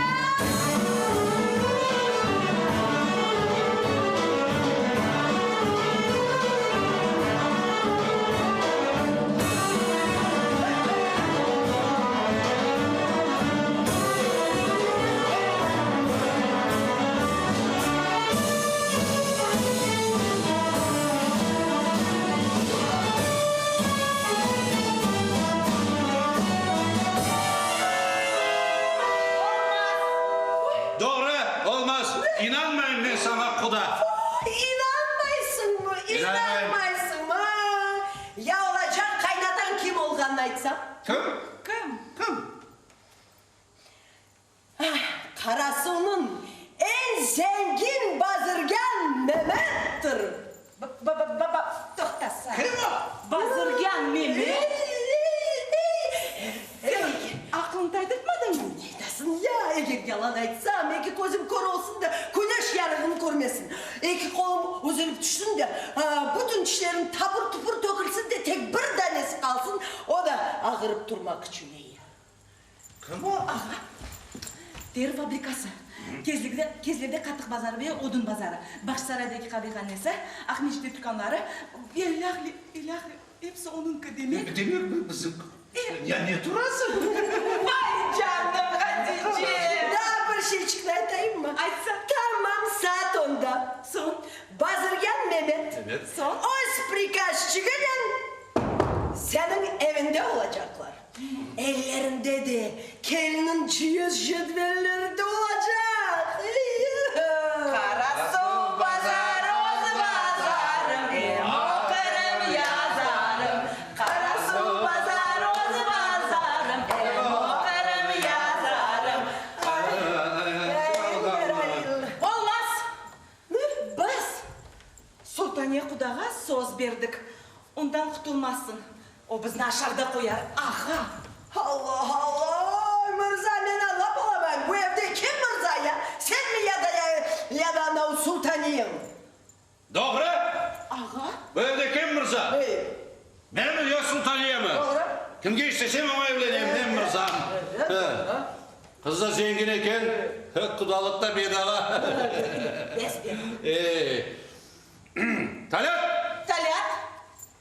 Talat!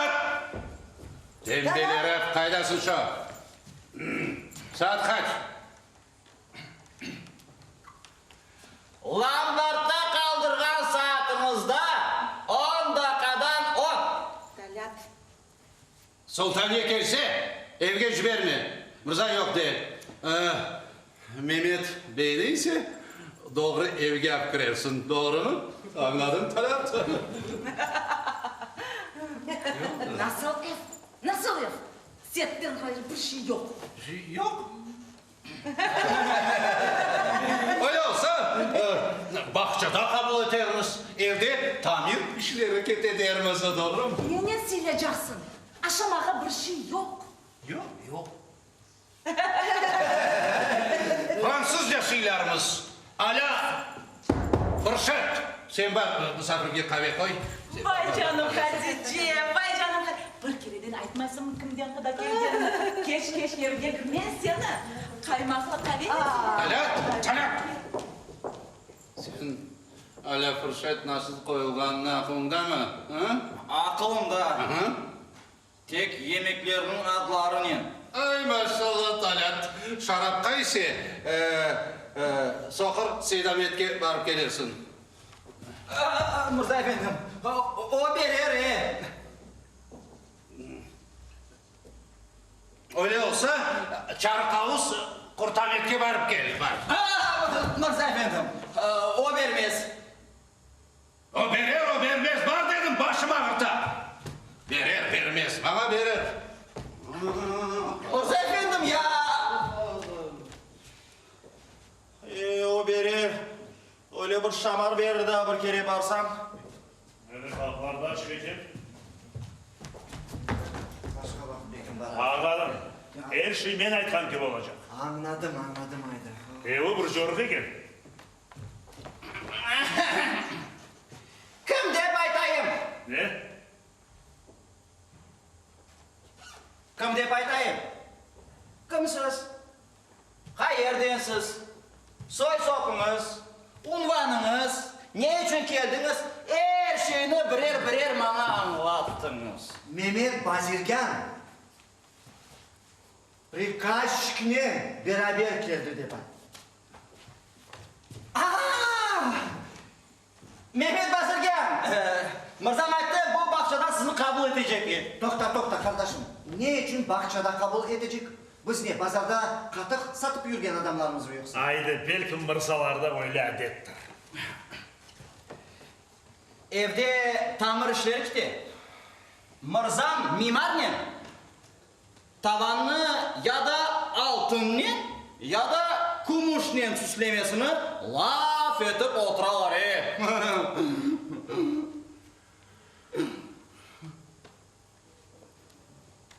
Barıp çağırayım. Mırza efendi! Tavanı altından Mırza oğanı korunup durar. Tavanı altın ama cebleri cartı. Borçka içi, borçka piçi, kredit alıp yaşayıp. Bilem. Ben onun bütün veksillerini satıp aldım. Kızım Saniye'ye borçlarından tutulmak için evlenip düşünmesinler. Ma onun unvanı gerek, tamga. Tamga. Ne tamga? Hart babam ayakkabıcıydı. Ben ise Mırza Mahmud Bey Cenab-ı Alilerinin kaynatası olacağım. Ana o Terici Veli var da sen onu tanıysın. Ana onun kızı Ahmet Mırza'nın kardeşine kayga çıkan. Endi burnumuna böyle. Korse selam vermeyin. Zararı yok, kızım Mırza'ga kayga çıksın da ben de ona selam vermem. Açığından patlap olsun.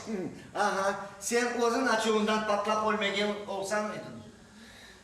Yok, kızım Saniyege yazık değil mi? 18 yaşkayda, 55 yaşkayda. Zararı yok. Kart korazının etinden de mezzetli sorma pişirmeye mümkün. Kızım Mırza'ga kayga çıksın da. Faytonda gezinir. Bir taraftan hizmetkar, bir taraftan tamga. Tamga. Şu tamga aşağılmayacak, içilmeyecek bir şey. Hatta şurbağa da koyulacak. Hakim, sen öz işini yap. Şimdi Mırza çıkkanla kızımның kelinlik jezler jeldelini kurdeli seksen oka. Yaxşı. Osum okur edim, biresini de okumağa bilmeyemiz. Yaxşı. Bazirgan adamga okumak ne gerek? Bazirgan adamga tek para saymağa bilmek gerek. Allah'a şükür, saymağa bilemiz.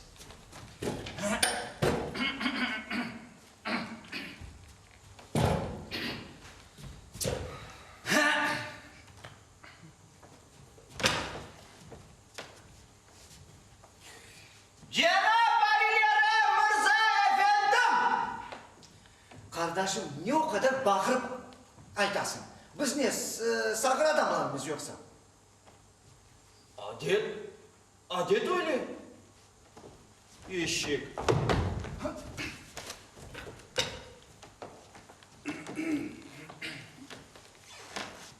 Bonjour monsieur, bonjour. Ne dedi? Abajur hakkında galiba bir şeyler. Oğul sana abajur, kandil söyle. Je suis content de voir, il fait bon aujourd'hui. Ya şimdi ne dedi? Jurdi ya jur. Jurup geldiniz mi deyip soray galiba. Yok, faytonda geldik Allah'a şükür. Selam dedi. Aleyküm selam. Orada o plas, s'il vous plaît. Oturunuz değil. Sağ ol, sağ ol. Anakim, kızımın kelini, cezir cedveline, kurdeli sesini okuçu. Olsun okur edim ama kozu körüm evde kaldırmadım. Kızımızla sanyemizle cihazlık cedveli.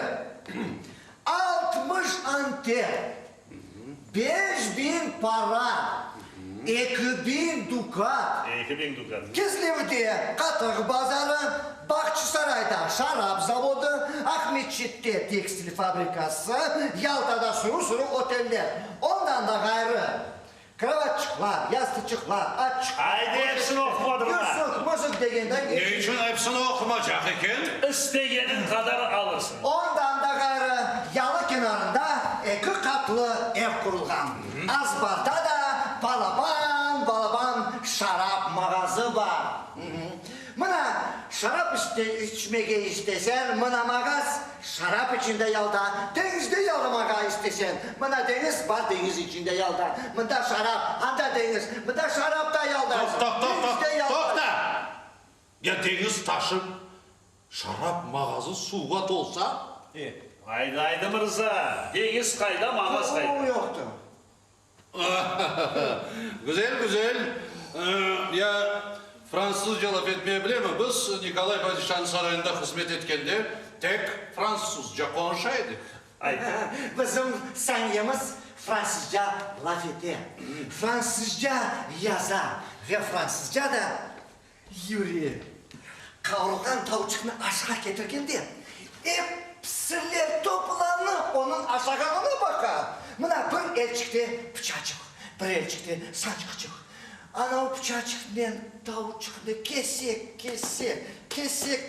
kese de son kaşık alıp sos koya son saçıkçık alıp şöp edip buna böyle edip hap ağzına kapadı ve Fransızca çaynayıp.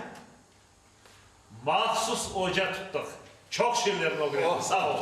Çok güzel. Öyle olsa, ala fourchette. Ya o da ne? Fransızca ala fourchette, ayak üstünde aşağılan yemek, ayak üstünde aşağılır, içilir ve sonra ayak üstünde her şey yapılır.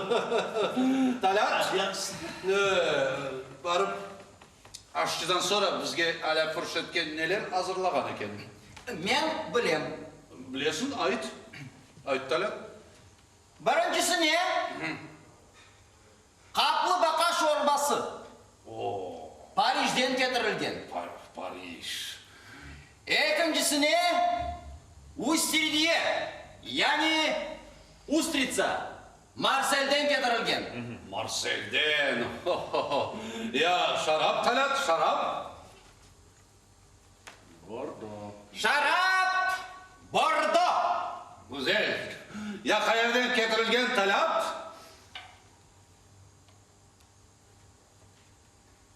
Bordo'dan. Doğru. Bordo'dan. Öyle olsa aşçılara ait varsın çorbanı çıkarsınlar. Ne turasın var dedim.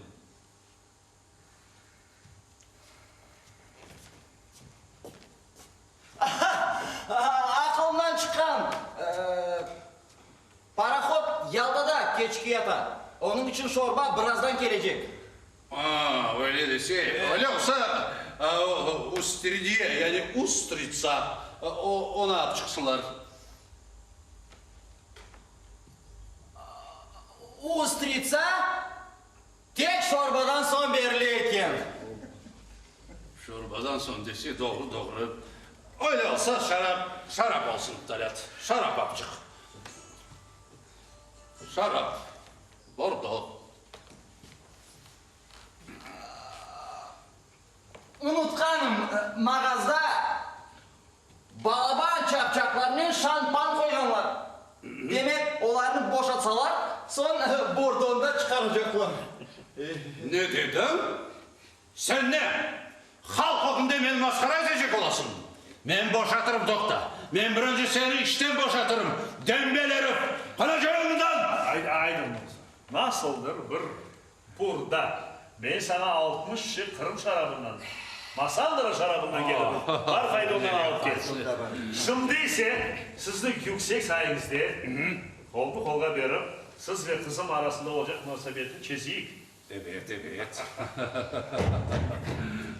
Alçak. Aynen. Buyurunuz. Buyurunuz efendim. Sağ olun. Aha.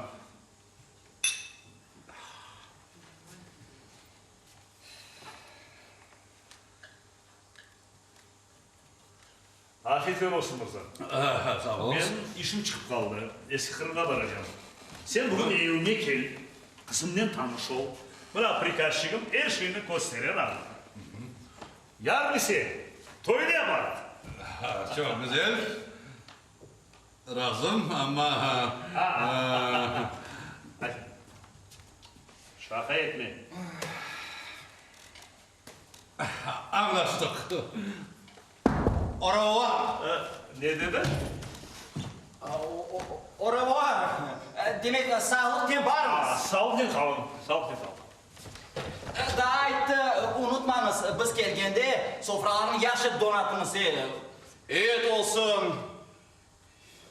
Aşlar olsun. Olur. Kavrulgan karton.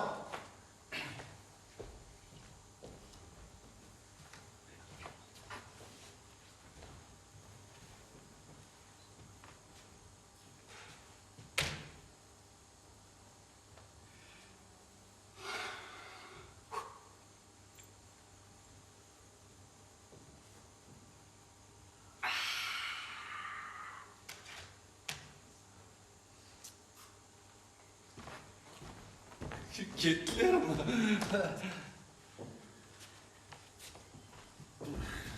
Aga son anlaştınız mı? Nasıl anlaştık kardeşim? Oka. Cihaz cedvel. Evet. Ya Rabbim Allah'ım. Kızının saniyemizin cihazlık cetveli. 60 anter 5000 para. Aga 2000 dukat. Ya ben sana ne de geledim de. Varza böyle kelimli sana kim bedava nişan huda edecek. O 200 kuruş vereceksin bana. Ya doktor senden bir kap kalmam da geledim de. Ay Mırza ben saçmış ya kandırım. Yaxşı toydan son alırsın. Talat. Hem de Talat böyle güzel vakıyanı bir kaydetmek gerek. Pazara varıp tavuk mavuk, şarap bir şeyler alıp gel. Sabahdan beri bir şey aşağıdım yok. Mırza efendim, yanında bizge bir şey vermezler. Kana aldıma çüştelet. Andan son korerimiz ne verecekler. Kana Var. Devecileri son koresin var. Var dedim sana teftileri. Haydi gel. Tez ol. Son kardeşim, memnunsun mu? Memnunum aga memnunum.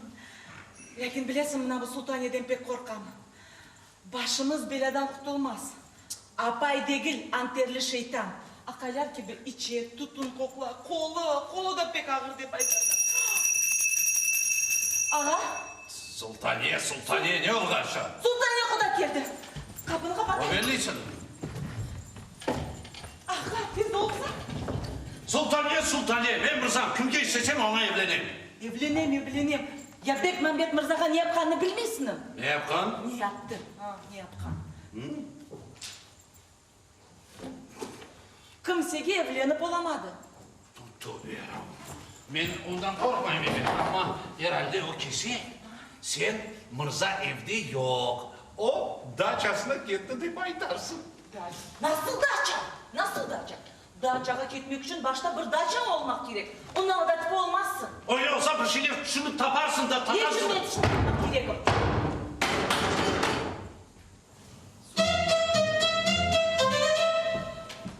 Selamünaleyküm Mırzam.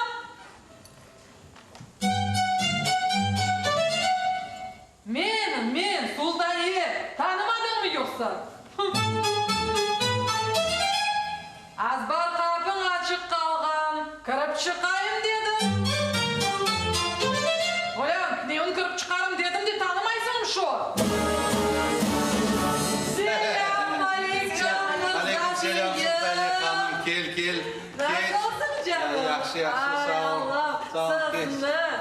Ben sizin hürmetli kardeşinizni sağ selamet görmekten gayet memnunum. Geç Azır Sultaniyet Hanım'a.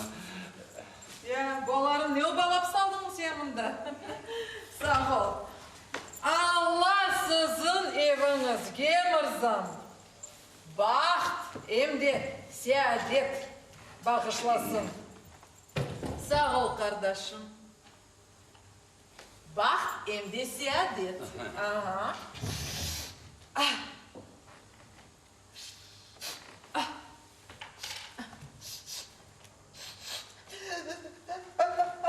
Çok yaşa.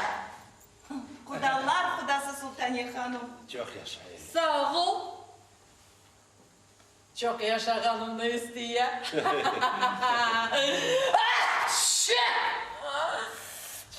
Sağ ol, sağ ol. Mırzam, ben bugün bir tuş gördüm. Nasıl düş? Hayırlısı olsun. Hayırlı ki olsun. Hayırlı olsun. Siyana Mırzam, kapkara bir tabutka koyganlar da alıp keteler. İnsanların urbaları da kapkaradı. Sen de Mırzam, neçin kapkara bir kefenle sarılgansın da yatasın. Ayaklarında ise Kapkara. bembeyaz papuçlar. Ne giydin bu yarabım anlamadım. Hayırlı olsun ya Mırzam. Hayırlı olsun. Hayırlı Sen olsun. öyle şeyler laf etme. Geç otur Sultaniyet Hanım. Sağ ol.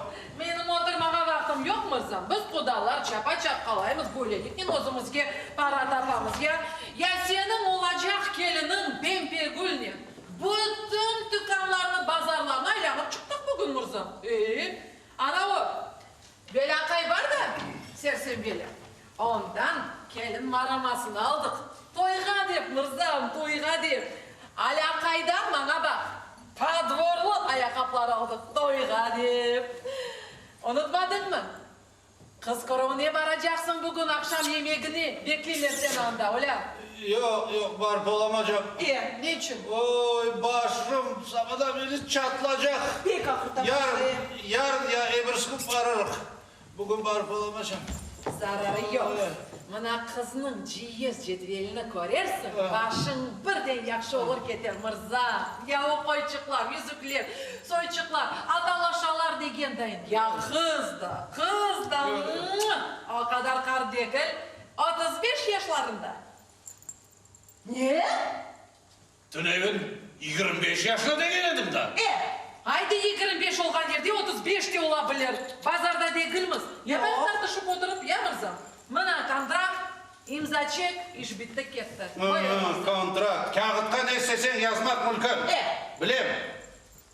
Kilimlerin çoktan süveler aşa bitirgendir. Koyların çoktan başka adamlar aşa bitirgen. Atları kasta, kulpa olmayacak atlar. Brilyantları sahte. Aha. Mına laf kayda çıka desi.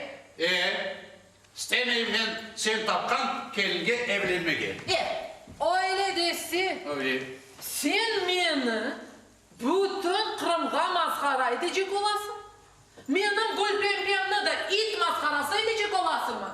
Biçare kız bu günü görmek için 40 yıl bekledi. Ne? Öyle kızlar. Evlenmek için sen bana da tız çöküp yalvarırsın Mırza. Ama o cadı Hatice'nin ise başında ben bir saç kaldırmam. Bilirsin mi? Sen de tezden kuzgude taz başımını görmeye hazırlan. Mırza. Sen nasıl buna laf edesin? O Mırzadır. Ya tükürdüm ben öyle Mırzağa. Aksırdım ben öyle Mırzağa. Ay Mırza. Pempegül'ge evlenmesin. Sultaniye seni alem maskarası eder.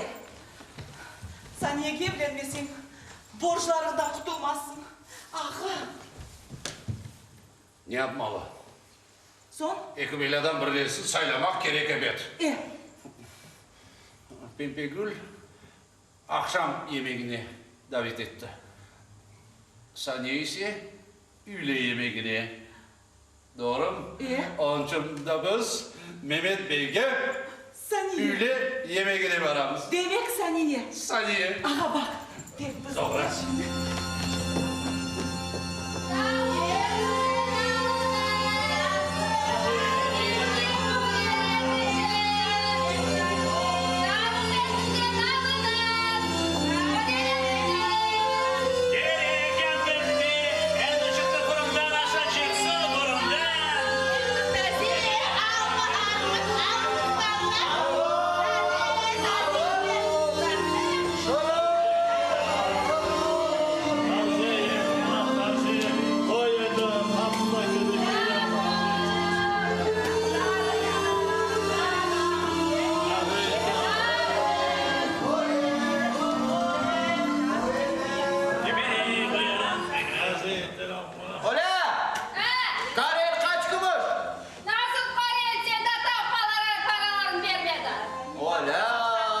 Çiftçilerine tavuk diye bu kadın. Ne?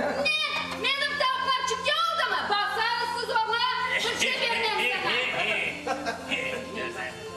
Kız kavun kaç kuruş? Baksam kavun isteyip. Çürük patlıcandan başlatsın. Ne? Ayıptım parasız bu şey vermezler de bunda. Alan. Orada şimdi görüyorsun nasıl laf edip başlarlar.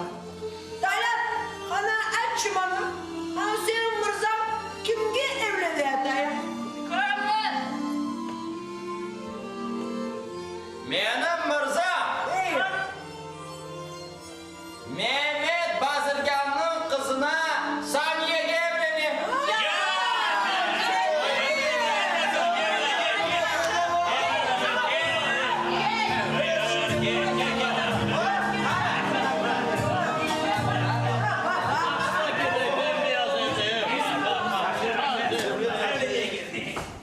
Bana kaybederkensin zampara. Ne? Bazarga gelip maqtanasın şu, ha? Dur bir, yaş, sen gün kızga kudalık ettin, ha? Sen men gibi, hıyışkılı topal bir kızga kudalık edip kurçu bakayım. Ey cemaat, bakınız, hepiniz bakınız. Küppi gündüz adamlarını aldatayım. Sen kimnin müşterisini tutup almak istedin ya? Hı? Ben senin kaburgamda bir et kaldırmam. Kebap yaparım. Seni hastahaneye bile almaya istemezler canına. Sen hırsızsın. Sen yüzsüzsün. Sen çırkınsın. Sen hayırsızsın. Sen kambırsın. Sen ise sazıksın. Düşme bana. Ben gösteririm sana. Ne yapışıp kaldın bana? Mırza ve Saniye'nin yarın nikah toyu ben hayırla. Toy olmayacak. Bunu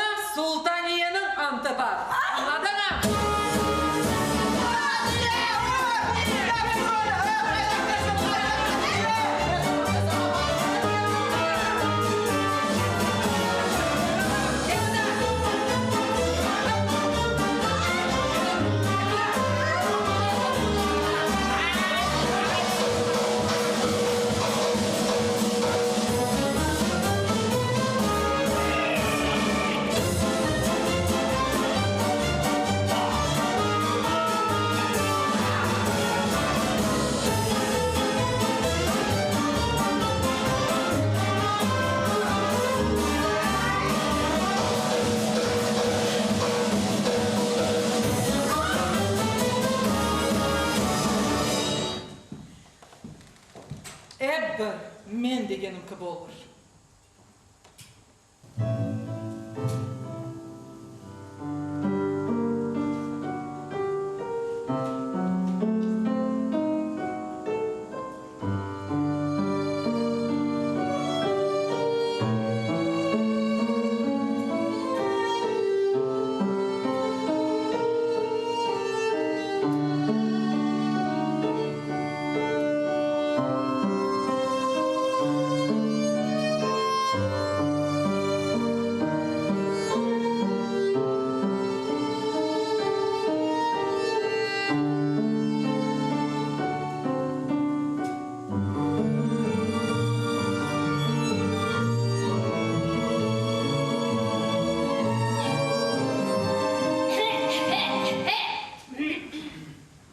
Kemal hocam, geliniz yaxşısı deklamatsiyanen uğraşayıq. Ne?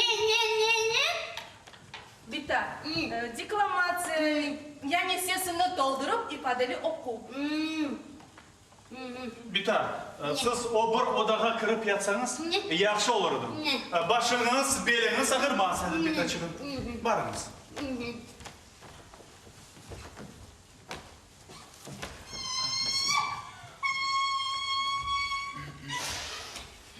Men deklamatsiyalarga alışkan insanım. Mehmet Rikasçık'nen isap kitap etkende öyle bir deklamatsiyalar ola. Görmelisin. Mına mesela... Bitta, gerek mi deklamatsiya? Allah'ına yazmasın. Ayda başlanır. Özünüz bilesiz Sayya Hanım, biz sizden şimdi dramatik eserlerdeki şahsılar adından diyalog okuruz. Men graf olurum, siz ise grafiye. Yaxşı. Başlayın. Grafiye. Men tünyoğum, mermer, soğuk eykeler olgan bulon bakçasında keseydim. Ve birden yüzün sergileriyle ortalık istirahatlık skevresine rast geldim. Sen bana ne etmek istedin? Grafiye. O graf. Grafiye. Men isem Montmartre bakçasında gezeydim. Ve birden eski kitaplar satılgan dükkanga rast geldim. Dünyanın huda geldi. Men ağayga vermege isteydim. Niçin böyle stesnen laf etesiniz ya? Mında öyle yazılgan Bitachığım, öyle okumak gerek. Öyle olsa devam etiniz. Ve bu kichkine istirahat bakçasında grafiye. Meni bir fikir kıynap çekiştirdi. Grafiye. Endi benim alım ne olur? Meni fuhari bir ocağa ağayga vermege istemezler. Toxta. Men anlamadım. O graf mı ya da hocam? Bilesiniz Bita. Eğer graf olsa, niçin fuhari olacak? Eğer hoca olsa, niçin graf olacak? Bilmeyeyim Bitachığım, mında öyle yazılgan, bu Fransızca. Fransızca, bana bir şey bakayım. Bita. Boli. Beğenmeyim ben o sizin Fransızca. İyisi oyun öğreniniz. Oyun? Ne? Oyun olsa oyun. Bita, biraz uzak oturunuz. Oynamağa bizge yer yetişmeyecek. Ne? Senin doğan günde mında 100 tane adam oynagan edi, kaytarma. Bita, biz kaytarma değil. Biz başka oyun oynayacağız. Bu oyun ise geniş meydan olmasını talep etti Bita. Mehmet isema, saniyeden Kozov Mehmet'ini talep etti. Demek vals. Ne dedi şu? Vals. Vals. Bu oyun Vena şehrinde doğan. Şimdi onu bütün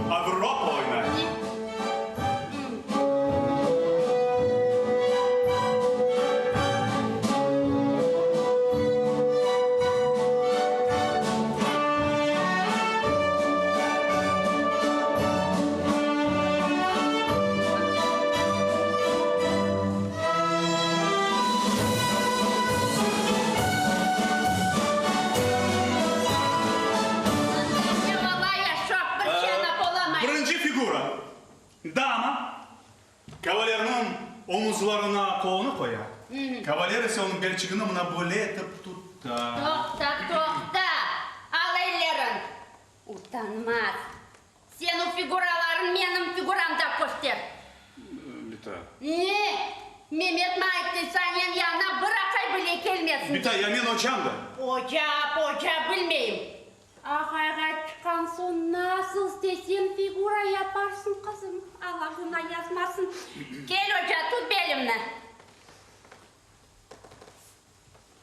Ne kıdırasın da şu? Bita, ya beliniz yok da. Beliniz kayda iken. Olgan yerimden tut. Yavaş ol. Makamına bakıp adım atınız. Başta buna böyle yap. Son böyle yapınız. Yavaş ol. Yavaş ol. Allah yarabbim.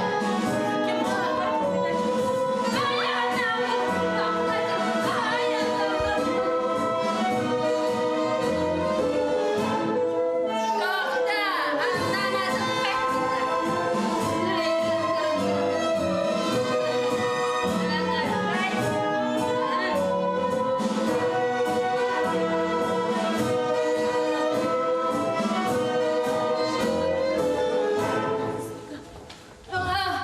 Ay figuralarına ne diyeyim? Allah yarabbim. Oyna kızım oyna. Yok, oyun bitti. Biz yanlış oynadık. Ah. Men sizlerge şundaykan yanılıkını işitseniz kene oyna başlarsınız. Kana hakim aytçı. Biz kızımız Saniye'ge nasıl kiyim taptık? Oo, narsis gibi dülbe. Kiparis gibi tuz. Eğer uzaktan baksan, eğer yakınca gelip bakacak olsan, biraz noksanları var. Ayakları kıyış, tüşleri almalı salmalı. Sana yok şöyle. Ne diyorsun ya? Remontlarla tüşleri şunlar. Mırzadır o. Hakiki mırza. Evet, Mırza Mahmud Bey Cenab-ı Alileri. Mırza. Evet. Kızım, Ne oldu ya? Seven gününden esini joydu. Hoca, ya sana ne oldu? Ayaklarım uçtu. Sevinçten olsa gerek. Daha bir kere etsen nasıl adın ne? Belki ben yanlış seçkendim. Mırza Mahmud Bey Cenab-ı Alileri. Öyle adam razı oldu. Halidan inanıp olamayım. Abdi, şimdi Mırza gelecek. Sofranı Fransızca donat. Ala furaş olsun Bu ne demekti? Bu Fransızca. Hoca, Abdemi sofranı yaraştırmağa yardım edersin. Yaxşı. Hakim olsun bak, ben alasmese kayıp gelirim. Yaxşı. Kasip etmemiz. Her şey yaxşı olur. Kim al?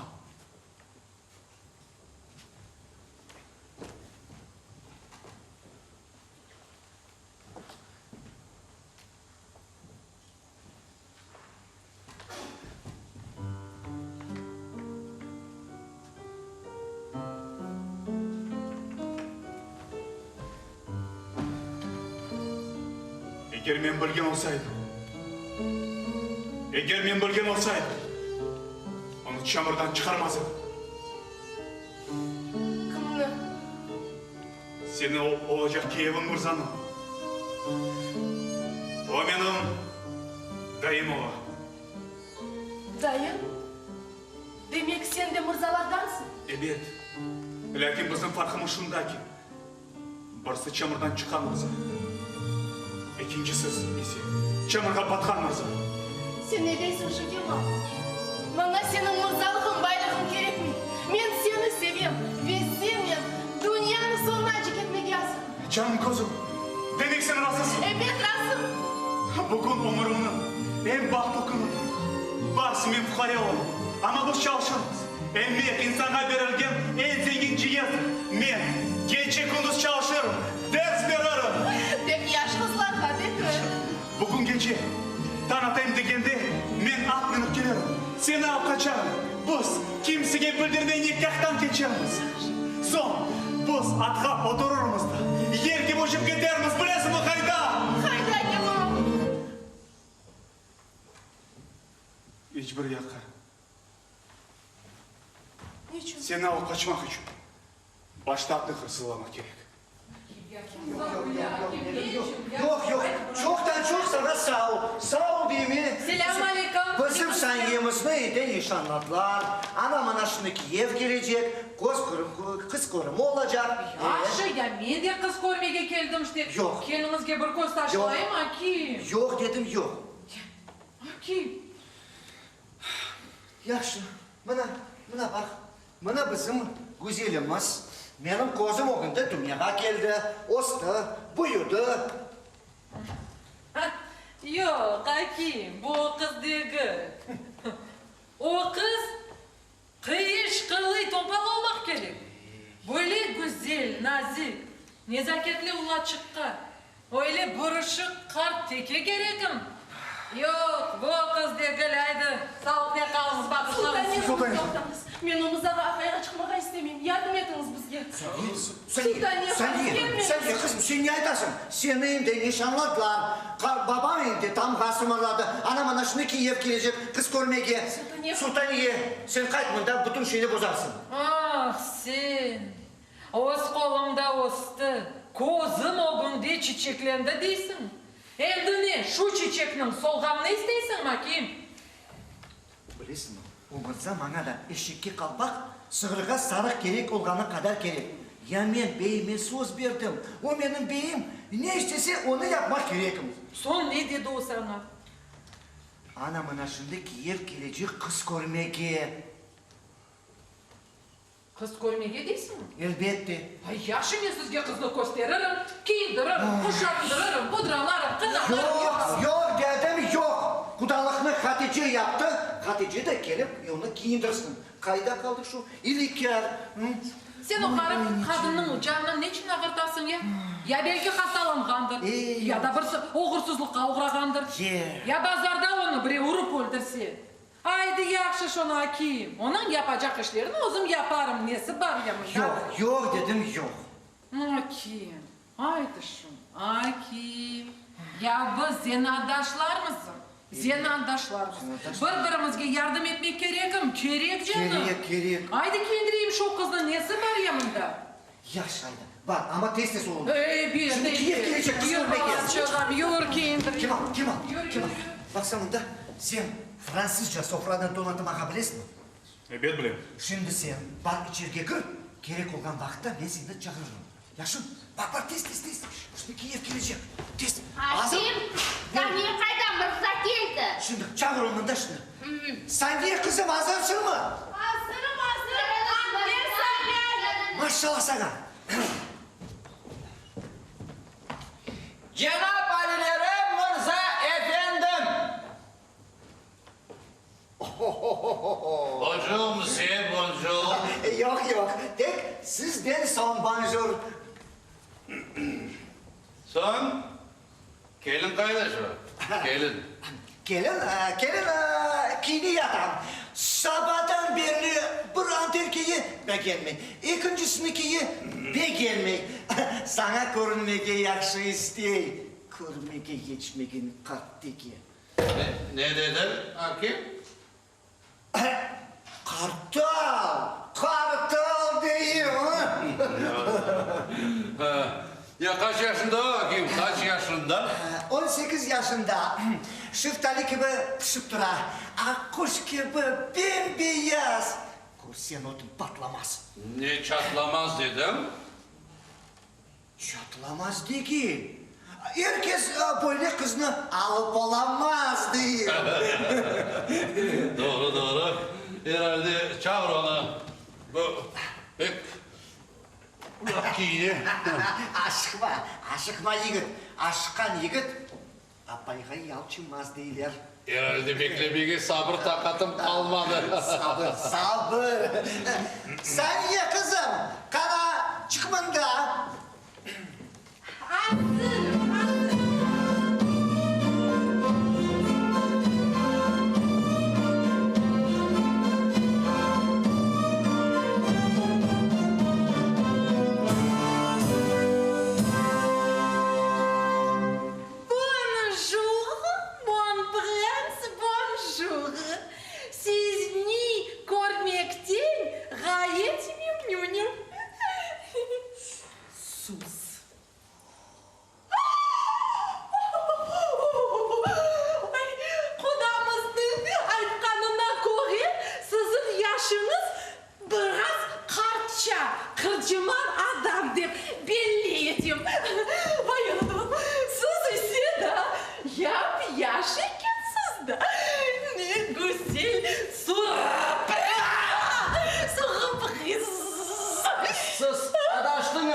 Oturunuz ya, oturunuz, rahatlanınız.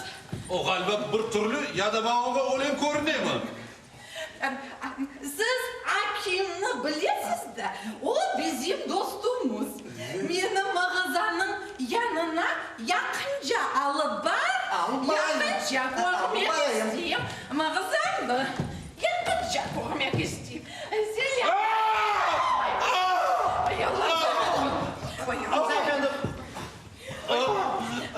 Sizce ne oldu ya? Havası bugün pek sıcak değil mi? Doğru, pek sıcak bugün. Sizi neyle evlendireyim iken ya? Siz yar seviyorsunuz mu ya? No, j'aime pas. Anlaşıldı, seviyorsunuz. Çağır ocağına yıkılacağım. Çağır. Hoca! Kana çıkmın da. Kemal ya sen bunda ne yapasın? Dayı, siz evlenecek kız benim talebim o. Benim en sevimli talebim o. Ben ona bütün yüreğimi verdim. Kız bala, o ballarını değiştirse, özüne silah verse onu kimse tanımaya. Çal avanı. Nasıl avanı? Ne çalsam onu çal. Anladım.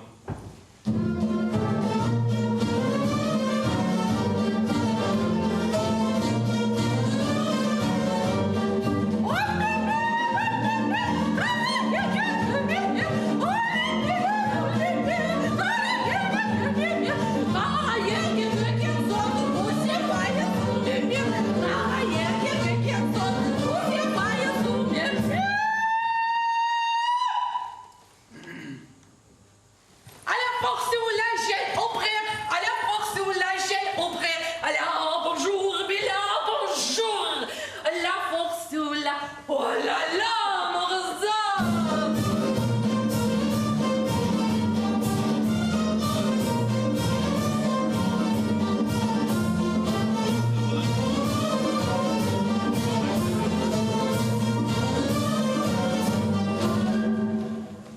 Talat! Kettik bu evden. Başka bu evde ben ayak basmam. Toxta, Mırza. Gene aşkasın. Toxta. Yoksa bizim Gogercinimizni beğenmedin. Ne sana beğeneyim oğlum? Bir yan başa kıyışta. Zarar yok. Sen başka taraftan aylan da onun ayaçıklarına, elçiklerine bak. Ayaçıklarına. Bir ayağı kıska da. Zarar yok. Oturganda hiç de belli olmayı tek yürgende. Sen aylanda onun gözüne bak. Gözlerine ne bakayım? Bir gözü sokur da onu. Mağazam, bu kadar zengin kızının bir eksikliği olabilir elbet. Gerekmeyim ana sizin zenginliğiniz. Evimizde, barkınızda, başınızdan kalsın. Kettik Talat. Mağazam, ben daha oynamağa da bileyim. Ben oynayacağım.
Maşallah Sultaniyet Hanım.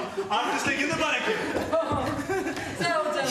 Ya Fransızca ne yerde öğrendin ya? Ben kudam Yarın Xitaycası gerek olsa Xitaycanı da öğrenirim. Sultaniye Hanım, endi bizlerge yardım ediniz.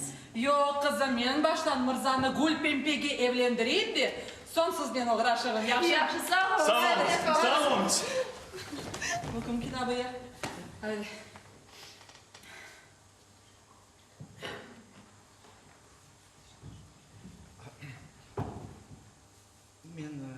Men kettim. Kayda kettin ya? Eki düğmemi çizdin. Bari men de üçüncüsünü de çiz. Ne katıp kaldın? Ellerin çalışmay mı ne? Ellerim çalışa, ayaklarım da çalışa. Herhalde men akayım da. Akaysın. Lakin men apay diye gelim de. Kadın diye gelim men kudam. Bana apay da bir, akay da bir. Tek yaxşı mal olsun da tez ve palıca satayım onu. Ya sen akay olsan, ne için bu vakitkaca evlenmedin ya ki? Ne için? Bana bilirsin mi? Serbestlik eriştiğim bala. Hem de evli akaylı. O kafesteki gibi kuş. Uçup olamay. Yok, yaş olmasın, kart olmasın ve tutun koklap yürgen soyu da olmasın. Hem de bilirsin mi? Akıllı olsun ama akıllı benimkisinden ziyade olmasın. Baksın. Çekildi. Ben ayıttım da sen. Marza gitti. Saniye kayda ben kızlar. Beğenmedi bizim saniyecikimizle. Gitti. Nasıl ötüp beğenmedi? Kızım saniyemizde beğenmedi. Nasıl ötüp beğenmedi? Sizin diyeminiz saniyemizde beğenmedi.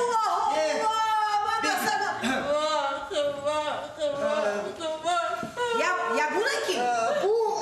Kart bitası olan toyuna geldim. Kart bitası toyuna gelgen ama toy olmayacak deyip eşitti. Mahla kotu. Ne vakında fotoğrafsın? Kar bakar. Toy olur. Olur. Olur ama toy olur. Evet olur. Saniyemizde beğenmedi. Bir toy olur Hatice. Lakin sen istegen toy diye geldi. Men istegen toy alır. Biz istegen toy alır.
Ya Rabbim Allah'ım. Ya Rabbim Allah'ım nedir ya bu bizim görgenlerimiz? Gerek edi mi bizge şu cinabet Hatice'ge urulmağa? Gülpempe'ni red etmek gerek miydi? Oldu. Ya Rabbim Allah'ım. Batırdı mı? Çankıl değilsin. O elinde başımı ağırta. Yukuma keteyim degendi. Gözümü alıp. Beşaret beyde oğlum. Yuklap da olamadım.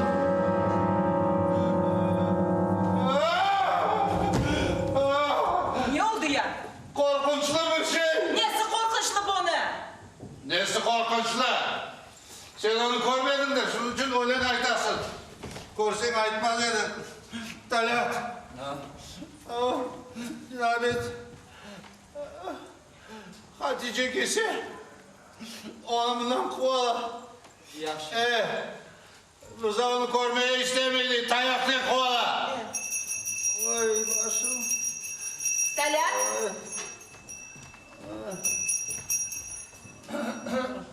Bağışla bizni. Hatice geldi. Kul. Kulonumdan Mırza koymege bile istemeydi hep ayt. Yok doktor. Ağa. Çağır. Ben ondan şimdi löle kebap yapacağım. Çağır. Mirza efendim, lüle kebapını galiba garnirle yapmak gerek olacak. O brozu değil. Hoş ne sultaniyet. Kirişti Ne oldu ya Mirza? Evgi kelsem, aptem eşsiz yata kızım ağlayıp, senin adam aklı kabul etmediler mi? Sofra donatmadılar mı? Ne için oturamadın, aşamadın, içmedin? Ne için bu da ne için de bezdirdi? Bana eski malını satacak oldun he? Beşaret kızımını tıkıştıracak oldun he? Neydi ya? Vay Allah Allah bizim bembeyaz akşımızda beşaret değilsiniz. Nasıl sor? Sen tülün ailene öyle demedin. Öylesi gibi gel, öylesi gibi gel. Öylesi de dünyaya gelmedi he? Ele terbil, ele monster. Neydi ya? Beşaret dedi ama daha 6 kere ziyade. Öyle beşaretli evde değil de kunstkamerada tutmak gerek. Neydi ya? Sen hapishanenin korkusu. Bundan bak Mirza. Açığını çıkarma. Ya da akay olsan çıkar da. Je vous prie. Ben Fransızca anlamayım. Sana Tatarca aytayım. İç dolu toban çum alsın. Ne? Mıyıklı eşeksiniz. Mirza efendim. Sana beni pıştalım. Lambartta. Doğru, böylesine bir pursunda yazı. Karası basa çavulsa. Kılgan korasın. Ayakkabı mı kızı? Fransız papaganısın sen. Ayakkabı mı kızı? Nene aklını topla. Anlamasın mı şu? Sen bazırgansın da. Görmeysin mi Mırza fiyatının koteri? Gülten tenciyezlerin senkinden 2 kere ziyade. Bazar Laf. kıyım. Hoş. Laf parakna kesemin karşı değilim. Bir gümüş daha koşam.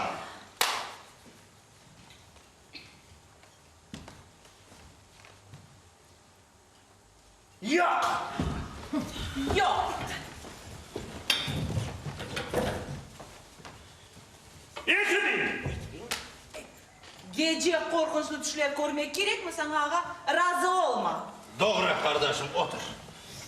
Yok dedim, yok. 3000.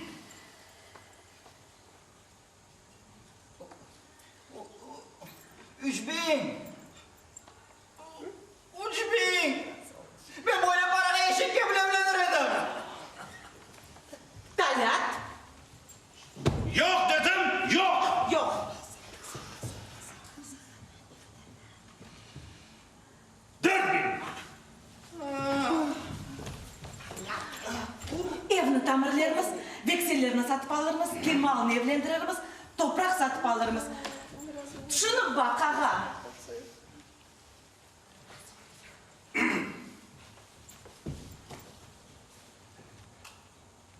Yok dedim, yok. Ben Mirza Mahmut Bey olan 4000 olarak öz namusunu satacağım mı?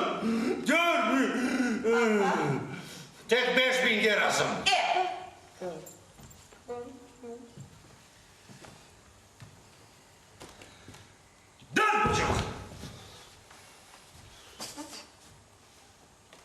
Dört 800.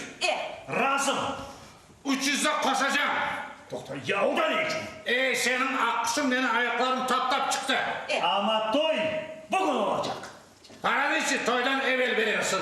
Yarım saatten sonra. Her şey yaxşı ama bir şey yaramay. Nesi yaramay, nesi?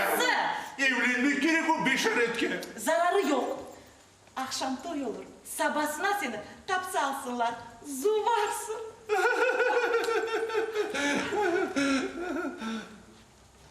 Ya gece ne yapacağım? Gece? Gece bir şey korunmayın. Razım. Yarım saatten sonra. Allah! Sultan Egemen'den çok selamlar söyleyin. Ağa.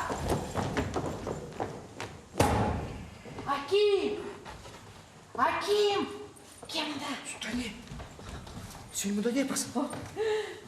Ulan Hakim, bunda bir şey iştilmeyi ne ola yanında? Ay, şimdi iğne tıkış teşiğinden kırsan bile bir şey yapıp olamazsın. Ay, Mırza Saniye'ye evlenecek. Nasıl Saniye'ye evlenecek? Nasıl? Gel bunda. Otur. Buna bak. Başta her şey sen aytkanın gibi keteydi. Bir yaxşı keteydi. Son anav İlker Hatice aralarına kırdı da Mehmet pazarlık yap dedi. Mehmet pazarlık yaptı da 5000'ge fiyatı koterdi ana. Evge gitti, akça getirmeye. Aldattı. Aldattı. Dolandırdı. Dolandırdı. Hem de kim? Yapmadı, ses kazandı, olmağam Hatice. Sultaniye. Kayda gidiyorsun ya? Mırza kayda gitti dedin sen? Evge gitti, akça getirmeye. Mırza... Girdi mi?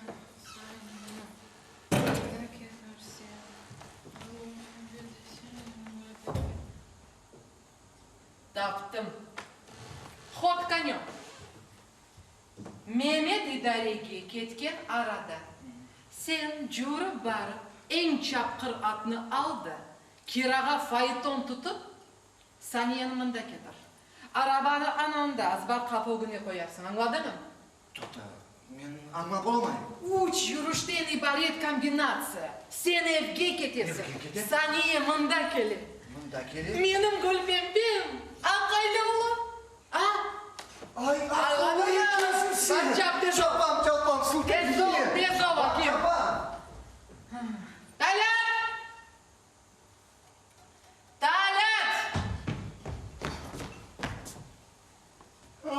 Sultaniye sensin mi? Bizga endi Xudo kerakmi? Sana ne kerak edi?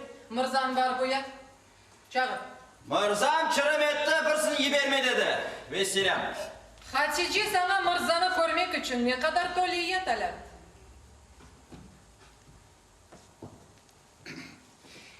Pi parasini 5 kumush berdi. To'ydan so'ng da 30'ni alırsın dedi. Tabi o kadarlık dese. 10 kumuş pi, 30'u da to'ydan so'ng. Men onun taksasını pek yaxshi bilim. Mana sana 20 kumuş pi, 60'ı da to'ydan so'ng. Lakin sen endi bana qo'l tutup yardım edeceğim. Anladın mı? Bak çap uyat Mirzam. Yazıklar olsun. Nege yazıksınasın sen de? Öyle balaban Karasu bazarda Ali dayı ekmenek kuda olganına yazık. Kıpırdasa, tez ol. İşin kolay gelsin. Mirza Efendi!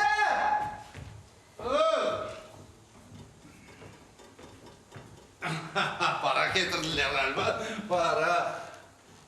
Sultaniye, Benim. ya senin bunda ne işin var? Neon kızını beğenmegenini eşitip geldim. Tönevin beğenmesem bugün beğendim. İnanmayın. Öyle korumlu akay, öyle beşaretke evlenme desin. Sen de benim yaralarıma tuz sepmeci Sultaniye. Sen akay değilsin. Akıkı yakay, evlenecek vaktinde. Para hakkında düşünür mü?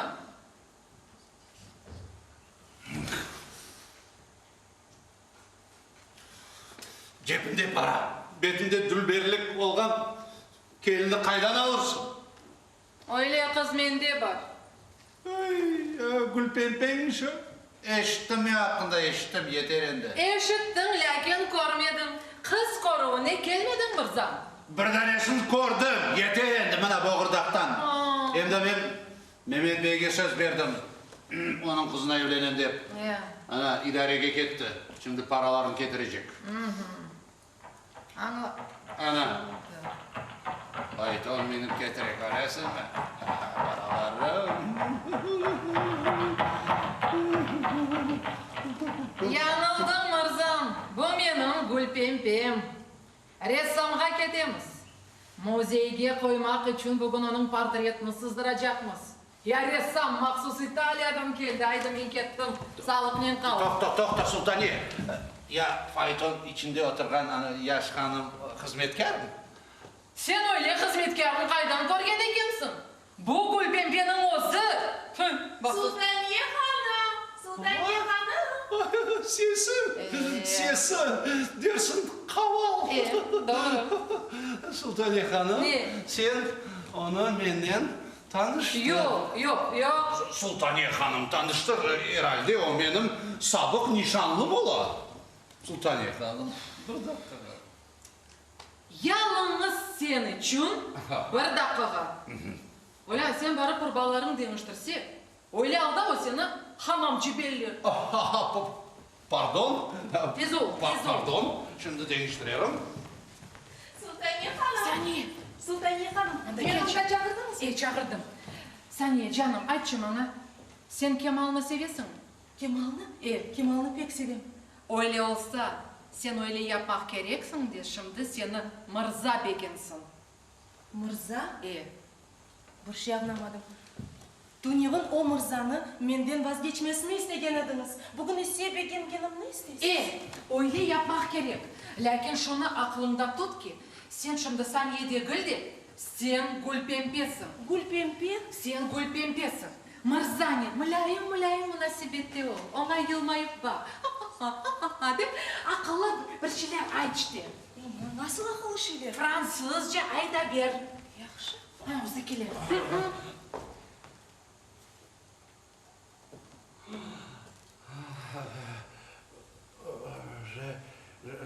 Je suis content de voir il fait aujourd'hui. Hürmetli Gülpepe Hanım, sizin bu kadar çok bekletkenim için beni affettiniz. Je vous pardonne, prince. Nasıl prononce? Paris prononce. Noz değilsin şu. Nasıl noz? Sen onun közlerine, dudaklarına bak. Öylesini Paris'te bile koralmazsın. Hürmetli Gülpepe Hanım, yazık ki ben ressam değilim. Ama bunun çok emniyeti de yok. Bir ressam, o sporcusu da böyle dülberinlikli, ilerikli, bir vakit tesvirleyip olamaz. Peki olsam bizim vaktimiz bir kaz. Ama kabat mende değil Gülpepe Hanım. Kabat Sultaniye Hanım da. O bana tamam, başka portretini sızdı. Yaş olğan için almazsın dep korktum. Yaş kadını mukayyetlikmen saklamak da, korçalamak da, şemlendirmek de gerek. Sen ise herhalde. Herhalde men de. Ya, ana şey. Bak. Hürmetli Gülpepe Hanım, razı olsanız men sizin ayaklarınız bile tez çok iyi. Rasım ya sizge yapay olmağa. Tezci olsam Mırzam vaktimiz pek az. Rasım. Adiyo Mırza. Adiyo Gülpepe Hanım, benim yüreğimdeki çiçekler elması. Adiyo Gülpepe Hanım. Hadi Mırzam. Kontratta imza çek, iş bitti gitti. Kağıt karalıp oturmak ne gerek? Bana Mırza sözü vereyim. Yok, bizim özümüzge de yeterli akılımız var Mırzam. Söz ne o? Torgay uçtu ketti tutalmazsın. Kağıt ise hiçbir yakka uçup ketmez. Hiç olmadım. Nuskası kalır. Kana buyur Mırza değil, buyur. Ay maşallah. Aferin Mırzam. Haydi yarınga kadar, toyga kadar, sağlık bir Toyga kadar yaşap olamayacağım ben. Yaşap olamayı kurçu. Ana o kaçıgı. Büyük kartanasından öpüşlü selam yollarsın. Yollarım.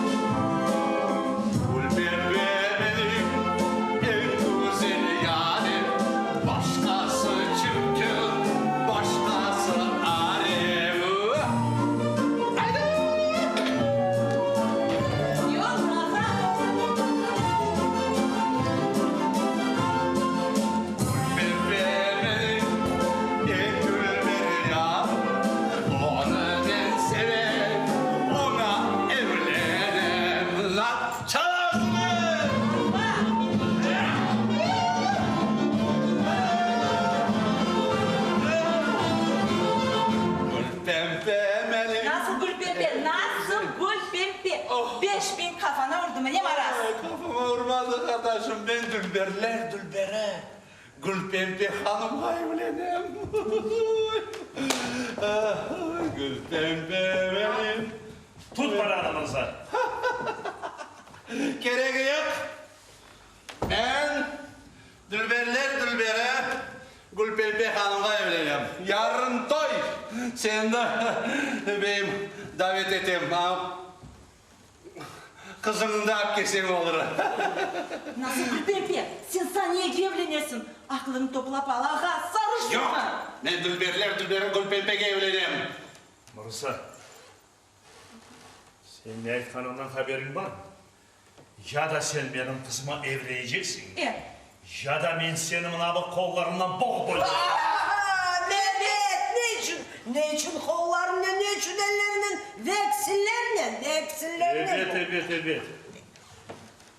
Bana bu küldeyin sen kimin kolundasın? Mehmet Bey. Sana 24 saat müddet verim. Eğer sen benim kızıma evlenmesin, ben seni bor zindanda çürüttürürüm. 24 saat. Mehmet Bey. Pek simet hazırlap koymuş. Yani suhari.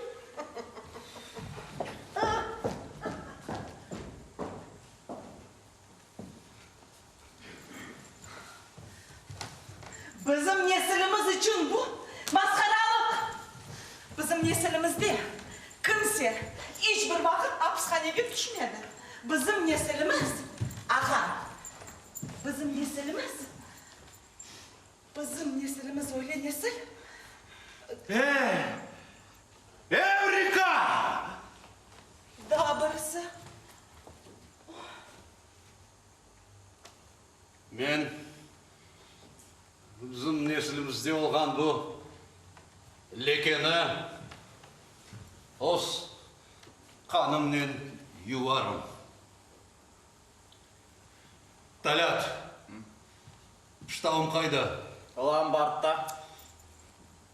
Öyle olsa av tüfeğini hazırla. Siz daha av köpeğini hatırlanız. Tezire Ağa. temiz urbalar hazırla.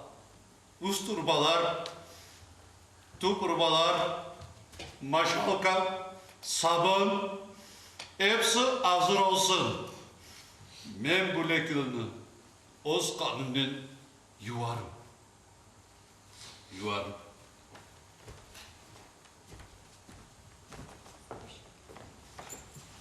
Talat.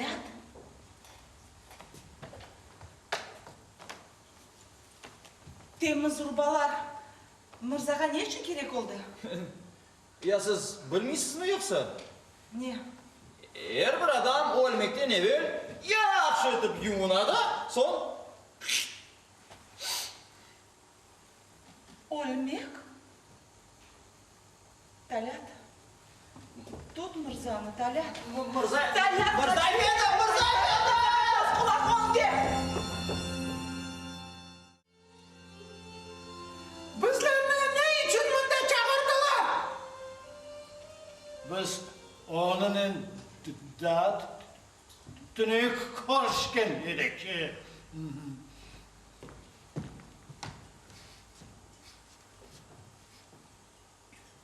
Bana bugün kahve içmeye olmayın. Alerjiyim kozaldı.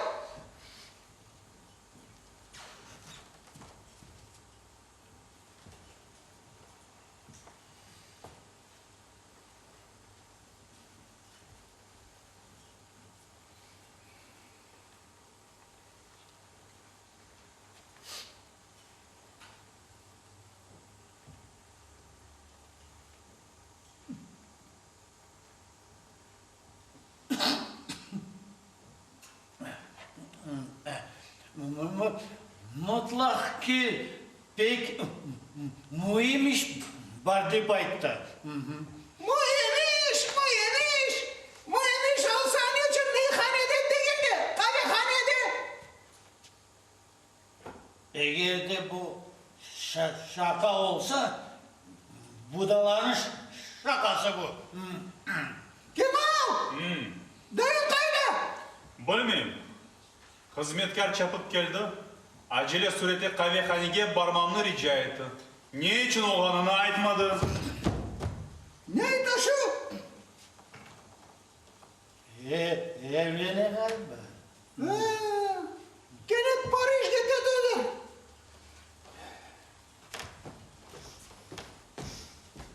Dayı. Dostlarım. Dostlarım.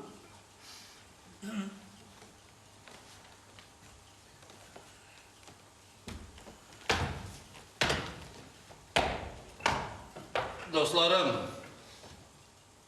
Biz sizlerle beraber kaç yıllardan beri şeremet yaşadık.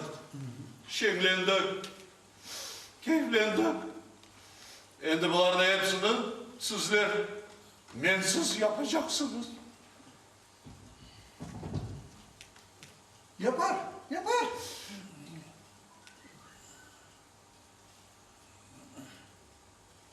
Neydi şu? Evlene galiba. Gene Paris'te dedi. Yok dostlarım. Ben Paris'e değil.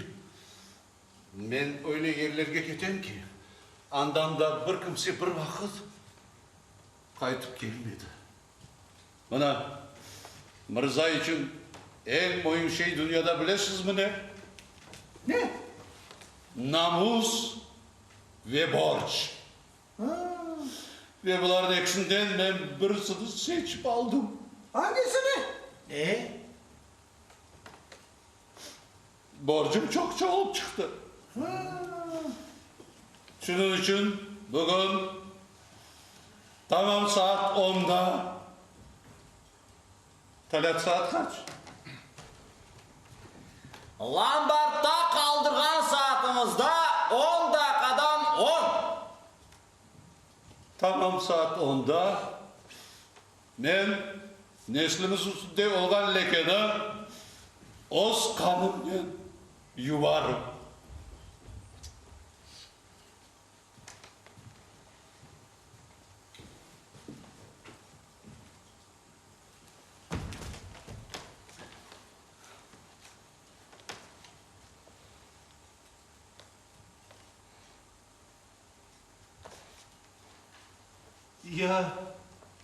Ya sizler böyle yapmasaydınız mı dostlarım?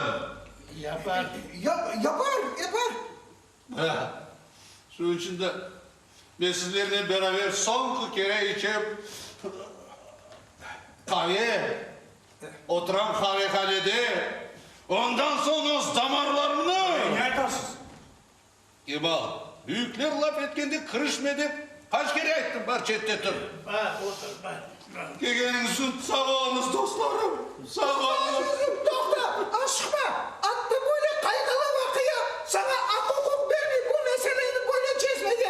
Eğer bu şahsın hakkında ayrı oturmalısın. Evet, böyle vaziyette sen soy sopanın dostunu hadalamak gerekirsin. Doğru. Sağ olunuz dostlarım. Buna son sefer içeceğimiz kahve. Ne bilirsin bundan son bu kahvehane kapalacak. Kemal, sana ne oldu şu? Yüreğim tutuldu. Şimdiki yaşlarının hepsinin sınırları zayıf. Zayıf. Mirasçı. Kemal mı? Mirasçı. Ama burada ne kırılgan filcan kalsa daha yaxşı. Ağzını kapat, tembel. Var bir yakışı kahve pişer.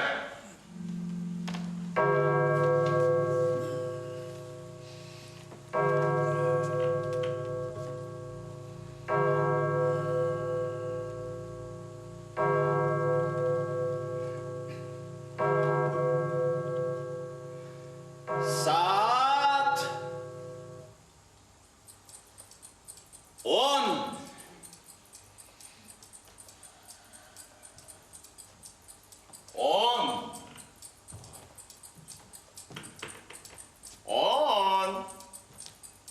Benim saatim geldi dostlarım. Elvida. Elvida bacım dostum. Elvida kanı dostum. Elvida. Kim o? Bilmeyim. Elvida dostlarım. Ne dişi hakiki. Renkler gibi. Kimseye duydurmadan bu dünyadan gittim.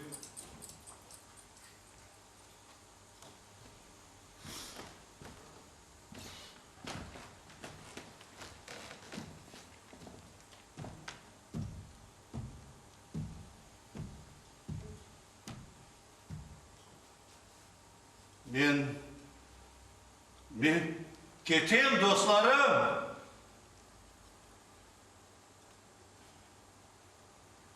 Elvida.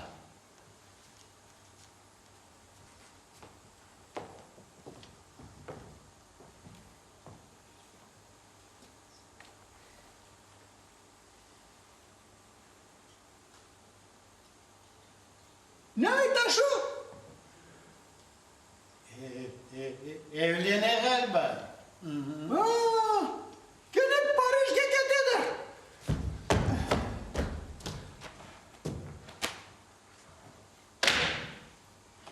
Tamam. Öyle tez. Ne tamam? Bitti. Hani?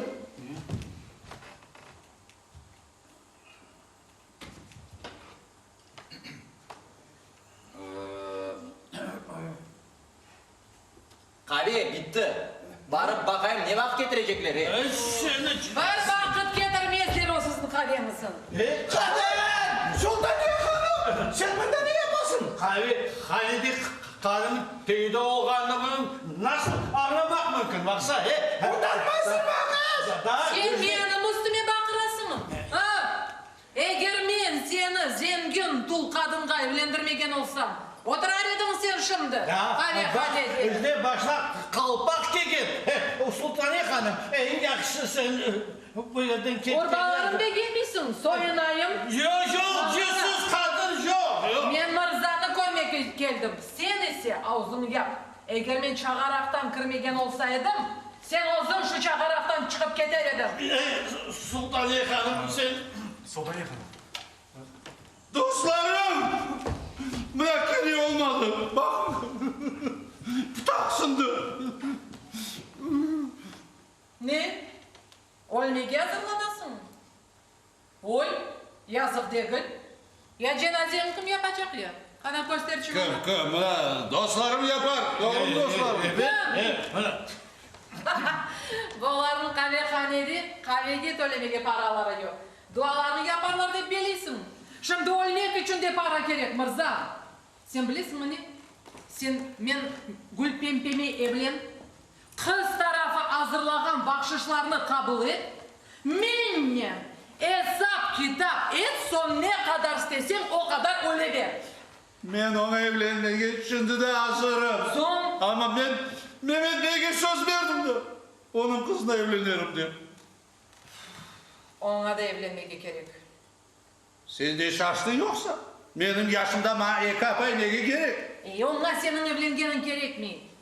Baksın ona ana. Ciğerin Kemal evlensin. Ne? Ekinizin de soyadımız bir. Ekiniz de Mirzasınız. Ekinizin de bir kapık paranız yok. Bana çekil çetke. Sen ne? Benim ciğerimle bu tımsak beşeretini ağzına tıkmak istiyorsun mu? Bir vakit olmaz. Dayı, men sizin namusunuzun, Venesiyalimizin namusunu kurtarırım. Seni Kemal o beşeretke evlenmeye razısın mı? Benim tuğanım, yekene dayım. Borç zindanında oturmasına yol vermem. Yaxşı dostlarla kahvehanede otururuz. Men Saniye'ye evlenirim. Sen şaka etmişsin. Doğrusunu aytasın mı? Mirza sözü. Mirza sözü. Hakiki Mirza. Dayamayın dayım. Hakiki Mirza. Dayım. Maşallah. Kemal. Dayım. Eğer o beşerettin yazıp tanırsan doğru nereye emmek. Benim kapılarım senin için daima açık. Sağ ol dayım. Yaxşı ama kunduz gel. Akşam kaytmağa vaktim olur. Kahve getirdiler. Kimге керек senin kahven? Bizden kahve içiniz. Yok, çapmaya gerek, işimiz dolu. Добро Evde şarap içerim. Ol benden, ol benden.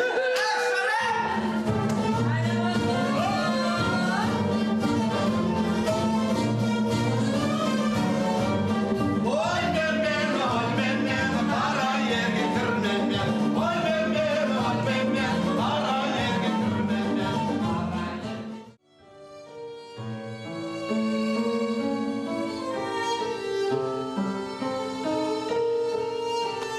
Baksanız siz ona otura. Tavuk etinden pişirdim, var otur aşağı. İsteymeyim Pitacığım, isteymeyim aşamağa. Tekaran diyetada oturmak gerek, figurama faydası olur. Kimge gerek o senin diyetan? Ana o kart mırzağa mı? Ona senin diyetin değil de paraların gerek. Sırası gelgende onu aytmak isteyim ki ana hocam sen erkeklerden değil. Ben onu beğeneyim.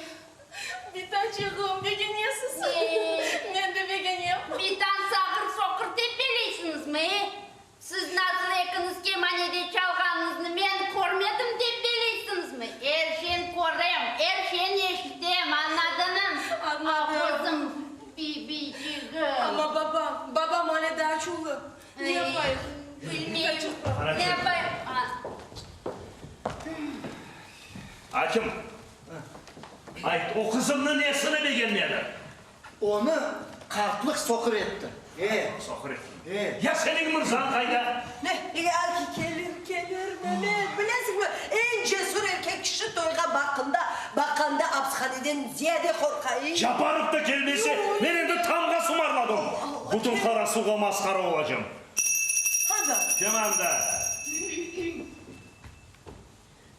Ocak geldi. Ocak? Şimdi nasıl ders olabilir? Johnson'dan. Yaxşı. Yok, toxta. Ne? Kana ait kırsın. Gitsin, kırsın. Gel bana. Selamünaleyküm. Hoş geldin. Saniye senin ocağın. Selamünaleyküm Saniye Hanım. Aleykümselam Kemal Bey. Biz dersini kayda geçireceğiz. Bana bu yerde. Şimdi imtihan olacak. Kızıma neler öğretkenini olsun bilmek ve görmek istedim. İmtihan? Yaxşı.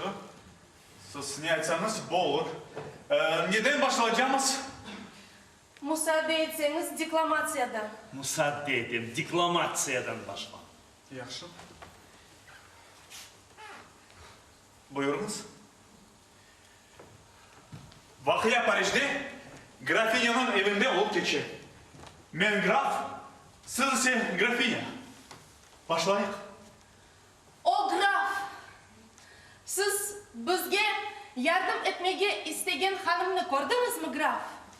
Hanımlı, haber gördüm.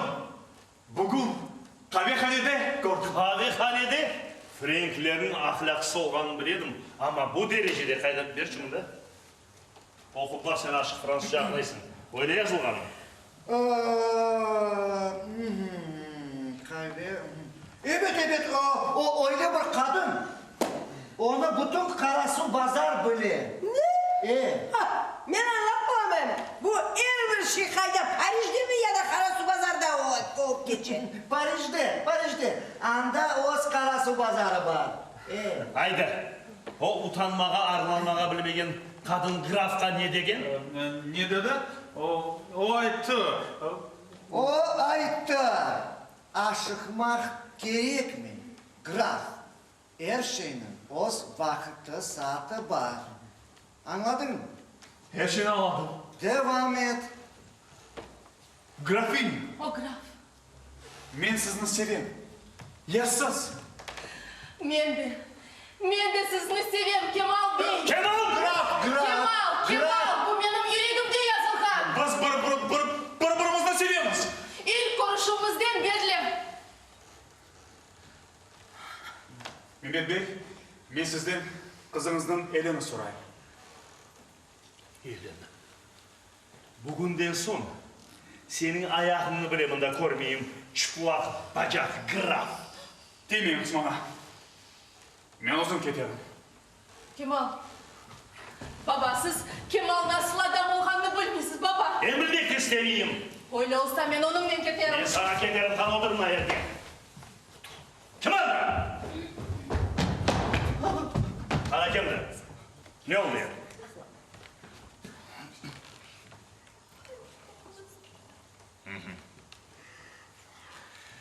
Ana turna yerge. Mırza hizmetkarını yollagan. Ana herkesge aytçı. Kardeşim adın ne? Talat. Talat herkesge ayt. Mırza ne? Mırza dedi. Talat. Demir parmaklıklar ardında oturmaz için evde et aşap şarap içmesi nasıl yakışıdı? Yıllar geçir. Mirasçısı yok. Onun için sizin kızımızla evlenmeye razı. Ama bir şart ne? Nasıl şart ne? Kızını kırslamak gerek. Hırsızlamak? Evet, öyle bir şariat var idi. Adet. Adet. Mırzamızın neslinde her vakit kızlarını kırslagan var. Yaraştıra var öyle anlaşıldı. Son nasıl olacak bu? Demek buna bakalım ki kızını sararımız ben ise omuzuma koyup çıkarım. Anda benim faydalı bekleyin. Siz ise kaplarını pencereleri açıp kızladı. Bekleyin bu adet maşallah. Ben ne içindir beğenmeyin bu adetini. Bayım Saniye'nin beraber nerede? Hırsızlasınlar. Aramızda Hatice kırsaya bütün şeyi bozar. Bozar. Kurmak gerek. Manda bak seni de gel kızımını kırsızlayla kanat dur. Dur.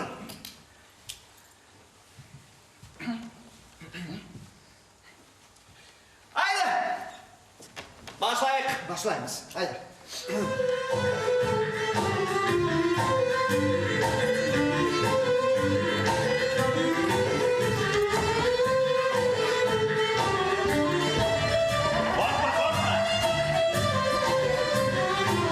Seni Kemal'ın da bekleyin. Kemal? İşte öyle yapmak gerek.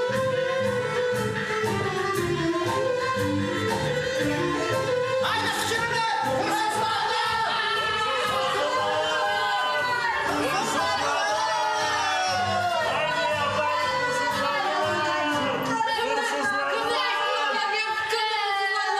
Mırza Saniye'ni hırsızladı. Nikah günü hak ettiler.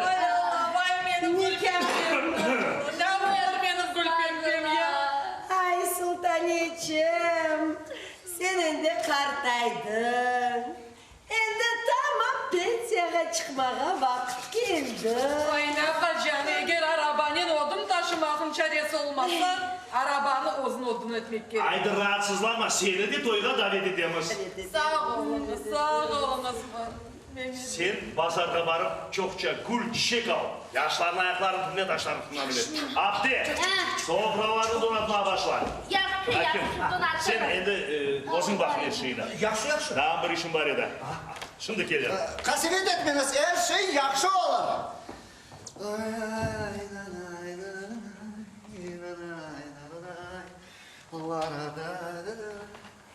Men de özüme yaxşı bir kelin taptım. Ya. Evet. O kadar dürübe, o kadar nezaketli.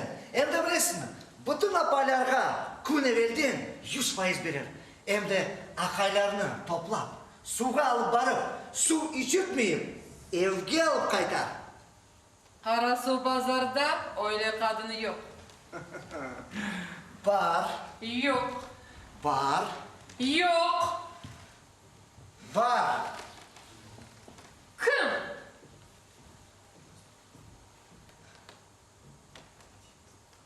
Sen ömür boyu buna böyle kelin arz ettim. Edeydim. Benim şaka etmeye vaktim yok hakim. Hem ondan da gayrı. Sen bütün ömür serbestlikni arz eteydin. Evli erkek kişi kafesteki kuşunu andıra degen. Sen de geledin. Ayttım, ama şu kafes içinde ikimiz olsa, bu kafes değil, bu yuva, yur. İlan edeyik ikimizin toyu olganımızını. Yok, akiyim. Toy. Men akayga çıksam işini bırakacağım. Kudalık o bir zenat, apay başka bir zenat. Ondan da gayrı men smarışçılarını kimge geçiririm ya? Sen sımarışlarını indi başka adamga yolla, Hatice yapsın sımarışlarını indi. Vay canım, o smarışçılarını onunla geçirmege mümkün. Yavuz istidatını men kimge geçiririm? Kuda o şair değil, 100 yılda bir kere doğar. Aşıktırma beni, akiyim. Sultaniye. Kemal da. Nasıl gene galiba? Geldiler.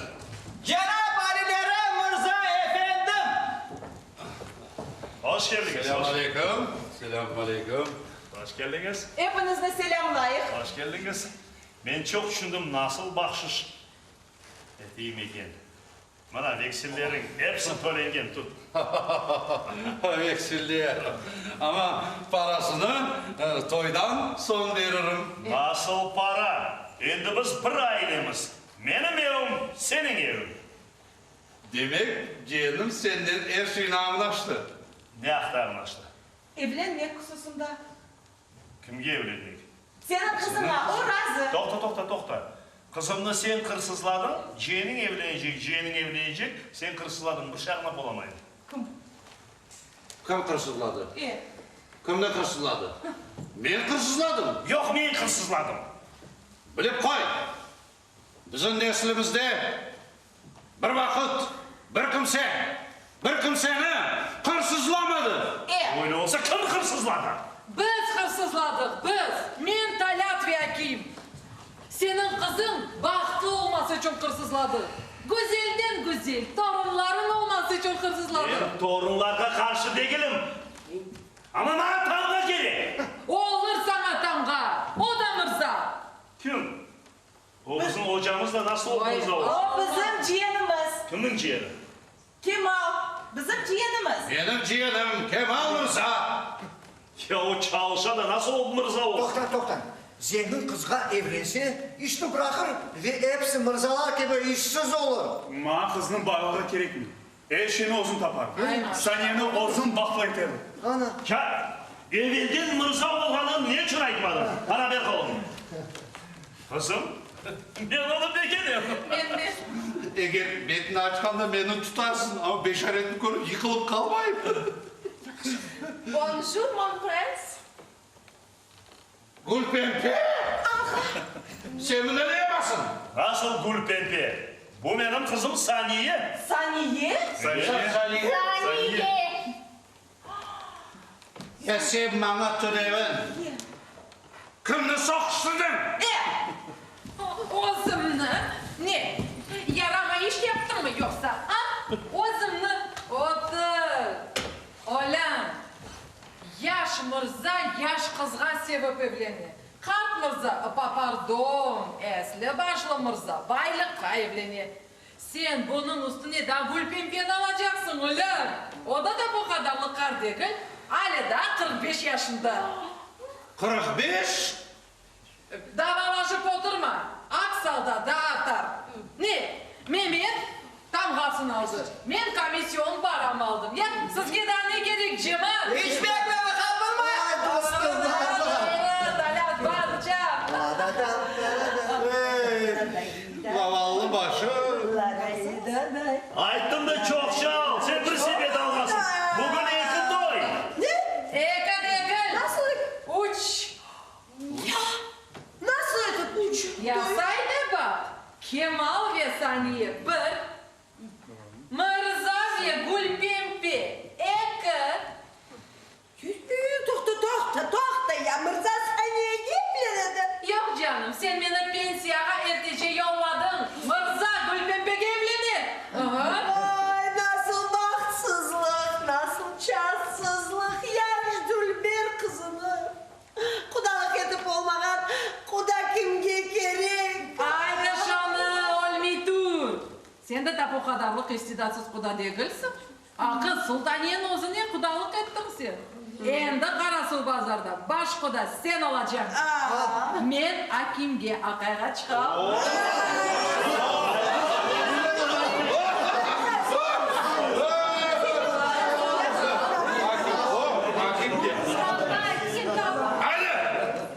Hürmetli cemaat, bugünkü konumuz başka kunlerge bakkanda ayrılıp durar.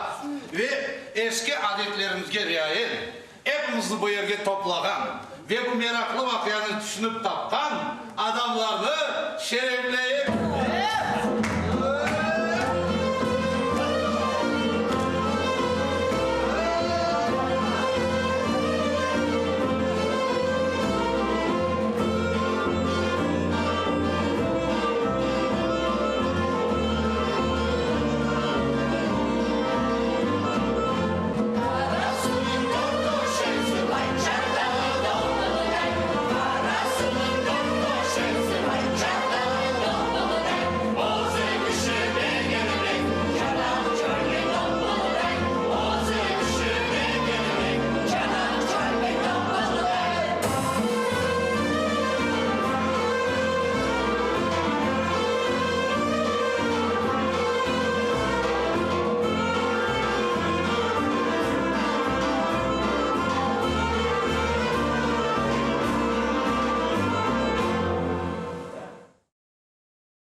Крым – это целый мир в миниатюре.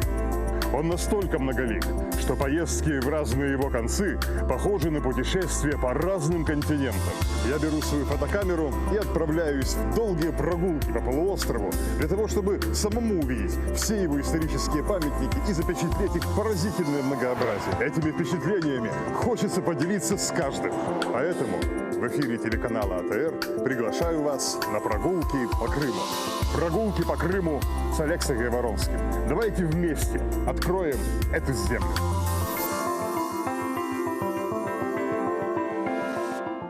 Сегодня третья и заключительная часть нашей прогулки по лабиринтам комнат на втором этаже Бахчисарайского ханского дворца.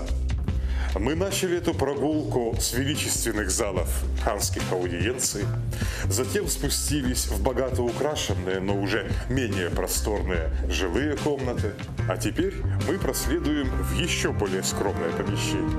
Они не столь роскошны, как предыдущие, но тоже обладают своей прелестью и тоже важны для истории Хан-сарая.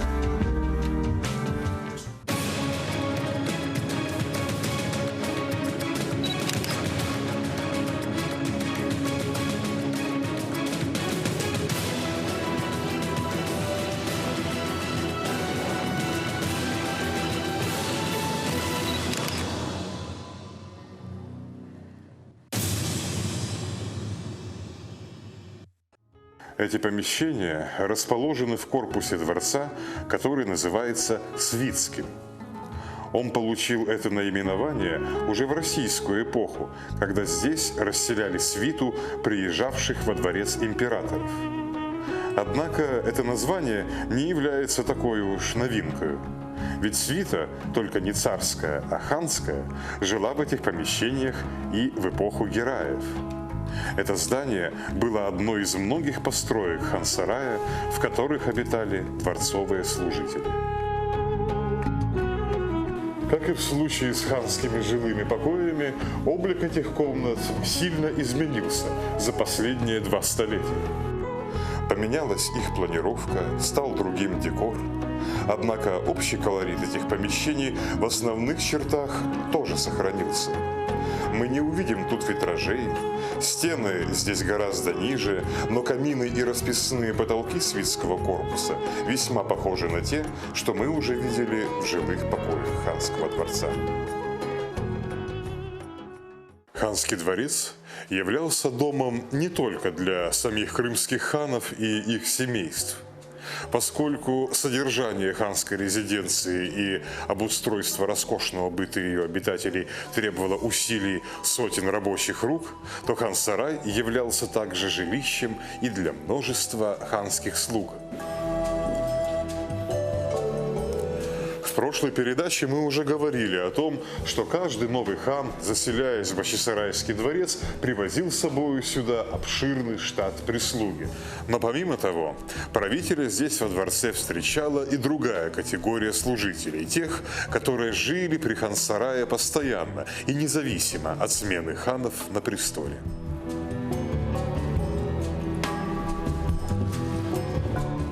Эти люди были истинными хранителями хан-сарая. Они знали каждый его уголок, все тонкости сложного придворного этикета и все нужды этого огромного хозяйства, от починки лестниц до корма для садовых птиц. Пост начальника над этими служителями, которые ведали мельчайшими подробностями жизни дворца, назывался Келерджи-баши. Ханский быт был гораздо сложнее и богаче, чем мы можем сегодня представить себе, глядя на лишенные своего первоначального убранства интерьеры хан-сарая. При дворе существовала сложная иерархия чинов, в которой каждой ханской надобности был представлен специальный служитель. Этот список можно начать с Ахтачи-баши, то есть начальника над ханскими конюхами, которых в середине XVIII века во дворце насчитывалось 12. Вдвое больше подчиненных, 24, было у Хушчи-баши, так назывался начальник над сокольниками, которые ухаживали за ханскими охотничьими соколами. Вместе с ними хана на охоту сопровождали 6 псарей с породистыми собаками. А возвратившись с охоты, правитель Крыма мог поужинать разнообразными яствами, которые готовили для него 8 поваров под начальством Чашангир-баши. Кухня, в которой они стряпали, располагалась на месте этой стены. Вряд ли в действительности к ней было приписано, как сообщали некоторые источники, целых 250 официанток, однако в любом случае штат ханской придворной кухни был достаточно велик. Главным начальником над всем кухонным хозяйством был Ашчи-баши.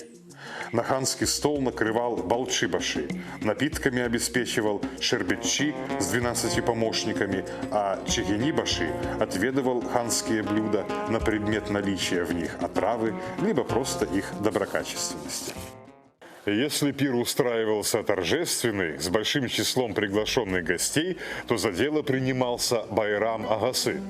Его обязанностью была организация всех праздников в Хан-сарае. Наверняка по долгу службы ему приходилось много общаться с Мехтер-баши, то есть руководителем придворного оркестра из 12 музыкантов. Вечером во дворце зажигали свет, стеклянные плошки с жиром и фитилями, расположенные на люстрах разнообразных форм. Для этой обязанности тоже существовал специальный служащий – Сиррадж Агасы. Вернувшись в свои покои, хан снова попадал в заботливые руки слуг. Сараджи-баши, то есть начальник ханского гардероба, укладывал в шкафы его расшитые одеяния, а Кызлар Агасы, командир евнухов, ожидал его дальнейших распоряжений. В различных документах мы встречаем упоминания и о многих других придворных должностях. Это и целый отряд ханских портных, и специальные хранители для ханского знамени, ханского колчана, ханских доспехов, ханского походного шатра. Это и штат казначеев, которые ведали теми или иными статьями доходов и расходов, а затем отчитывались в каждом потраченном акче перед Казнадар-баши, то есть главным хранителем ханской казны. Выйдя из свитского корпуса, мы проходим мимо главных ворот к другому двухэтажному зданию с лестницей. Традиционно оно называется графским корпусом. Он тоже получил свое название уже в царскую эпоху, по той причине, что здесь когда-то останавливался граф Воронцов, царский губернатор Крыма. Как и в случае со свитским корпусом, позднее название тоже находит неожиданную параллель в старинных реалиях. Ведь во времена ханства в этих помещениях тоже квартировала военная знать. Речь идет об элите дворцовых служащих – капы-кулу или придворной стражи. Армия Крымского ханства в разное время насчитывала от 100 до 250 тысяч человек и в большинстве состояла из простых селян. Когда объявлялись военные сборы, они оставляли свои домашние хлопоты, брали луки, стрелы, сабли и садились на коней. В отличие от них, ханские гвардейцы были профессиональными солдатами, пехотинцами, вооруженными по последнему слову военной техники своего времени, ружьями и пищалями. Их отряд был невелик, от 500 до 2000 человек, но исключительно боеспособен. Ханы набирали этот отряд из черкесов, издавна славившихся своей отвагой и ловкостью в бою. Начальник придворной стражи назывался Хапылджи-баши. Его гвардейцы надежно стерегли все ворота дворца, а сам Хапылджи-баши во время собраний ханского совета лично контролировал входные двери зала заседаний. Еще одним заметным лицом в привилегированной касте придворной стражи был Силяхтар, то есть ханский оруженосец. Он заведовал ханским арсеналом, а когда правитель направлялся, например, на парад, то шел впереди него и торжественно нес ханскую саблю. Когда хан надолго уезжал из столицы, он поручал дворец и город под надзор военного коменданта Каймакама. В отсутствие хана Каймакам наблюдал за порядком и безопасностью в Бахчисарае. Один из бахчисарайских хаймакамов, Сулейман Паша, и построил в 17 веке эту въездную башню, чтобы дворец был получше защищен.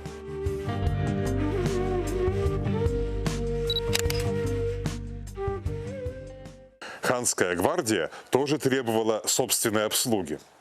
Например, в этих зданиях, в дворике на задворках хан-сарая, когда-то располагались общежития пекарей, что готовили походный паёк для ханских гвардейцев, в частности, сухари. Тут же находились и просторные кладовые, вероятно, тоже предназначенные для военного провианта. Помимо охраны и хозяйственной прислуги, при дворе жили и ученые-мужи.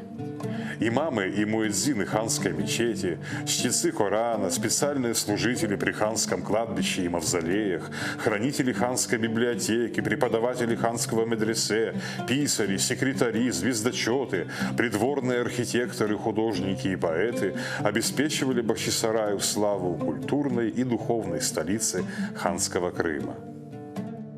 В хан-сарае были и свои летописцы.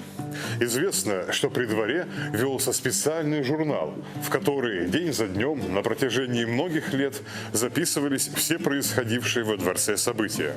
Увидев этот дневник, один из иностранных послов пожелал купить его и предлагал большие деньги, однако получил категорический отказ. Неподкупность дворцовых служителей, разумеется, достойна похвалы, однако можно лишь представить, какие бесценные сведения о жизни в здешних стенах мы могли бы получить, если бы этот журнал не исчез впоследствии со всем прочим ханским архивом, а попал бы в Европу и был бы опубликован там. Мы перечислили лишь некоторые из придворных должностей Бахчисарайского дворца. Помимо них, при дворе крымских ханов жило и работало множество и других служителей. Среди ханского придворного штата одни люди были богаты и знатны, другие являлись простолюдинами, а третьи невольниками, но каждый из них вносил свой вклад в великолепие и роскошь хан-сарая. Здесь нельзя не вспомнить и о сотнях тех ремесленников со всего Крыма, что обслуживали хан-сарай. Традиции их мастерства сохранялись в бывшей столице еще долго после окончания ханской эпохи. Музейная экспозиция в помещениях прислуги, посвященная крымско-татарской материальной культуре, рассказывает о занятиях бахчисарайских мастеров в XIX – начале XX века. Экспозиция показывает предметы, изготовленные крымскими медниками-чеканщиками. Широкие орнаментированные подносы, тарелки, кувшины, ведра, подсвечники.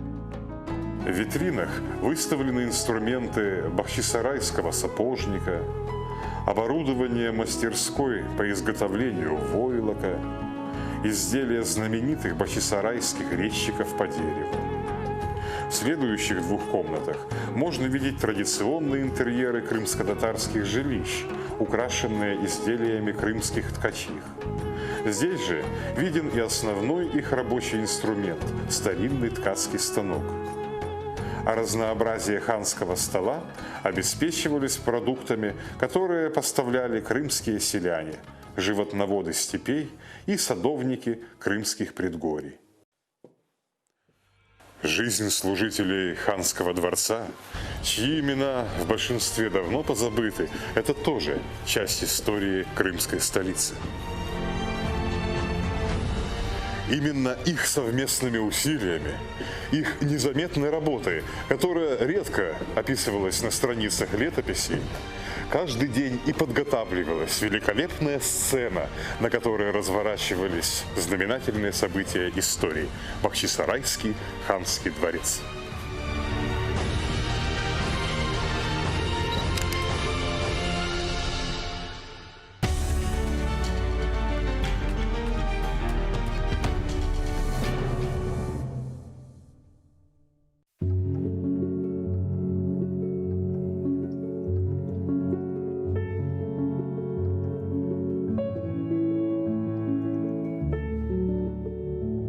Вы знаете, что люди могут не вернуться.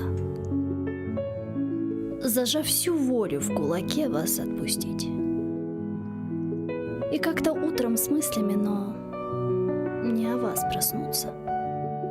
И больше вас не ждать и не о вас грустить.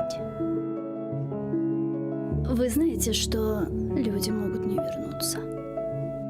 Не выдержав свой мир, сломав, вас не простить. И со слезами на глазах от вас на 1000 ключей замкнуться.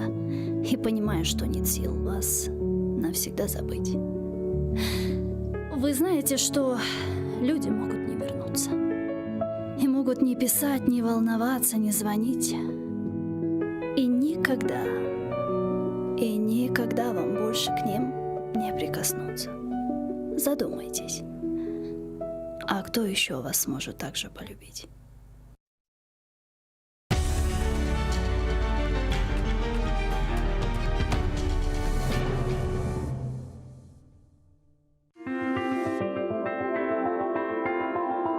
Крым – это целый мир в миниатюре.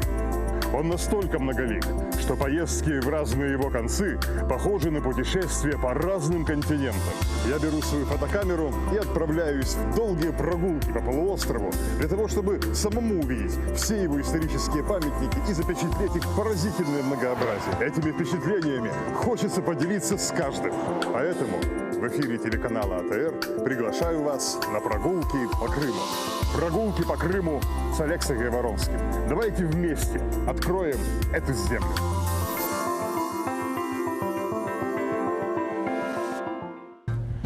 В сегодняшней передаче мы завершаем знакомство с Бахчисарайским ханским дворцом. За время нашей неспешной прогулки по Хан-Сараю мы заглянули практически в каждый его уголок.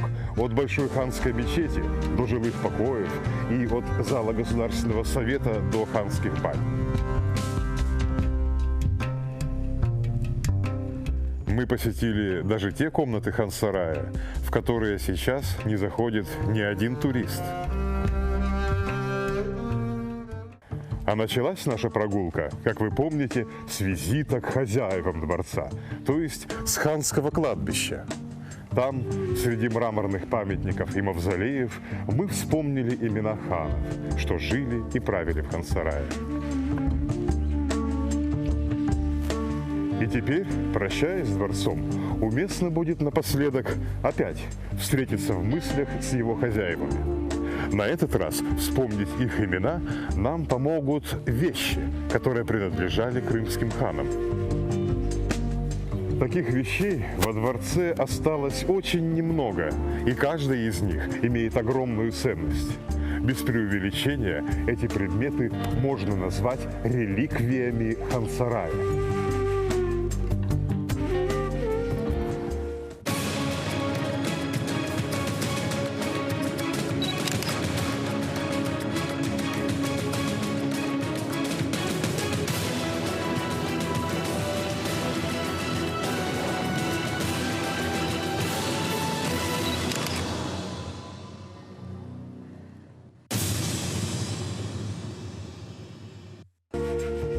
Быт крымских ханов не был лишен удобства и роскоши. Возможно, он не мог похвалиться таким фантастическим изобилием, как двор османских падишахов. Однако в Крыму не было жилища богаче Хан-Сарая. Стамбульскому дворцу посчастливилось в том, что он никогда не подвергался иностранному завоеванию. Поэтому там до сих пор сохранилось множество личных вещей султанов, от обитых листами золота тронов до шелковых кафтанов.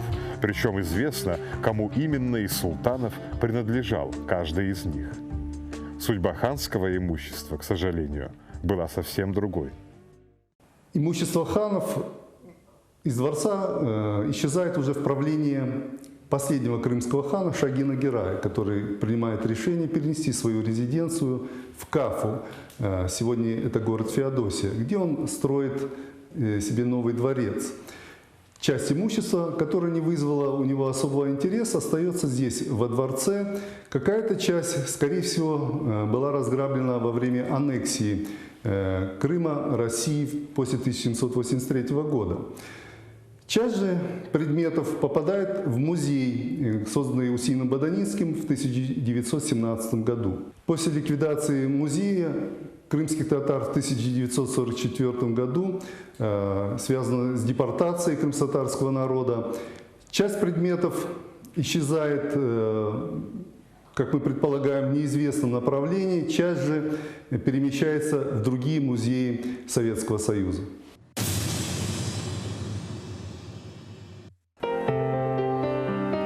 Но даже несмотря на эти потери, во дворце все еще остается несколько предметов из ханского имущества. Для того, чтобы увидеть их, мы войдем в фондовое хранилище Бахчисарайского историко-культурного заповедника.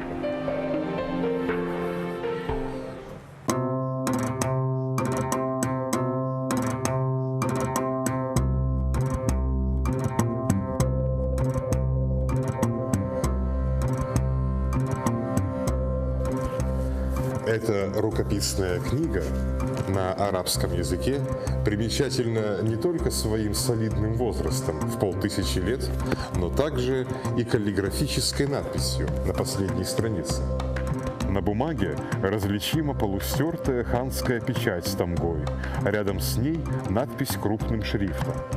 В этих строках упоминается имя хана Мингли I Герая, одного из наиболее выдающихся правителей Крыма. Надпись сообщает, что в 911, то есть 1505 году, Мингли Герай пожертвовал эту книгу в вакф. Вакфом в Крыму называлось имущество мусульманских религиозных учреждений. В вакф можно было пожертвовать деньги, подарить книги, завещать дом или даже целое имение, чтобы доходы от него шли на религиозные нужды. Подобным образом поступали многие состоятельные люди в Крымском ханстве, в том числе и представители ханского семейства. Например, вся эта стопка книг отмечена личной печатью хана Селямета II Герая. Эти издания в основном были подарены ему турецким султаном Махмудом после того, как в пожаре 1736 года погибла первоначальная ханская библиотека. В свою очередь, хан передарил многие из поступивших к нему книг в разоренные войной мечети и медресе Бахчисарая. А вот эти тома держали в своих руках, передавая их служителям культа, ханы Арслан и Селим III Герай. Книги в те времена имели не только интеллектуальную, но и весомую материальную ценность. Ведь до введения книгопечатания рукописные тома изготавливались в очень малых количествах, были редки и чрезвычайно дороги. Учитывая, что крымские ханы жертвовали в вакф целые книжные собрания, это был поистине царский подарок. Эти книги спасло лишь то, что в свое время они покинули ханский дворец. Будучи подарены ханами в библиотеке медресе и мечетей, они бережно хранились там и безопасно пережили и падение Крымского ханства, и XIX век, и попали сюда в музей уже лишь после революции. Тем самым они избежали судьбы дворцовой библиотеки, большая часть которой задолго до начала XX века была растеряна или уничтожена. На страницах уцелевших томов ханской библиотеки можно видеть печати округлой формы с тамгой, именами ханов и узорами. Это не что иное, как оттиски перстней, которые ханы носили на руке. Такими же оттисками правители Крымского ханства скрепляли и государственные документы. Еще в начале XX века во дворце хранилось несколько ханских ярлыков. Помимо печати, на них также можно было видеть тугры, то есть ханские имена, особым образом зашифрованные в сложных каллиграфических фигурах. Снимки довоенных коллекций Бахчисарайского дворца-музея показывают документы, изданные ханами 17 и 18 столетий – Адилем, Девлетом II, Саадетом IV, Капланом I, Мингли II, Селимом II Гераями. После депортации все эти бесценные свидетельства прошлого исчезли, и в настоящее время ханские ярлыки с собственноручными печатями крымских правителей сохранились главным образом в иностранных архивах, где впечатляют высокой художественностью своего исполнения. Отдельные вещи сохранились и из числа предметов ханского обихода. Например, этот изящный бронзовый подсвечник украшен гравировкой с именем хана Сахиба II Герая, сына Ахмеда Герай-Султана, и датою 1188, то есть 1774 год. Этот хан правил в 1770-х годах и являлся родным братом Шахина Герая, последнего из ханов, что проживали в Бахчисарайском дворце. Один из исторических источников сообщает, что во время обеда крымским ханам подавали блюда на стол на 50 серебряных мисках. И хотя ни одна из них не сохранилась, два медных изделия из дворцового буфета все же дошли до наших дней. Это, во-первых, луженая чаша, у которой на обратной стороне начертано имя Каплана Герай-хана. Второй предмет – это большой медный поднос диаметром около метра. Будучи водружен на деревянную подставку, он превращался в столик, на котором слуги сервировали ханский обед. То, что за ним обедали ханы, не вызывает сомнений, поскольку на краю этого подноса можно прочесть чеканную надпись с именем Селямета II Герая и датою 1152, то есть 1740 год.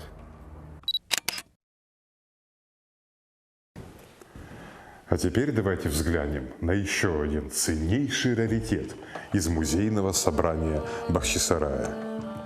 Это старинное кремневое ружье, хозяином которого был хан Бахт-Герай.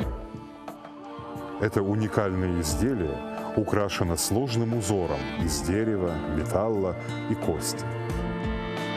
Оно имеет шестигранный приклад и массивный ствол, который заряжался с дула. А на поверхности ствола помещена надпись с именем хана. Ружей подобной конструкции в музее хранится несколько, но только об одном из них достоверно известно, что оно принадлежало хану. Богато инкрустированные кремневые ружья в XVIII веке во множестве выпускались в ханской столице. Бахчисарай славился искусством своих оружейников далеко за пределами Крыма, и произведения крымских мастеров охотно покупали в Стамбуле. Крымские ружья ценились выше турецких, и потому стамбульские умельцы порой подделывали их, ставя на стамбульские изделия бахчисарайские штампы, чтобы выгоднее сбыть свой товар. Бахт-Герай, владелец этого ружья, был сыном знаменитого хана Кырыма-Герая. Ханом Бахт-Герай был провозглашен в Стамбуле в 1789 году, когда Крым уже 6 лет как находился под властью России. Дело в том, что на дальних подступах к полуострову все еще продолжалась борьба России и Турции за Крым, и османский султан все еще назначал сюда ханов в надежде, что им удастся вернуться к власти. Получив ханские полномочия, Бахт-Герай пытался пробиться через линии русских войск с Днестра в Бахчисарай, но этого ему так и не удалось. Потому власть Бахта-Герая распространялась лишь на Буджак, приморские степи между Днестром и Дунаем. Затем, когда султан официально признал потерю Крыма, Бахт-Герай-хан сложил оружие и отправился доживать свой век в Османской империи.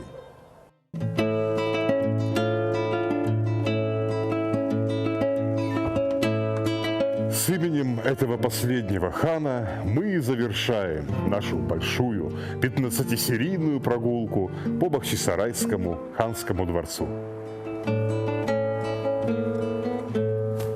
Хан-сарай – это не просто туристическая достопримечательность и не просто объект культурного наследия.